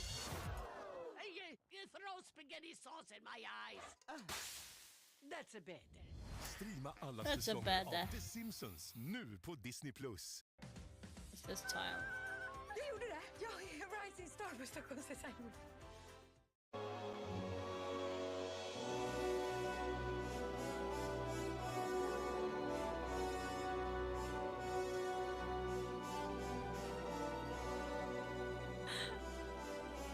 Oh my god. What is this? What is happening?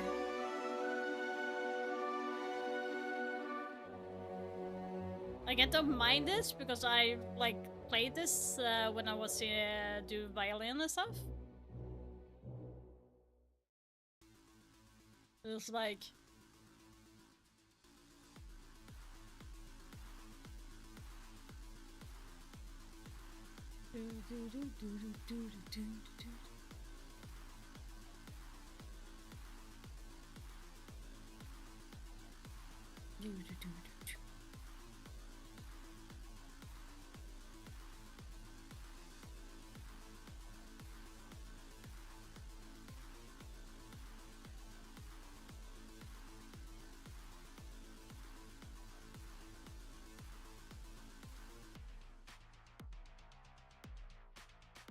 woohoo.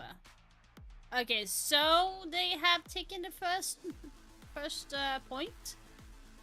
Next one is going to be Skyscraper, which is Falcon's pick. But usually, guys, when one team wins the opposite of the map picked, is usually where the other team will actually win. So, since this was W7M's pick on Chalet, Falcon wins. Which usually means, per tradition, that the pick that Falcon made, which was Skyscraper, means that usually W7M would actually win that. It's a weird tradition thing. I'm not even sure why it happens, but it does.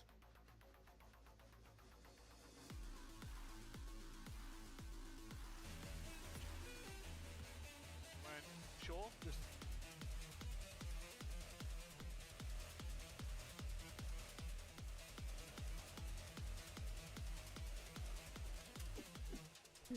LA, it's a bloodbath. The Falcons absolutely sweep clear any thought of a Brazilian team having any dominance on that map. A 5-1 first half, Leo. 5-1.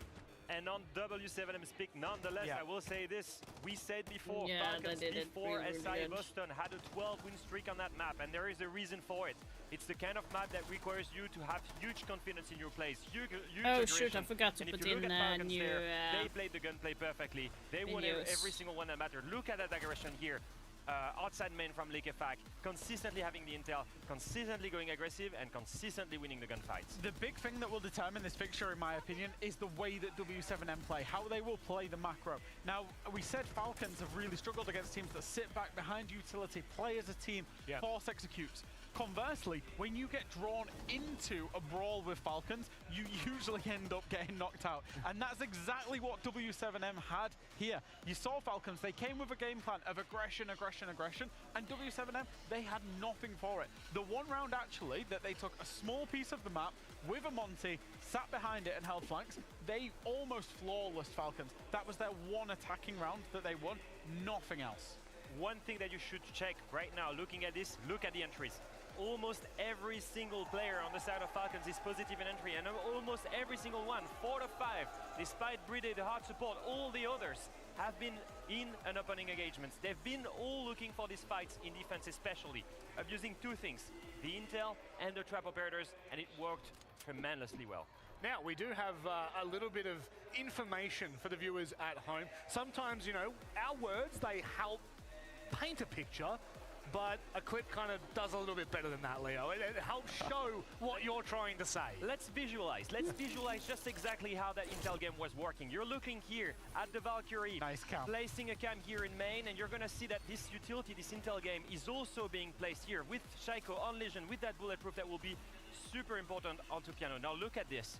All of this information is being held by Liquefact on Ella, on Legion. They have Frost, they have 3 trap operators that can give them sound clues, plus the intel game. Now, if you look at this later in the round, see that bulletproof that is Piano? They've gotten all of the kills from that. If you look at this in round 6, all the way at the end, that bulletproof is still on. They had an IQ against them. They had so many other operators, and they never got rid of I think we counted in that round about 3 attackers had walked past that bulletproof, did not even know it was there. Yeah. Falcons are making the plays off the back of the information W7M didn't know existed. There's one to take into your ranked game, that's for damn sure. It's starting to get loud in here, but before it gets any louder, we're going to go and have a chat with the players. You guys just lost the map that you picked, so how do you deal with your confidence right now? It's fine. We got some rounds in the last parts of the map, so it's fine. And Skyscraper was a map that was our top pick, above Chalet. That's why we picked it. So it's fine. Going to the next map. Just move on. Yeah. In the beginning of the match, you just ran out of the stage like crazy. What were you doing? We don't have time here. We are just here to destroy everyone. That's why. Okay. Thank you.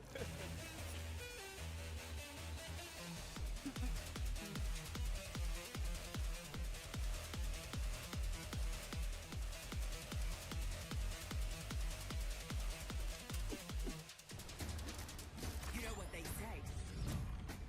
Small changes can make a big difference. Go on, try me. Let's see here. Wait. What was that? Ingredients? You're in for a real shock. Oh shoot.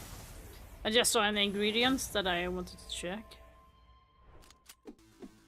So, honey, soy sauce. Are you kidding me? I don't want to...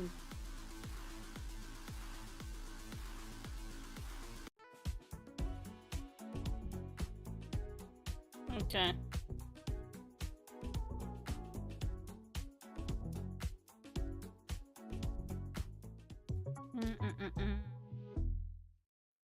Oh, Giant Donut, I'm sorry I ate all your babies! Giant Donut! How's this for a satisfying ending? Streama alla säsonger av The Simpsons nu på Disney+.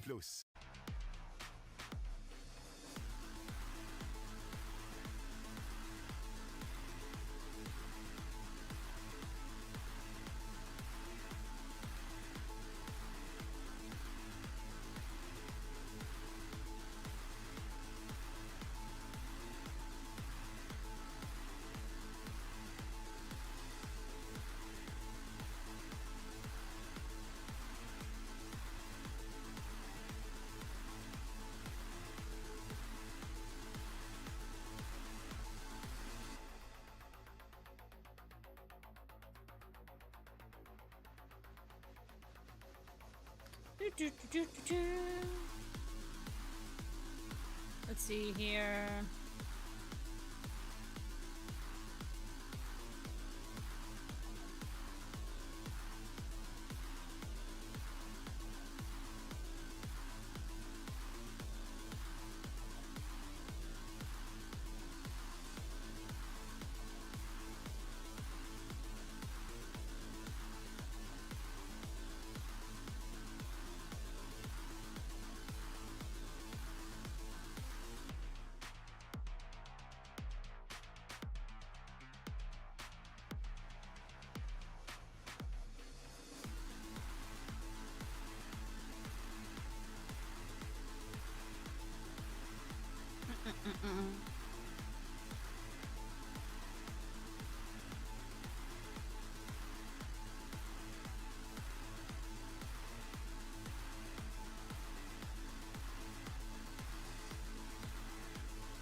I'm really hoping that Falcons will have control on the next map as well.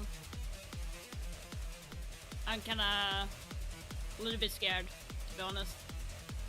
I'm kind of scared that they are going to lose like the momentum in the next game because W7M are really good at Skyscraper as well. As you can hear it now, it's starting to get really damn loud in here. W7M are going to need to pull something out of the hat as we move to Skyscraper. A map that we were just talking about, gentlemen. If there's one kind of position you want to be in to bring back a little bit of performance, a little bit more smoothness to your overall performance, Jack, this is where you want to go. Yeah, absolutely. Obviously, W7M, they'll be starting out on the defense of Skyscraper. Now, when Falcons played Skyscraper against Loud, they got a 3-3 attack split. And the reason for that is that Falcons were very, very good at getting the, not the cross clears, the full clears were not going well, breaching walls were not going well, but when they were doing the direct site takes, W7M will have seen that VOD, and they should be ready for it, Leo. And they also should be ready whenever they switch to attack to deny that intel game. For me, that's the big story. They've been getting abused by the Valkyrie, by the trap operators. This new operator ban system should allow them to now fix that issue. Feels like it has to be a big change of playstyle onto Skyscraper. Play as a team, play behind that utility, and they'll stand a fighting chance. Well, W7M, the team, the home crowd, oh my god, it's getting so loud in here. The home crowd team is slowly and surely losing faith. They've got to bring it back here on Skyscraper before we get underway with the action. Maria had a lovely chat with Norris. W7M didn't play in Skyscraper in this tournament, so were you keeping like a secret for right now, this moment? Cara, a gente não... É que, pra ser bem sério, não teve oportunidades bem claras pra gente jogar. Até com a phase que a gente poderia gostar de jogar, a gente deixou aberto, só que eles decidiram por banco. Então só não rolou a oportunidade necessária mesmo. A gente gosta bastante do mapa, já jogou em outros campeonatos, então só mais You forgot to speak English, my guy. They didn't have the opportunity to play. They really wanted to play against FaZe, but FaZe didn't pick neither of them. So now that's the moment to play Skyscraper. It's a best of 3, so you have to surprise your opponents every map. So how are you planning to adapt and surprise them in the second map? I think we don't need to adapt. Our game plan on Chalet was good, so we will just follow our game plan and that's it. Yeah, you're doing right, so just keep doing the same stuff. Exactly. Thank you. Well, welcome back to the casting desk, ready for Skyscraper. We are, Tim. Now, the beauty in this, and where there's a bit of a saving grace for W7M if you are a fan, is just a few days ago, Falcons played this map, they lost it to Loud. A very attacking side of the map at that time, but I imagine there's a few things they can look at that game and say, here's the key to winning. I think that's exactly the key there, is that it feels like it was winnable for Falcons. They weren't completely overrun on it. It was maybe a little bit uncharacteristic of them from a couple of rounds. If they've fixed those errors, then W7M are really backs to the wall at the minute. This is going to be a tough one for them to get back into. They've got the crowd support, they've got everything they need, they've got the talent in the server. They didn't really deliver that in the first map. It's now or never. You're hoping at least to a degree that because it's a bigger map, it is a little bit more bottlenecky, that you haven't got to worry about playing it so aggressively. We'll see W7M have a comfortable defensive half. We were suggesting that when we were at a scoreline of about 5-1 previously, just saying, okay, look, get to that second map, things are a bit different there. W7M can breathe a little bit more. I wouldn't be shocked to see them have a strong performance here. For me, again, a lot of this will come down to what operators do we see banned away. The Falcons get hamstrung, or do W7M go for relatively default bans that don't really change how Falcons approach the game? We're going to be getting into this one any second. No. Bathroom break. Of course, I've forgotten about it. This time. Simple requirement for a bathroom break. I'm going to take a bathroom break, by the way. I've been sitting here for so long. Okay, you sat there for 10 minutes, you want to run to the bathroom, fine. Now we're in a spot where everyone is in the lobby and pretty much ready to go. Coaches having their last few words with their teams. Of course, the crowd are very loudly, in case you can't tell already, behind W7M. Can they do it though, Tim, or is it 2-0 a bound? This is the thing, it's what we're going to find out in the next couple of minutes. Socials have definitely skewed in the favour of Team Falcons now. That was a straight 50-50 before we started this one. A lot of people switching sides now to back the Falcons. Well, game is ready. Skyscraper awaits. Let's see if W7M can fight their way back in, or if Falcons will storm through with a 2-0.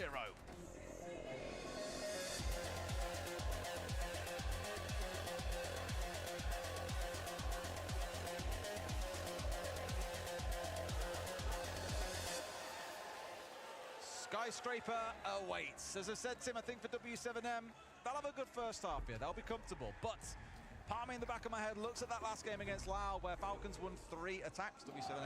Lao went on to win, I think, 4 or 5. So it was definitely an attacker-leaning Sky. Not the sort of thing I think I'd ever say. But will we see a repeat, or will we see W7M stonewall Falcons out? First couple of bans come on through, Kaid and Monty. Not at all surprised, Tim. Is that Monty? Bit of a nuisance from Falcons back on Chalet. Yeah, see if we get the double electrification, maybe useful when you're thinking about places like Office Wall. We will indeed, so the Bandit as well. That's going to just free up, like I said, the Office Wall, but Geisha Wall as well. Make it a little bit quicker for Falcons on the attack to be able to get those breaches and start taking a little bit of map control. I feel like Skyscraper might actually suit W7M a little bit better today with the way that we saw them play on Chalet. It's a very, very small map in terms of the areas that you want to control, the areas that you need to control. And I mentioned that a few times on Chalet, they were struggling to really get a hold of those areas. I'm thinking particularly, you know, the game inside, trying to get Library and Mezzanine locked down. They never really had confident control of it when they were pushing onto basement. Tended to just be a very small push from the wine side, whereas on Skyscraper, I feel like they can get away with that to a degree. They don't need to take huge pieces of the map. You know, they need to maybe get a little bit of Geisha control, work across through Drum. That's all that they really, really need. Maybe just take top of Black Stairs, get a presence in Shrine. It will be enough to get the job done. So it might just help W7M a little bit when they get onto the attack. I think the big one to look at, of course, is the perimeters available. So Yuzu's shock horror is going to dive straight across onto the operator. Very often banned away against them. Admittedly, we see a lot of the team playing this operator. I think leaking back, sorry, I'm on about here. Yuzu's and I believe Solotov all play it quite a lot. So again, a very hot operator for this team. That's why you saw it banned away in the previous map. But here, that's been at least left open for them. But he said the Monty priority ban coming in. Not forgetting that, of course, Falcons played a lot of Blitz. They played a lot of Blackbeard. They've got other shields they can jump onto if they want here. It's a bit of a damned if you do, damned if you don't with the number of bans that you can make against this team, Tim. Whereas the Falcons have gone pretty straight run down the road here with the Kaid and the Bandit ban being taken away. Just don't want to get too impeded on these walls and not have to bring things like a Maverick or a Thatcher along with them. Getting straight towards that Geisha Wall. Going to just need the impact EMP to go out, as it will do. Leaking back using Striker there to bring that extra bit of utility and enable them to be able to open that wall, but also have those secondary hard breach charges as well. Solotov picks up Dores, and Falcons, it appears, in round 1, pick up where they left off. At least a start. It is the entry battle that we're focusing on again for W7M. Best in the tournament coming into this series. 73% entry success rate. Haven't had the same success here. Falcons have definitely put them to the task time and time again. It's stayed competitive, but not quite seen the highs that we've seen throughout their first 3 games here at Reload to date. But now at the very least, W7M are trying to challenge somewhat aggressively. Tim, you've got a player hanging around Geisha here. You've got one out towards Drum. Not wanting to give up too much ground to Falcons too early on. However, look at this. Dots is going out through the window, and Shaiko has been punished. A good read there that he'd be alone and getting a freebie. Oh! And the attempted trade from Leakify gets shut down. Dots finding his second, bolts another. Suddenly, W7M have completely flipped this round on its head, up into a 4 versus 2. User's just looking to have a little peek onto the stairs, see if he can get anything going up there. He's going to have a look, Tim. He might not want to be honest with you. He's going to try to take that barbed wire out. Just signals his position to W7M. They look to make the challenge. A little bit of a sprint from Solotov. Picks up a beauty of a headshot there. Just pre-firing as he made the guess that Lobin was going to move his way across and challenge. He did. I like swear to God, the back family is weird. Momentum maybe shifts a little bit, and you look and think, oh my God, that's not a good start. W7M need to be careful. No utility to play behind, no C4s, no smokes, no nothing. It's all about the guns here, but they're not going to stop. Both Dots and Volts are 2k each so far. Who's taking the Fuck. It's going to be Volts. Easy first round. W7M. That's not a good start. This time round in the last. Not a good start. That first round. I think that's exactly what they needed coming into Skyscraper. Obviously a rough start for them on Chalet. Get a round locked down, 1-0, just puts a bit of confidence, calms the team down a little bit. And also, they were pretty dominant throughout it. They lost that entry kill, but other than that, they were the ones that were definitely in charge there, making things very, very difficult for Falcons in terms of pushing in towards that side. So W7M will move us across the top floor. They will go this time to office. And it's going to be much the reverse of what we saw last time. Falcons, will they attack direct to site? They've taken out the electrification, they've taken away the denial for the wall. They could go and hard breach straight away onto office and apply some direct pressure, or do they look to go from Karaoke T and move their way across? It's a great example there of what happens when a team is just a couple of seconds out of sync as well. I mean, admittedly, Liquifat did not know that Dots was going to go and push Shaiko out on balcony, but the fact that he was a couple of seconds away at the bottom of Black Stairs gave Dots that time to get back to safety.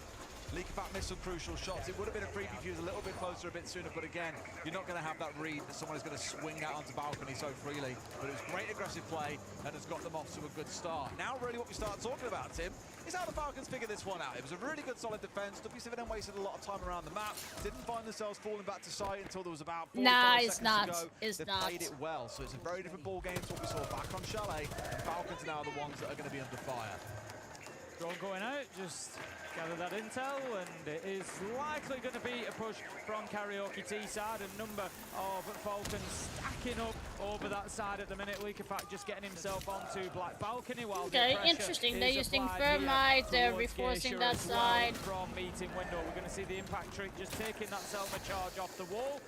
Also going to be blocked up with a Kiba barricade, but Falcons are inside the map now. They're going to get the Claymore down just to try and... I'm so annoyed when the Brazilian crowd can get shut the fuck up. Really? They'll keep playing this merry dance, but like, at least when the round is started, be quiet. That wall instigation box, which means Uzi's now sat on that window, can at least challenge on. Or stop with the fucking drums at least. Palu, who sat nearby, that's why he's out of impact. He's tried to deny them away for as long as he can.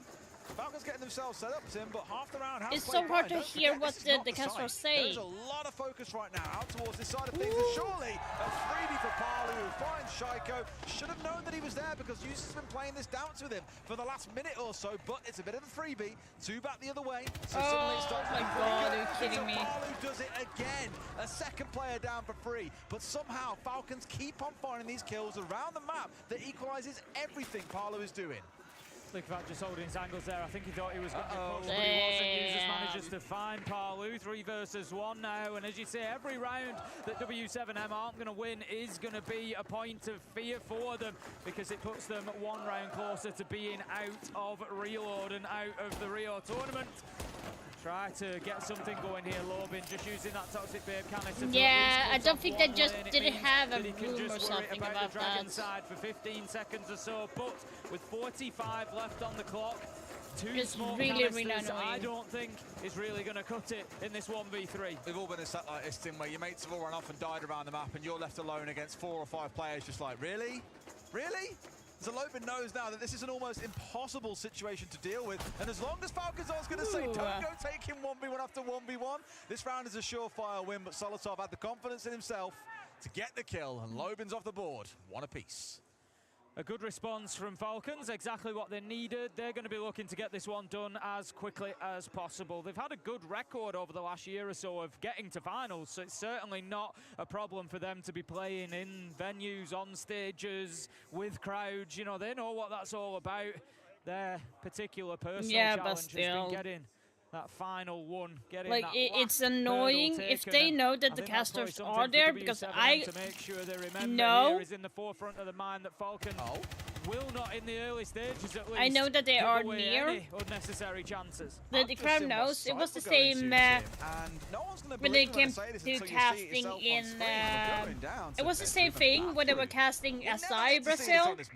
The caster was like near as well, and you could barely hear the crowd. You could barely hear the casters. It was even worse than it is now, but that was like the finale and stuff. At least now you know you're going to see this site. But I don't know what sites we haven't actually seen at the tournament overall, Tim, but it's annoying that they have not taken that into account.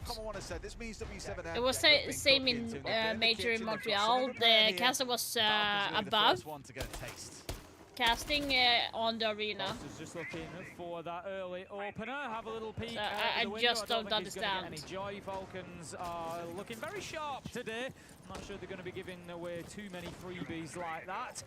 Immediate attention coming over to the top floor, over to the office side. But like, here's the thing: you have the casters casting.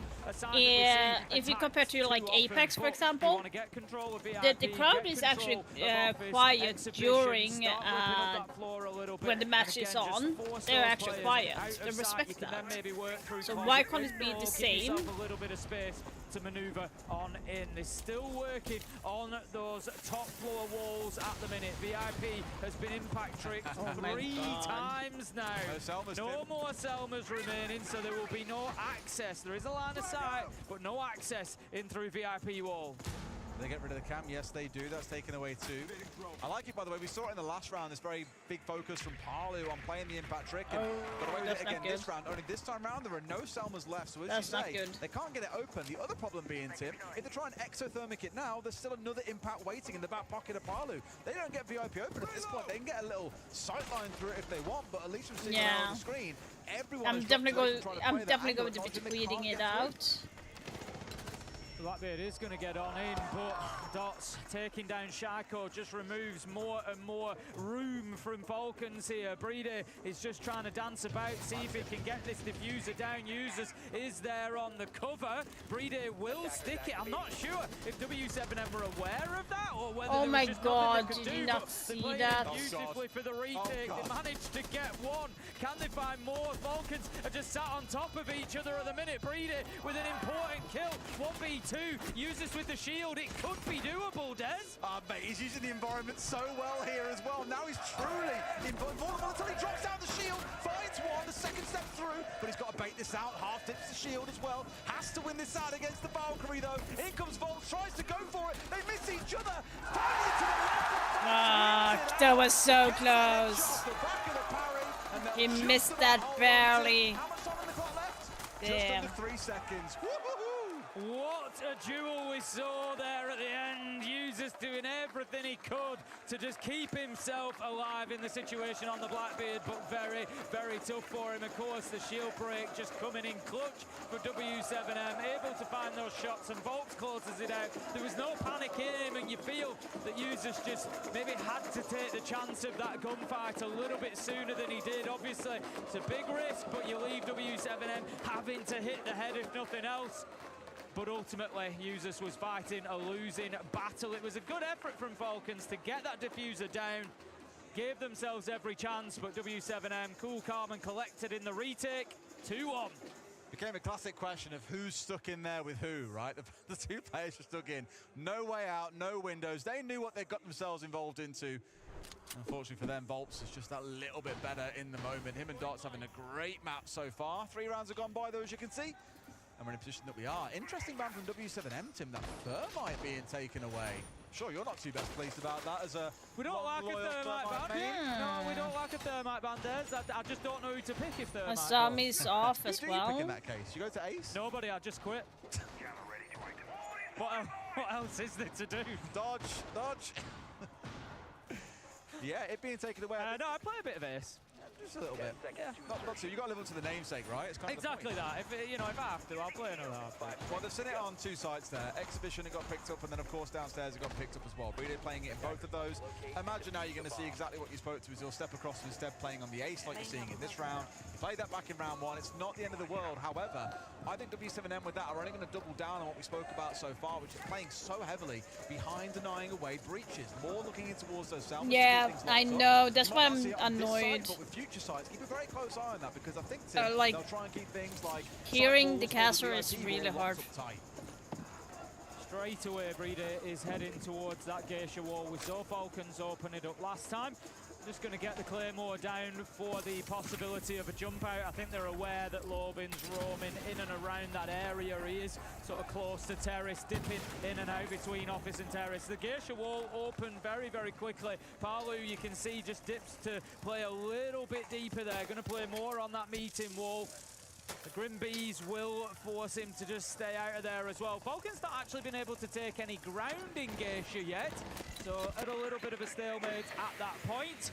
but Brede has moved across and he's going to support the effort to push in through off this side now. So Geisha, something that they can use later in the round, but for now, they need to clear those roamers. It's going to be so impressive when they've got that done, though, Tim. Of course, the Dokkaebi helps out with it if required. We've got the Grim, you've got the users, you've got the users. The Ying on side being played by users. Why not rename the operator in the process, Tim? I don't know what time I said Bunny on the Ying talking about Kendrew. Bunny on the Ying. But I don't know where that ever came from, but that was one of those moments again. Bunny. The users, we'll see where he goes as the round develops. Lobin is doing a great job here, actually. It's a minute 40 in on the frost, and he's still present. Shaco is going to rip the head off Dots, though, with a beautiful kill. 5 versus 4 as they lose the smoke of all operators there. But Lobin hasn't been dealt with. I said he was doing a great job. They've failed to find the kill onto him. 2 minutes and a life he has taken. 3 versus 3 now.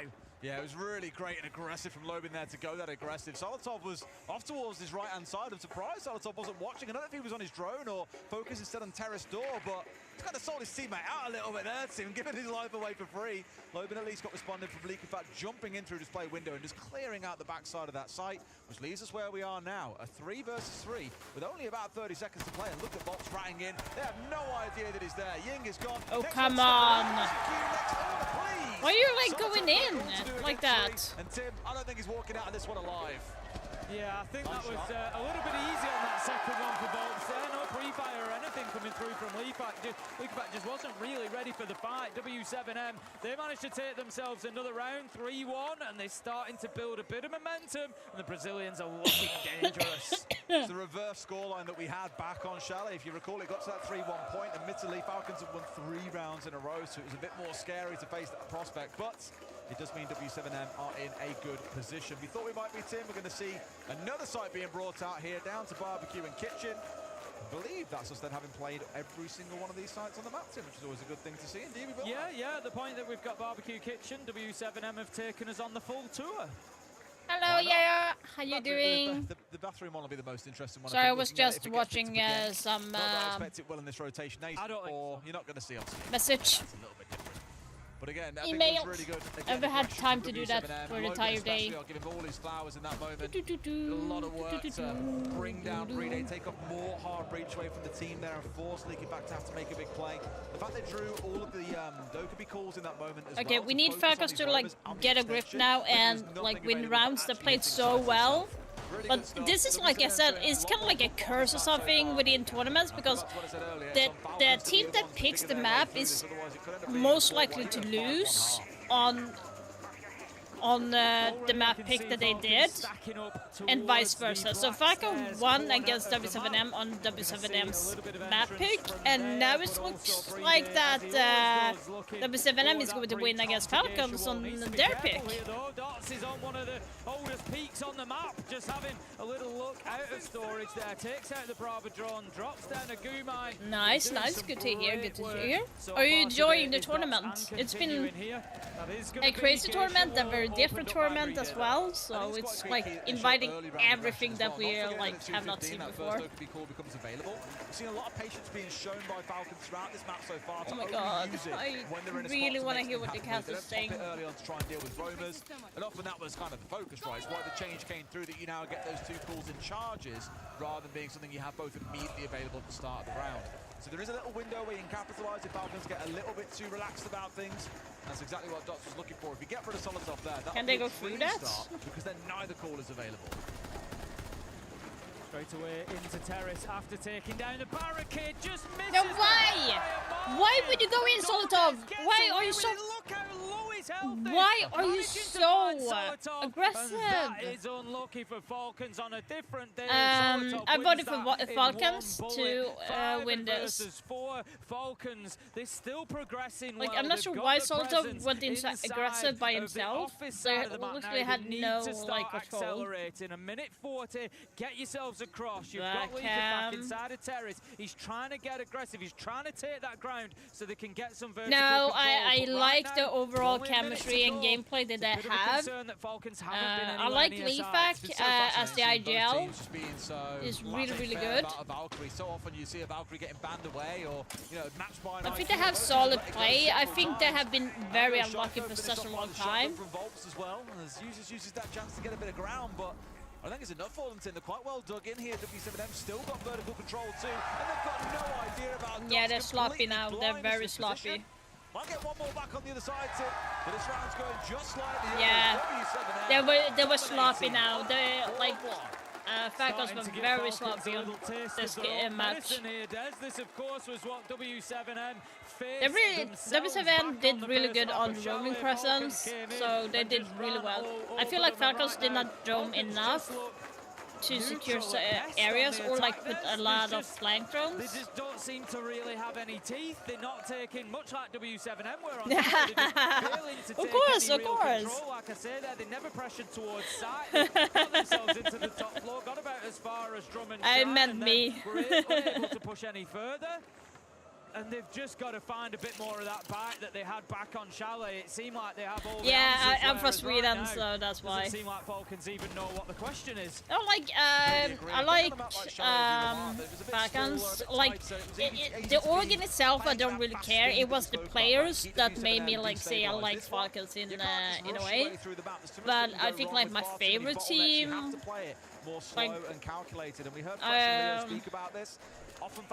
I did like M80. I like Shopify Rebellion.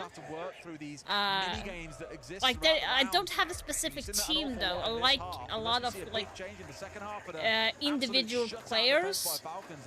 So like I do have like Shopify Rebellion, M80, Dark Zero, SG, G2. We have Falcons here. We also have Furia. I love Philippox, really good player as well. So like I can't decide on one team. That's the issue. I like the players. To get the second round here, so they're going in 4-2. At that point, it doesn't that's feel an like interesting had hold. Although it hasn't been a good very half, aggressive. It certainly doesn't then feel like the most terrible half because you're only 2 rounds behind, whereas 5-1 down with the way things are going. Yeah, I think that might be a mirror bit window. too much to ask of Falcons. We'll see if they can get anything cooking here as well. They're starting out with drones and everyone's gathered on this It's side. an aggressive hold that W7M is doing. On Karaoke and T, and instead just starting to sniff around site very, very directly. Say that, and we have got users who believe there. You're going to see the so the problem is now, like the game is looking exactly the same as it was on Chalet. Like Falco was still lead with 4-1, or like 5-1 before they changed over to attack. So this is looking exactly the same, but from W7M's perspective. Shaiko got a kill to dodge. That's a good pick. Was she stunned with her gadgetry?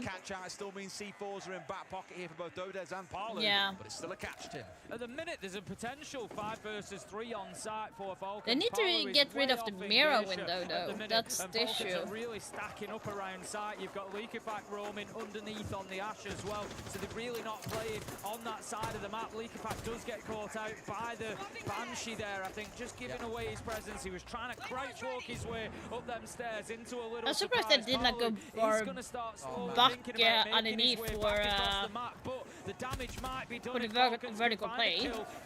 I actually would have preferred that more. So 1 minute left to go, and Falcons continue this dance around the top floor. Leakerback picks up Dodez, and that creates a little bit of space for Falcons. No way! Are you kidding me? Yeah, it's exactly, yeah.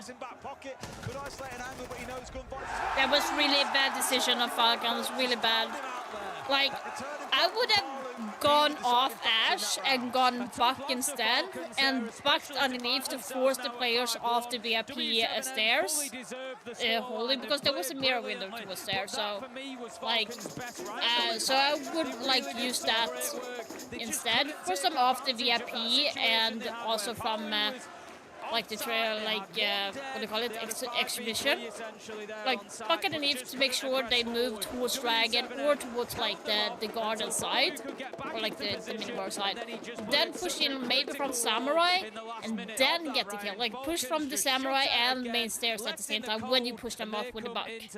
Like, I'm not sure why they're making it more difficult that it needs to be. Like it was, they had everything. They just was missing a buck to open up from underneath.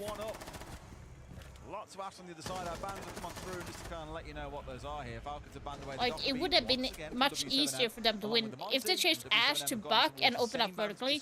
They would have won that easily because W7M was stagnated on site. They did not move away from there, so it would have been easy to push them away. I think there's a 3 rounds back to back here. Coming in at 5-1 down, I always feel like the first thing you've got to do is get yourself. It's going to be a third map. This is when you're on the defense. crazy. Complete that rotation, win every one of your sites, and it really sets your stall out and sends a message to that other team. So Castle mutes, Assam is small and useless. So get themselves onto 6-1. Extending out to office, I'm guessing, using Castle. So that's what W7M by contrast is are that what going they're to be doing? looking to do. A successful first attack here. They've got the Blackbeard for dots. That's kind of curious. So I want to see where the Castle Barricade went to. Try and get him in the face of these defenders and use him to bully their way into some space.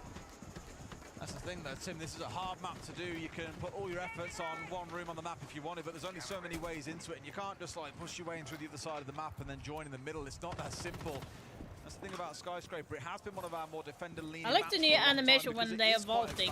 There are a lot of bottlenecks, a lot of looks a lot cleaner. That you need to be able to push your way through.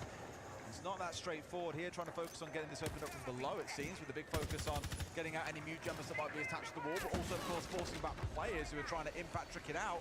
They'll get away with it though if they really wanted to. Sure, the jammer's gone, and I can actually say that. An exothermic, of course, in hand, not a Selma, so it will 100% be opened up. Yeah, Kaid is spam, yeah. Going to have Dordes getting himself established out on the balcony then. As the droning continues, he is now in position to be able to move inside. Oh, the Castle Barricades are not towards office, so I'm guessing they...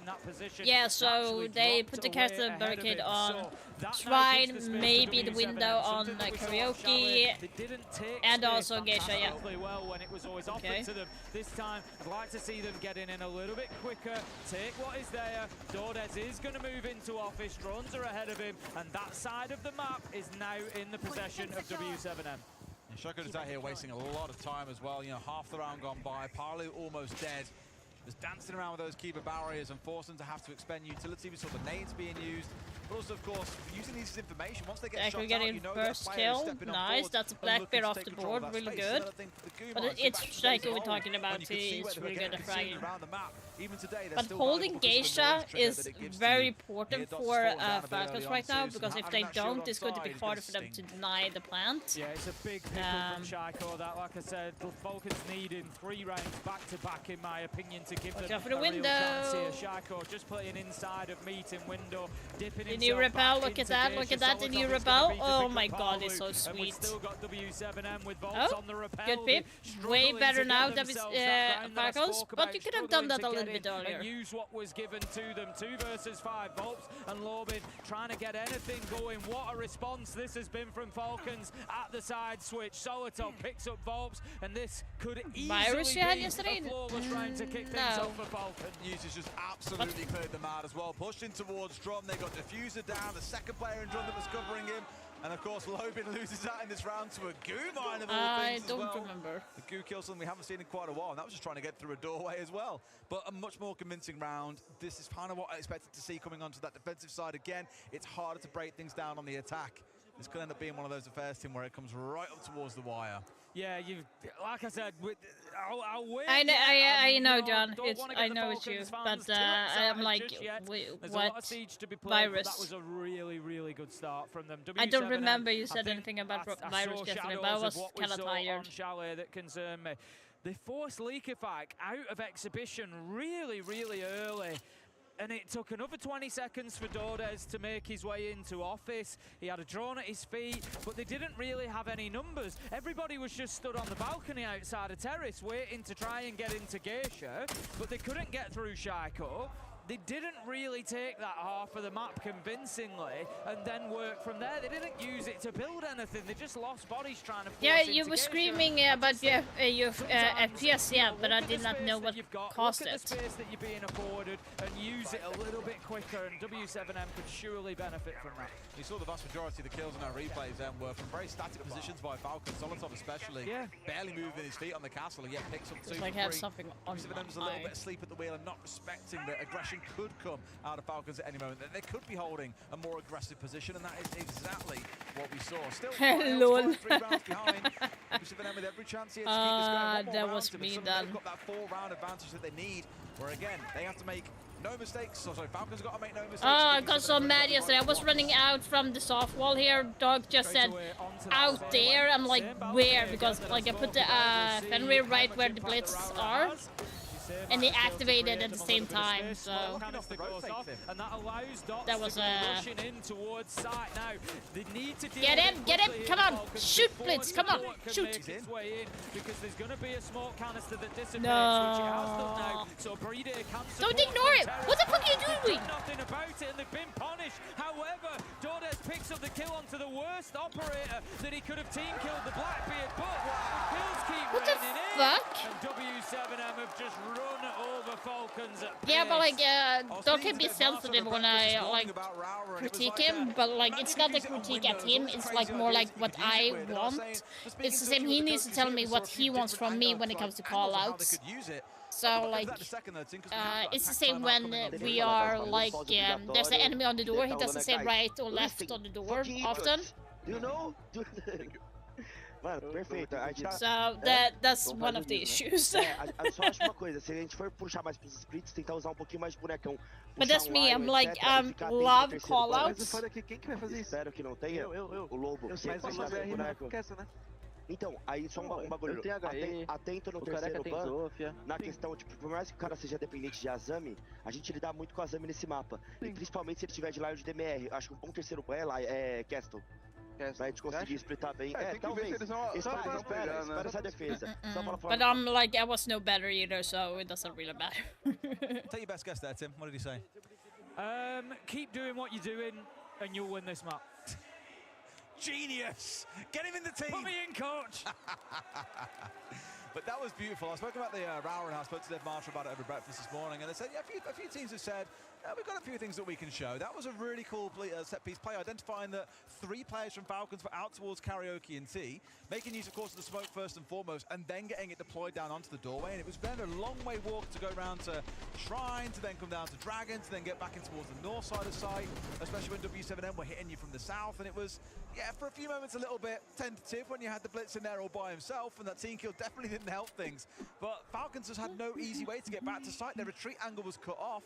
Really smart little bit of play there coming out from W7M. And like I said, Tim, they've now only got to be right once. Falcons cannot be wrong at all. 5 seconds remaining. Into round 9 we go then. I said that Falcons really needed 3 rounds back to back. They were unable to deliver more than 1 before W7M could get themselves. Yeah, that's what I'm saying. Like, it was the same when I yelled at Krauser. It was not Krauser that I was meant to yell. It was like random, because he was like making too much noises where I was, and I just saw Krauser on my peripheral when I died, and it was like, Hibana! Stupid idiot! But it was not him, it was Jackal that was supposed to... So, like, it was like, no! To get that kill in the first 5 seconds, but couldn't. Dordes managed to pick up Leaker back, put a big oh, come on, Fragos, come on, you got this, come on. Yeah, that's diffuser down as well, so they're going to have to go and recover this one, W7M, even though they've only got the 3 players still on side. Bit of the map to work through. I believe it's down just outside of the Blackstairs window, actually, down the bottom, so it should be easily recoverable. But still a spot where they've now got to worry about the fact that Falcons can spread around the map. Definitely a way to help like, things out. how the fuck do Solotov die so fast now? That means the first one that got the kill, gone, and of course the second one that was in the back pocket, now removed too. Oh, they need to go for the kill. They have not gotten the diffuser. Every opportunity to close this out with the way that they are playing. Making life an absolute misery for Falcons. They got an... Does Parker know that they don't have the diffuser? they can start working to create that space inside of site. Diffuser is not in anybody's hands at the minute. That's something they need to be aware of. It's been dropped in, I think it's dropped in Geisha, where they've lost somebody. No, just outside, it's on the floor outside the map. Just outside of the map. So they're going to have to make sure that they think about that. 1 minute. They need to grab it now because it's going to be taking them at least 20 seconds to repel outside and get it. Like, why are they not getting it? Again, knowing that you're, yeah, sure, numbers are all equal. If, I swear to God, if W7 win this without the freaking diffuser, I'm going to scream. A lot of work still to do for them. Okay, now they have it. I'm like, I was so scared. Dug back in, one player in each site, and then one sat out on Sushi. Yeah, I'm pleased to see them go and get that diffuser so early on, rather leaving it to, you know, that last 20-30 seconds. Get it done now, you've got it in hand, and you can start positioning and shaping exactly where this execution is going to happen. Falcons have actually done well for the last 30 seconds or so. They haven't really suffered to any of the pressure from W7M. They've got themselves into good positions, and right now, W7M are just burning time up on that top floor. They're trying to look through those verticals, trying to get a line of sight onto anybody. And meanwhile, Falcons keep playing behind that utility. Keep barricades going out, just burning through more and more seconds. 20 seconds left to go. Users takes a big challenge, but he's going to be cut down, Des. From both angles there, one comes back from Shaiko. Massive round here, because it could send us into map 3. Breede's kept himself safe for now, and Shaiko's still standing. They had to win that shot onto Parley, though, Tim. They may well rue this. Triple for Shaiko. Oh my God, I'm like, come on. His team die. Here on Sky, they take round 9. 6-3, but still lots of work to be done for Falcons. Yeah. It wasn't, I would say, the most convincing round that I've ever seen them win, but it was solid from them. As I said, they kept themselves away from the pressure really, really well when W7M were taking that vertical control. They had about 1:20 did W7M to take up that floor and to try and find kills onto Falcons, but they just didn't really give them any opportunity until Usus was moved into a position in that final 20 seconds where they could get him, but it was too little too late from W7M, so Falcons get themselves a good round, and W7M, depending on how this one goes, I feel like that's a round that they could kick themselves a little bit. They had a lot of time. At times they had man advantage as well. Could be a tough loss for them if this doesn't go their way. I love the ban that's coming here as well, a mute ban coming out from W7M against Falcons. Not big surprise, I think, for Breede and Leakafak. It's their most played operator for both of them.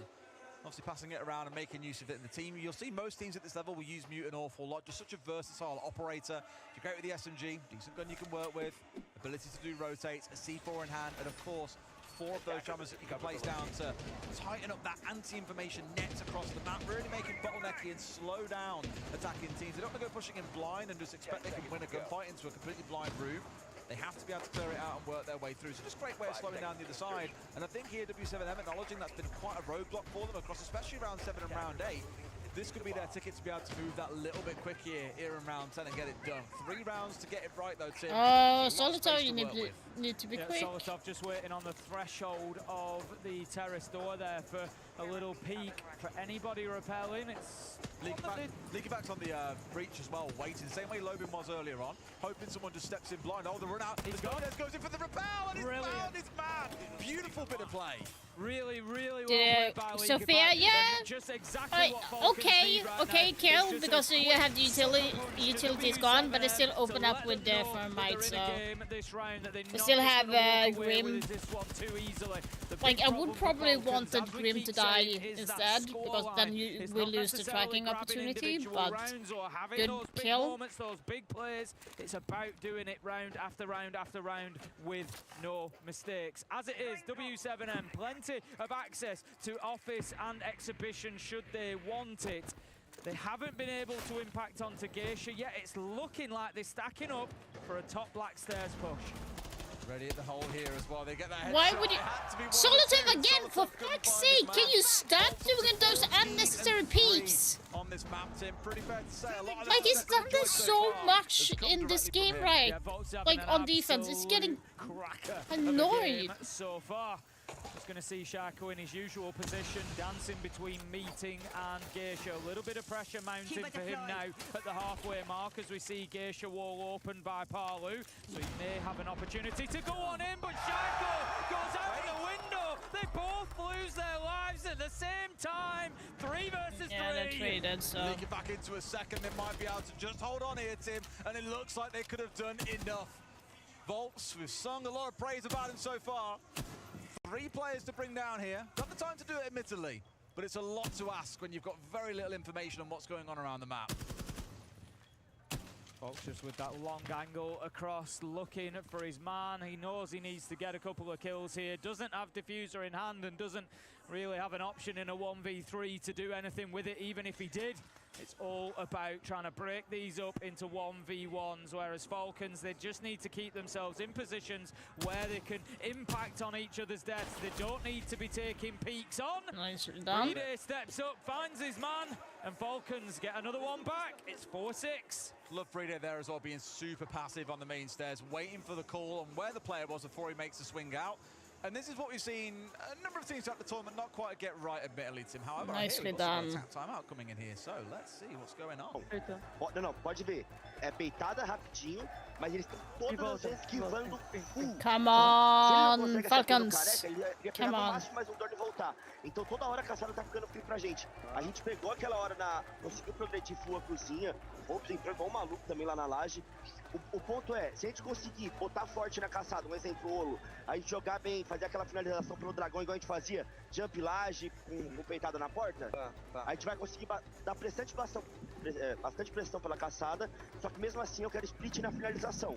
Então, por exemplo, Bombiolo, eu quero os 2 do dragão, eu quero um do verde e eu quero os caras do outro lado também, tá ligado? Eu quero Right, again, well, I doubt you can translate it, Tim, but it sounded a little more focused, a bit more intense than last time we heard Norris chatting. Yes, like you say, you know, there was smiles and laughs in the first timeout that was called by Falcons, but this time around, like you say, just a little bit more serious, a little bit more business. They know now, I feel like W7M are feeling the weight of this now. They know that they need to be getting this closed out. It's getting to that point. One more round for Falcons, and all of a sudden, you're looking at overtime. If we go to overtime as a reminder as well, Falcons chose to start on the defense. They'll have 2 defensive rounds, and so far, we've only seen, what, 2 attacking round wins across the entire map. You would back Falcons to win it in overtime, and W7M, that 4-round margin they had to work with is now very, very quickly eroded. Damn, there's a lot of people in the crowd now. We've run out of time. Yeah, I think if Falcons win this one, W7M start sweating a little bit, and you might just have them on the ropes at that point. Okay, so, like, I would love for Solotov not to be overly aggressive. He needs to take a step back. Because he's dying way too early when it's not necessary. Taking the peaks when it's not needed in that moment. Like, in the beginning, sure, fine, but then he re-peaks like 3 times. Like, is leave a little bit of room. I've commented a couple of times on the ease with which W7M have had access to the exhibition and office side, for example, when they've been attacking across the karaoke tee. This time on the switch of that, on the flip side, again, it's similar. Falcons not too much of a presence over on the opposite side. Geisha has been given up. Are you not ready for that? As he loses his life. It's advantage W7M. Classic spot, because often you'll see Shoko playing on the shrine window and waiting for players to rotate to the shrine. Well, they've just been caught out by exactly the same. Yuzu's gone for free there on the mirror. C4 taken with him. Really good start here. W7M, as long as they play this carefully and sensibly. Like, I like the ban, by the way. Banded Kaid and Mute. There's nothing for the wall. Throwing away man advantage leads like this. Picks up Solotov again. Compounding the problems now for Falcons, who are playing in a very, very small area. He's being too aggressive again. All within minibar and exhibition. That's it. That's the ground they hold at the minute. W7M with 1:40 left on the clock have all the time in the world to start building pressure onto those positions. They've got the site wall open. They've got a presence in drum, a presence in shrine. They can start pushing through in towards Dragon. They have got them surrounded. It's the amount of utility they've still got to use here, Tim, that's crucial for me. Like, there is no reason for you to rush this and not make use of every advantage you've got. Take out those mirror windows with the Ash. Make use of the flashes sat in back pocket. Use those Grim Bees. They can really lock things down here. It was already looking like pretty surefire at a 5 versus 4. In a 5v3, you cannot be giving this one away. They crumble here. It's all going to fall apart for them, but sure enough, it's going to be a third map, guys. Being solid and composed, and they're getting exactly what they need. Like a python, W7M just continue continue to slowly, gently squeeze the life, the breath out of their opponents, and Falcons are struggling to breathe right now. Who finds that final kill? And that's W7M taking us to map 3. Flawless round to close, and there may have been a few shaky rounds, Tim, but that was a really impressive first half and a fantastic final attack to close things out. It feels like it had to end on top, Tim. It's a classic match here in Siege. Who comes out on top at this point? I don't know. Falcons played Chalet brilliantly. W7M had an answer on Skyscraper and looked equally as good. I feel like they come into the final map so evenly matched, it's going to be a classic. Well, as we start to warm up for our final match, we'll go to a quick break. Back with you. Damn, don't like that at all. Swapping mags.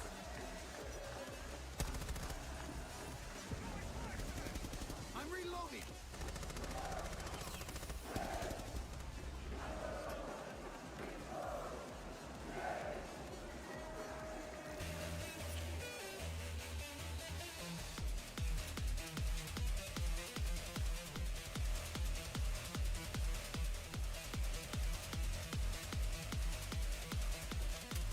It's like the same.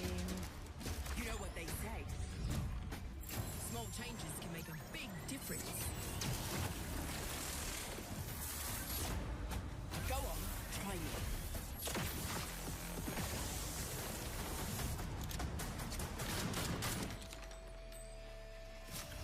You're in for a real shock.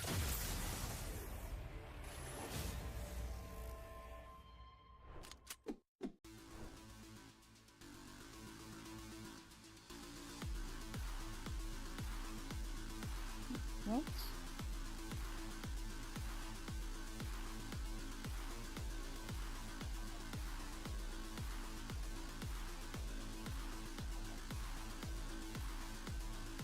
Let's see here.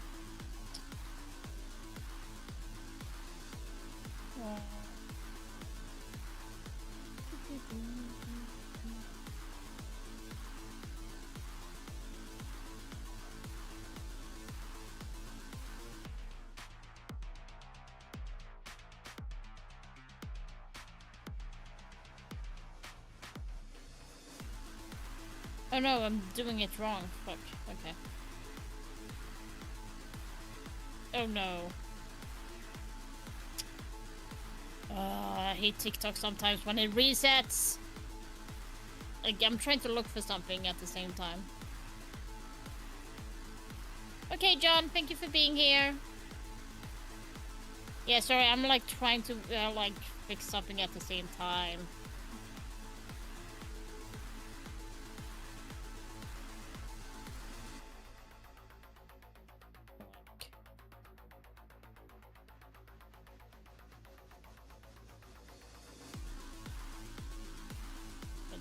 That one. Just the pretty.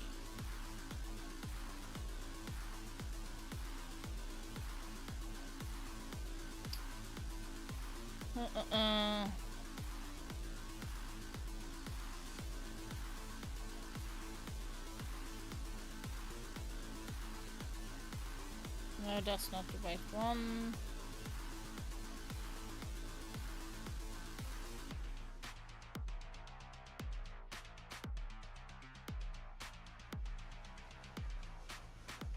No, that's not it.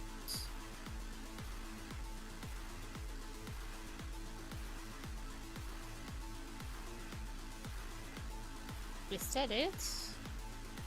Wait. Oh, it is. Okay. Oh, shoot.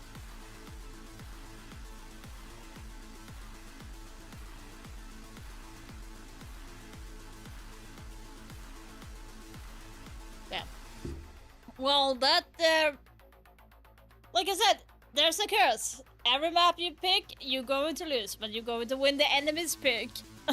Is that? It's so stupid. It's stupid when it happens, but it happens so often.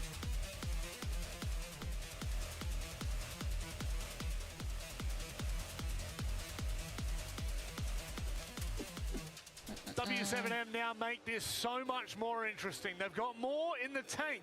It was a closer affair in the end than I think they might have liked, but I tell you what, they looked clinical on Skyscraper. Everything we talked about in map 1 heading into map 2, Jack, you hit the nail on the head. Yep. They changed how they played, and by God, did they make it difficult. Exactly that. We challenged them to change the win condition. They didn't get it right on Chalet. It was individual. It was aggressive. It was nowhere near the standards that they set themselves. As soon as they moved to Skyscraper, what did they do? They changed the operators. They went onto the army. They played. They had a bandit and a Cade band. They played for the impact triggering for the breach, and they forced Falcons through layers and layers and layers of utility, both in terms of people and actual operator utility. And we know that that's a weak point on Falcons.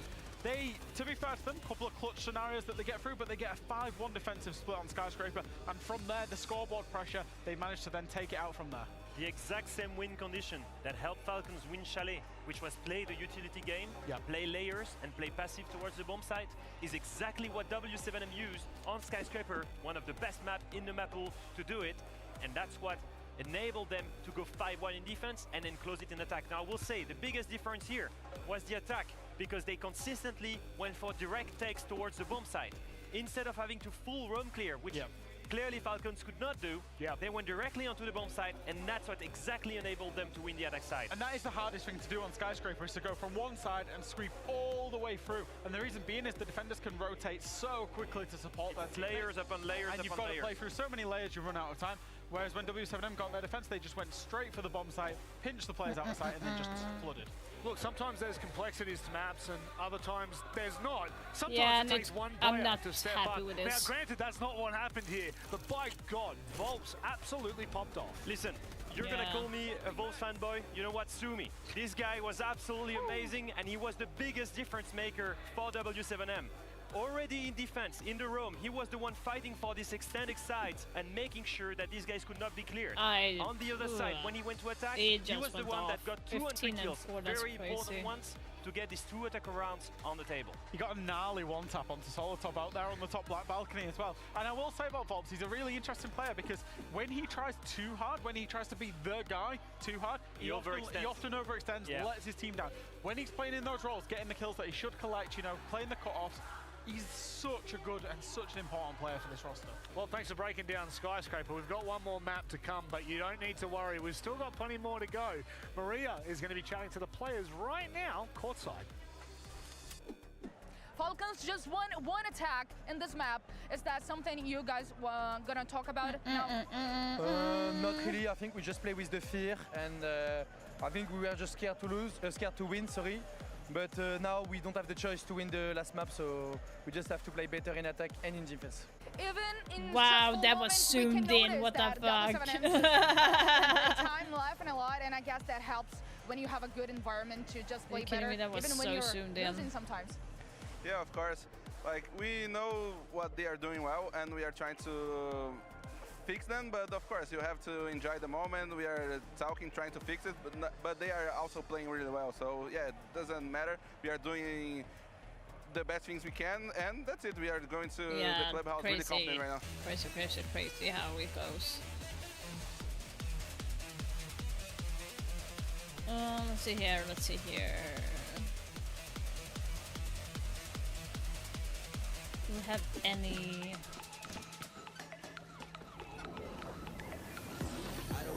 Ooh, Superman trailer 2 days ago.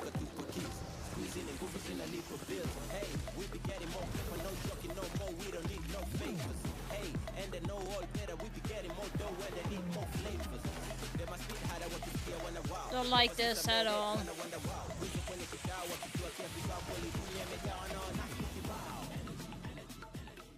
I'm hoping it's looking better in-game, to be honest.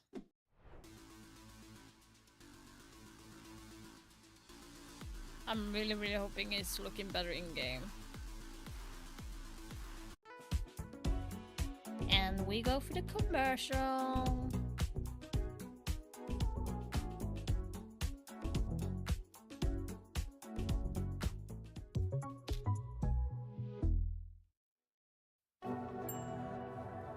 Inga bekymmer. Med Browns bästa för kroppen.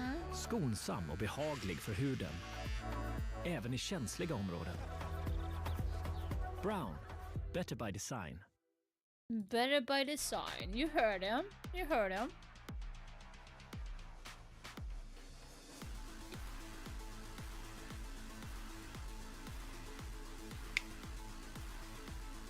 Nope, it's not done. I thought for once that it would be done, but nope. Nope, nope, nope, nope.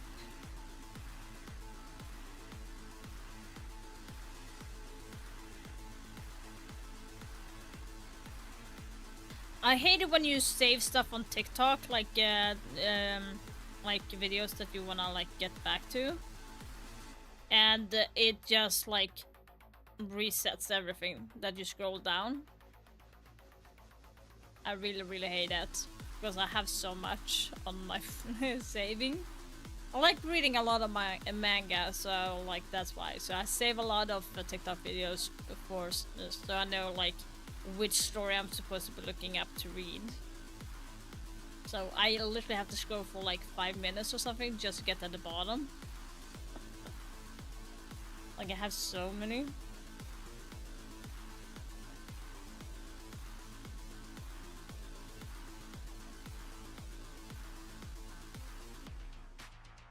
It's way too many.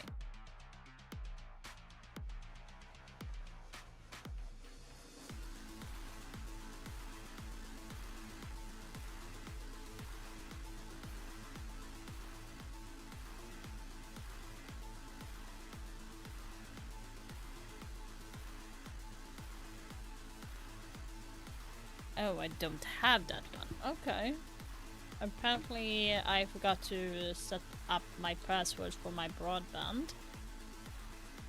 That's not good. That is indeed not good, guys.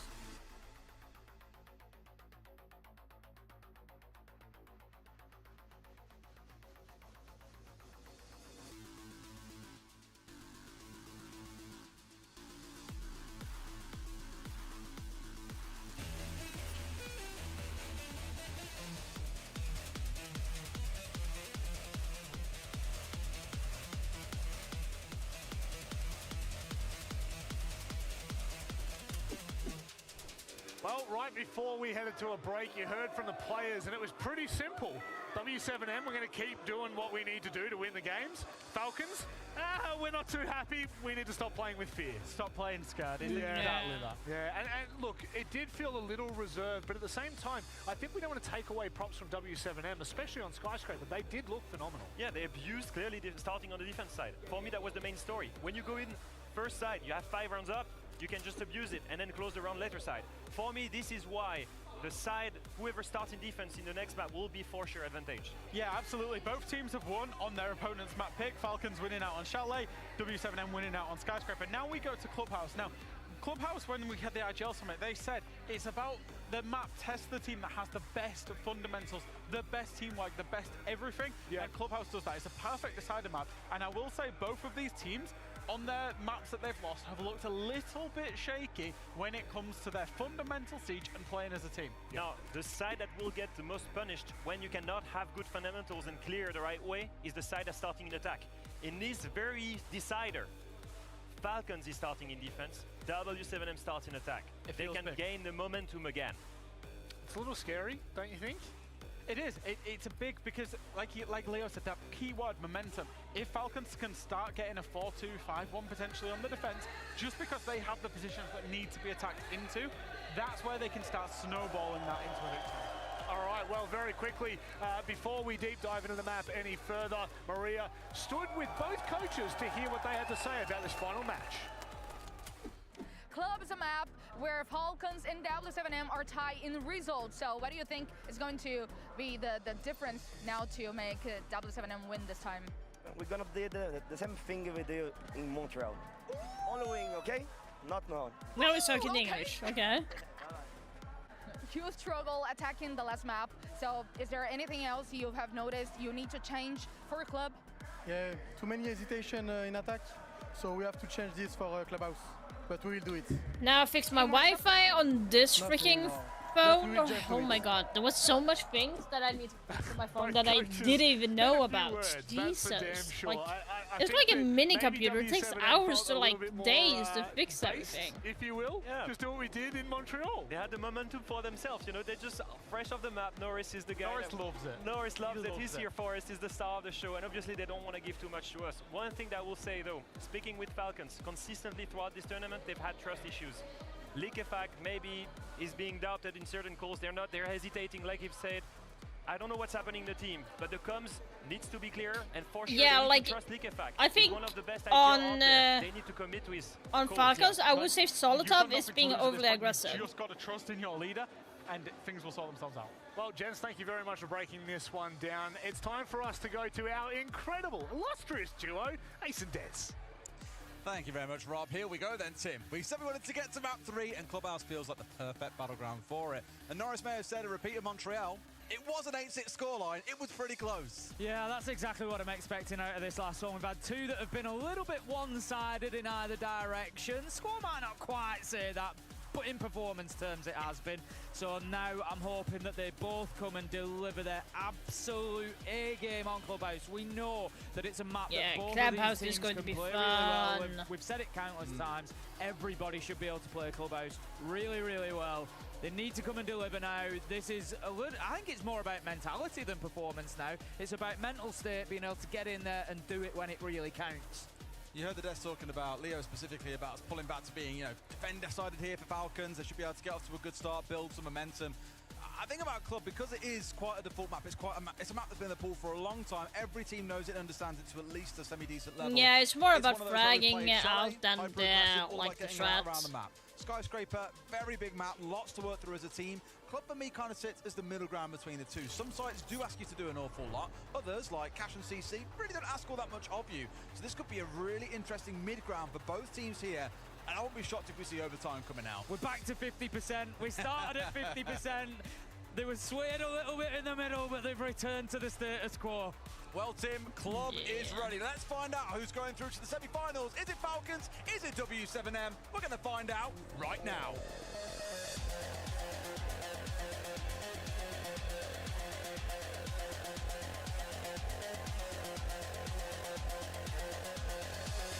Wait, what did I say As for? I said, Tim, last time it was 8-6. A very balanced affair between these two teams. Yes, W7M walked away the winner, but there's going to have to be a few more innovations, a few more tweaks and improvements if they're going to walk away here the victor once more.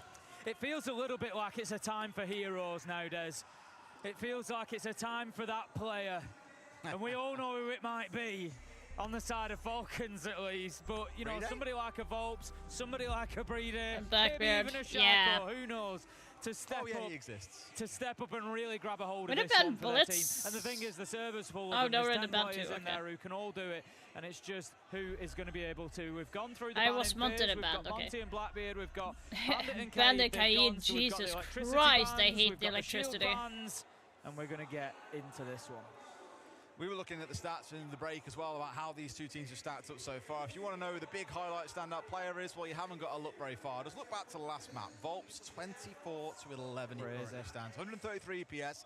He is flying clear of everyone else in the game. The current best performer on the side of BDS, Falcons, is Usus 17-12. However, entry has been rough for the Falcons side so far. -3, they're down. At the minute, it's only Shaiko who's positive at 4-1. So as far as the numbers look, it's not the prettiest affair. Volps is on fire. W7M are great at getting their entry, and Falcons need to find a way into this. Normally, I'd say that Falcons have maybe got a little bit of an advantage here, starting on the defense. It's going to give them the best foot forward in the game, but honestly, with this one, it really is. All prior expectations can be forgotten, because it wouldn't surprise me to see anything on this, an attacker-sided Clubhouse, one player go wild, everybody be a bit quiet. Literally anything is possible now. We're starting off down in the basement for Falcons. They have a presence around the map.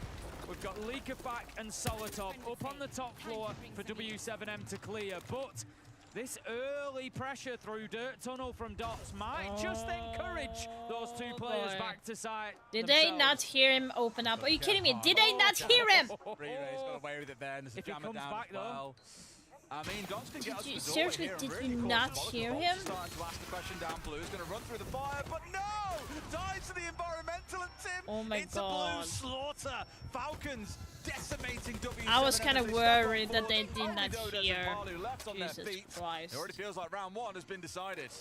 It's just gone wildly wrong for them down in blue. Why would you play that game with an environmental, man? He's thinking, I've got time to get through. It was when he paused afterwards. He took a little bit of damage and then kind of stopped running and looked back at it. And it was like, no, it's just going to blow up in your face. Ow, fire hurts. Ugh. One of those moments, I'm afraid. Yeah, Volps gets himself taken out on the blitz, and like you said, that really removes the spearhead. It removes the focal point of this W7M attack, but more than that, it allows Falcons the freedom to stay as long as they want up on the top floor. Solotov picks up Palu, leaving Dodes now in a 1 versus 5, and there's absolutely no need whatsoever for Solotov to return to side. He can come down and challenge. He's coming. He's coming. He's going to come, but he's going to come, I would have expected, down the opposite way to make this challenge. That's where he's going. His castle barricade is there. He's trying to get an angle, maybe even get yourself back up and down red stairs. Go for it. Just, you know, get aggressive at this point, and I think put W7M to the sword, let them know what it's going to look like for them if they make mistakes. It's a case of running that clock down, because I'm pretty I sure would all just of you at home wait feel the and same play as well. So time, this like- round can only go one way, and it's going to be the Falcons' way. Yes, we've seen some ludicrous throws of epic proportions, but this kind of round you don't lose in the quarterfinal. I have no idea where the hell Shaiko was shooting during that good fight. Not that it matters, because there's 4 more players that can step up and have a go as well. Round 1 to Falcons. It was I think they spotted a gap and they saw an opportunity there, so fair play to W7M, but they just got absolutely clapped on when they tried to go for it. Yeah, well, yeah, there was a number of things that went wrong. It was definitely trying to leave the Roamers out in the cold, as you said. They had the presence in blue, had the presence in dirt. It just shows, you know, we don't know how all the new elements in SiegeX are going to play out all the time. And the destructive environmental ingredients, we look at them and, you know, how often are we going to see them have an impact? We've just seen them have a huge impact on the round there. They've basically defined the round by getting that kill onto the blitz, because even if nobody else dies on the side of W7M, it's kind of your rush done, because you're wanting to go in behind the blitz. That's the leading point. You need them to go in and clear areas ahead of them. So big impact for the environmental ingredients in that round. 1-0 Falcons, and we're going up to Jim and Bedron. Admittedly triggered by Shaiko, so forget about the player. I'm spraying the environmental near, and I'm sure it'll get me a freebie, because even if he doesn't kill the blitz there, I didn't know the blitz was going to be so far forward. It explodes and ends up being like a Goyo canister, where it's going to burn out for a long time. There's very little that you can do about it. End up finding yourself held at bay. You can't rush forward anymore. Your team are relying on you, and you're not able to deliver the goods. Jim Bedron, though, as you say, up to that top floor, we'll see what changes here, because for W7M, that lineup felt a little bit strange in the last round too, at least what we saw being brought along. Looking in towards the Finker that came out, the Zofia was a bit like, okay, this ain't a normal lineup that you'd see coming through on this map. What are they cooking? And as we saw, not an awful lot. They were the ones getting cooked instead. Here you're going to see a focus on taking out Cash and CC. Very, very common on this site as well, because if you want to control the south balcony and the 2 windows that looking towards site, well, you need to make sure you're controlling the window inside of CC. So, this is what you see defenders very commonly holding out towards Cash and CC, waste as much time as they can. They commit reinforcements out there, sometimes to 3 players. Right now, there's only 2 from the side of Falcons, so not committing maybe as hard as some teams would, but still looking to slow W7M down. Dots went straight over and got an exothermic, or started to put an exothermic on the jacuzzi wall, but hasn't stuck it, so he's taking it away. It looks like maybe going to use it elsewhere on the construction wall instead. Did he leave it there? Because he hasn't got it in his back pocket. I don't think it was left there. I can't see that it. The construction wall is open, so it must be that. It must have gone on to. I think it. Yeah, as I was saying it, he's applied it to construction, and obviously then not in his pocket anymore. So I know the mirror window did get taken out, but there's no way a professional player at this level is going to be putting the exothermic onto the mirror window for it to be sort of tricked off. So yeah, I think it's just gone across onto construction wall. They do have the ace charges, so they can get more of a line of sight. It may be that with the mirror window being opened up, they decided that was enough for them. It gave them the line of sight that they wanted. It prevents anybody from playing around that corner, so it was sufficient. Probably one as an angle to make use of later. Of course, but the impacts in the back pocket of Solotov that you might be afraid of at the same time. All kinds of things could have weighed into it. Speaking of, Solotov's the one now getting tracked out, sniffed out by Loben here as well. Oh, idea. They're going in for him here, and sure enough, Solotov has been cooked. And there's guns trained on him at the same time, and finished off by a second nade coming on through. Well dispatched. 5 versus 4 as we have advantage W7M. Just looking how they're shaping up. Complete control of the South Balcony, getting themselves into construction now. Deimos does a good pick. Users has been really good with the nitros and explosive so far this game, and continues to be so. You won't get the bulletproof camera from that angle. Wishful thinking from W7M. They are in good positions though, and they can start to push forward towards site. Falcons are going to be under a lot of pressure in the next 10 seconds. They've got a swarming ready from 2 spots here. A window in the main door, and Eustace has got it trained and locked down. Parley's a little bit behind the curve here as well and trying to make something happen. Good. Nicely done. Absolutely mowed down. But Parley has got 2. Can he save it for his team here? Eustace has got a hold on. Yes, he does. Up to 5 kills for himself here, and Parley to pull off what would have been a miraculous 1v3. All in favour of Falcons at the minute. I think part of the problem for W7M there was it was just a little bit one-dimensional, was that attack from construction and windows. That time out already from W7M, let's listen in. Bastante Sky. Estão dando mapa de novo porque estão chocados. Só que a gente tá com pouco recurso para trabalhar essas entradas. Careca ficou preso no Fenrir. A gente poderia ter feito estilo uma Aurora. A gente splitar um pouquinho mais. Então, mano, quebrar, fazer um barulhinho nosso na Ponsat 1. Não deixar esses caras confortáveis. Come on, Falcons. I need the points. Então, a mesma coisa. Vai ser dinheiro. Pô. Pega I essa caçada need pra the gente, points. se tiver um gatilho, ó. Vou fazer aquela... É o nome? A caçada. A minha direta lá, né? Acho que faz ela, mano. Pode ser, exatamente, tá ligado? Pega todo o recurso pra gente jogar essa finalização. Academia, se mantiver... I'm playing that. Hey! Hello! I think Jaeger is better than Maestro, but up to you guys. It might be on to side, but Jaeger is better than Maestro because they used a lot of frags and stuns, so it might be working a little bit better in the favor if they use Jaeger instead of Maestro. Came in with an idea, same way that Falcons did of map 1 on how to respond to their opponent. We haven't really seen it come into the fore so far. That last attack was a little bit limp, relied on Parlu, working a bit of magic at the end, but so far I'd argue Falcons don't really look pressured. No, like I said, it was too one-dimensional. It was, construction and South Balcony windows. There was no pressure from logistics, nobody on the hatch. There was no pressure from main stairs. I don't think the window had been opened.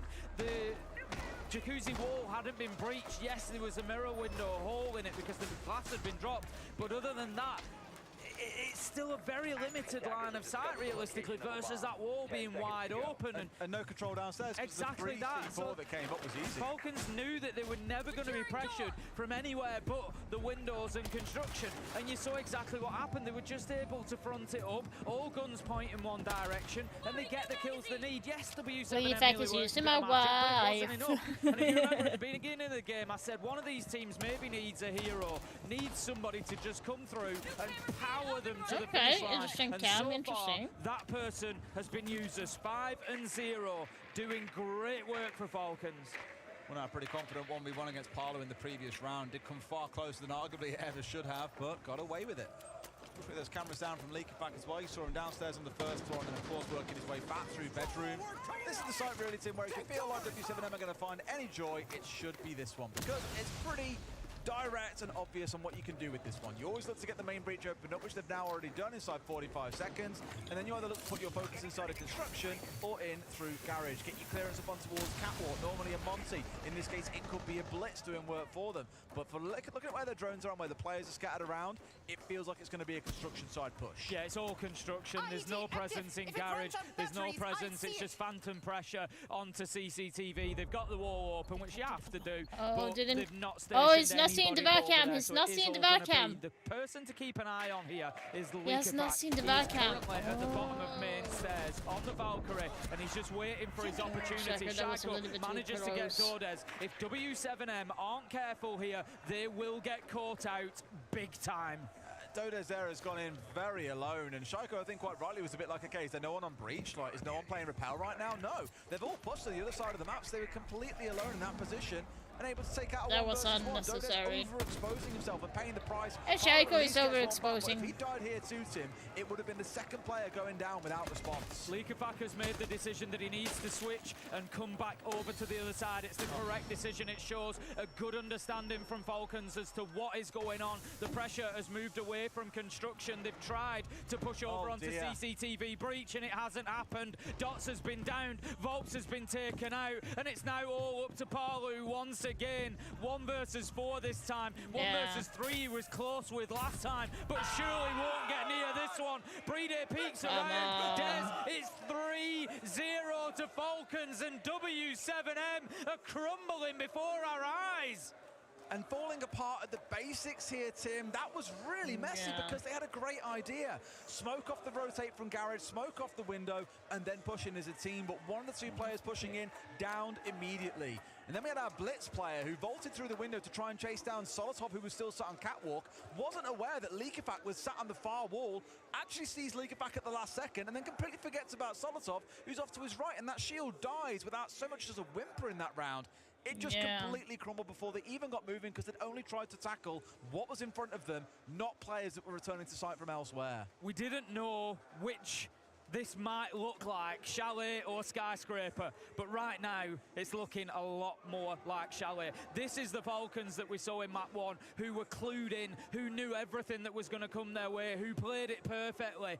As you said, Leakafak just played that round beautifully. You could see him in the flow of the round. He was there for the flank, but as soon as W7M started relocating, they sent 3 over to CCTV and Catwalk. They obviously felt they didn't have what they needed for construction. They obviously felt it wasn't going their way, so they went to switch across, and immediately Leakafak tracks underneath and comes up in Garage, and he's there ready to support his team with the fight. Great play from Falcons. Kind of looked like Brede was out of sight. That was like, what?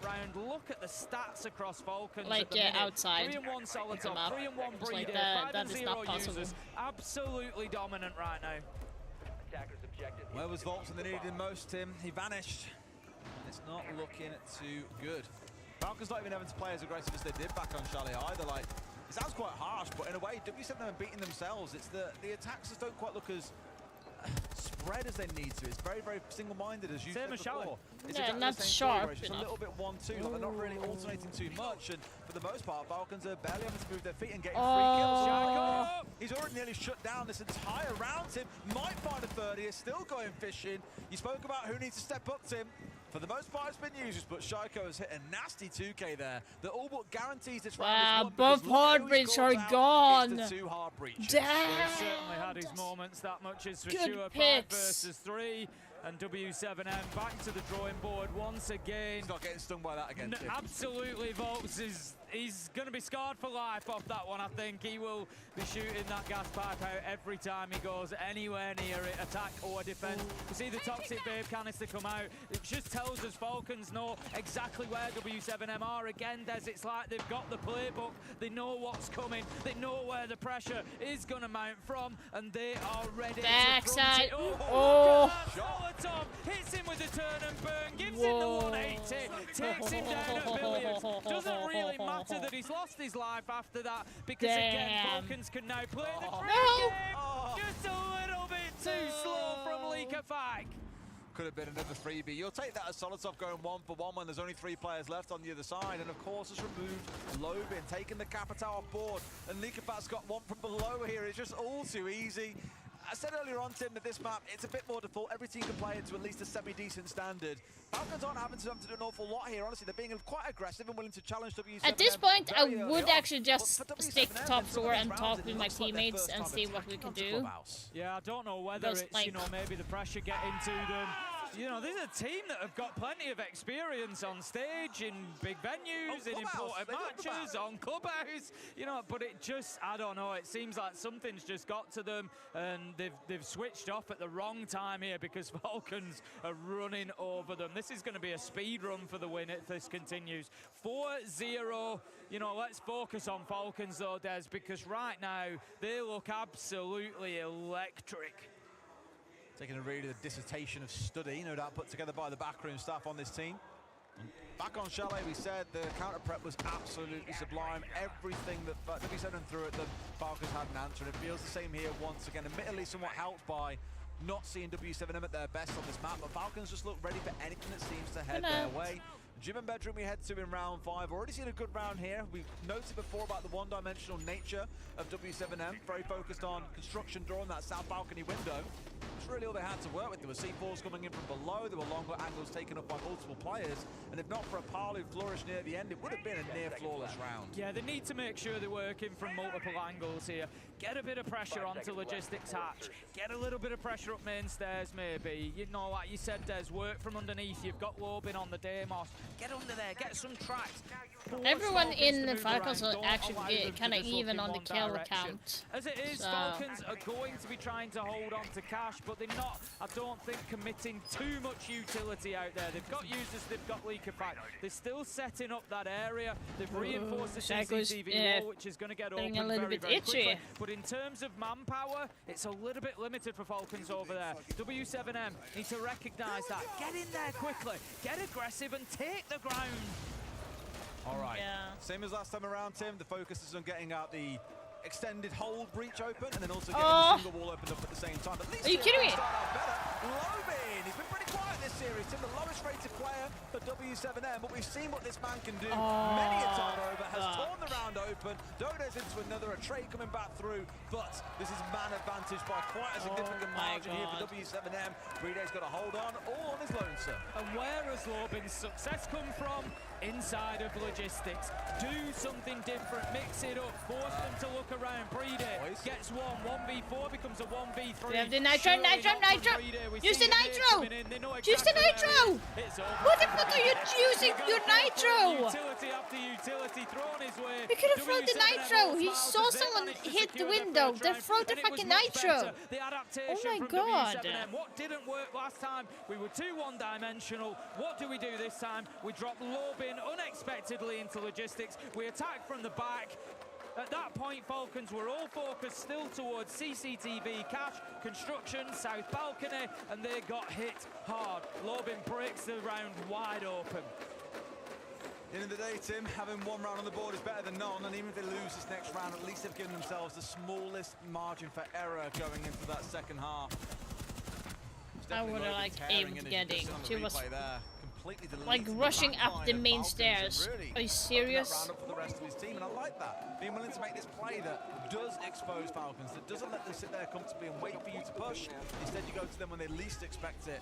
Completely decimate them. Good stuff. But it doesn't just win you the one round either, because now Falcons are thinking about that and thinking, right, we've had it pretty easy in the first 3 or 4. They've pretty much played into our defense. It's been one-dimensional, but hang on a minute. They've recognized that. They've come in on the backside. They've given us a little bit of difficulty there. So now we've got to think about round 6 differently. We've got to preempt those possible problems. Where might they come from? We can't rely on them playing into the front of us. So again, just gets Falcons thinking, maybe encourages them to play a little bit differently, and that could be something that you can take advantage of as W7M. All right. I'd say more of the same, but it's kind of necessary here. When you're attacking it towards your main bedroom, you have this extension being held, so you have to open up the main breach. And when you're playing a cash CC, you've got to open the main breach. That's where things are going to start, and then going over to the single wall. Bet Volts can probably do this with his eyes closed at this point, and he's had to do it in nearly every single round that we've played, except for the downstairs sites. Sure enough, that'll be opened up as well. That's his job done, and now he become a fragger for the round once again. It does feel a little bit... You're always curious to know why Volts, as the top player in this series, at this point is being sort of left playing hard bridge duties.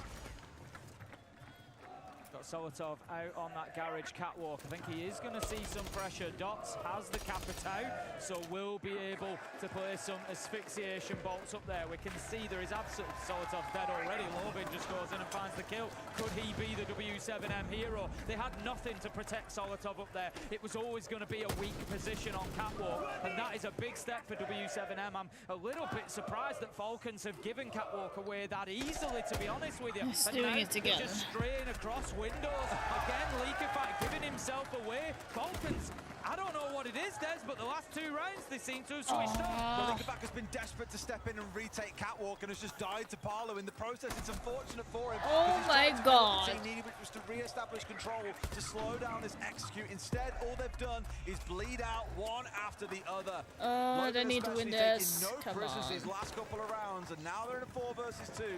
Feels like this one should be a W7M win. Yep, Dodas has gone in from catwalk. He's getting the diffuser down. Absolutely nothing that Falcons can do to stop this, surely. But yes, Breedey manages to find the Nitro. Fox, however, picks picks up users, and again, Prede finds himself. It was last time a 1v4, this time it's a 1v3. Diffuser is down, but it's down on the plant spot.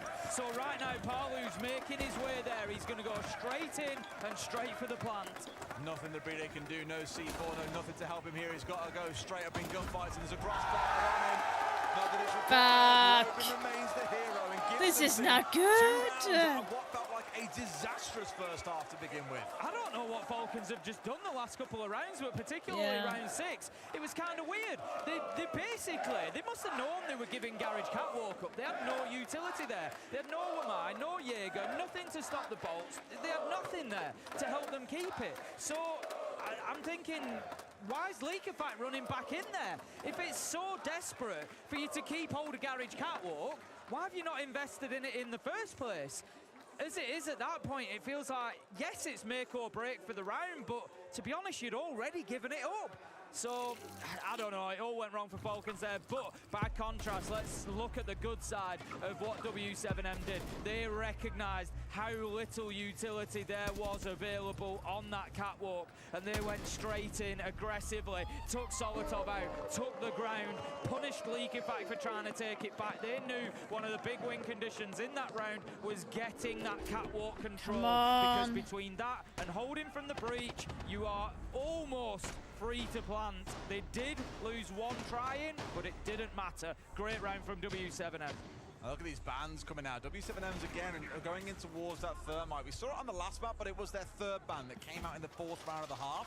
Here it's coming in right at the very start, and not unsurprisingly, it's going to force them to take out things like the Hibana here, leaning towards the ace, and that invites the possibility of just spending more time or wasting more time on Falcons' side, slowing them down, not letting them push you aggressively. The Monty also doubles up and complements that with another ban coming against them that we know Falcons love to play.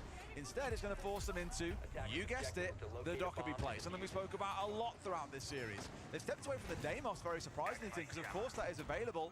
Shoko bringing the Twitch here instead of his dearly beloved Deimos.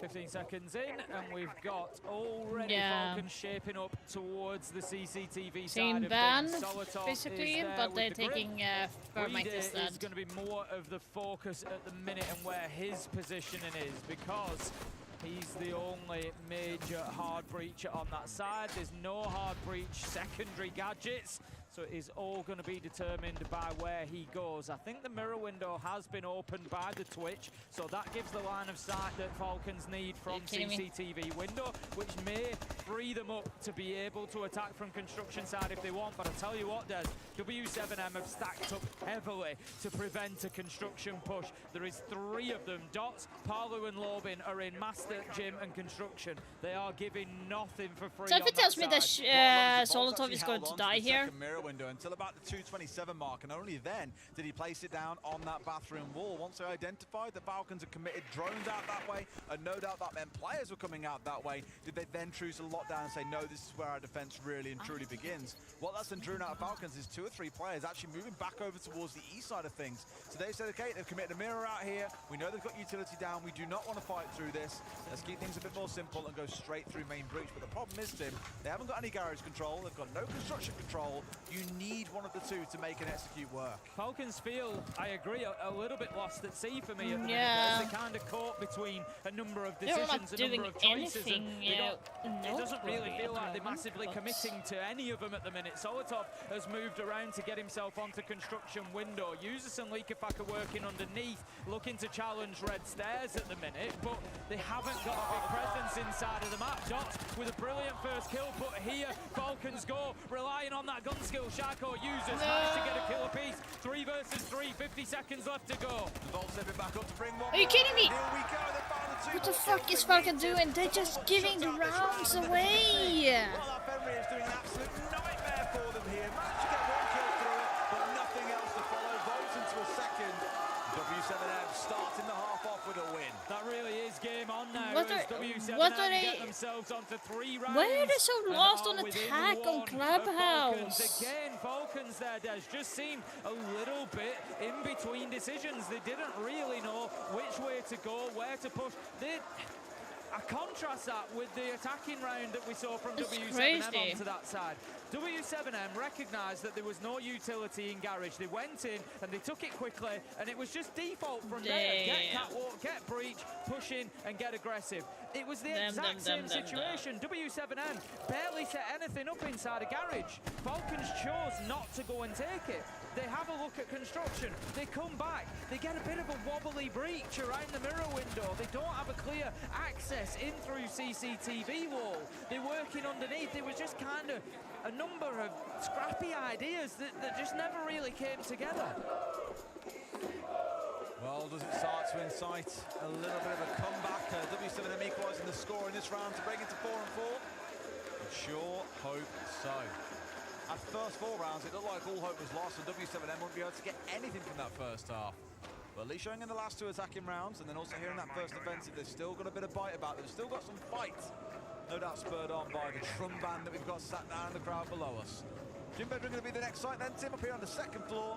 So let's see how Falcons tackle approaching this extended hold. Clearing it out and ideally catching players is one of the most important things that you can do. Weakens that defense on site itself, and also gives you a bit of reward for all the utility that you have to burn to even get anywhere near the site in the first place. I like the choice that they took Cabana with them this time. I was kind of a little bit worried that they would rely on the ace. These sorts of things really shouldn't be too much of a problem. They should be taking care of utility and breachers very early in the round. There's no bandit, no Kaid to slow them down. They need to make sure that they're getting aggressive through, thermite or not. We can see, as I would like, the castle barricades being opened up nice and quickly. CCTV wall dealt with.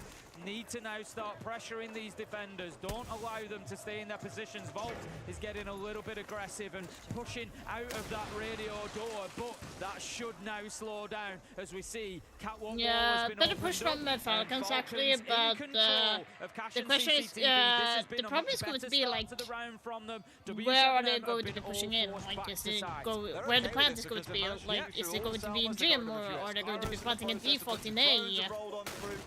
It's okay for W7M. It's not about necessarily winning the round out on the hold. It's about wasting time and drawing in utility.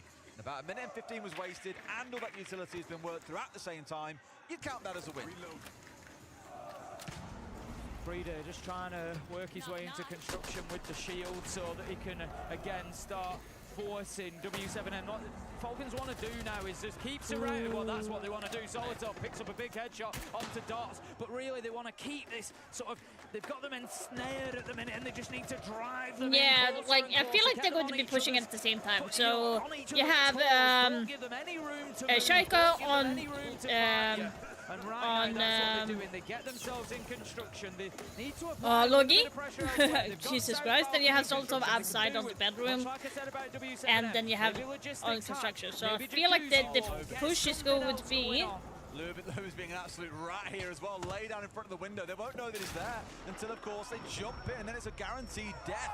Shaiko falling down. W7M Are you fucking kidding me right now? With 2 kills going their way, Lobin now finished off as Usus finds him stepping inside a construction window. A 3 versus 3 and almost no time to play. How does this end? 15 seconds left to go. They need to make a move. Usus finds his man. 3 versus 2, and they have got people on both sides here of Falcons. Can they make a move from logistics? Yes, almost. Parlu is going to be taken. His Volt's taken out. Parlu last alive. Oh, that was too close.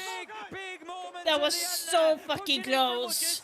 And that presence somewhere other than oh my god, that was like dividends for Falcons. They split their forces. They had W7M pinched in between. Kidding me, that was too close for comfort. As they tried to rotate. Great play from Falcons. 5-3.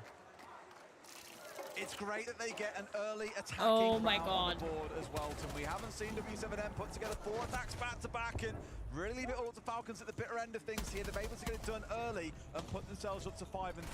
That means now coming into round 9, the round that we often speak about as being the cornerstone of most games of Siege, Tim, we've got a bit of a predicament. If Falcons win the round and go up 6-3, you don't really back W7M to recover 3 rounds in a row. But if W7M can win, they keep us within 1 round of striking distance, and things then feel like it's only going one way, and that's probably towards a bitter end in overtime, the same way that it was back in Montreal. At the minute, it just depends. It feels like it depends what you get from Falcons round to round.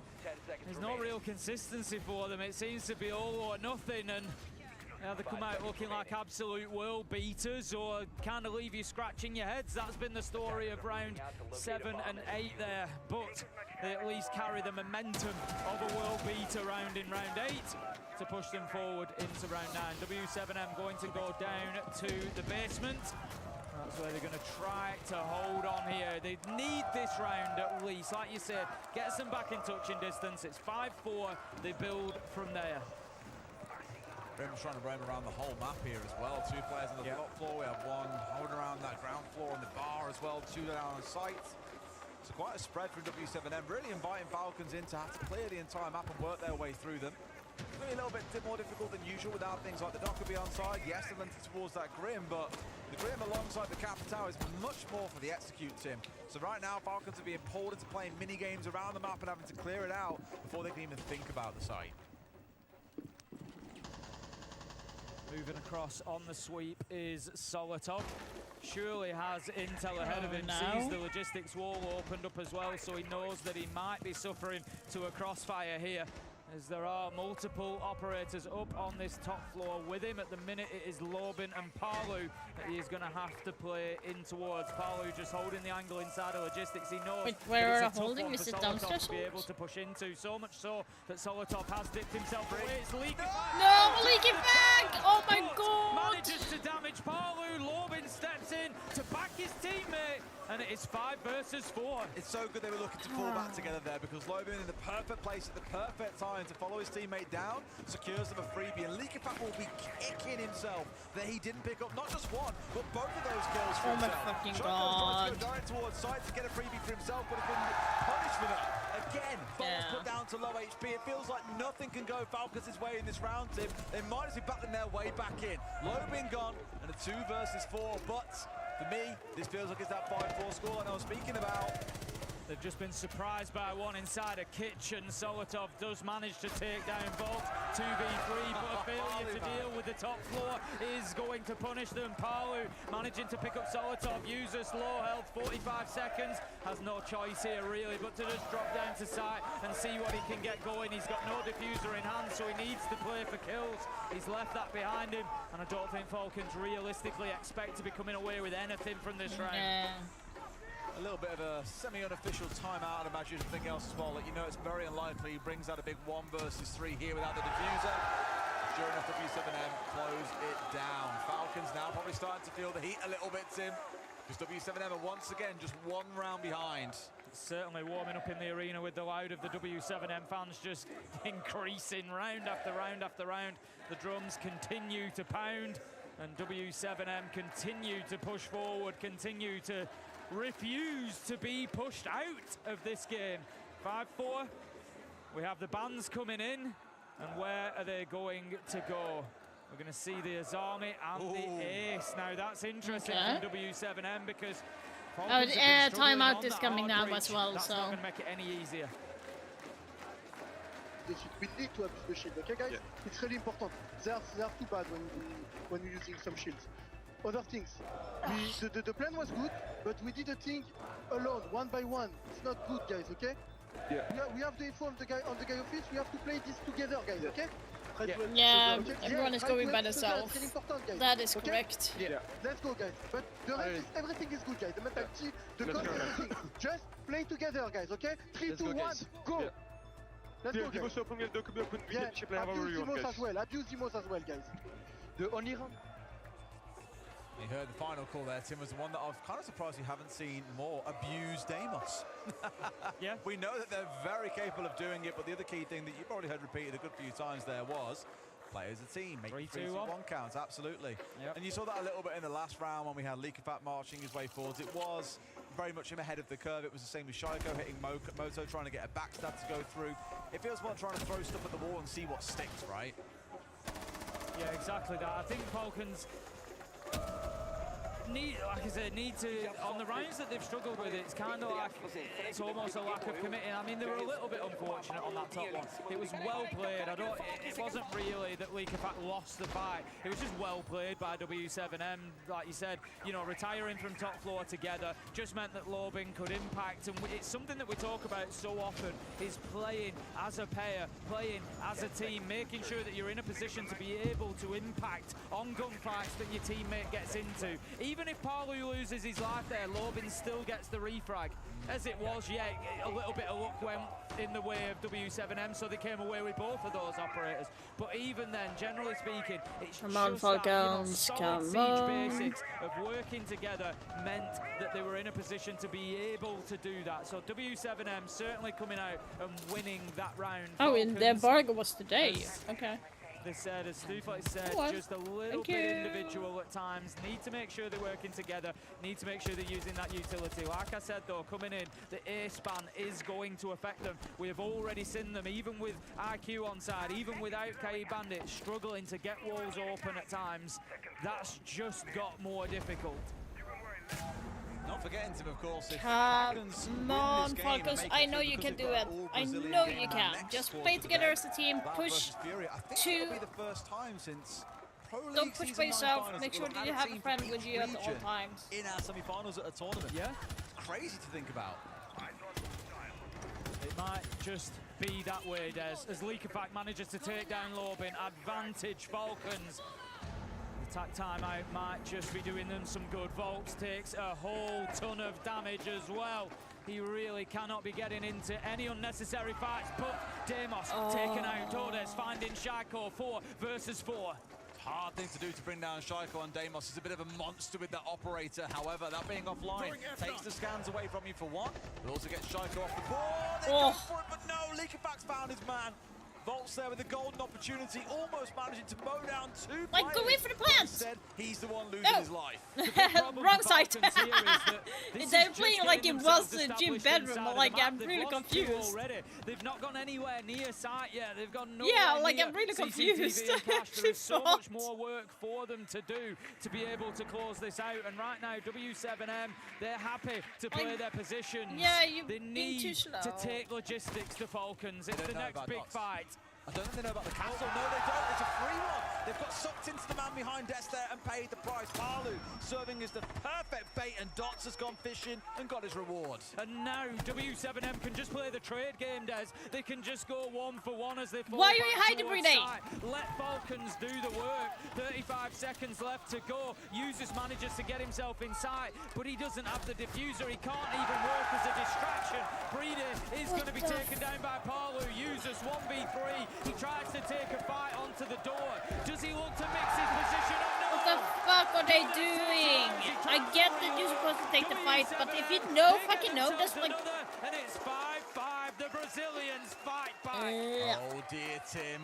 2 rounds, and we could have W7M moving on through. The same applies to Falcons, but we're all very, very aware at this point of where the momentum sits. Falcons, try as they might here. They've had a couple of high moments throughout these rounds, like Volts, for example, not getting that 2K spray down on Jacuzzi Wall will be a moment you look at and think, wow, they've avoided death there. But in what follows, W7M make it look too easy. Now come back to the words we heard during the timeout. Play as a team. We've still got players on Falcons all trying to do little things by themselves here, and they're paying the price for it. It was, again, like this, entirely alone. Yeah. It was just such a high cost to pay for not getting anywhere near site. You know, because they don't have ace anymore, they pretty much just have forgone the normal process there. There was no breach at all in the CCTV wall, not even a secondary gadget. There was absolutely nothing. So it meant that W7M could be completely secure, because you know what? If you have an open CCTV wall, you ain't coming through garage, so they know it's all construction side. And it's just that, it's that third ban for W7M really paying dividends, because it just said to them, we know exactly where you're coming from. You've only got enough hard breach to deal with construction wall, so we're just going to flood master logistics. I loved the little bait play inside of logistics. Palu challenges onto door from behind the desk, so Leakifat goes in knowing he needs to challenge behind desk, and the castle's there to mop him up. Just great stuff from W7M. Understanding the bans, and more importantly, understanding the impact it's going to have on the way Falcons play. Interesting attack here where they're not I'm like not sure why Freckles are having such an issue right now. Like, they played really, really well, and now they're just kicking themselves in the butt. Push down onto window and make the play from there. It's why you've also got Shaiko, who was just sat on a drone for a second. Believe he got taken out by Volts, which now is going to invite a little bit of trouble. There's no one currently playing on the rappel towards this CC breach, which means Volts can still step across to the window and look to challenge any players playing on it. So Falcons here maybe going a little bit too light on their hold. It depends on whether or not we want to see W7M hold it down. All their focus instead, as you can see from the 3 blue outlines on your screen, has moved instead towards Jacuzzi. Yeah, they did not open that shit. Palu's just going to be positioned in behind the mirror window. I think they were hoping to maybe clear off. You can breach the top and bottom of the reinforcements, it was but you've not got to get it low just enough. right. It's kind of like doing a Maverick trick where you take out the top and bottom and open up the entire reinforcement, but that hasn't paid off. Again, it's these difficulties, Des, that they are having. They're continuing to try, but the difficulties with the hard breaching is going to cost them. That could honestly be a game-winning round 10 ban coming in from W7M. That could be. I think they've actually just really mucked this up, Tim. They're going to have to crouch in through this hole now. Like, yeah, they don't have any. Confident on it opening everything up, then just put it above so you've still got a spot to be able to run in from. Yeah, it's narrow, but at least you can still get in. Now it's a massive risk for them. Solitov caught out completely by a flank from below. Bob's still going for another. This is a second. Dude, get out the information. Why the fuck are you looking that way? Pay the price for it. Another one falls down. W7M are into a 4 versus 1. Really, why? If your teammate dies downstairs, why the fuck would you look that way and not like test the other guy? There is nothing that he can do here. It really is. It's just take an opportunity to have another discussion. The tactical timeout that they had a couple of rounds ago has not done the business, so there will now be further discussions between the team. Pissing me off how bad they are playing right now. They're just giving out a lot. Maybe there's not. He might drop in and take a gunfight or two. They are psyching them out. Out and out sacrifice the rest of the round to have they a chat with each other. It's anymore. clear. I think that's what's going on, but it's a bold call when it takes you on to match point. There's series point, because one more round and it's over. And honestly, I think we really are seeing the sort of impact that this new banning process coming with SiegeX will have on the esports, and W7M have just used it absolutely perfectly. And there may be a few wondering what happens when we get to OT. W7M, they start on the defense, Tim, and we have seen defensive domination so far throughout this map. I think the Falcons now, at this point, you're just trying to hold on as best you can. You've opened the door. W7M has strolled in through there and made the place their own. They've replaced the wallpaper, Tim, moved in their own furniture, and have just single round I'm so mad right now at how they're playing. They just like, it's like they are just giving up mentally right now. They were absolutely cruising to begin with. W7M were struggling to get themselves into the game, but they just clung on with their fingernails. They kept themselves in it. And it just goes to show, the longer that you can do that for, the longer that you can keep yourself active, the more that you can Falcons just needs to win this momentum, now, build otherwise they will lose. Continue to get yourself back into I games. don't want Boxing to be right. He's gonna eat me alive. All right. Chosen ourselves down into the bunker for this one, Tim. It's literally Basement going to gonna be eat me the side alive. that could decide everything in this series. At least looking at W7M. Couple of trap operators on side, 3 if you want to include the Goyo there as well. Keeping themselves busy around the map and trying to waste Falcons' time as best they can. It's worked well for them.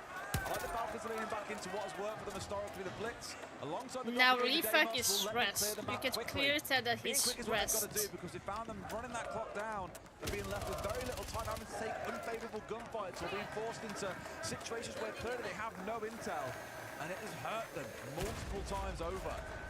W7M, they can run that clock down for a couple of minutes with these roamers. It's as good as theirs. Use that vertical angle. Shaiko gets punished, and the W7M crowd here absolutely erupt as that kill goes in. Falcons now seriously on the back foot, only 4 lives away from leaving the Rio Reload tournament. Solotov manages to find Volps, keeps them in it a little bit longer. 4 versus 3 though. Solotov taking more damage, but still stepping up for his team, getting the kill onto Dordes. 3v3, maybe a little respite for Falcons. It must feel so like they haven't even droned out top floor. Coming out of the walls to punish you. They haven't turned out top floor. They chose to go into the low and try and make the business happen from there. Like, Falcons have not drawn out, like, they have not drawn out top floor, like, in general. Working magic and pre-fire, and they don't finish off Dots. He's down to about 40 HP, but that's enough, Tim, to walk away on your own 2 feet. Just going to take out the bulletproof, trying to move that utility, start clearing that space for if the diffuser does need to go down. They don't have it in hand at the minute. It's something that Falcons might need to consider, but right now they are focused on clearing utility. Yeah, and getting like, I'm not sure why Brady had the diffuser either. A little bit of space. Look at this, the push-up from Logan as well. Was hoping to try and find out. I want to say it was Yuzu's, but not quite finding his man. Vertical control also being established here, still being poked up by W7M. They're not giving them a second to rest on their laurels. Leakifak is in here. Please watch out for the environmental this time. Let's not lose another player to it. Right sort of idea as the Goyo's on the other side. Steps on, Leakifak's found his man. W7M, surely don't give this one away. Leakifak starts getting that diffuser down. This is what Falcons need. Come on, come on, come on, come on, come on, come on, come on. To think about now. Come on, come on. Manages to cut down Palu. Yes! Let's go! Yeah, I know, that's what I was afraid of. Like, that's been bad the last couple of rounds. They're like messing with their own minds. They need to stop that. They can if they want to. Come on. 2 more rounds. Come on. W7M were on the defense. 3 rounds to decide where this goes. And W7M is set on the defense here, Tim. They do have the advantage there. You'd lean towards them, but you just don't know, given how these games played out so far. No, it really is absolutely anybody's. It has flip-flopped back and forward an unbelievable number of times. It's been a lot of teams Solitaire actually saved that. There's been mistakes, but they've always been punished by the other side. And that was a great round from Falcons, stepping up when they needed to most. Leakifak so now Falcons are starting on defense in overtime.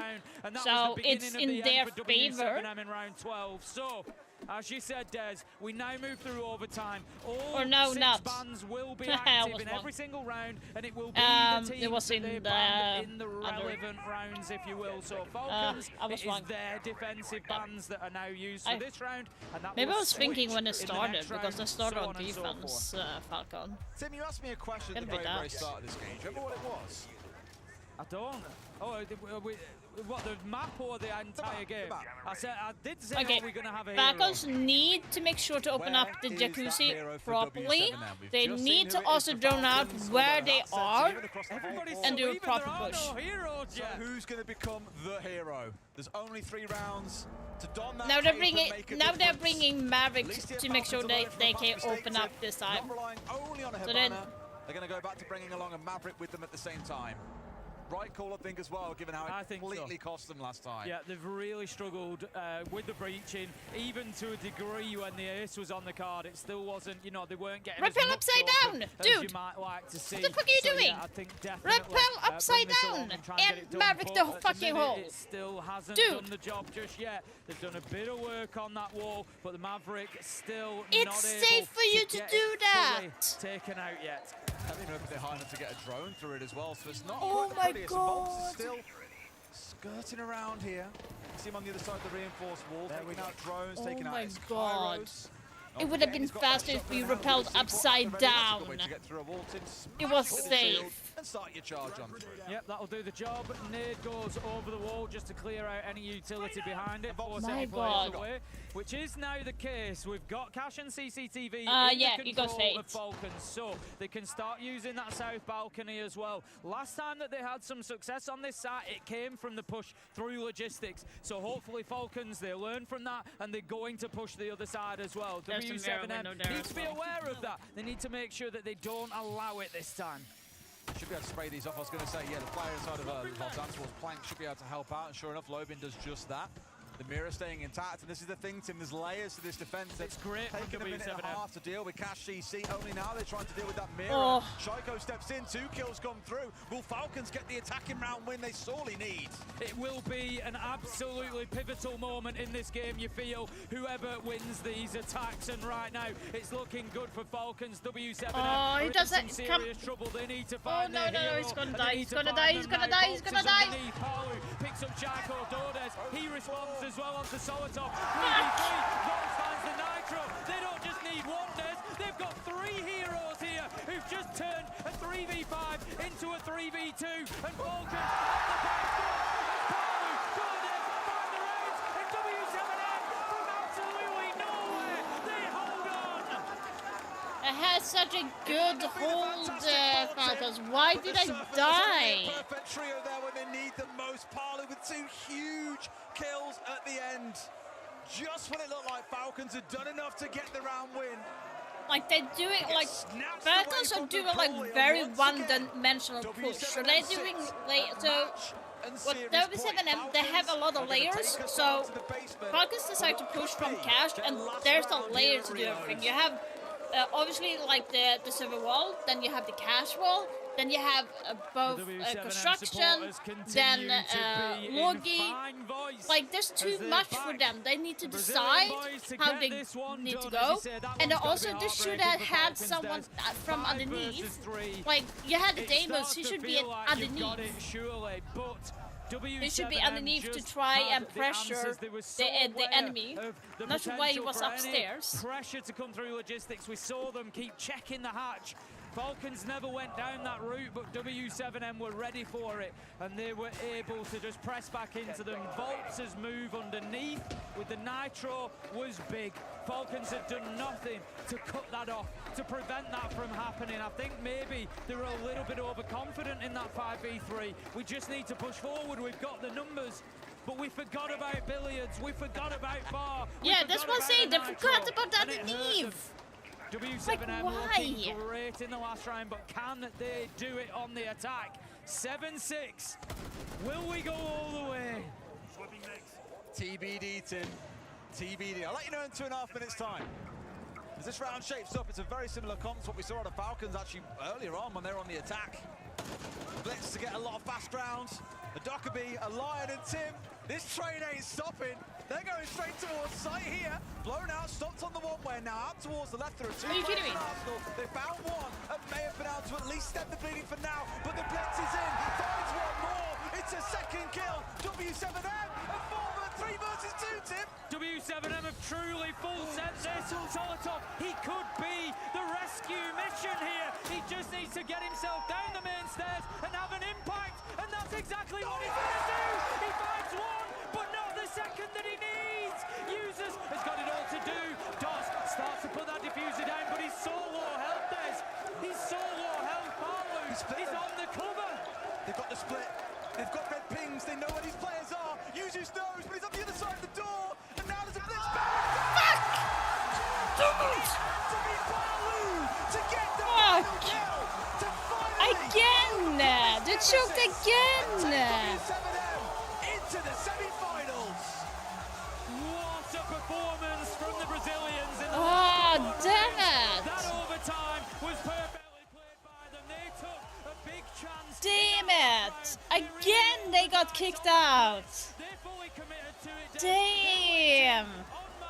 Got the kills that they needed, and as you say, poetic almost that Palu, if anybody comes in and gets that final kill. Damn, damn, damn! What the fuck? Struggling through the years to win something with Liquid. Yeah, that fucking hurts. That actually fucking hurt. In his first tournament with W7M. No, no.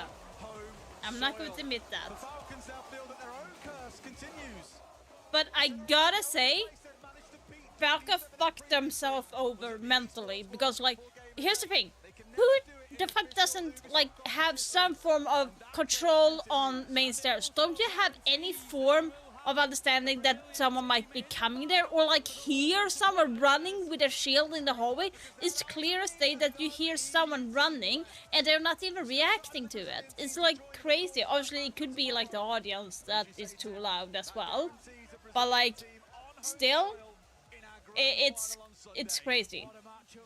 Yeah, it was really close, but I felt like, not to be like that person, but I feel like Falcons would have won if they did not fuck themselves over mentally and did such a huge mistake, like letting Volleypox running into sight when they were defending bedroom. He literally ran up bar stairs, got in and got a free kill right off, no reaction or like no one having some form of control.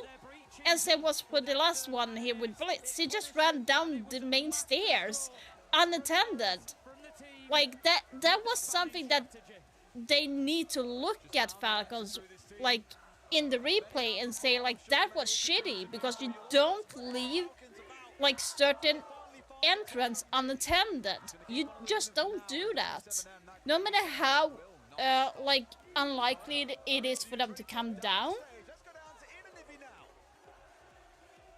Yeah, but like I feel like more so that was very sloppy when they come to like holding certain entrance. That's the line. Isso significa que não importa o que aconteça, a gente tem dois times brasileiros But garantidos na semifinal. yikes. Like yikes. That was bad.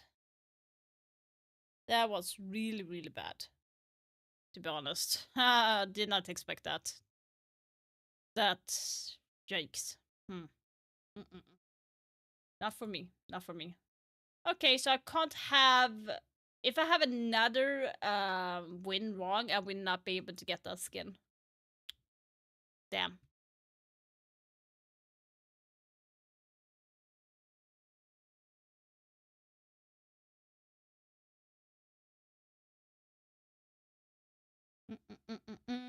So I'm going to be raiding someone.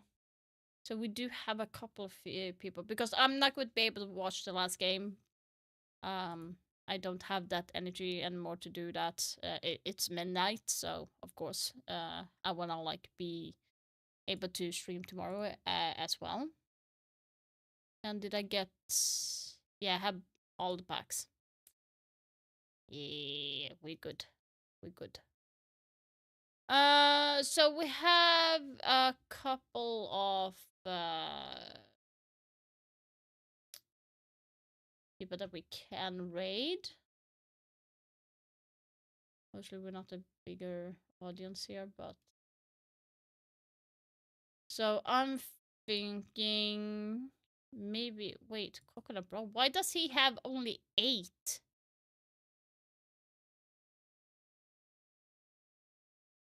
Why does he have only 8 viewers? Are you kidding me? Are you like kidding me? Oh, he just had the streams up. Okay, that's why. Then it doesn't matter. That's kind of...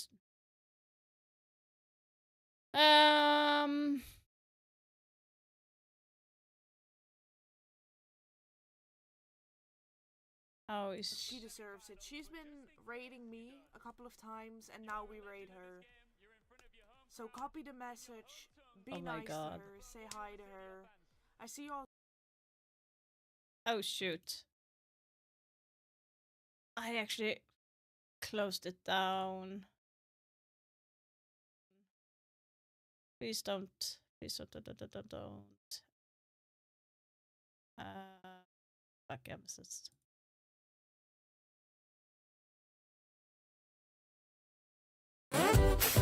No, MFers! Oh my god! honey! You should have checked the stream before! Oh my god, W raid everyone! Hello! My name is Run Out of a Name. I'm a Swedish gamer mom, playing mostly Rainbow Six Siege. Love FPS games. Been watching for like 9 hours now. How you doing? I saw you watching your matches as well. Hope everything is good. Damn it. I was like... The thing is, Amethyst, I was actually about to raid you. Yeah, I'm tired as well. I was about to raid you, actually. So when... I was like, yeah, let's raid Amethyst Energy. And like, I just noticed that you were raiding someone. I did not look who. Well, you were raiding. I was like, oh, she's going to be raiding someone. Okay, so like, let me check for someone else.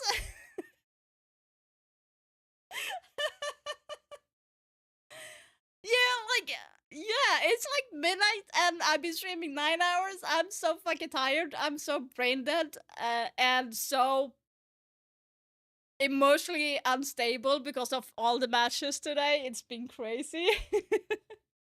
How has the stream been though? Like, has it been good for you? The matches were crazy. Like, the last game right now, super crazy. That was like, really, that was funny.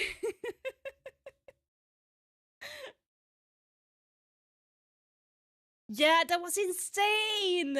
Like, oh, you're like serious? And I'm like sitting hoping for Falcon to win, and I'm like getting so pissed at them because you're letting people run in from main stairs into side uncontested. Like, don't you hear the blitz running? It's like, it's a fucking elephant running down the hallway. How can you not hear him? And it's like, oh my god. Like, that was so crazy. I have also like written down like stuff that I wanna try as well. Gonna try it like in ranked and stuff and see how it goes. Like, I really wanna see if some parts of the strats is working, not the full strat obviously, but like, yeah, I'm like super pumped. I've been dying to play for the entire week. Oh, by the way, I did play a little bit off stream yesterday since it was my day off. I actually broke another record. I went to Emerald 3. I think I said that yesterday. Did I tell you yesterday? I think I did. So like, yeah, so I broke another record now. I'm like super pumped. Yeah, I did. Yeah, sorry for repeating that. Yeah, like I'm super pumped for everything right now. Siege related. And the new my elite skin. Not too happy about that one, to be honest. I could have done it a little bit better.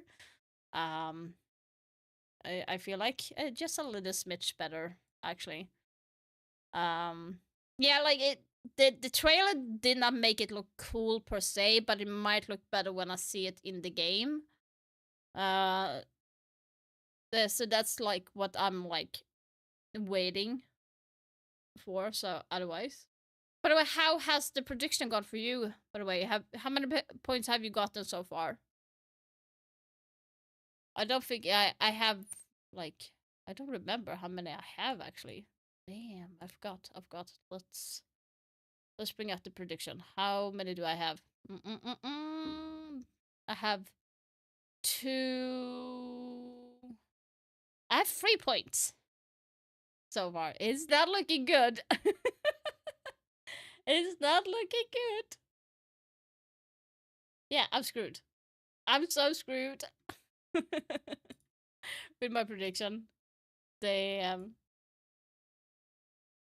Yeah, 5 now? Yeah, this tournament's been whacked so fucking bad. Like, the teams that were supposed to win, it did not win. Like, really. I'm surprised, like, SSG, for example, Dark Zero.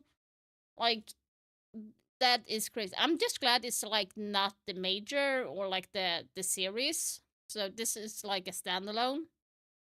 By the way, for those that do not know, this tournament with the points and stuff is only going to be happening on this tournament. It's not going to be implemented in any other tournaments, like the major or like the series. So that is something that is going to be something I was happy about not to like here. I don't want it in any major. It's just going to make everything like so fucked up. But otherwise it's been pretty darn good. It's been really excited. So tomorrow it's going to be like CAG versus Wildcard, and then it's going to be W7M. I'm guessing the last game, I'm guessing the Furia is going to win this because they've been a little bit more stable than Loud. Like Loud played their points correctly, so they are not bad, but I think Furia is a little bit of a stronger team. So I would say that they would win if they are playing the same way as they have from before. So otherwise, yeah, I need to get all my prediction right. Otherwise, I will not be able to get the getting the skin. No, I was like I said, I was about to raid you because I really need to go to bed. I have family stuff to do tomorrow. Otherwise, I would be sitting and look at this, but this is going to be done at like 2 in the morning, and I don't have the brains for that. So fortunately, so like I said, I was about to raid someone. Don't know who to raid right now, to be honest.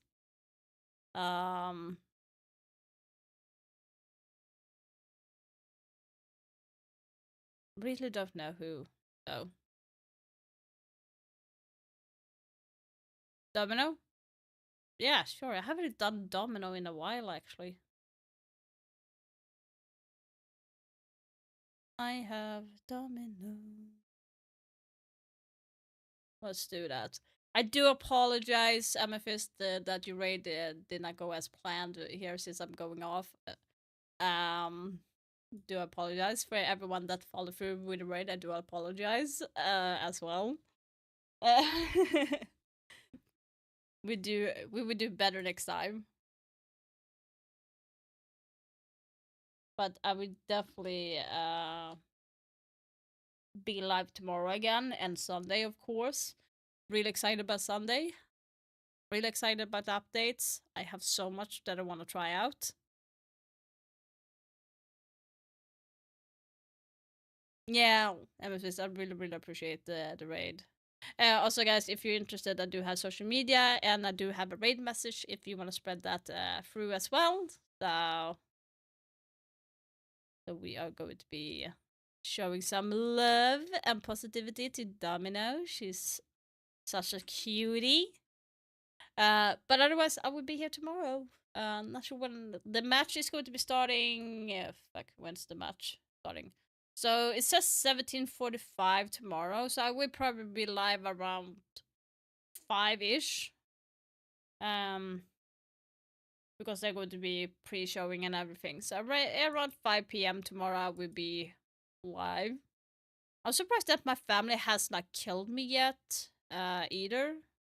To be honest, why did I... Yeah, don't ask.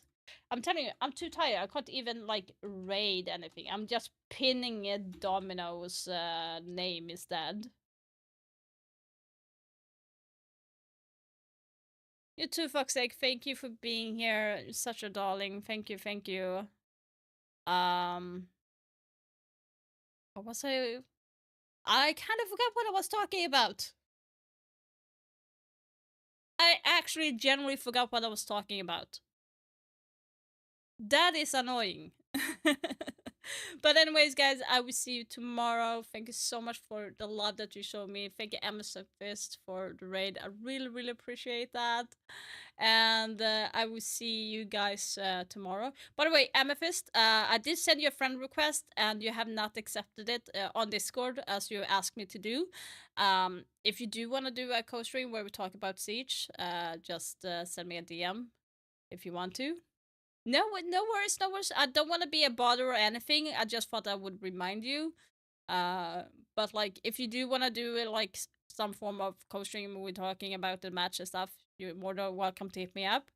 That sounded weird, but yeah, DM me or whatever works. But otherwise, I wish you guys an amazing day, morning, night, wherever you are, and I will see you tomorrow or other day. Anyway, I'm so fucking tired. I will see you then. Love y'all. Bye.